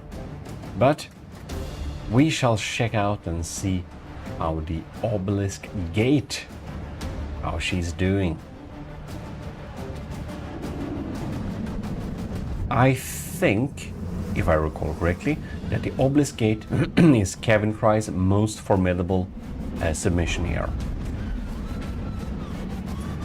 It's definitely in the lead here by 3% as of now. None of the main cannons are offline. Nope. Which is great news for the Obelisk Gate. And especially for Kevin Fry, of course. Yeah, all of these cannons are definitely alive and well. Ooh, now detection was lost on this turret here. Oh, I think that all that EMP leeching has depleted the detection of the Super Meg. Look at that, that's pretty cool. I don't think it has accuracy that... oh, it's so far off. I think its accuracy have been absolutely fried, and now it even looks like an AI has been fried. It definitely looks like the Obelisk Gate by Kevin Fry is putting the Super Meg back into obscurity. 74%. Only one cram cannon left. Basically no detection.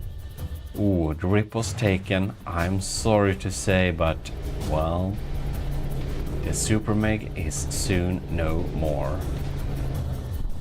It's up for elimination, as they say, in my folder at least. Well,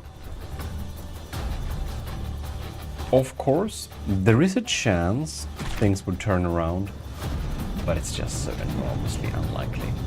I don't think that can happen. I almost think it can't happen, but obviously it can. But we have a 10% lead of the Obelisk Gate and gaining because it's able to deal consistent damage. So that's something you have to think of. When you're making weapons, of course you want the damage per second be real high, but you also need the effective damage per second be real high. And that means be able to get through the enemy defenses and being able to hit the target. So for that reason, cram cannons is not always the answer.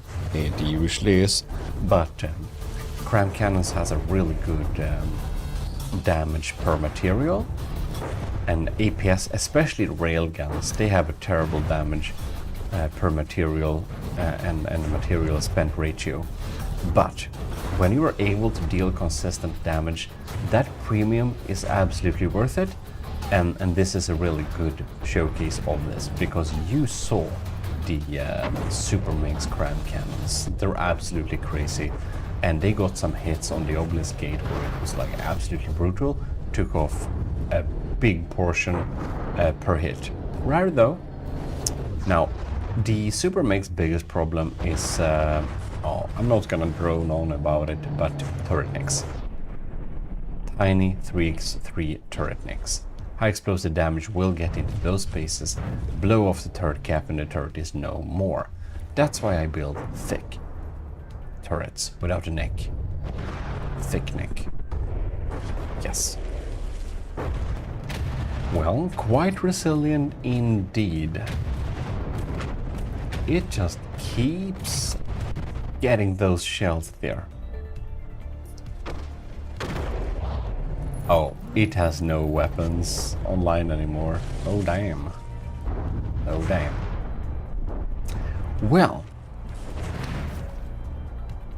Grip was taken. Well, we are looking forward for your future submissions to future challenges, which will be announced in the Discord mostly, and of course on YouTube posts if you don't know that, and in videos. But Discord is where I arrange them, so you should join anyways. And super big congratulations to Kevin Dry. You will be continuing to get into the losers bracket here and prove the worth of the Obelisk Gate, or rather, the Obelisk Gate she will have to prove her worth because it's an AI controlled ship. But next battle, it's time for next battle. As soon as I officially confirm the results, of course, but yeah. Next up, we have a pretty fun little design here. This is Shield Cat's capsized catastrophe? Well, as it sounds, it's a ship that looks like it's upside down. Yep. And we got this interesting little network of connection points inside, which I think is pretty cool, actually. And yeah, very nice. We are using a lot of ducts here to try and provide some big surfaces for taking damage.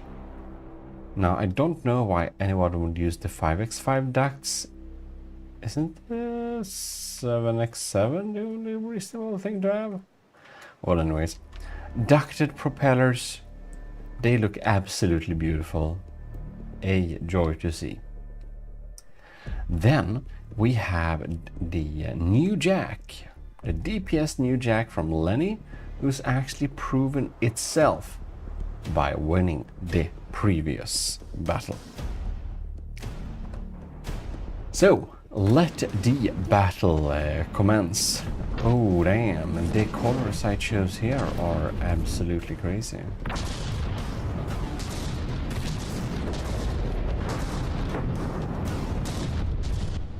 What was it that the capsized catastrophe shot now? What the... What is this now? That's hollow point, right? I think that may be a hollow point. Oh no. Oh no. I did find him again. Well, anyways. This thing sticking above the water is obviously not that well defended. We have some juicy interiors here. Very interesting indeed. Delivering some damage. It looks perhaps like the capsized catastrophe is kinda not dealing that much damage anymore, is it? Or it's probably just because we don't recognize. Well, in any case, will be very interesting to see the hair down. Oh, and big thanks to all the commissioned officers in the army of GMODIST, of course. If you want to support the channel monthly, well, you can join the commissioned officers, and that's via Patreon, so that you can be part of the honored commissioned officers, most notably Commodore Owen, Captain Sebastian Dode, Captain Shiro, Commander Morton, Lieutenant Anto, Craving, Flores Dagon, Hard McGreed, Vincent Veritas, Rick Pearl, and Screwbros. Your monthly support helps the channel very much. And of course, big thanks to all of the cadets and the Ecclesiarchy of GMODIST. If you're in the Ecclesiarchy, you may have watched this video before everyone else, due to it providing some early access to videos. Nice little trick. Well, it's hard to see, as I tried to say before, that the capsized catastrophe is even shooting and all, but that's because it's underwater, so we kind of don't know exactly what it's up to. We shall see indeed. Oh no. Oh no, now we did one of this again. Oh no. Fortunately we can do that. Okay. I'm just a little bit curious. Are you shooting all the same shells all the time? This is a secondary heat, so it's a hollow point secondary heat, is it not? But it's real fast. And obviously, since it is a hollow point, that's reasonable. Well. Oh man. A lot of blocks being lost there. The hollow points look real scary, but they are not as scary as you might think they are, because the damage they deal is pretty surface level, and usually we like to drill some holes, do some deep damage to gain some very effective results.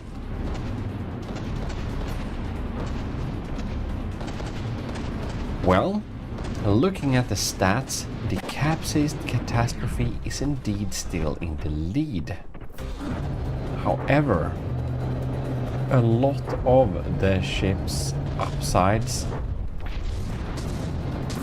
is the bottom of the hull, so I suspect if this floaty top part of this anti-ship is destroyed, it will probably sink.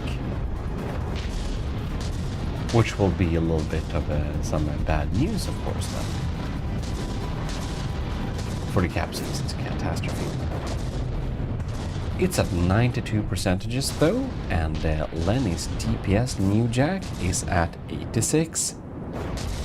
Ladies and gentlemen, the block shedding is real. Very scary. We'll just have to follow this little shell here and see. Bam. Interesting shell mix. Hollow point and secondary heat. It kind of becomes like some weird hash shell. Now, I'm not absolutely certain it will do anything better than shell designs usually do. But I don't know, maybe it does. It feels like we slowly have grinded through the armor here.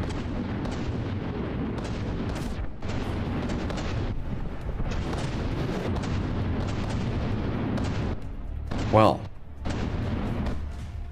just to check here. There we got a little explosion, right? So it shot inside of there. We got another volley popping in there.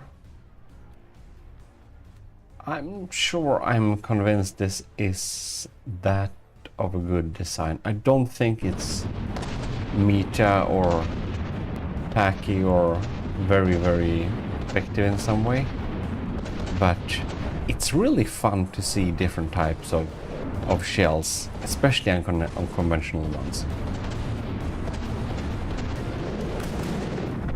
Can learn something new. And it's also entirely possible I just mix together the look of the component, but if you want to check some more in detail, obviously the capsized catastrophe and the Lenny's DPS new jack is obviously available too, as fighting the Gimli in single combat. Spoiler alert, they are in the losers bracket because they lost against the Gimli, but sometimes it's just luck, excuse me, and sometimes it's just, well, pure skill. It depends, and sometimes you don't really know because the tables can flip very fast when a big crown shell or railgun APS just hits the right spot. It means no more AI. Redundancy is key, as I say all the time. Well, these shells are definitely continuing to pop in here. We have a 75% health of the shield catch. I'm wondering if it's able to still deal effective damage. The new jack is sure very resilient, that will have to say. Look at it. It has such a narrow shell.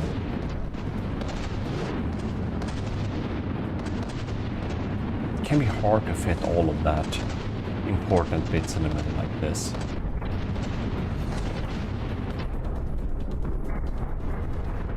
Well. It's kind of funny we have to go below the surface to see if the cannons underwater are shooting or not, due to the weird render thing like above/below water, which I'm sure all of you who play the game are already very familiar with, and perhaps even a little bit annoyed. I am.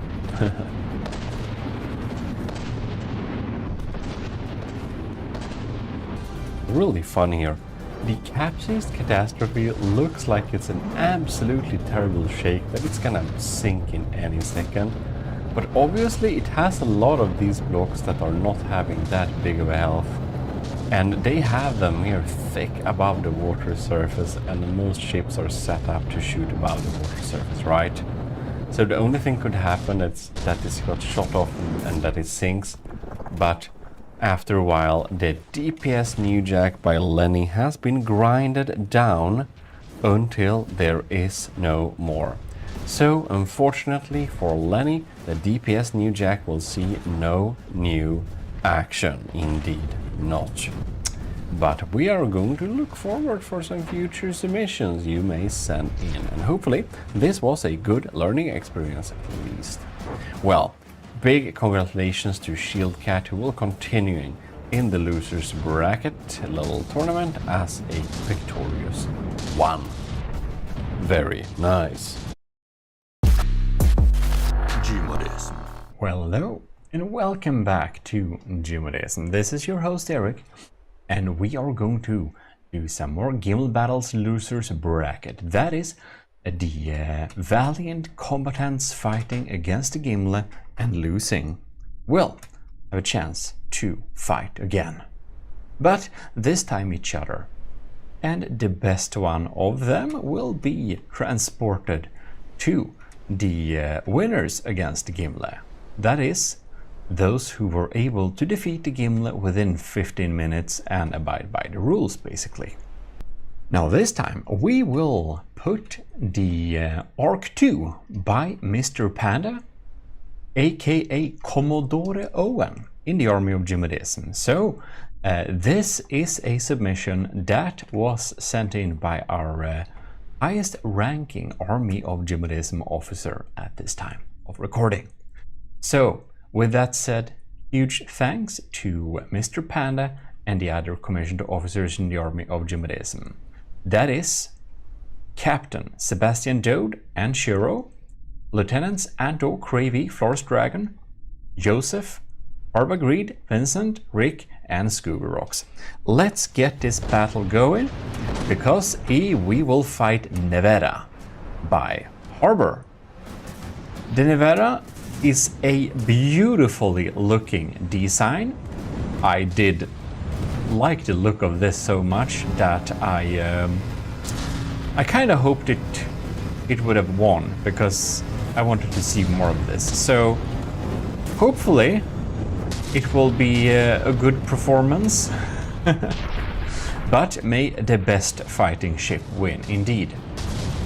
Mr. Panda's Arc 2 is a very powerful, fast design.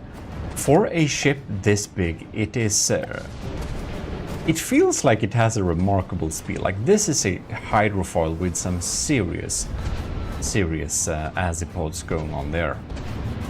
Man, it almost flies on the water surface. However, we seem to have some serious fires started by the laser here. We got some thick alloy going on here.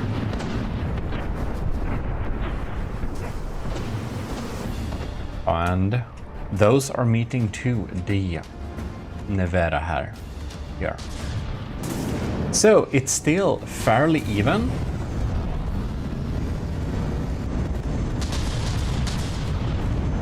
Still fairly even. We'll see how it develops, if any one of them will get a upper hand or not. We shall see.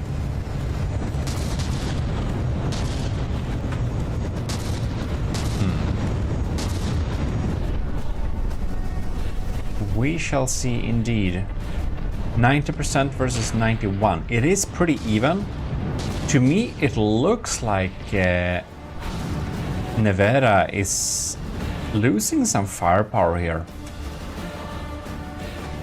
Mr. Panda's Arc 2. It seems to be in pretty good condition, to be honest. Ooh, I recognize some of these engines. And if you don't, well, if you're a commissioned officer, there is some templates, some Army of GMODIST templates that you may indeed, or that you can download and use. Yeah, which is pretty handy. So if you join as a cadet as well, you can of course get the files, which I'm working on updating right now. Actually, I did work on that some today. Oh, and the Nevada has these beautiful like pools. That's like so nice. We have like chill out pools. That's beautiful. And very aesthetical turrets here with a lot of deco. Oh yes, looking pretty splendid, I must say. But based on performance and stats, it does look a little bit... It does look a little bit like we won't be seeing the Nevada anymore, unfortunately. So that is a little bit unfortunate. It's quite a looker. Oh, so we have like stacked propellers. That's cool. And that makes this effect. I see. So we don't need to have like a hole or anything underneath it. That's very smart. That is very smart.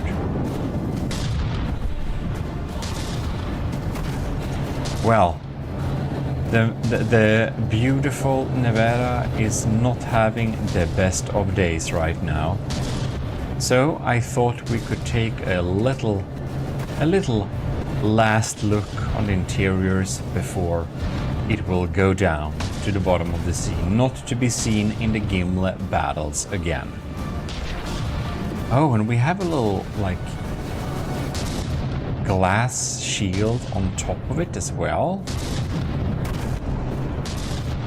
Huh. That's like a lot of layers. Well, the Nevada started real strong, but Orc 2 eventually turned it around. Now, I'm not really sure if I remember completely, but if I recall correctly, I think I was pretty surprised that the Gimli defeated the Orc 2, because it looked like a really min-maxed strong design.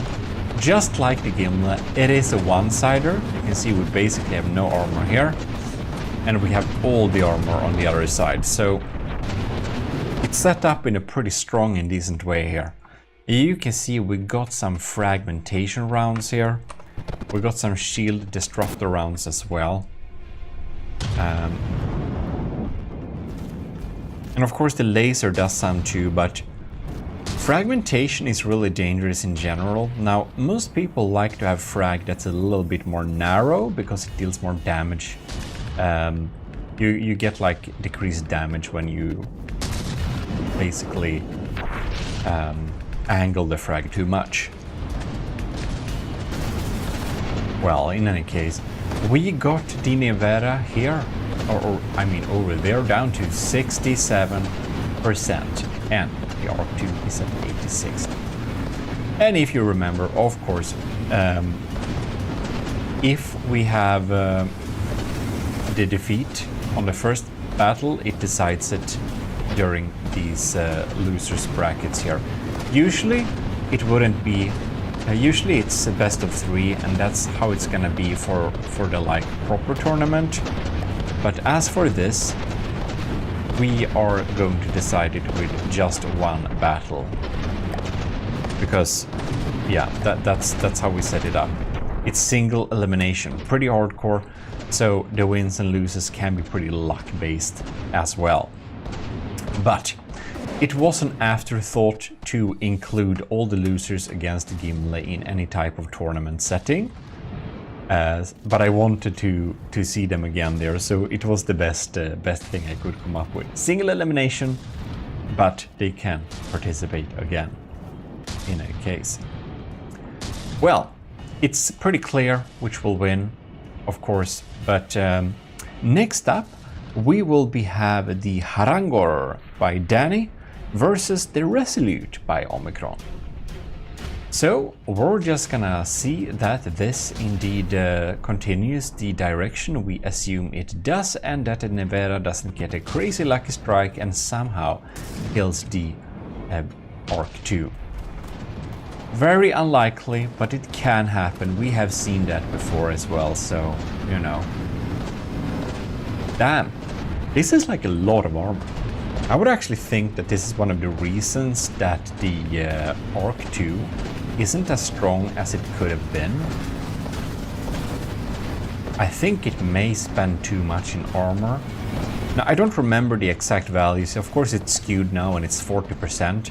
I think that's pretty close to what Gimle spends as well, so. And we use a lot of wood here, so it should technically be pretty decent. But I guess it's over the water surface and it's like a pretty fat girl here. You can see it's like round and very voluminous inside like this. And that's the Gimle does that too. She's also a real big girl. But the Gimle is a lot under the water surface, and that's like the entire difference. This laser that digs at the Arc 2 here will really ignite anything that can burn. But as for the Gimle, she may be fat but underwater, which basically means that the laser and fire and stuff like that can't harm her as much as the Arc 2 can be hurt. But in any case, does not matter in this case because the Nevada by Harbor is no more. Beautiful artwork, but alas, not stronger than the Arc 2. So congratulations, our Commodore, Mr. Panda, to the victory of this little subsection. Next battle. Seems I forgot this thing was an airship. Alright, so there we are. This is the Haragnor by Danny, which will be facing the UCS Resolute by Omicron. So it will be very interesting to see which one will be the stronger battleship. Oh yes, indeed. We got the Haragnor popping in there, really firing those shells here. These are some scary shells, right? So that's like, looks a little bit... No, that's like shield disruptor. Not the most scary shell. Well, I did really enjoy the UCS Resolute's like design theory or strategy or like idea with having this very vertical side-to-side type of design that really can move the guns from side to side using this basically like slits, but instead of having them like turrets usually are, they are like vertical like this. That's pretty fun. And of course, the UCS Resolute, she uses a sandblasting strategy almost. I think it does. I think most of the guns are sandblasters, right? If I recall correctly, heavy heads. We got some fins there. Probably should have skipped the fins. It's better to have tracers for accuracy. But it's looking pretty strong here. The Resolute is behind. It is. But the Haragnor is pretty weak against getting hit or rubbed the wrong way, so to say. And the Sandblaster is probably exactly what I would use to combat something like that. I'm actually building a battleship, or I've started on it long ago, and I've been building on it to and fro that indeed is based on Sandblaster's strategy because it is such a powerful. You've probably seen the water-based frontsider by Shipmaster Kent in our Gimli battles. It's an unofficial battle because she has some tactics on there on the water-based frontsider that disqualifies her to the Gimli tourney. I think it was water pumps, but I'm not very sure. Yeah, it was some time ago. Well, personally, I think that Omicron, our AOG Matros there, will win this thing. I don't remember if Danny is in the army. I remember Omicron is enlisted as a Matros because Omicron has posted a lot of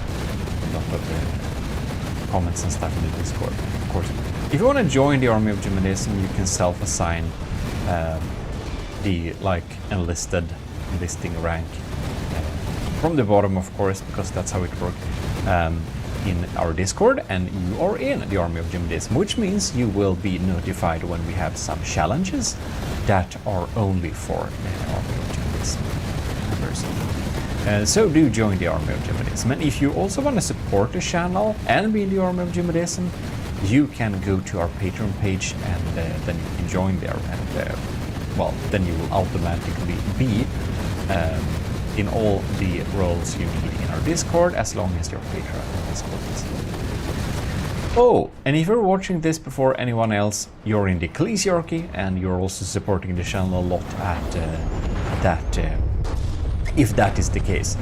And if you want to see this video when it was posted and not when it was scheduled, well, then you can join the ECCLESIARCHY from... I set the price to the absolute lowest that YouTube would allow, because their percentage cut is the same whatever the cost is. So yeah, if you want to support the channel with more every month, of course I'll be very thankful. But if you just want to have early access, well, I made it as cheap as I could for you to get that feature. Basically, from the lowest tier in the ECCLESIARCHY, you basically get most rewards. Yeah. In any case, enough about that, but big thanks to all of you in ECCLESIARCHY. You're really helping the channel. So, as I suspected, the Resolute has dug through the Haragnor's systems to the point that most engines are away, and perhaps even an AI. I'm not 100% sure, but I'm almost suspecting an AI kill here, because it suddenly stopped moving there. Well, GG, Danny, but the Haragnor will be seen no more. Big congratulations to UCS Resolute by Matros Omicron. It may have lost against the Gimli, but did win this. So we shall be moving on to the next battle. Oh, and if I didn't make that clear, you may recognize exactly half of the ships from a previous video, and that is because to make the brackets like I don't know, work in a fair way, all these battles here, one of the participants have won a previous battle, and one of them are completely fresh and new. So yeah, the Resolute had already won the previous battle, and the Nevera had won its previous battle. So yeah, that's how it can be with dependent on how even the numbers of participants can be. In any case, here we have the Hagelslag, which is very nice looking, which will be facing off with the Singularity version 2 by Squick, and the Singularity version 2 has won its previous battle, so I bet it should be quite scary for our Hagelslag by Sanglune. The Hagelslag is submitted by Sanglune, and the Singularity is by Squick. All these all these colors. It's like confetti. Got the blue is a fragmentation. Is that like a heavy head? So it's like an AP frag with some MP or something? And we got like ooh, is this just, that's hash. It's hash, right? That's a heavy head, right? That's a hollow point squash head, right? I think so. This is like this is like a heavy head. Well, we got the mix, that's what I'm trying to say. It's pretty even so far, but it's looking a little bit dark for Sangaloon. I mean, those shells are just absolutely missing. Singularity version 2 goes up and down to, oh my lord. Oh damn, it didn't die. But that's a lot of shields being dead. Oh wow, the shots that did hit, man. It dealt some damage, and we are constantly applying, oh no, some packs there. Oh bam, Singularity version 2 is no more. Damn, that was quick. Ladies and gentlemen, Singularity version 2 totally defeated by Hagelslag. Hagelslag, she's the winner. So, congratulations to Sangaluna. We won't be seeing any more of the Singularity version 2 by Squig, but please, next challenge, you can submit something, Squig. Of course, we look forward to that, but the Singularity P2 will be deleted from my folder. In any case, next battle, and congratulations to Sangaluna. And for this battle, we have the TSA Kovrax Exerfire. Exerfire, she is a very scary ship. I will just say, poor smart dolphin. The Exerfire is a scary foe. Now, this is the CNF Peach class battleship, if that wasn't very obvious. It looks really funny and nice, and Smart Dolphin is a member of the Ecclesiarchy as well. And the ship is totally manned by friendly felines. Isn't this fantastic? It's very fantastic. It's very fantastic. That's something. We'll have to man a ship with. We'll have to man a ship with our like mascot cutout version. And this has a little art gallery as well. So I just thought that we would absolutely have to check it out a little bit quickly, because it is such a fun little design with all these cute cartoons in it. So yeah, it has an art gallery, obviously. Any formidable ship like this should have an art gallery. Well, yeah, I just wanted to check it out a little bit quickly there. And we have like a party hall and everything. We got some cool interiors. Now we have a lot of interior lightings, so they should actually be turned off. But it looks like I didn't save that version. Well, whatever. Hopefully my new PC will be able to handle this reasonably lag-free anyways, but we shall indeed see. The CNF Peach is not joking around either. We got some serious frag popping in here. So, while I will assume that the Exerfire is going to win. Oh. Right. Right. Okay. Okay. And this is... Alright, alright. Huh. There sure is a lot of fires on the surface here. Yeah, frag is a good thing to counter a hollow type wood design like this. But what's even better is of course incendiary. Unless they have updated the incendiary look. Oh, bam! This is pretty brutal. We're having fires and frag all over the place. The Kovrax CBX Exerfire, she's absolutely getting chewed up in seconds. This is one of the most quick potential wins I've seen in a long while.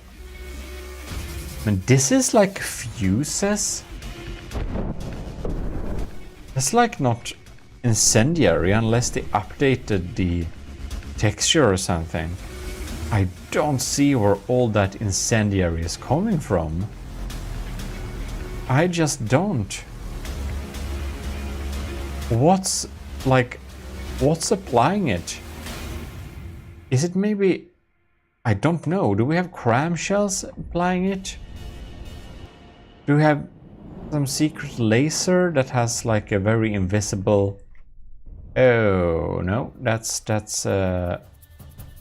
Kovrax distraction laser. Oh well, we will be seeing the smart dolphin some more.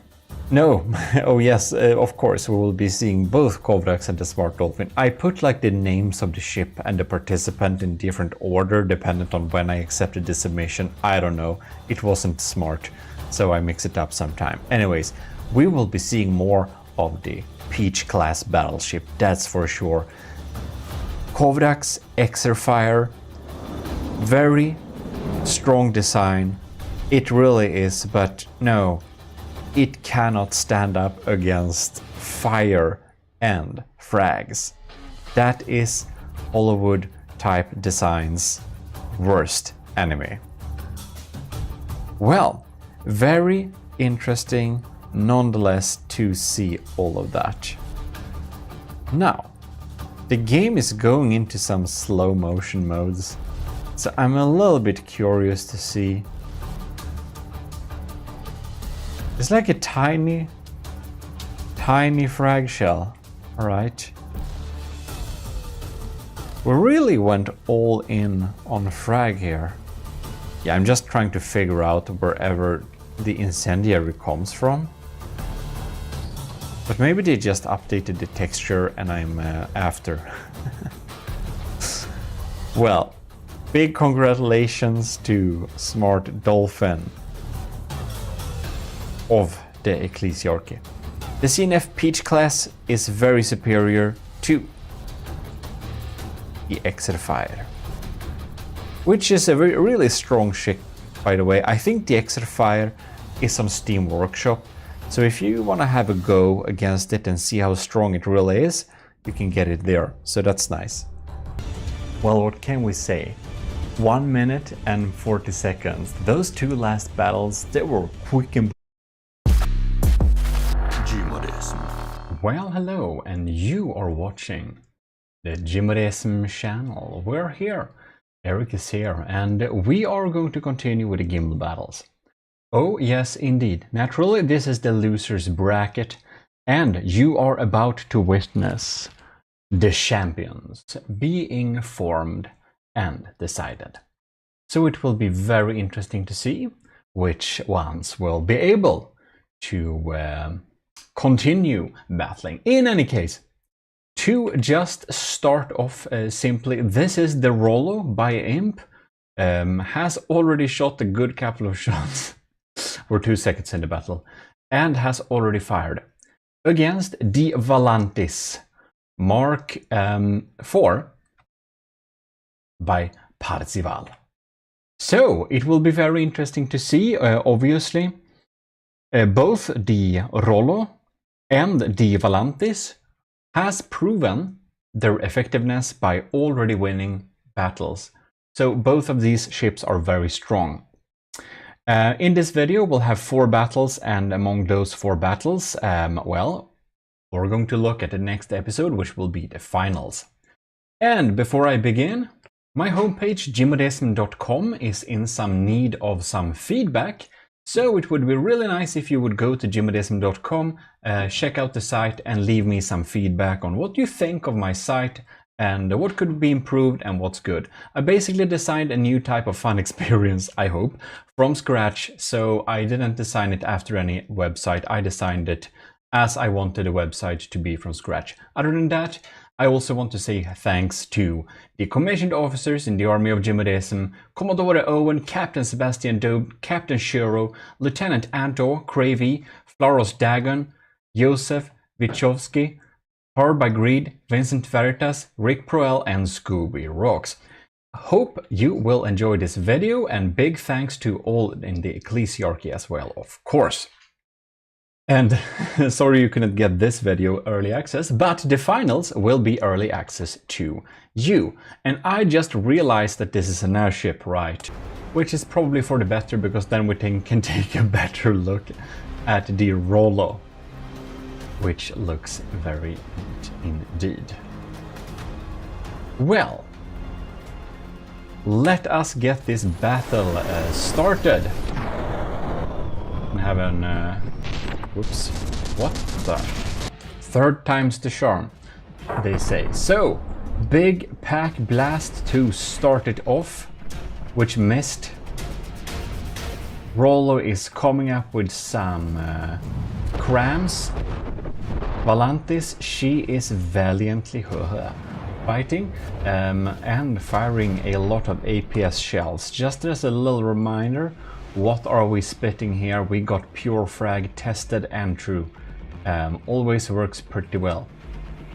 There's probably some other shells too, I don't know. But it might as well be just pure frag. That's very reliable. Rollo is definitely in the lead so far. Valantis is trying to get some good hits, but Imp's Rollo is trying to be evasive like that. Obviously it's an airship, it has huge disadvantages. When it gets hit, it's gonna die a lot faster. You have a lot of more tanking damage taking areas when you're a floaty thing instead of an airship. It's much more sensitive. So AP frag is all the shells that pop in here, they're AP frag, I believe. Looks like they're pretty deep penetrating, to be honest. I think we should lock on to... Can we please lock on to the right shell? Okay, thank you. One of M and see what they are doing. No bounce. Bam. Explosion with fragmentation in here. Rollo is naturally a front-sider, so basically all the armor is put in the front of the armor. Rollo is indeed in the lead, but honestly I do believe Valantis by Parzival has a better chance of taking this home, because it is a water-based ship, which naturally has those said advantages. While less evasive and being hit by cram shells and not being in the lead, this is what my limited experience would have me believe, but there is a good bit of luck as well, and I might not remember all the details, which could change that verdict too.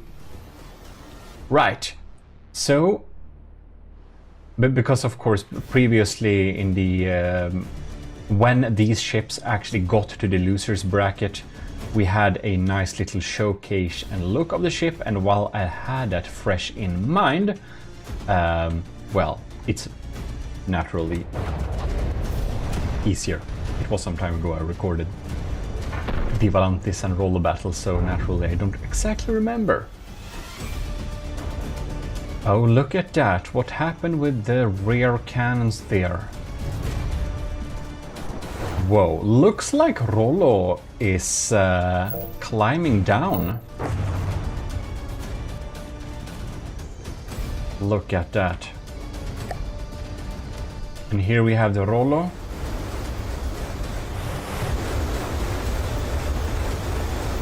and that pack. That's some scary stuff. It's starting to really dig through here. I feel that Rollo isn't delivering as much firepower as it did just a little while ago. We got our crams popping in here, but is it gonna be enough? I think it may not be.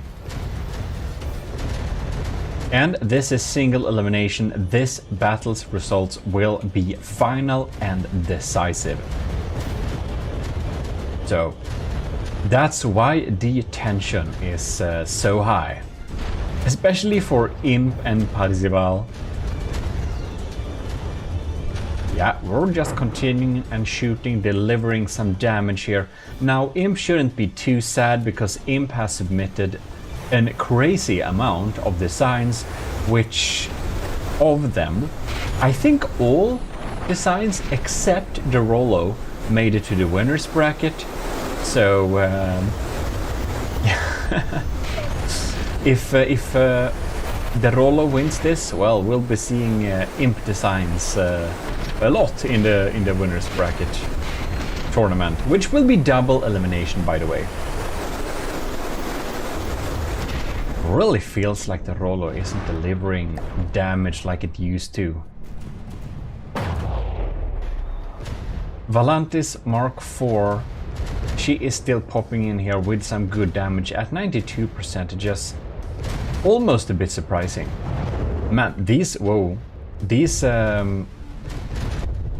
cram mortars, they seem to be pretty weak.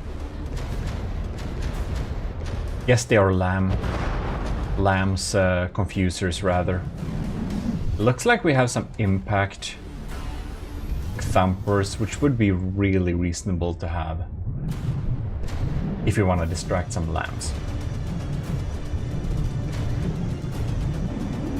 It's really funny with the Valakil here for extra stability and cool looks. A lot of it is of course a altitude controller, so you don't need to use powered altitude control as much. Ooh, got a little rain down here with some scary 2-meter diameter shells. That would be insane to see IRL, man. Oh, the Rollo, she is keeping her distance here. 91 percentages, Valantis is at 89, but again, the Valantis is waterborne and the Rollo, she is airborne, which in this case is not an advantage. Oh bam, oh bam, we had some damage popping up there. I think we must check out these shells here. These are, come on now. These are Hesh shells. So we've got this little Hesh swarm, which could potentially delete some turrets. But unfortunately for the Rollo, well, they missed. They just missed. Even the cram mortar is reliably more accurate. I think that the burp Hesh gun is a tad bit inaccurate, if of course it's not because it's damaged. Maybe we shot off too many absorbers or whatever, then it's damaged, naturally. That could be an explanation. I don't quite know, and we won't have the time to find out. But bam, we got the swarm more incoming. And I see if this one is a little bit more accurate. It seems to be indeed. Bam, we're landing straight on the turrets here. Look at that Hesh damage. Oh bam, they do what Hesh does. They clip some barrels. That's some scary stuff. Really hard to protect yourself against as well. Bam, we are raining down. Will the Rollo be able to turn this around despite the disadvantages of being an airship in a battle like this when your opponent has the ability to hit you. Being an airship was of course really good against the Gimli, because the Gimli has not that many weapons that can deal reliable damage to airborne target except the laser, but if you keep the laser busy, it's basically a piece of cake. Honestly, it looks like the Volantis is switching sides now due to being too damaged on one of the sides. This should really ensure the victory of the Volantis. Wow. That's a smart move. Smart routine. Assuming it is intentional, but I think it is because it's so easy to set it up in broadside 2.0 settings. We're starting to go a little bit low though. Bam. We got the burst flak cannon here to shoot down incoming crams. Oh, bam! What was that? Did it shoot itself? Or does the Volantis have explosive packs? Hardly.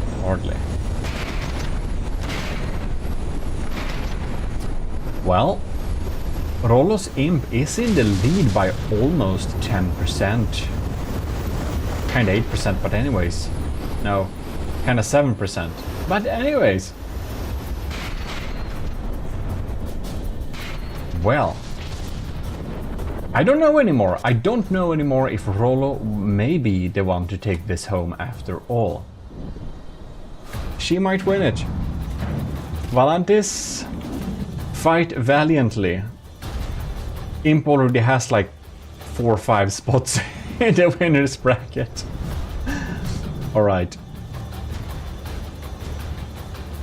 Rollo is very cool, by the way.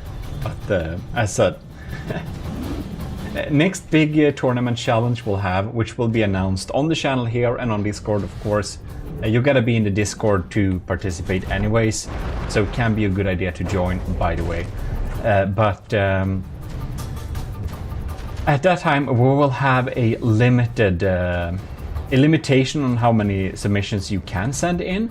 I feel that's probably a smart idea, because also I'm going to have a shorter window of submission, because some time of administration has basically gone to well, checking if designs, like what version they have. People are sending in updates to an already submitted item, and then if you can submit too many designs, well, it might be a little bit too many battles, and if some people build similar types of designs, we'll have an unvaried type of not only builders but design philosophies. I think it's fun to have more than 1 submission per person, I would say, but maybe 2 or 3. I should make a limit like that. I think would be a good idea. Wow, the Volantis is at 76%. Rollo is basically at 90% still. Damn, it really looks like Rollo is gonna roll her way to the Champions Finals, basically. Yeah, so all the winners in this video will be in the finals, if that wasn't obvious. I hope it is now. Man, I am surprised over how hardcore Rollo's imp is. It just soaks up damage. Oh, will you look at that? That's a lot of heavy armor shields in the front. Really well protected against mega penetrators.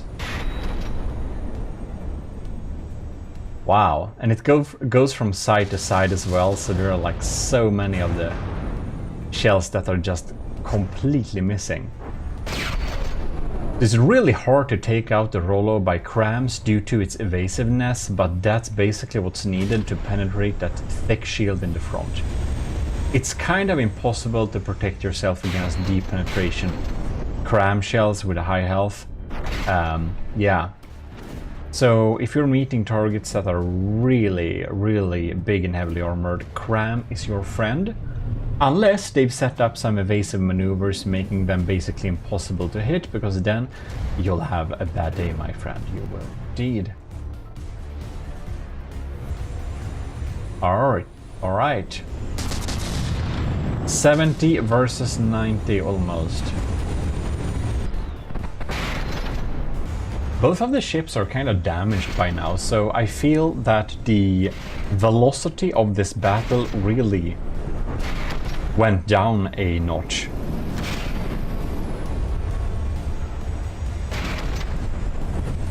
But man,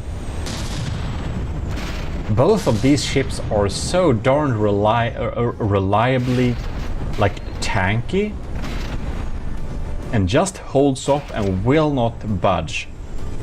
So it's really cool to see that.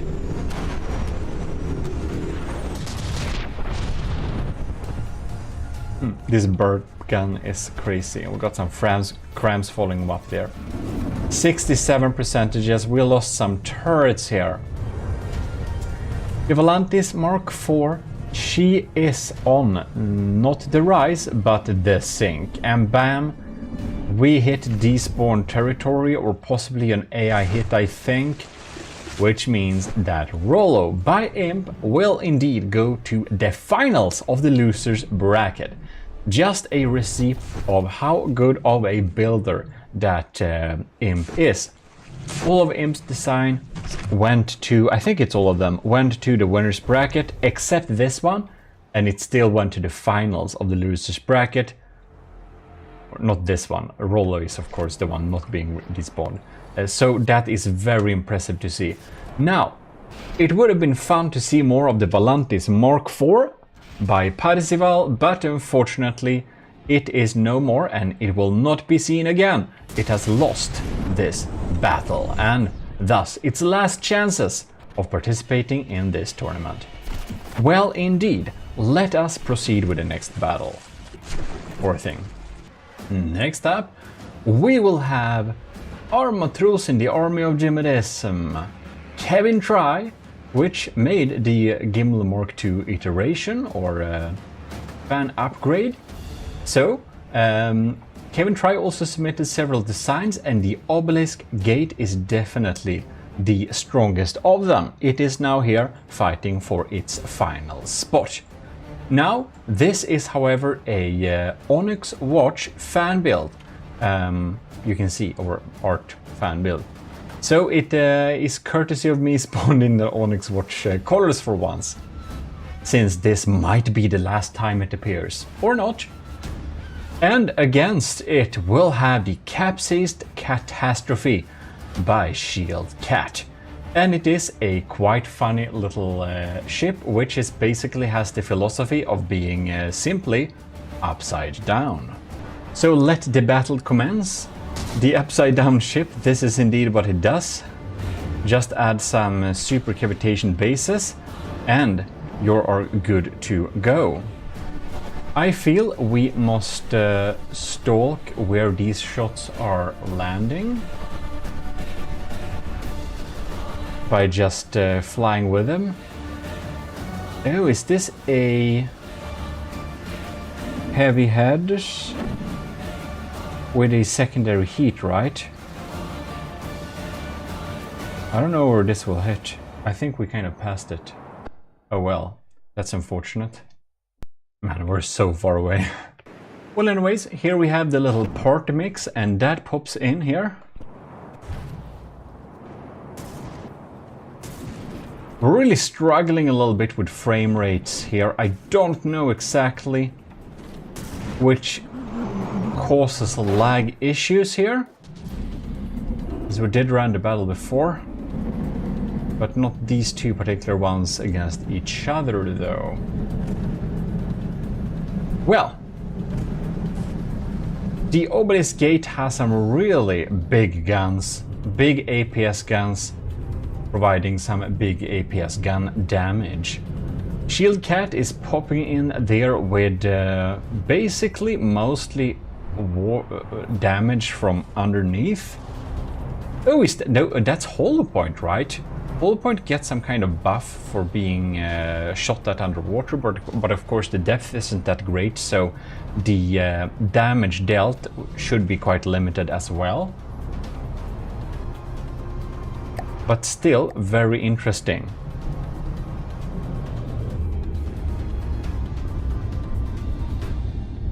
Yeah, we're just eating away at the shell here underwater. That's some hardcore damage.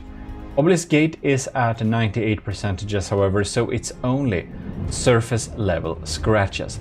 Now, I don't know how long it will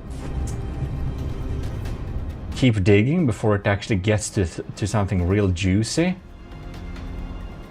But I am a little bit surprised that the Gimle did win over the Capsized Catastrophe, because obviously the Gimle hasn't that much damage underwater. It is not the most heavily armored ship when you count outside armor. But I do suspect that the Gimle having big cram cannons could make short work of the Capsized Catastrophe, however, because it's not very evasive, and I don't quite know, but you're kind of getting to some juicy parts pretty fast when shooting from above here, because obviously, due to how geometry works, the larger surface level flat surface will space a lot of more areas for blocks, and the downside or the underside here will do so less well, since it's tapered inwards to take a lesser pace. But indeed, it seems that we are having all the components lower down, which is reasonable to keep everything fresh. Anyways, we are going to check the stats here. 96 versus 94. It's pretty even, but I will say that these stutterings are a tiny bit annoying. Yeah, they are. I'm gonna see if I can close down some stuff, maybe. It's marginally better, but I think it may be one of the ships.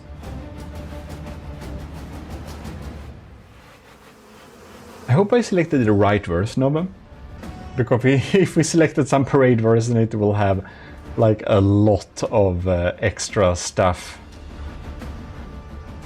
which it doesn't quite need here. Well, whatever. Wow! Oh, bam! Caventry's Obelisk Gate is starting to ride pretty low in the water. I wonder if all that underwater damage, oh yeah, has definitely gotten to hit something juicy. We can see power generation, we can see laser systems being quite damaged here. I don't think it has that much of an altitude control backup system. So if its floatiness was damaged, I do believe this thing will not have the best time. Oh, if it's gonna sink, it's gonna collect some penalty points. That's for sure. And the Capsized Catastrophe, one could argue it has already sunken, but that is not quite the case here. It's at 93%, so it doesn't... it's not that damaged, but if you look at it, it feels like it's much more damaged, but I guess it's just... I don't know how we expect it to be due to it being upside down. Well, it's keeping to firing away at the Obelisk Gate, which is at 87%. So the Capsized Catastrophe is in the lead by a good margin.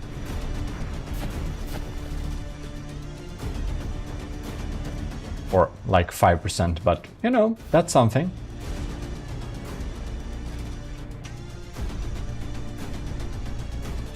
I kind of suspect that the Obelisk Gate's gun here isn't very accurate due to being underwater. I don't think it has super cavitation bases. But I don't know, I think we should check that out. They don't have super cavs. We're not having super cavs here. So naturally...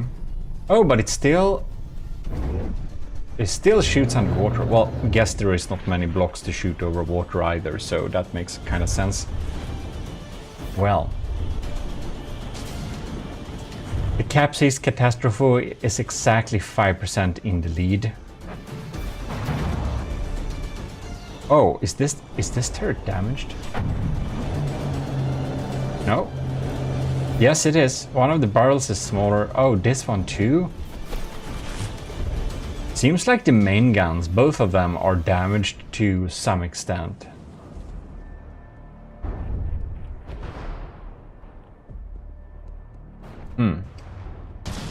Sorry, these ships are really taxing my performance a little bit. My keyboard got a little bit stuck. Anyways, the capsized catastrophe is not looking great. Why are the propellers not rotating? Are they even like working? Do we have maybe a dead AI or something? Looks like the main guns are connected up to something at least. Oh man, look at this. Look at this. They have absolutely no idea where to shoot.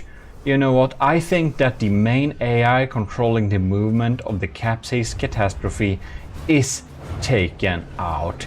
And I additionally believe that that AI had the detection this ship had, which means that it basically has no detection left. That's my guess, but Shieldcat can probably fill me in here. Very, very, very well sniped there by our BBS Obelisk Gate, built by our Mother's third class Kevin Fry. And do remember that everyone can join the army of GMODISM as enlisted by just self-assigning the role in the Discord, because then you will be able to get access to all our tournaments, challenges and whatnot that we'll have.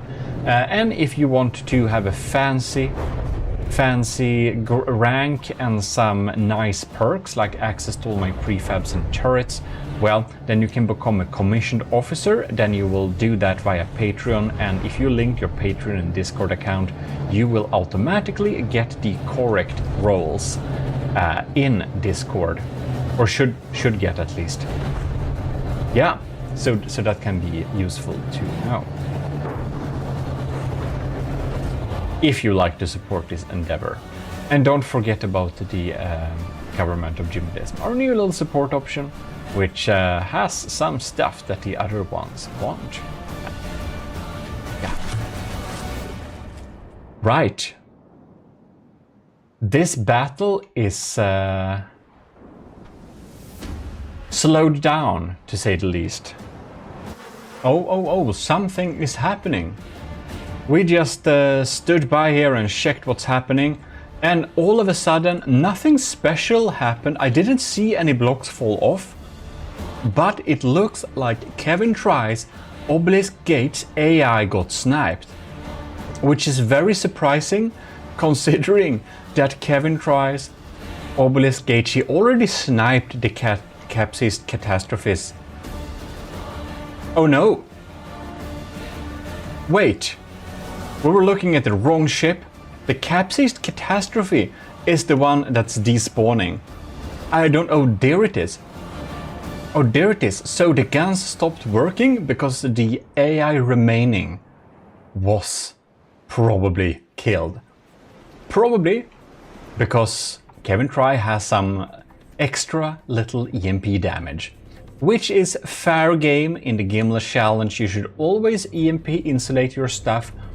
People are hating on EMP, but it's usually because they don't like to insulate against EMP and think the mechanic is boring. I think it's pretty fun. Or because they are building really small and you can't EMP insulate small stuff, which means that all small things are really vulnerable against EMP, which is a fair point. That's a fair point. That's a fair point. Anyways, Big congratulations to Kevin Try, our matros in the army of GMODISM. The obelisk gate goes to finals. Capsized catastrophe, funny idea, well executed and nice performance, but alas, did not defeat the Gimle, did not defeat BBS obelisk gate, but you have some other things that you have defeated. Specifically, Capsized Catastrophe beat the DPS New Jack, and also the no, yeah, that's what it did. Yeah, okay. It's not that many participants in the brackets here. Anyways, next battle. Right, so here we are for the third battle. This is Arc 2 by Mr. Panda, and that is also known as Commodore Owen in the army of GMODISM. So big thanks to our Mr. Panda Owen for supporting the channel as the highest level Patreon on, well, in the highest ranking officer in the army of GMODISM, I mean. However, that grants our Commodore no well, advantages whatsoever for this tournament part, and the opponent is the UCS Resolute by Omicron, which is also in the army of GMODISM, ranking as a enlisted matros, I do believe. And this really funny design basically has turrets going like this, looking like some beetle, firing stuff from side to side. It's really fun. Let the battle commence, and we shall see which one of these are the stronger one.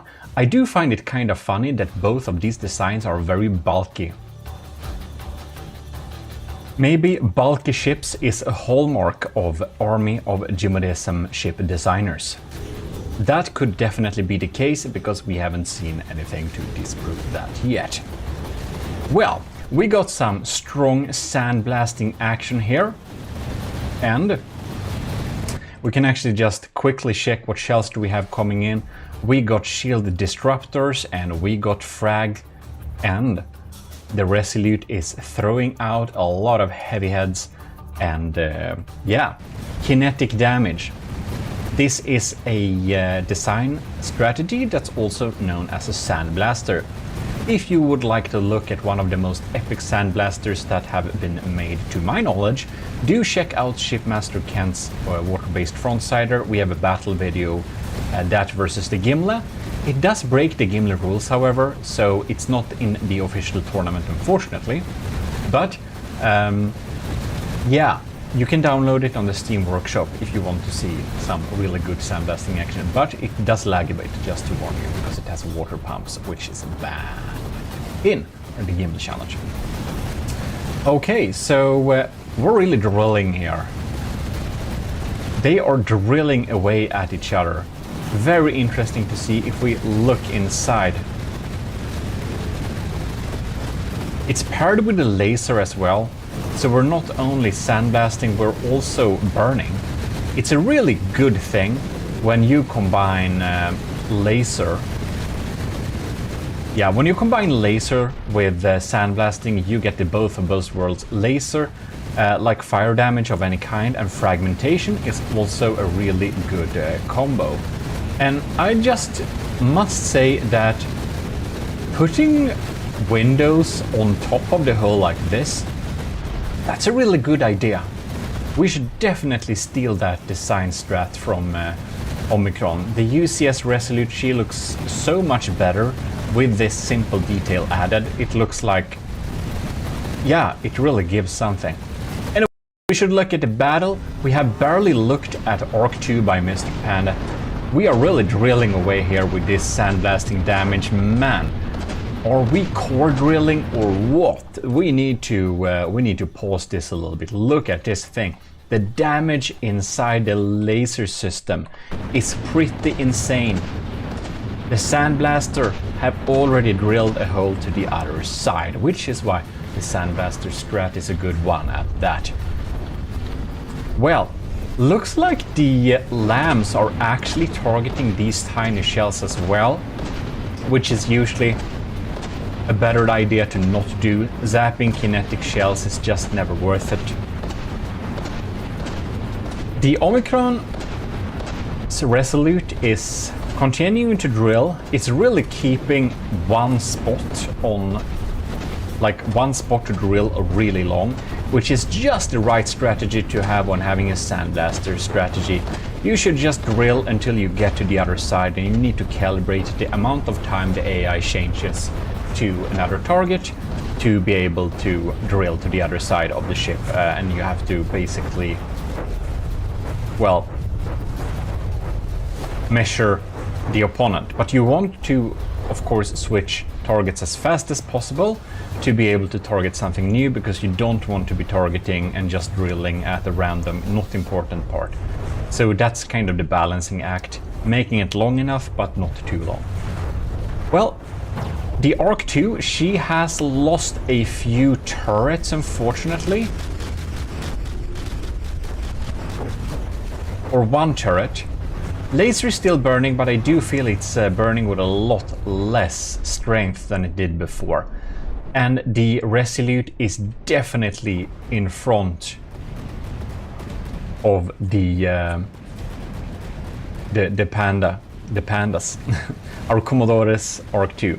The Arc 2, she is at 75%, and the UCS Resolute is at 93%.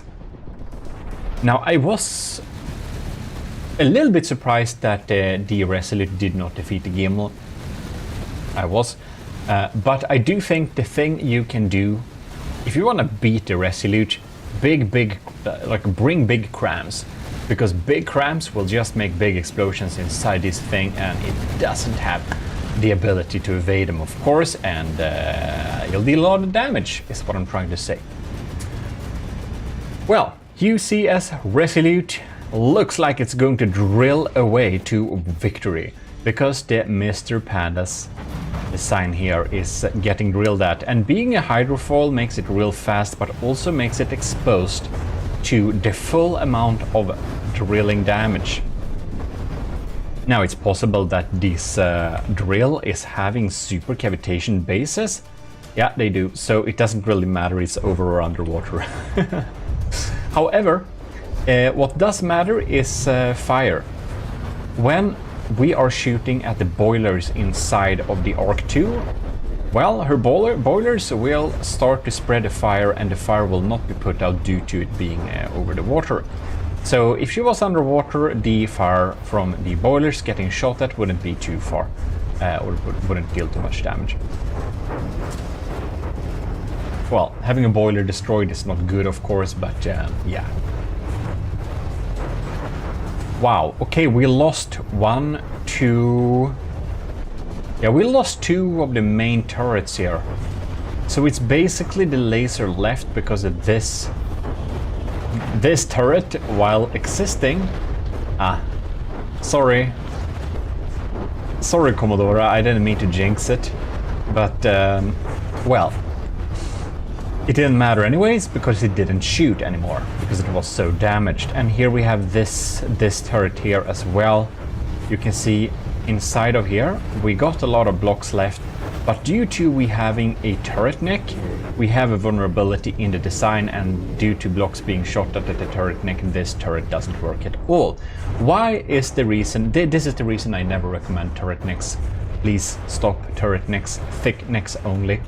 Well, there are different design strats, but please check all the battles in the Gimle video if you want my reason for not wanting turret caps. There is a decapitation issue, very fun, with it, so you know. Wow! Arc 2, she is down to 58%, somehow still almost alive, but UCS Resolute by Omicron, well, looks like our AOG enlisted did some real good job making this thing dealing some serious damage. Because this thing, the UCS Resolute, has secured a place in the finals. As soon as the Arc 2 reaches under 55%, just to be very sure about what we're saying. Oh yes, there we are.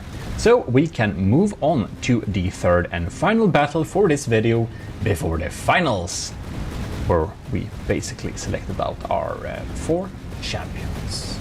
Well, here we have it. The CNF Peach class battleship by Smart Dolphin, looking very peachy. Oh, and also big thanks to our Commodore own Mr. Panda for sending in the design, and of course also to Omicron from Matros for sending in that design, and very congratulations. But anyways, here we are with CNF Peach by Smart Dolphin, who is in the Ecclesiarchy of GMODIST, last I checked. And yeah, that grants you early access to videos, by the way, if you're wondering where that exists, and it's on YouTube memberships. But anyways, and I don't remember really exactly, you know, who is enlisted or not in the army of GMODIST. That's only if they recently participated in a challenge where you have to be that. Then I remember it. So it's possible that both Sangluna and Smart Dolphin is in the army of GMODIST as well.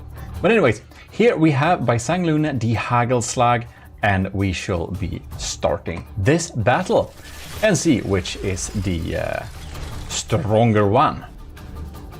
Getting some lead shots fired out there, and bam! Smart Dolphin is really swarming with shots here. Look at those new tracers. They look so nice nowadays. Oh, bam! What's happening? Why is the Hagelslag so low? Well, the CNF Peach class is at 100%, and the Hagelslag is at 97. Damn. Well, we got this confetti tricolore army popping in here with a different fun mix of shells. And they are grazing the superstructure. We got some serious EMP, we have some heat shells. And bam, we have brought down the CNF Peach. She is at 96%, and the Hagelslag is as well. So now it's very even. The CNF Peach opts for fragmentation rounds. Both big. Small, I mean, and big. While the Hagelslag, she is opting for is this is hash right, or is that hollow point? I mix them up sometimes. Yeah, I think, never mind. And this is hollow point, right? These are hollow point. No, this is, sorry, this is hash, and this is hollow point with EMP and frag, right? We got a mix, and then we have this thing here, which is... never mind. I need to check up exactly how they look. Actually, I have something in store for that, but you'll see that later. Oh, we got some fire damage too. Well, damage is rolling in here, and the CNF Peach is brought down to 94% just. So while having an early lead, it doesn't necessarily give the man. The Hagelslag, she's really inaccurate. There's a lot of shells that are just missing. Like, the CNF Peach isn't evasive, right? Can't be that. Look at that low, like, firing speed. Isn't it beautiful to see them arc like this? It's a real arc. All right. Look at that damage. That's just so much. Drilled away. Good to have some metal there. Metal being the best armor for the price. Not health points. I didn't say health points. Best armor for the cost. Oh well. And And the CNF Peach, she isn't looking very happy either. We have fires all over the place, but it's spitting out damage like crazy, like always. CNF Peach is just behind with 2% just right now, so it doesn't tell anything. Neither of these designs seems to be especially evasive, and both of these designs have a real hard problem hitting. Now, the Hagelslag has the... Sangluna has the really smart idea to add to the Hagelslag timed fuses so that if not exploding on the target, the shells at least try to explode around the target. It does seem that the timing may be a little bit too late, but it may be a detection error as well, so I can't say that with confidence. Look at that. We're spitting out damage, but the CNF Peach is brought down to 85% just so. The Hagelslag, she is really holding the lead.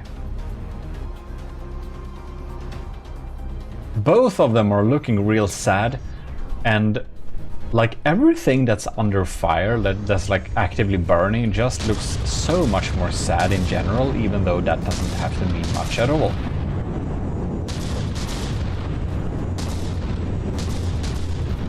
Oh well.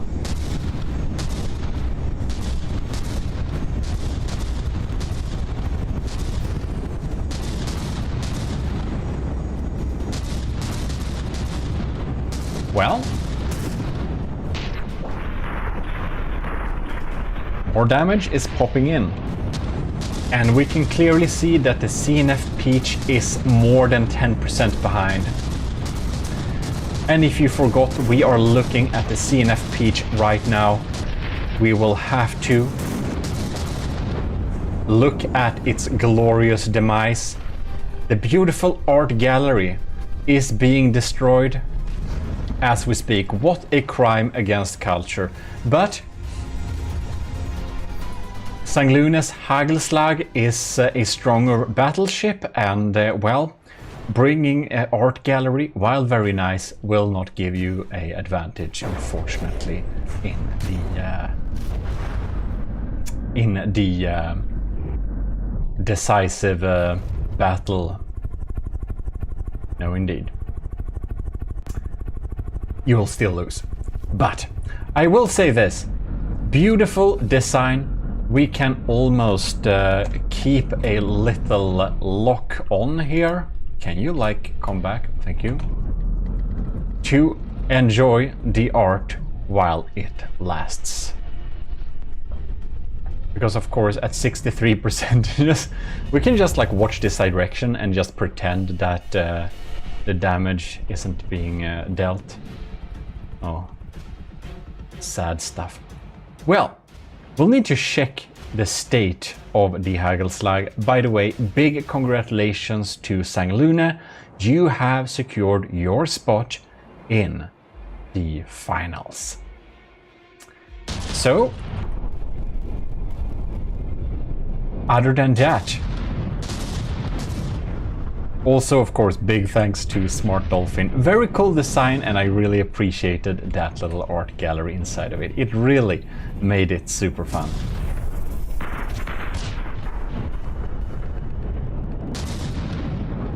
Well, there we have it indeed.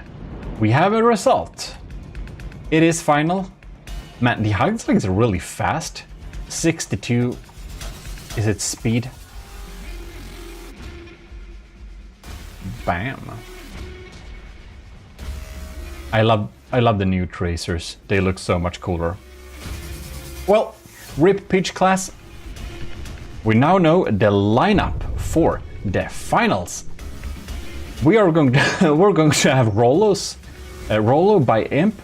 We're going to have the BBS Obelisk Gate by Kevin Try.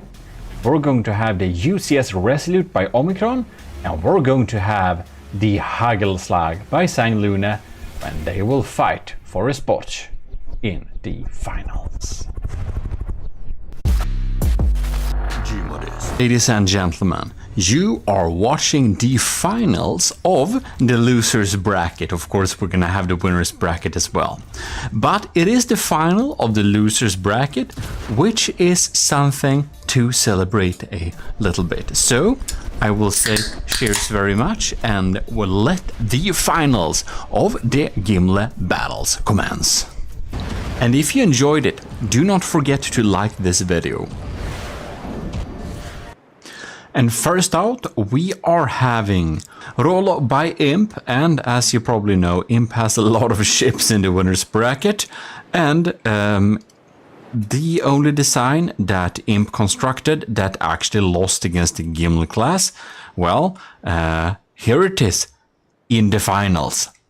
And it will be facing the obelisk gate over here. Yes, I do realize I need to reload the battle because I always forget which is an airship.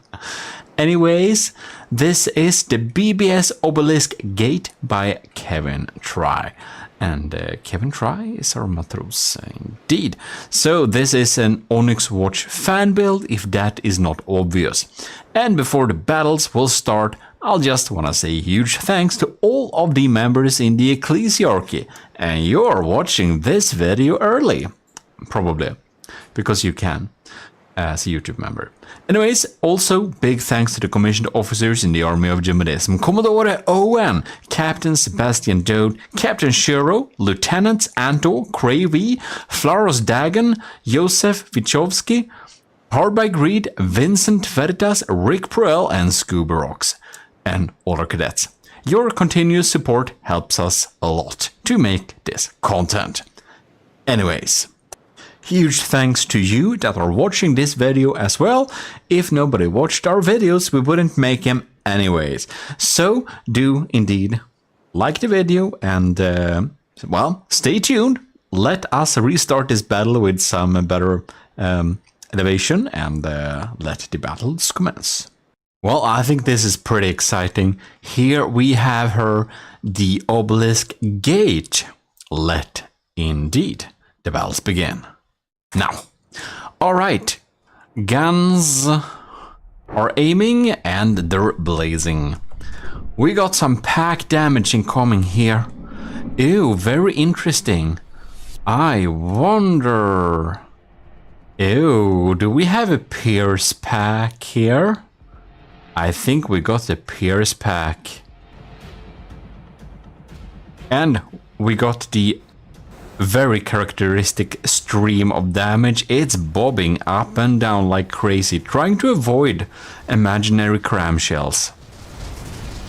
Oh, look at that. The obelisk gate is really struggling with all these incoming shots. Man, the water looks messed up.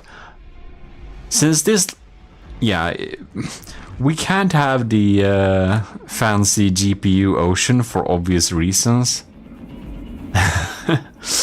The battle is already stuttering a little bit. I'm starting to suspect maybe the obelisk gate has some performance issues. I'm not sure though, because it does adhere to the rules, and I did make sure that we spawned the battle version this time. I hope we did last time. Well, whatever. Oh, bam! Obelisk gate took some damage. What is Rollo popping in here? That's some serious cram shells. Damn, that deals some damage. Cram damage is king. Don't let anyone tell you otherwise. If you're able to hit your opponent with cram shells, it is the damage type to deal maximum amount of damage. It's not even a debate, it's just fact. However, if your enemy is able to avoid getting hit, well, that's another story. If your enemy won't get hit even by your cram shells at all, then they are pretty safe, that's for sure. But if they will, bring some crams. It does surprise me a little bit that the obelisk gate does not come with some extra crams, but it has made it pretty far into the losers bracket. We are here in finals. We're gonna have 1-2 battles, and then we're gonna have a third battle, and that battle will be very decisive, which will be able to get a spot. So basically, where we are right now, there is basically gonna be one of these 4 opponents in this video is not gonna have a place on the podium, unfortunately. Yeah, at least they can know that it's not you know, it's not personal. It might as well be luck based, you know. Not that that makes anyone happier, but we can see that Rollo has really the upper hand here. 96% by the obelisk gate is at 90, but the obelisk gate is, as you already know, a water-based design, which obviously has some some perks, because when the Rollo gets damaged, it's going down into the water and it's instantly going to despawn. So I am going to stick with what I know, and I'm going to assume that the BBS Obelisk Gate is going to the finals. I guess it's technically the semi-finals right now. This and the next battle is the semi-finals, right? And then we have the finals. Next battle, supposedly.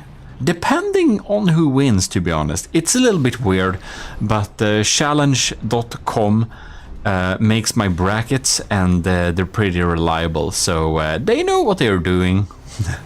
I don't.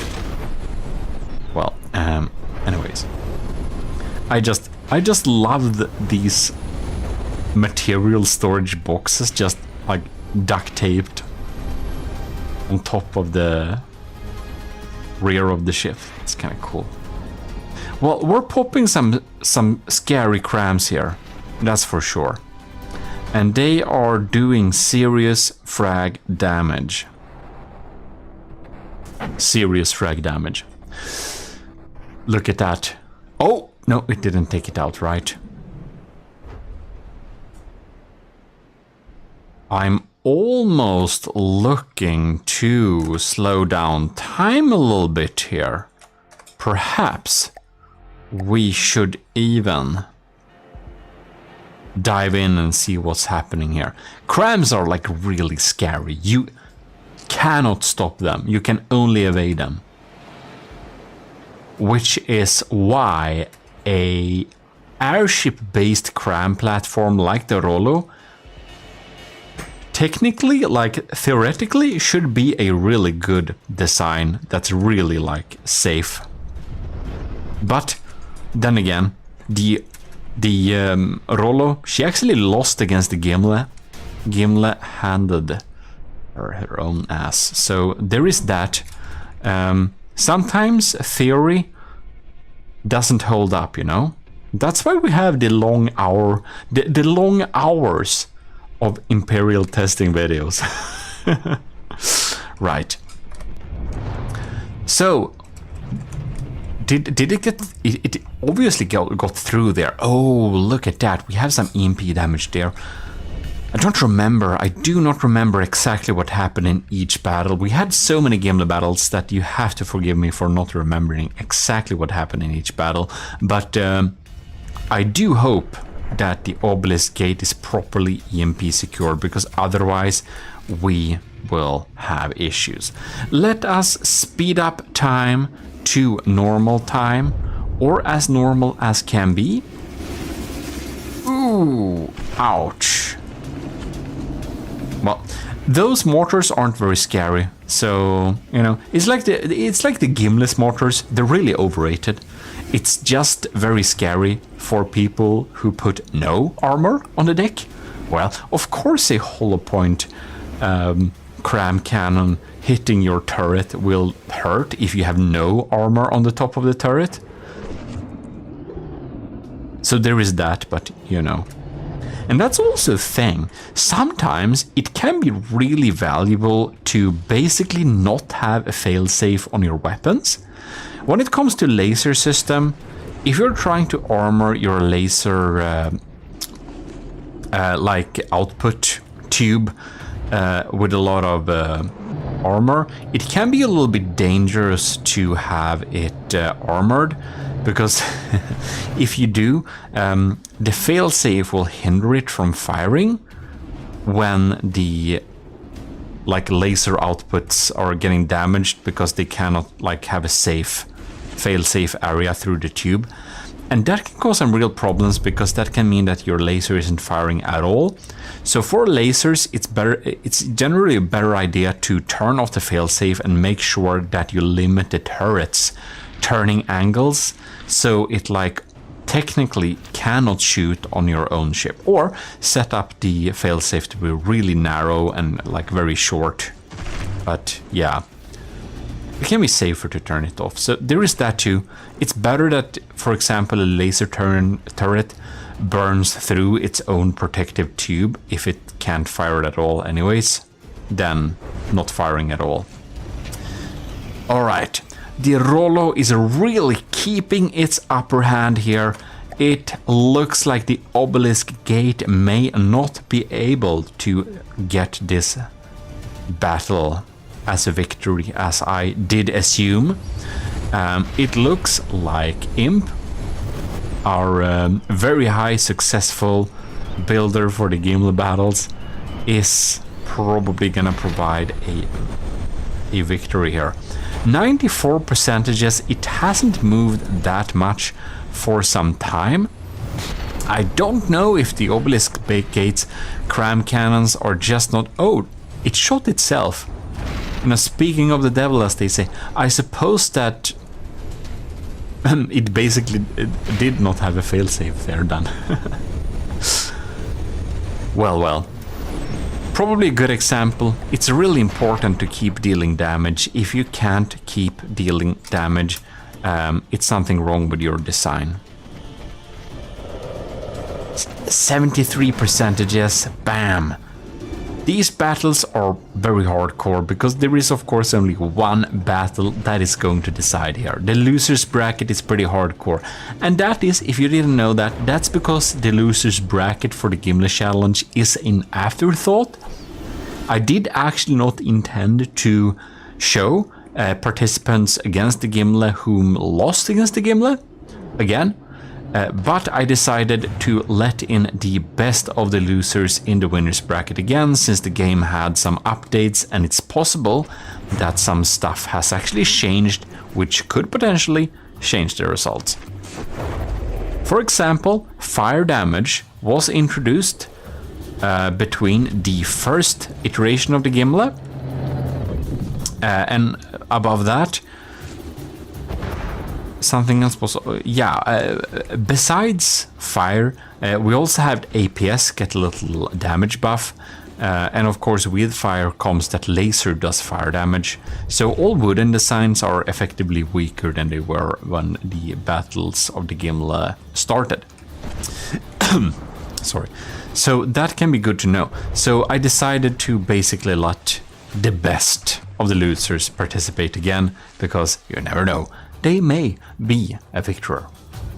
Well, rest in peace, BBS Obelisk Gate. It is confirmed we will see no more of the BBS Obelisk Gate.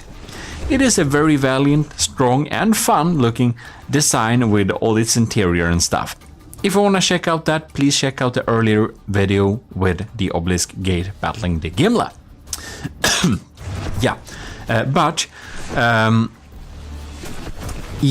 Next big battle we're having, I'm going to put in some kind of disclaimer bracket, whatever, that all submissions can be made public or something like that, because right now we don't have that. So unfortunately, I cannot share any of the designs which participated in the Gimli battles. However, if you want to get hold on some of the design, for example, Imp's designs, you can go into our Discord channel And in the from the depth, I don't remember if it's in the from the depth channel or if it's in the Army of GMODIST channel. But anyways, there is a pinned message with a link to a Google Drive, and that Google Drive contains all the participants that saw the message and decided to share the design for public view. A few of the Gimli participants are also available in Steam Workshop. Not a lot of them though.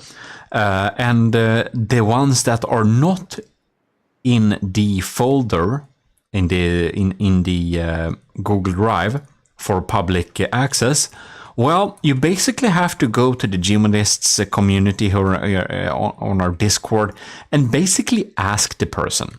Because the thing is, when we participate in the Gimli challenge and any other challenge from Army of GMODIST or just GMODIST channel, we're always using people's Discord names as like the participant name. So you can basically just ask folks, and yeah, it's very simple like that. Anyways, big congratulations to Imp. The Rollo is going to the finals. Very, very scary. We're gonna see, however, if it's the UCS Resolute or the Hagelslag, which will be meeting the Rollo in single combat.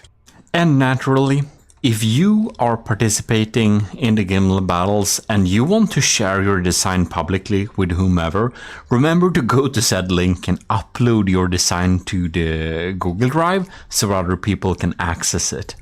And if you really want them to access this, the sooner better, because when you watch this video, it's probably good that it's there pretty fast. So if you're watching this video and you check the folder now, check in like a week and maybe it's there, the design you're looking for. I don't know. Just ask the builder on our Discord otherwise. Here we are.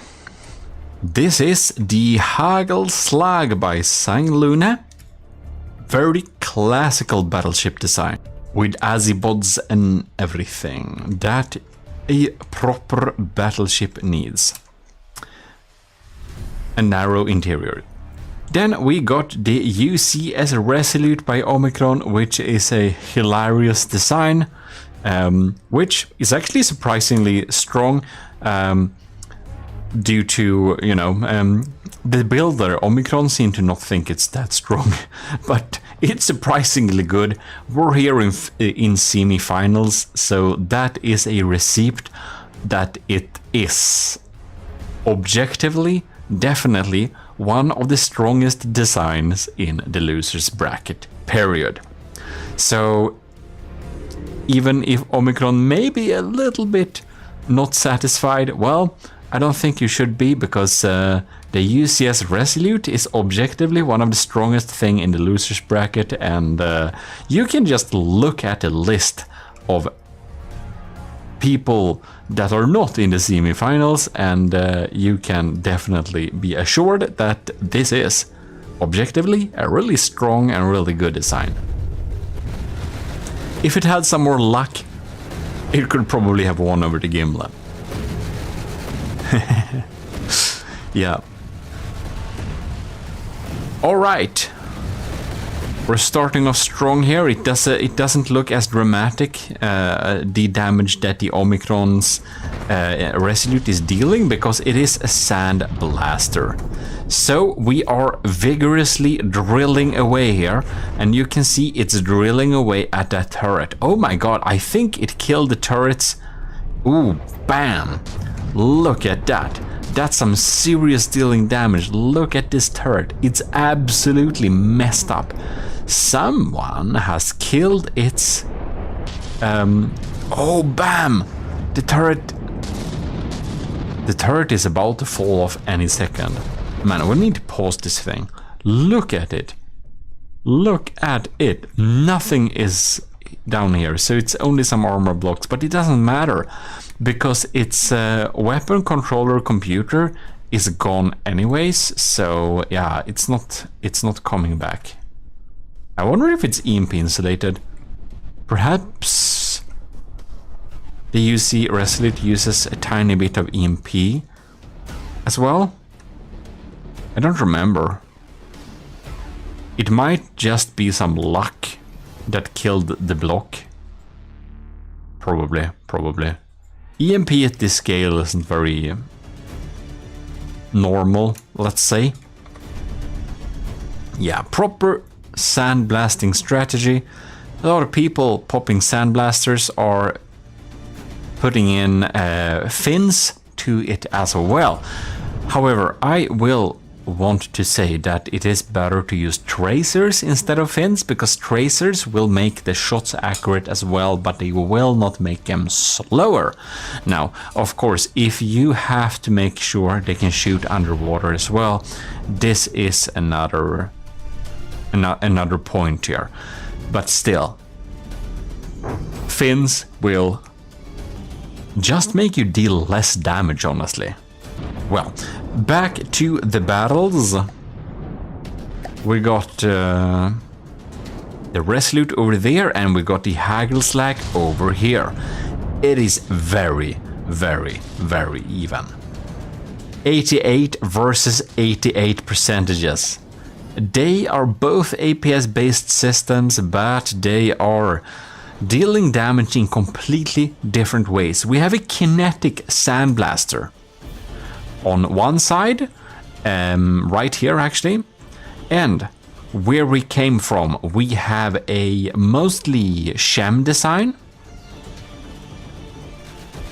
So we're dealing chemical damage.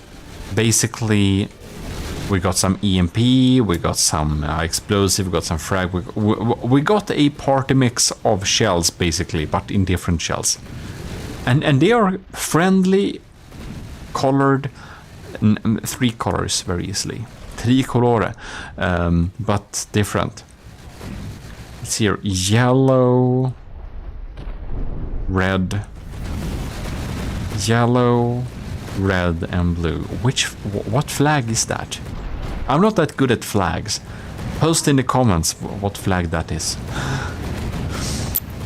There are several, I bet, but you know. If you know a flag with those 3 colors only, post it. Post it in the comments field. Anyways, Hagelslag is really providing some crazy damage. The Resolute, she looks like she's about to die. Really does. And then you look at the score, and then you realize that the thing we looked at is actually in the lead. So, if that's the case, how does Sanglunes Hagelslag look? Well, she ain't looking great, but I think the oh no, another turret has been killed.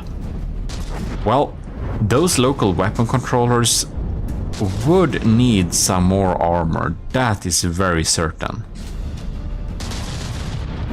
Omicron's drilling is just drilling away, and it's just...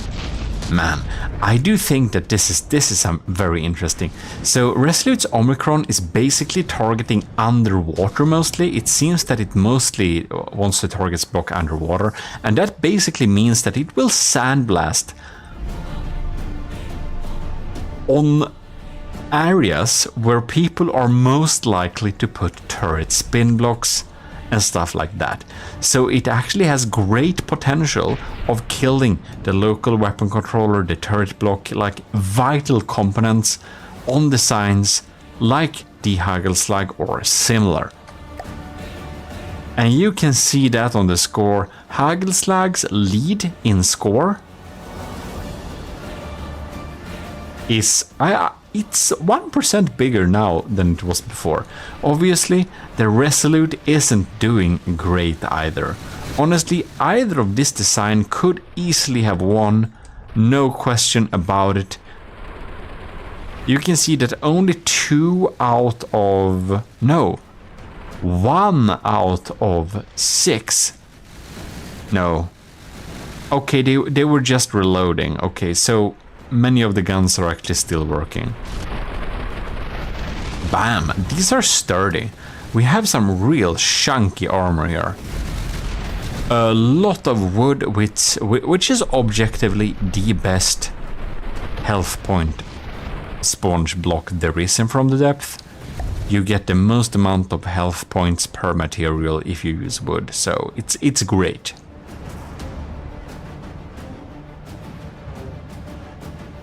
And here we got the Hagelslag.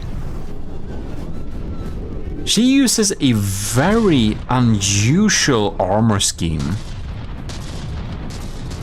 I'm not sure I commented on this before, but we shall definitely do that now.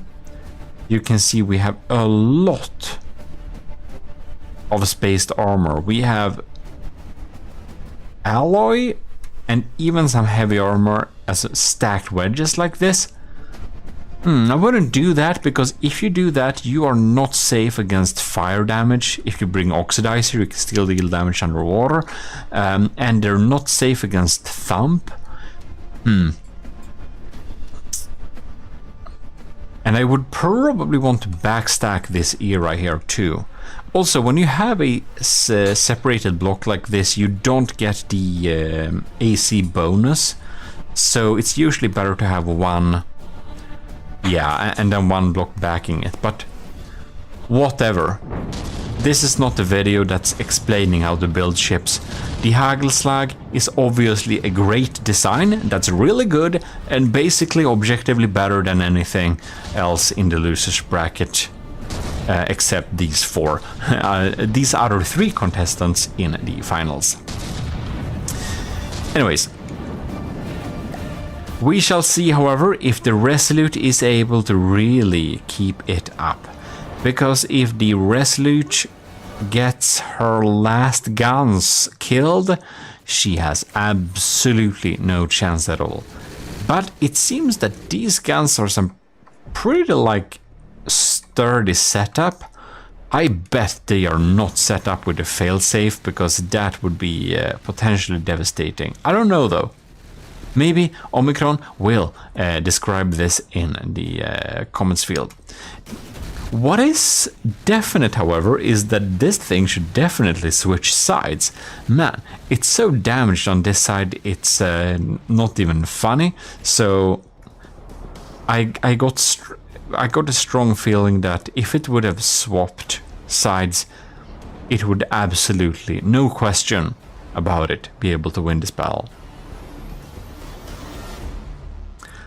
Why is the Hagelslag going backwards? Oh no! No, 3 turrets are disabled completely, even though the turret cap is still there. Hagelslag at 66%. It's not looking great, but the Omicron's Resolute is at 70%, and that is a difference of 4%, which is actually a little less gap than it was before. This is an extremely even battle. I think anyone can tell that either of these designs could have won it. Could win this battle. Could still, actually. But obviously, at this point, I do believe a little bit more in the UCS Resolute. But we shall see. We shall see who takes it home, because 69 versus 65, it is a very, very, very narrow gap. Man, it just takes a really good hit of either party to be able to win it, and that is as it always is. Very, very interesting. 67 versus 64. This is absolutely insane. We have fires all over the place. This battle is so much luck-based. I do think that Sanglune and Omicron is really clenching their seats right now, because this is a very interesting battle. Omicron is in the lead by 2%, and it's very, very obvious that the Hagelslag or the Resolute could win this. Now, I do honestly think that the UCS Resolute has a better chance against the Rollo than the Hagelslag has, because the Hagelslag's shells are just a little bit too slow. Yeah, they are just a little bit too slow. I don't think they will be able to hit the Rollo, if I'm gonna be quite honest. And if the Hagelslag takes this home, well, I think that the Rollo will be the victor of the losers bracket, which would be pretty funny. Oof. Resolute's Omicron is at 64%. This is extremely even. 3 turrets are still active. And this Hagelslag by Sangluna is at 62%. Oh no, the Resolute! Look at it, 63% versus 62.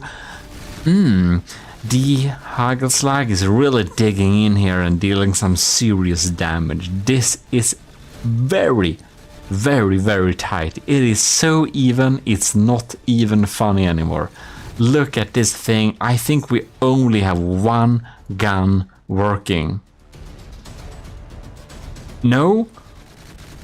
I think we have 2 guns working. Maybe. Yeah, we do. I think one of them are a little bit messed up, to be honest.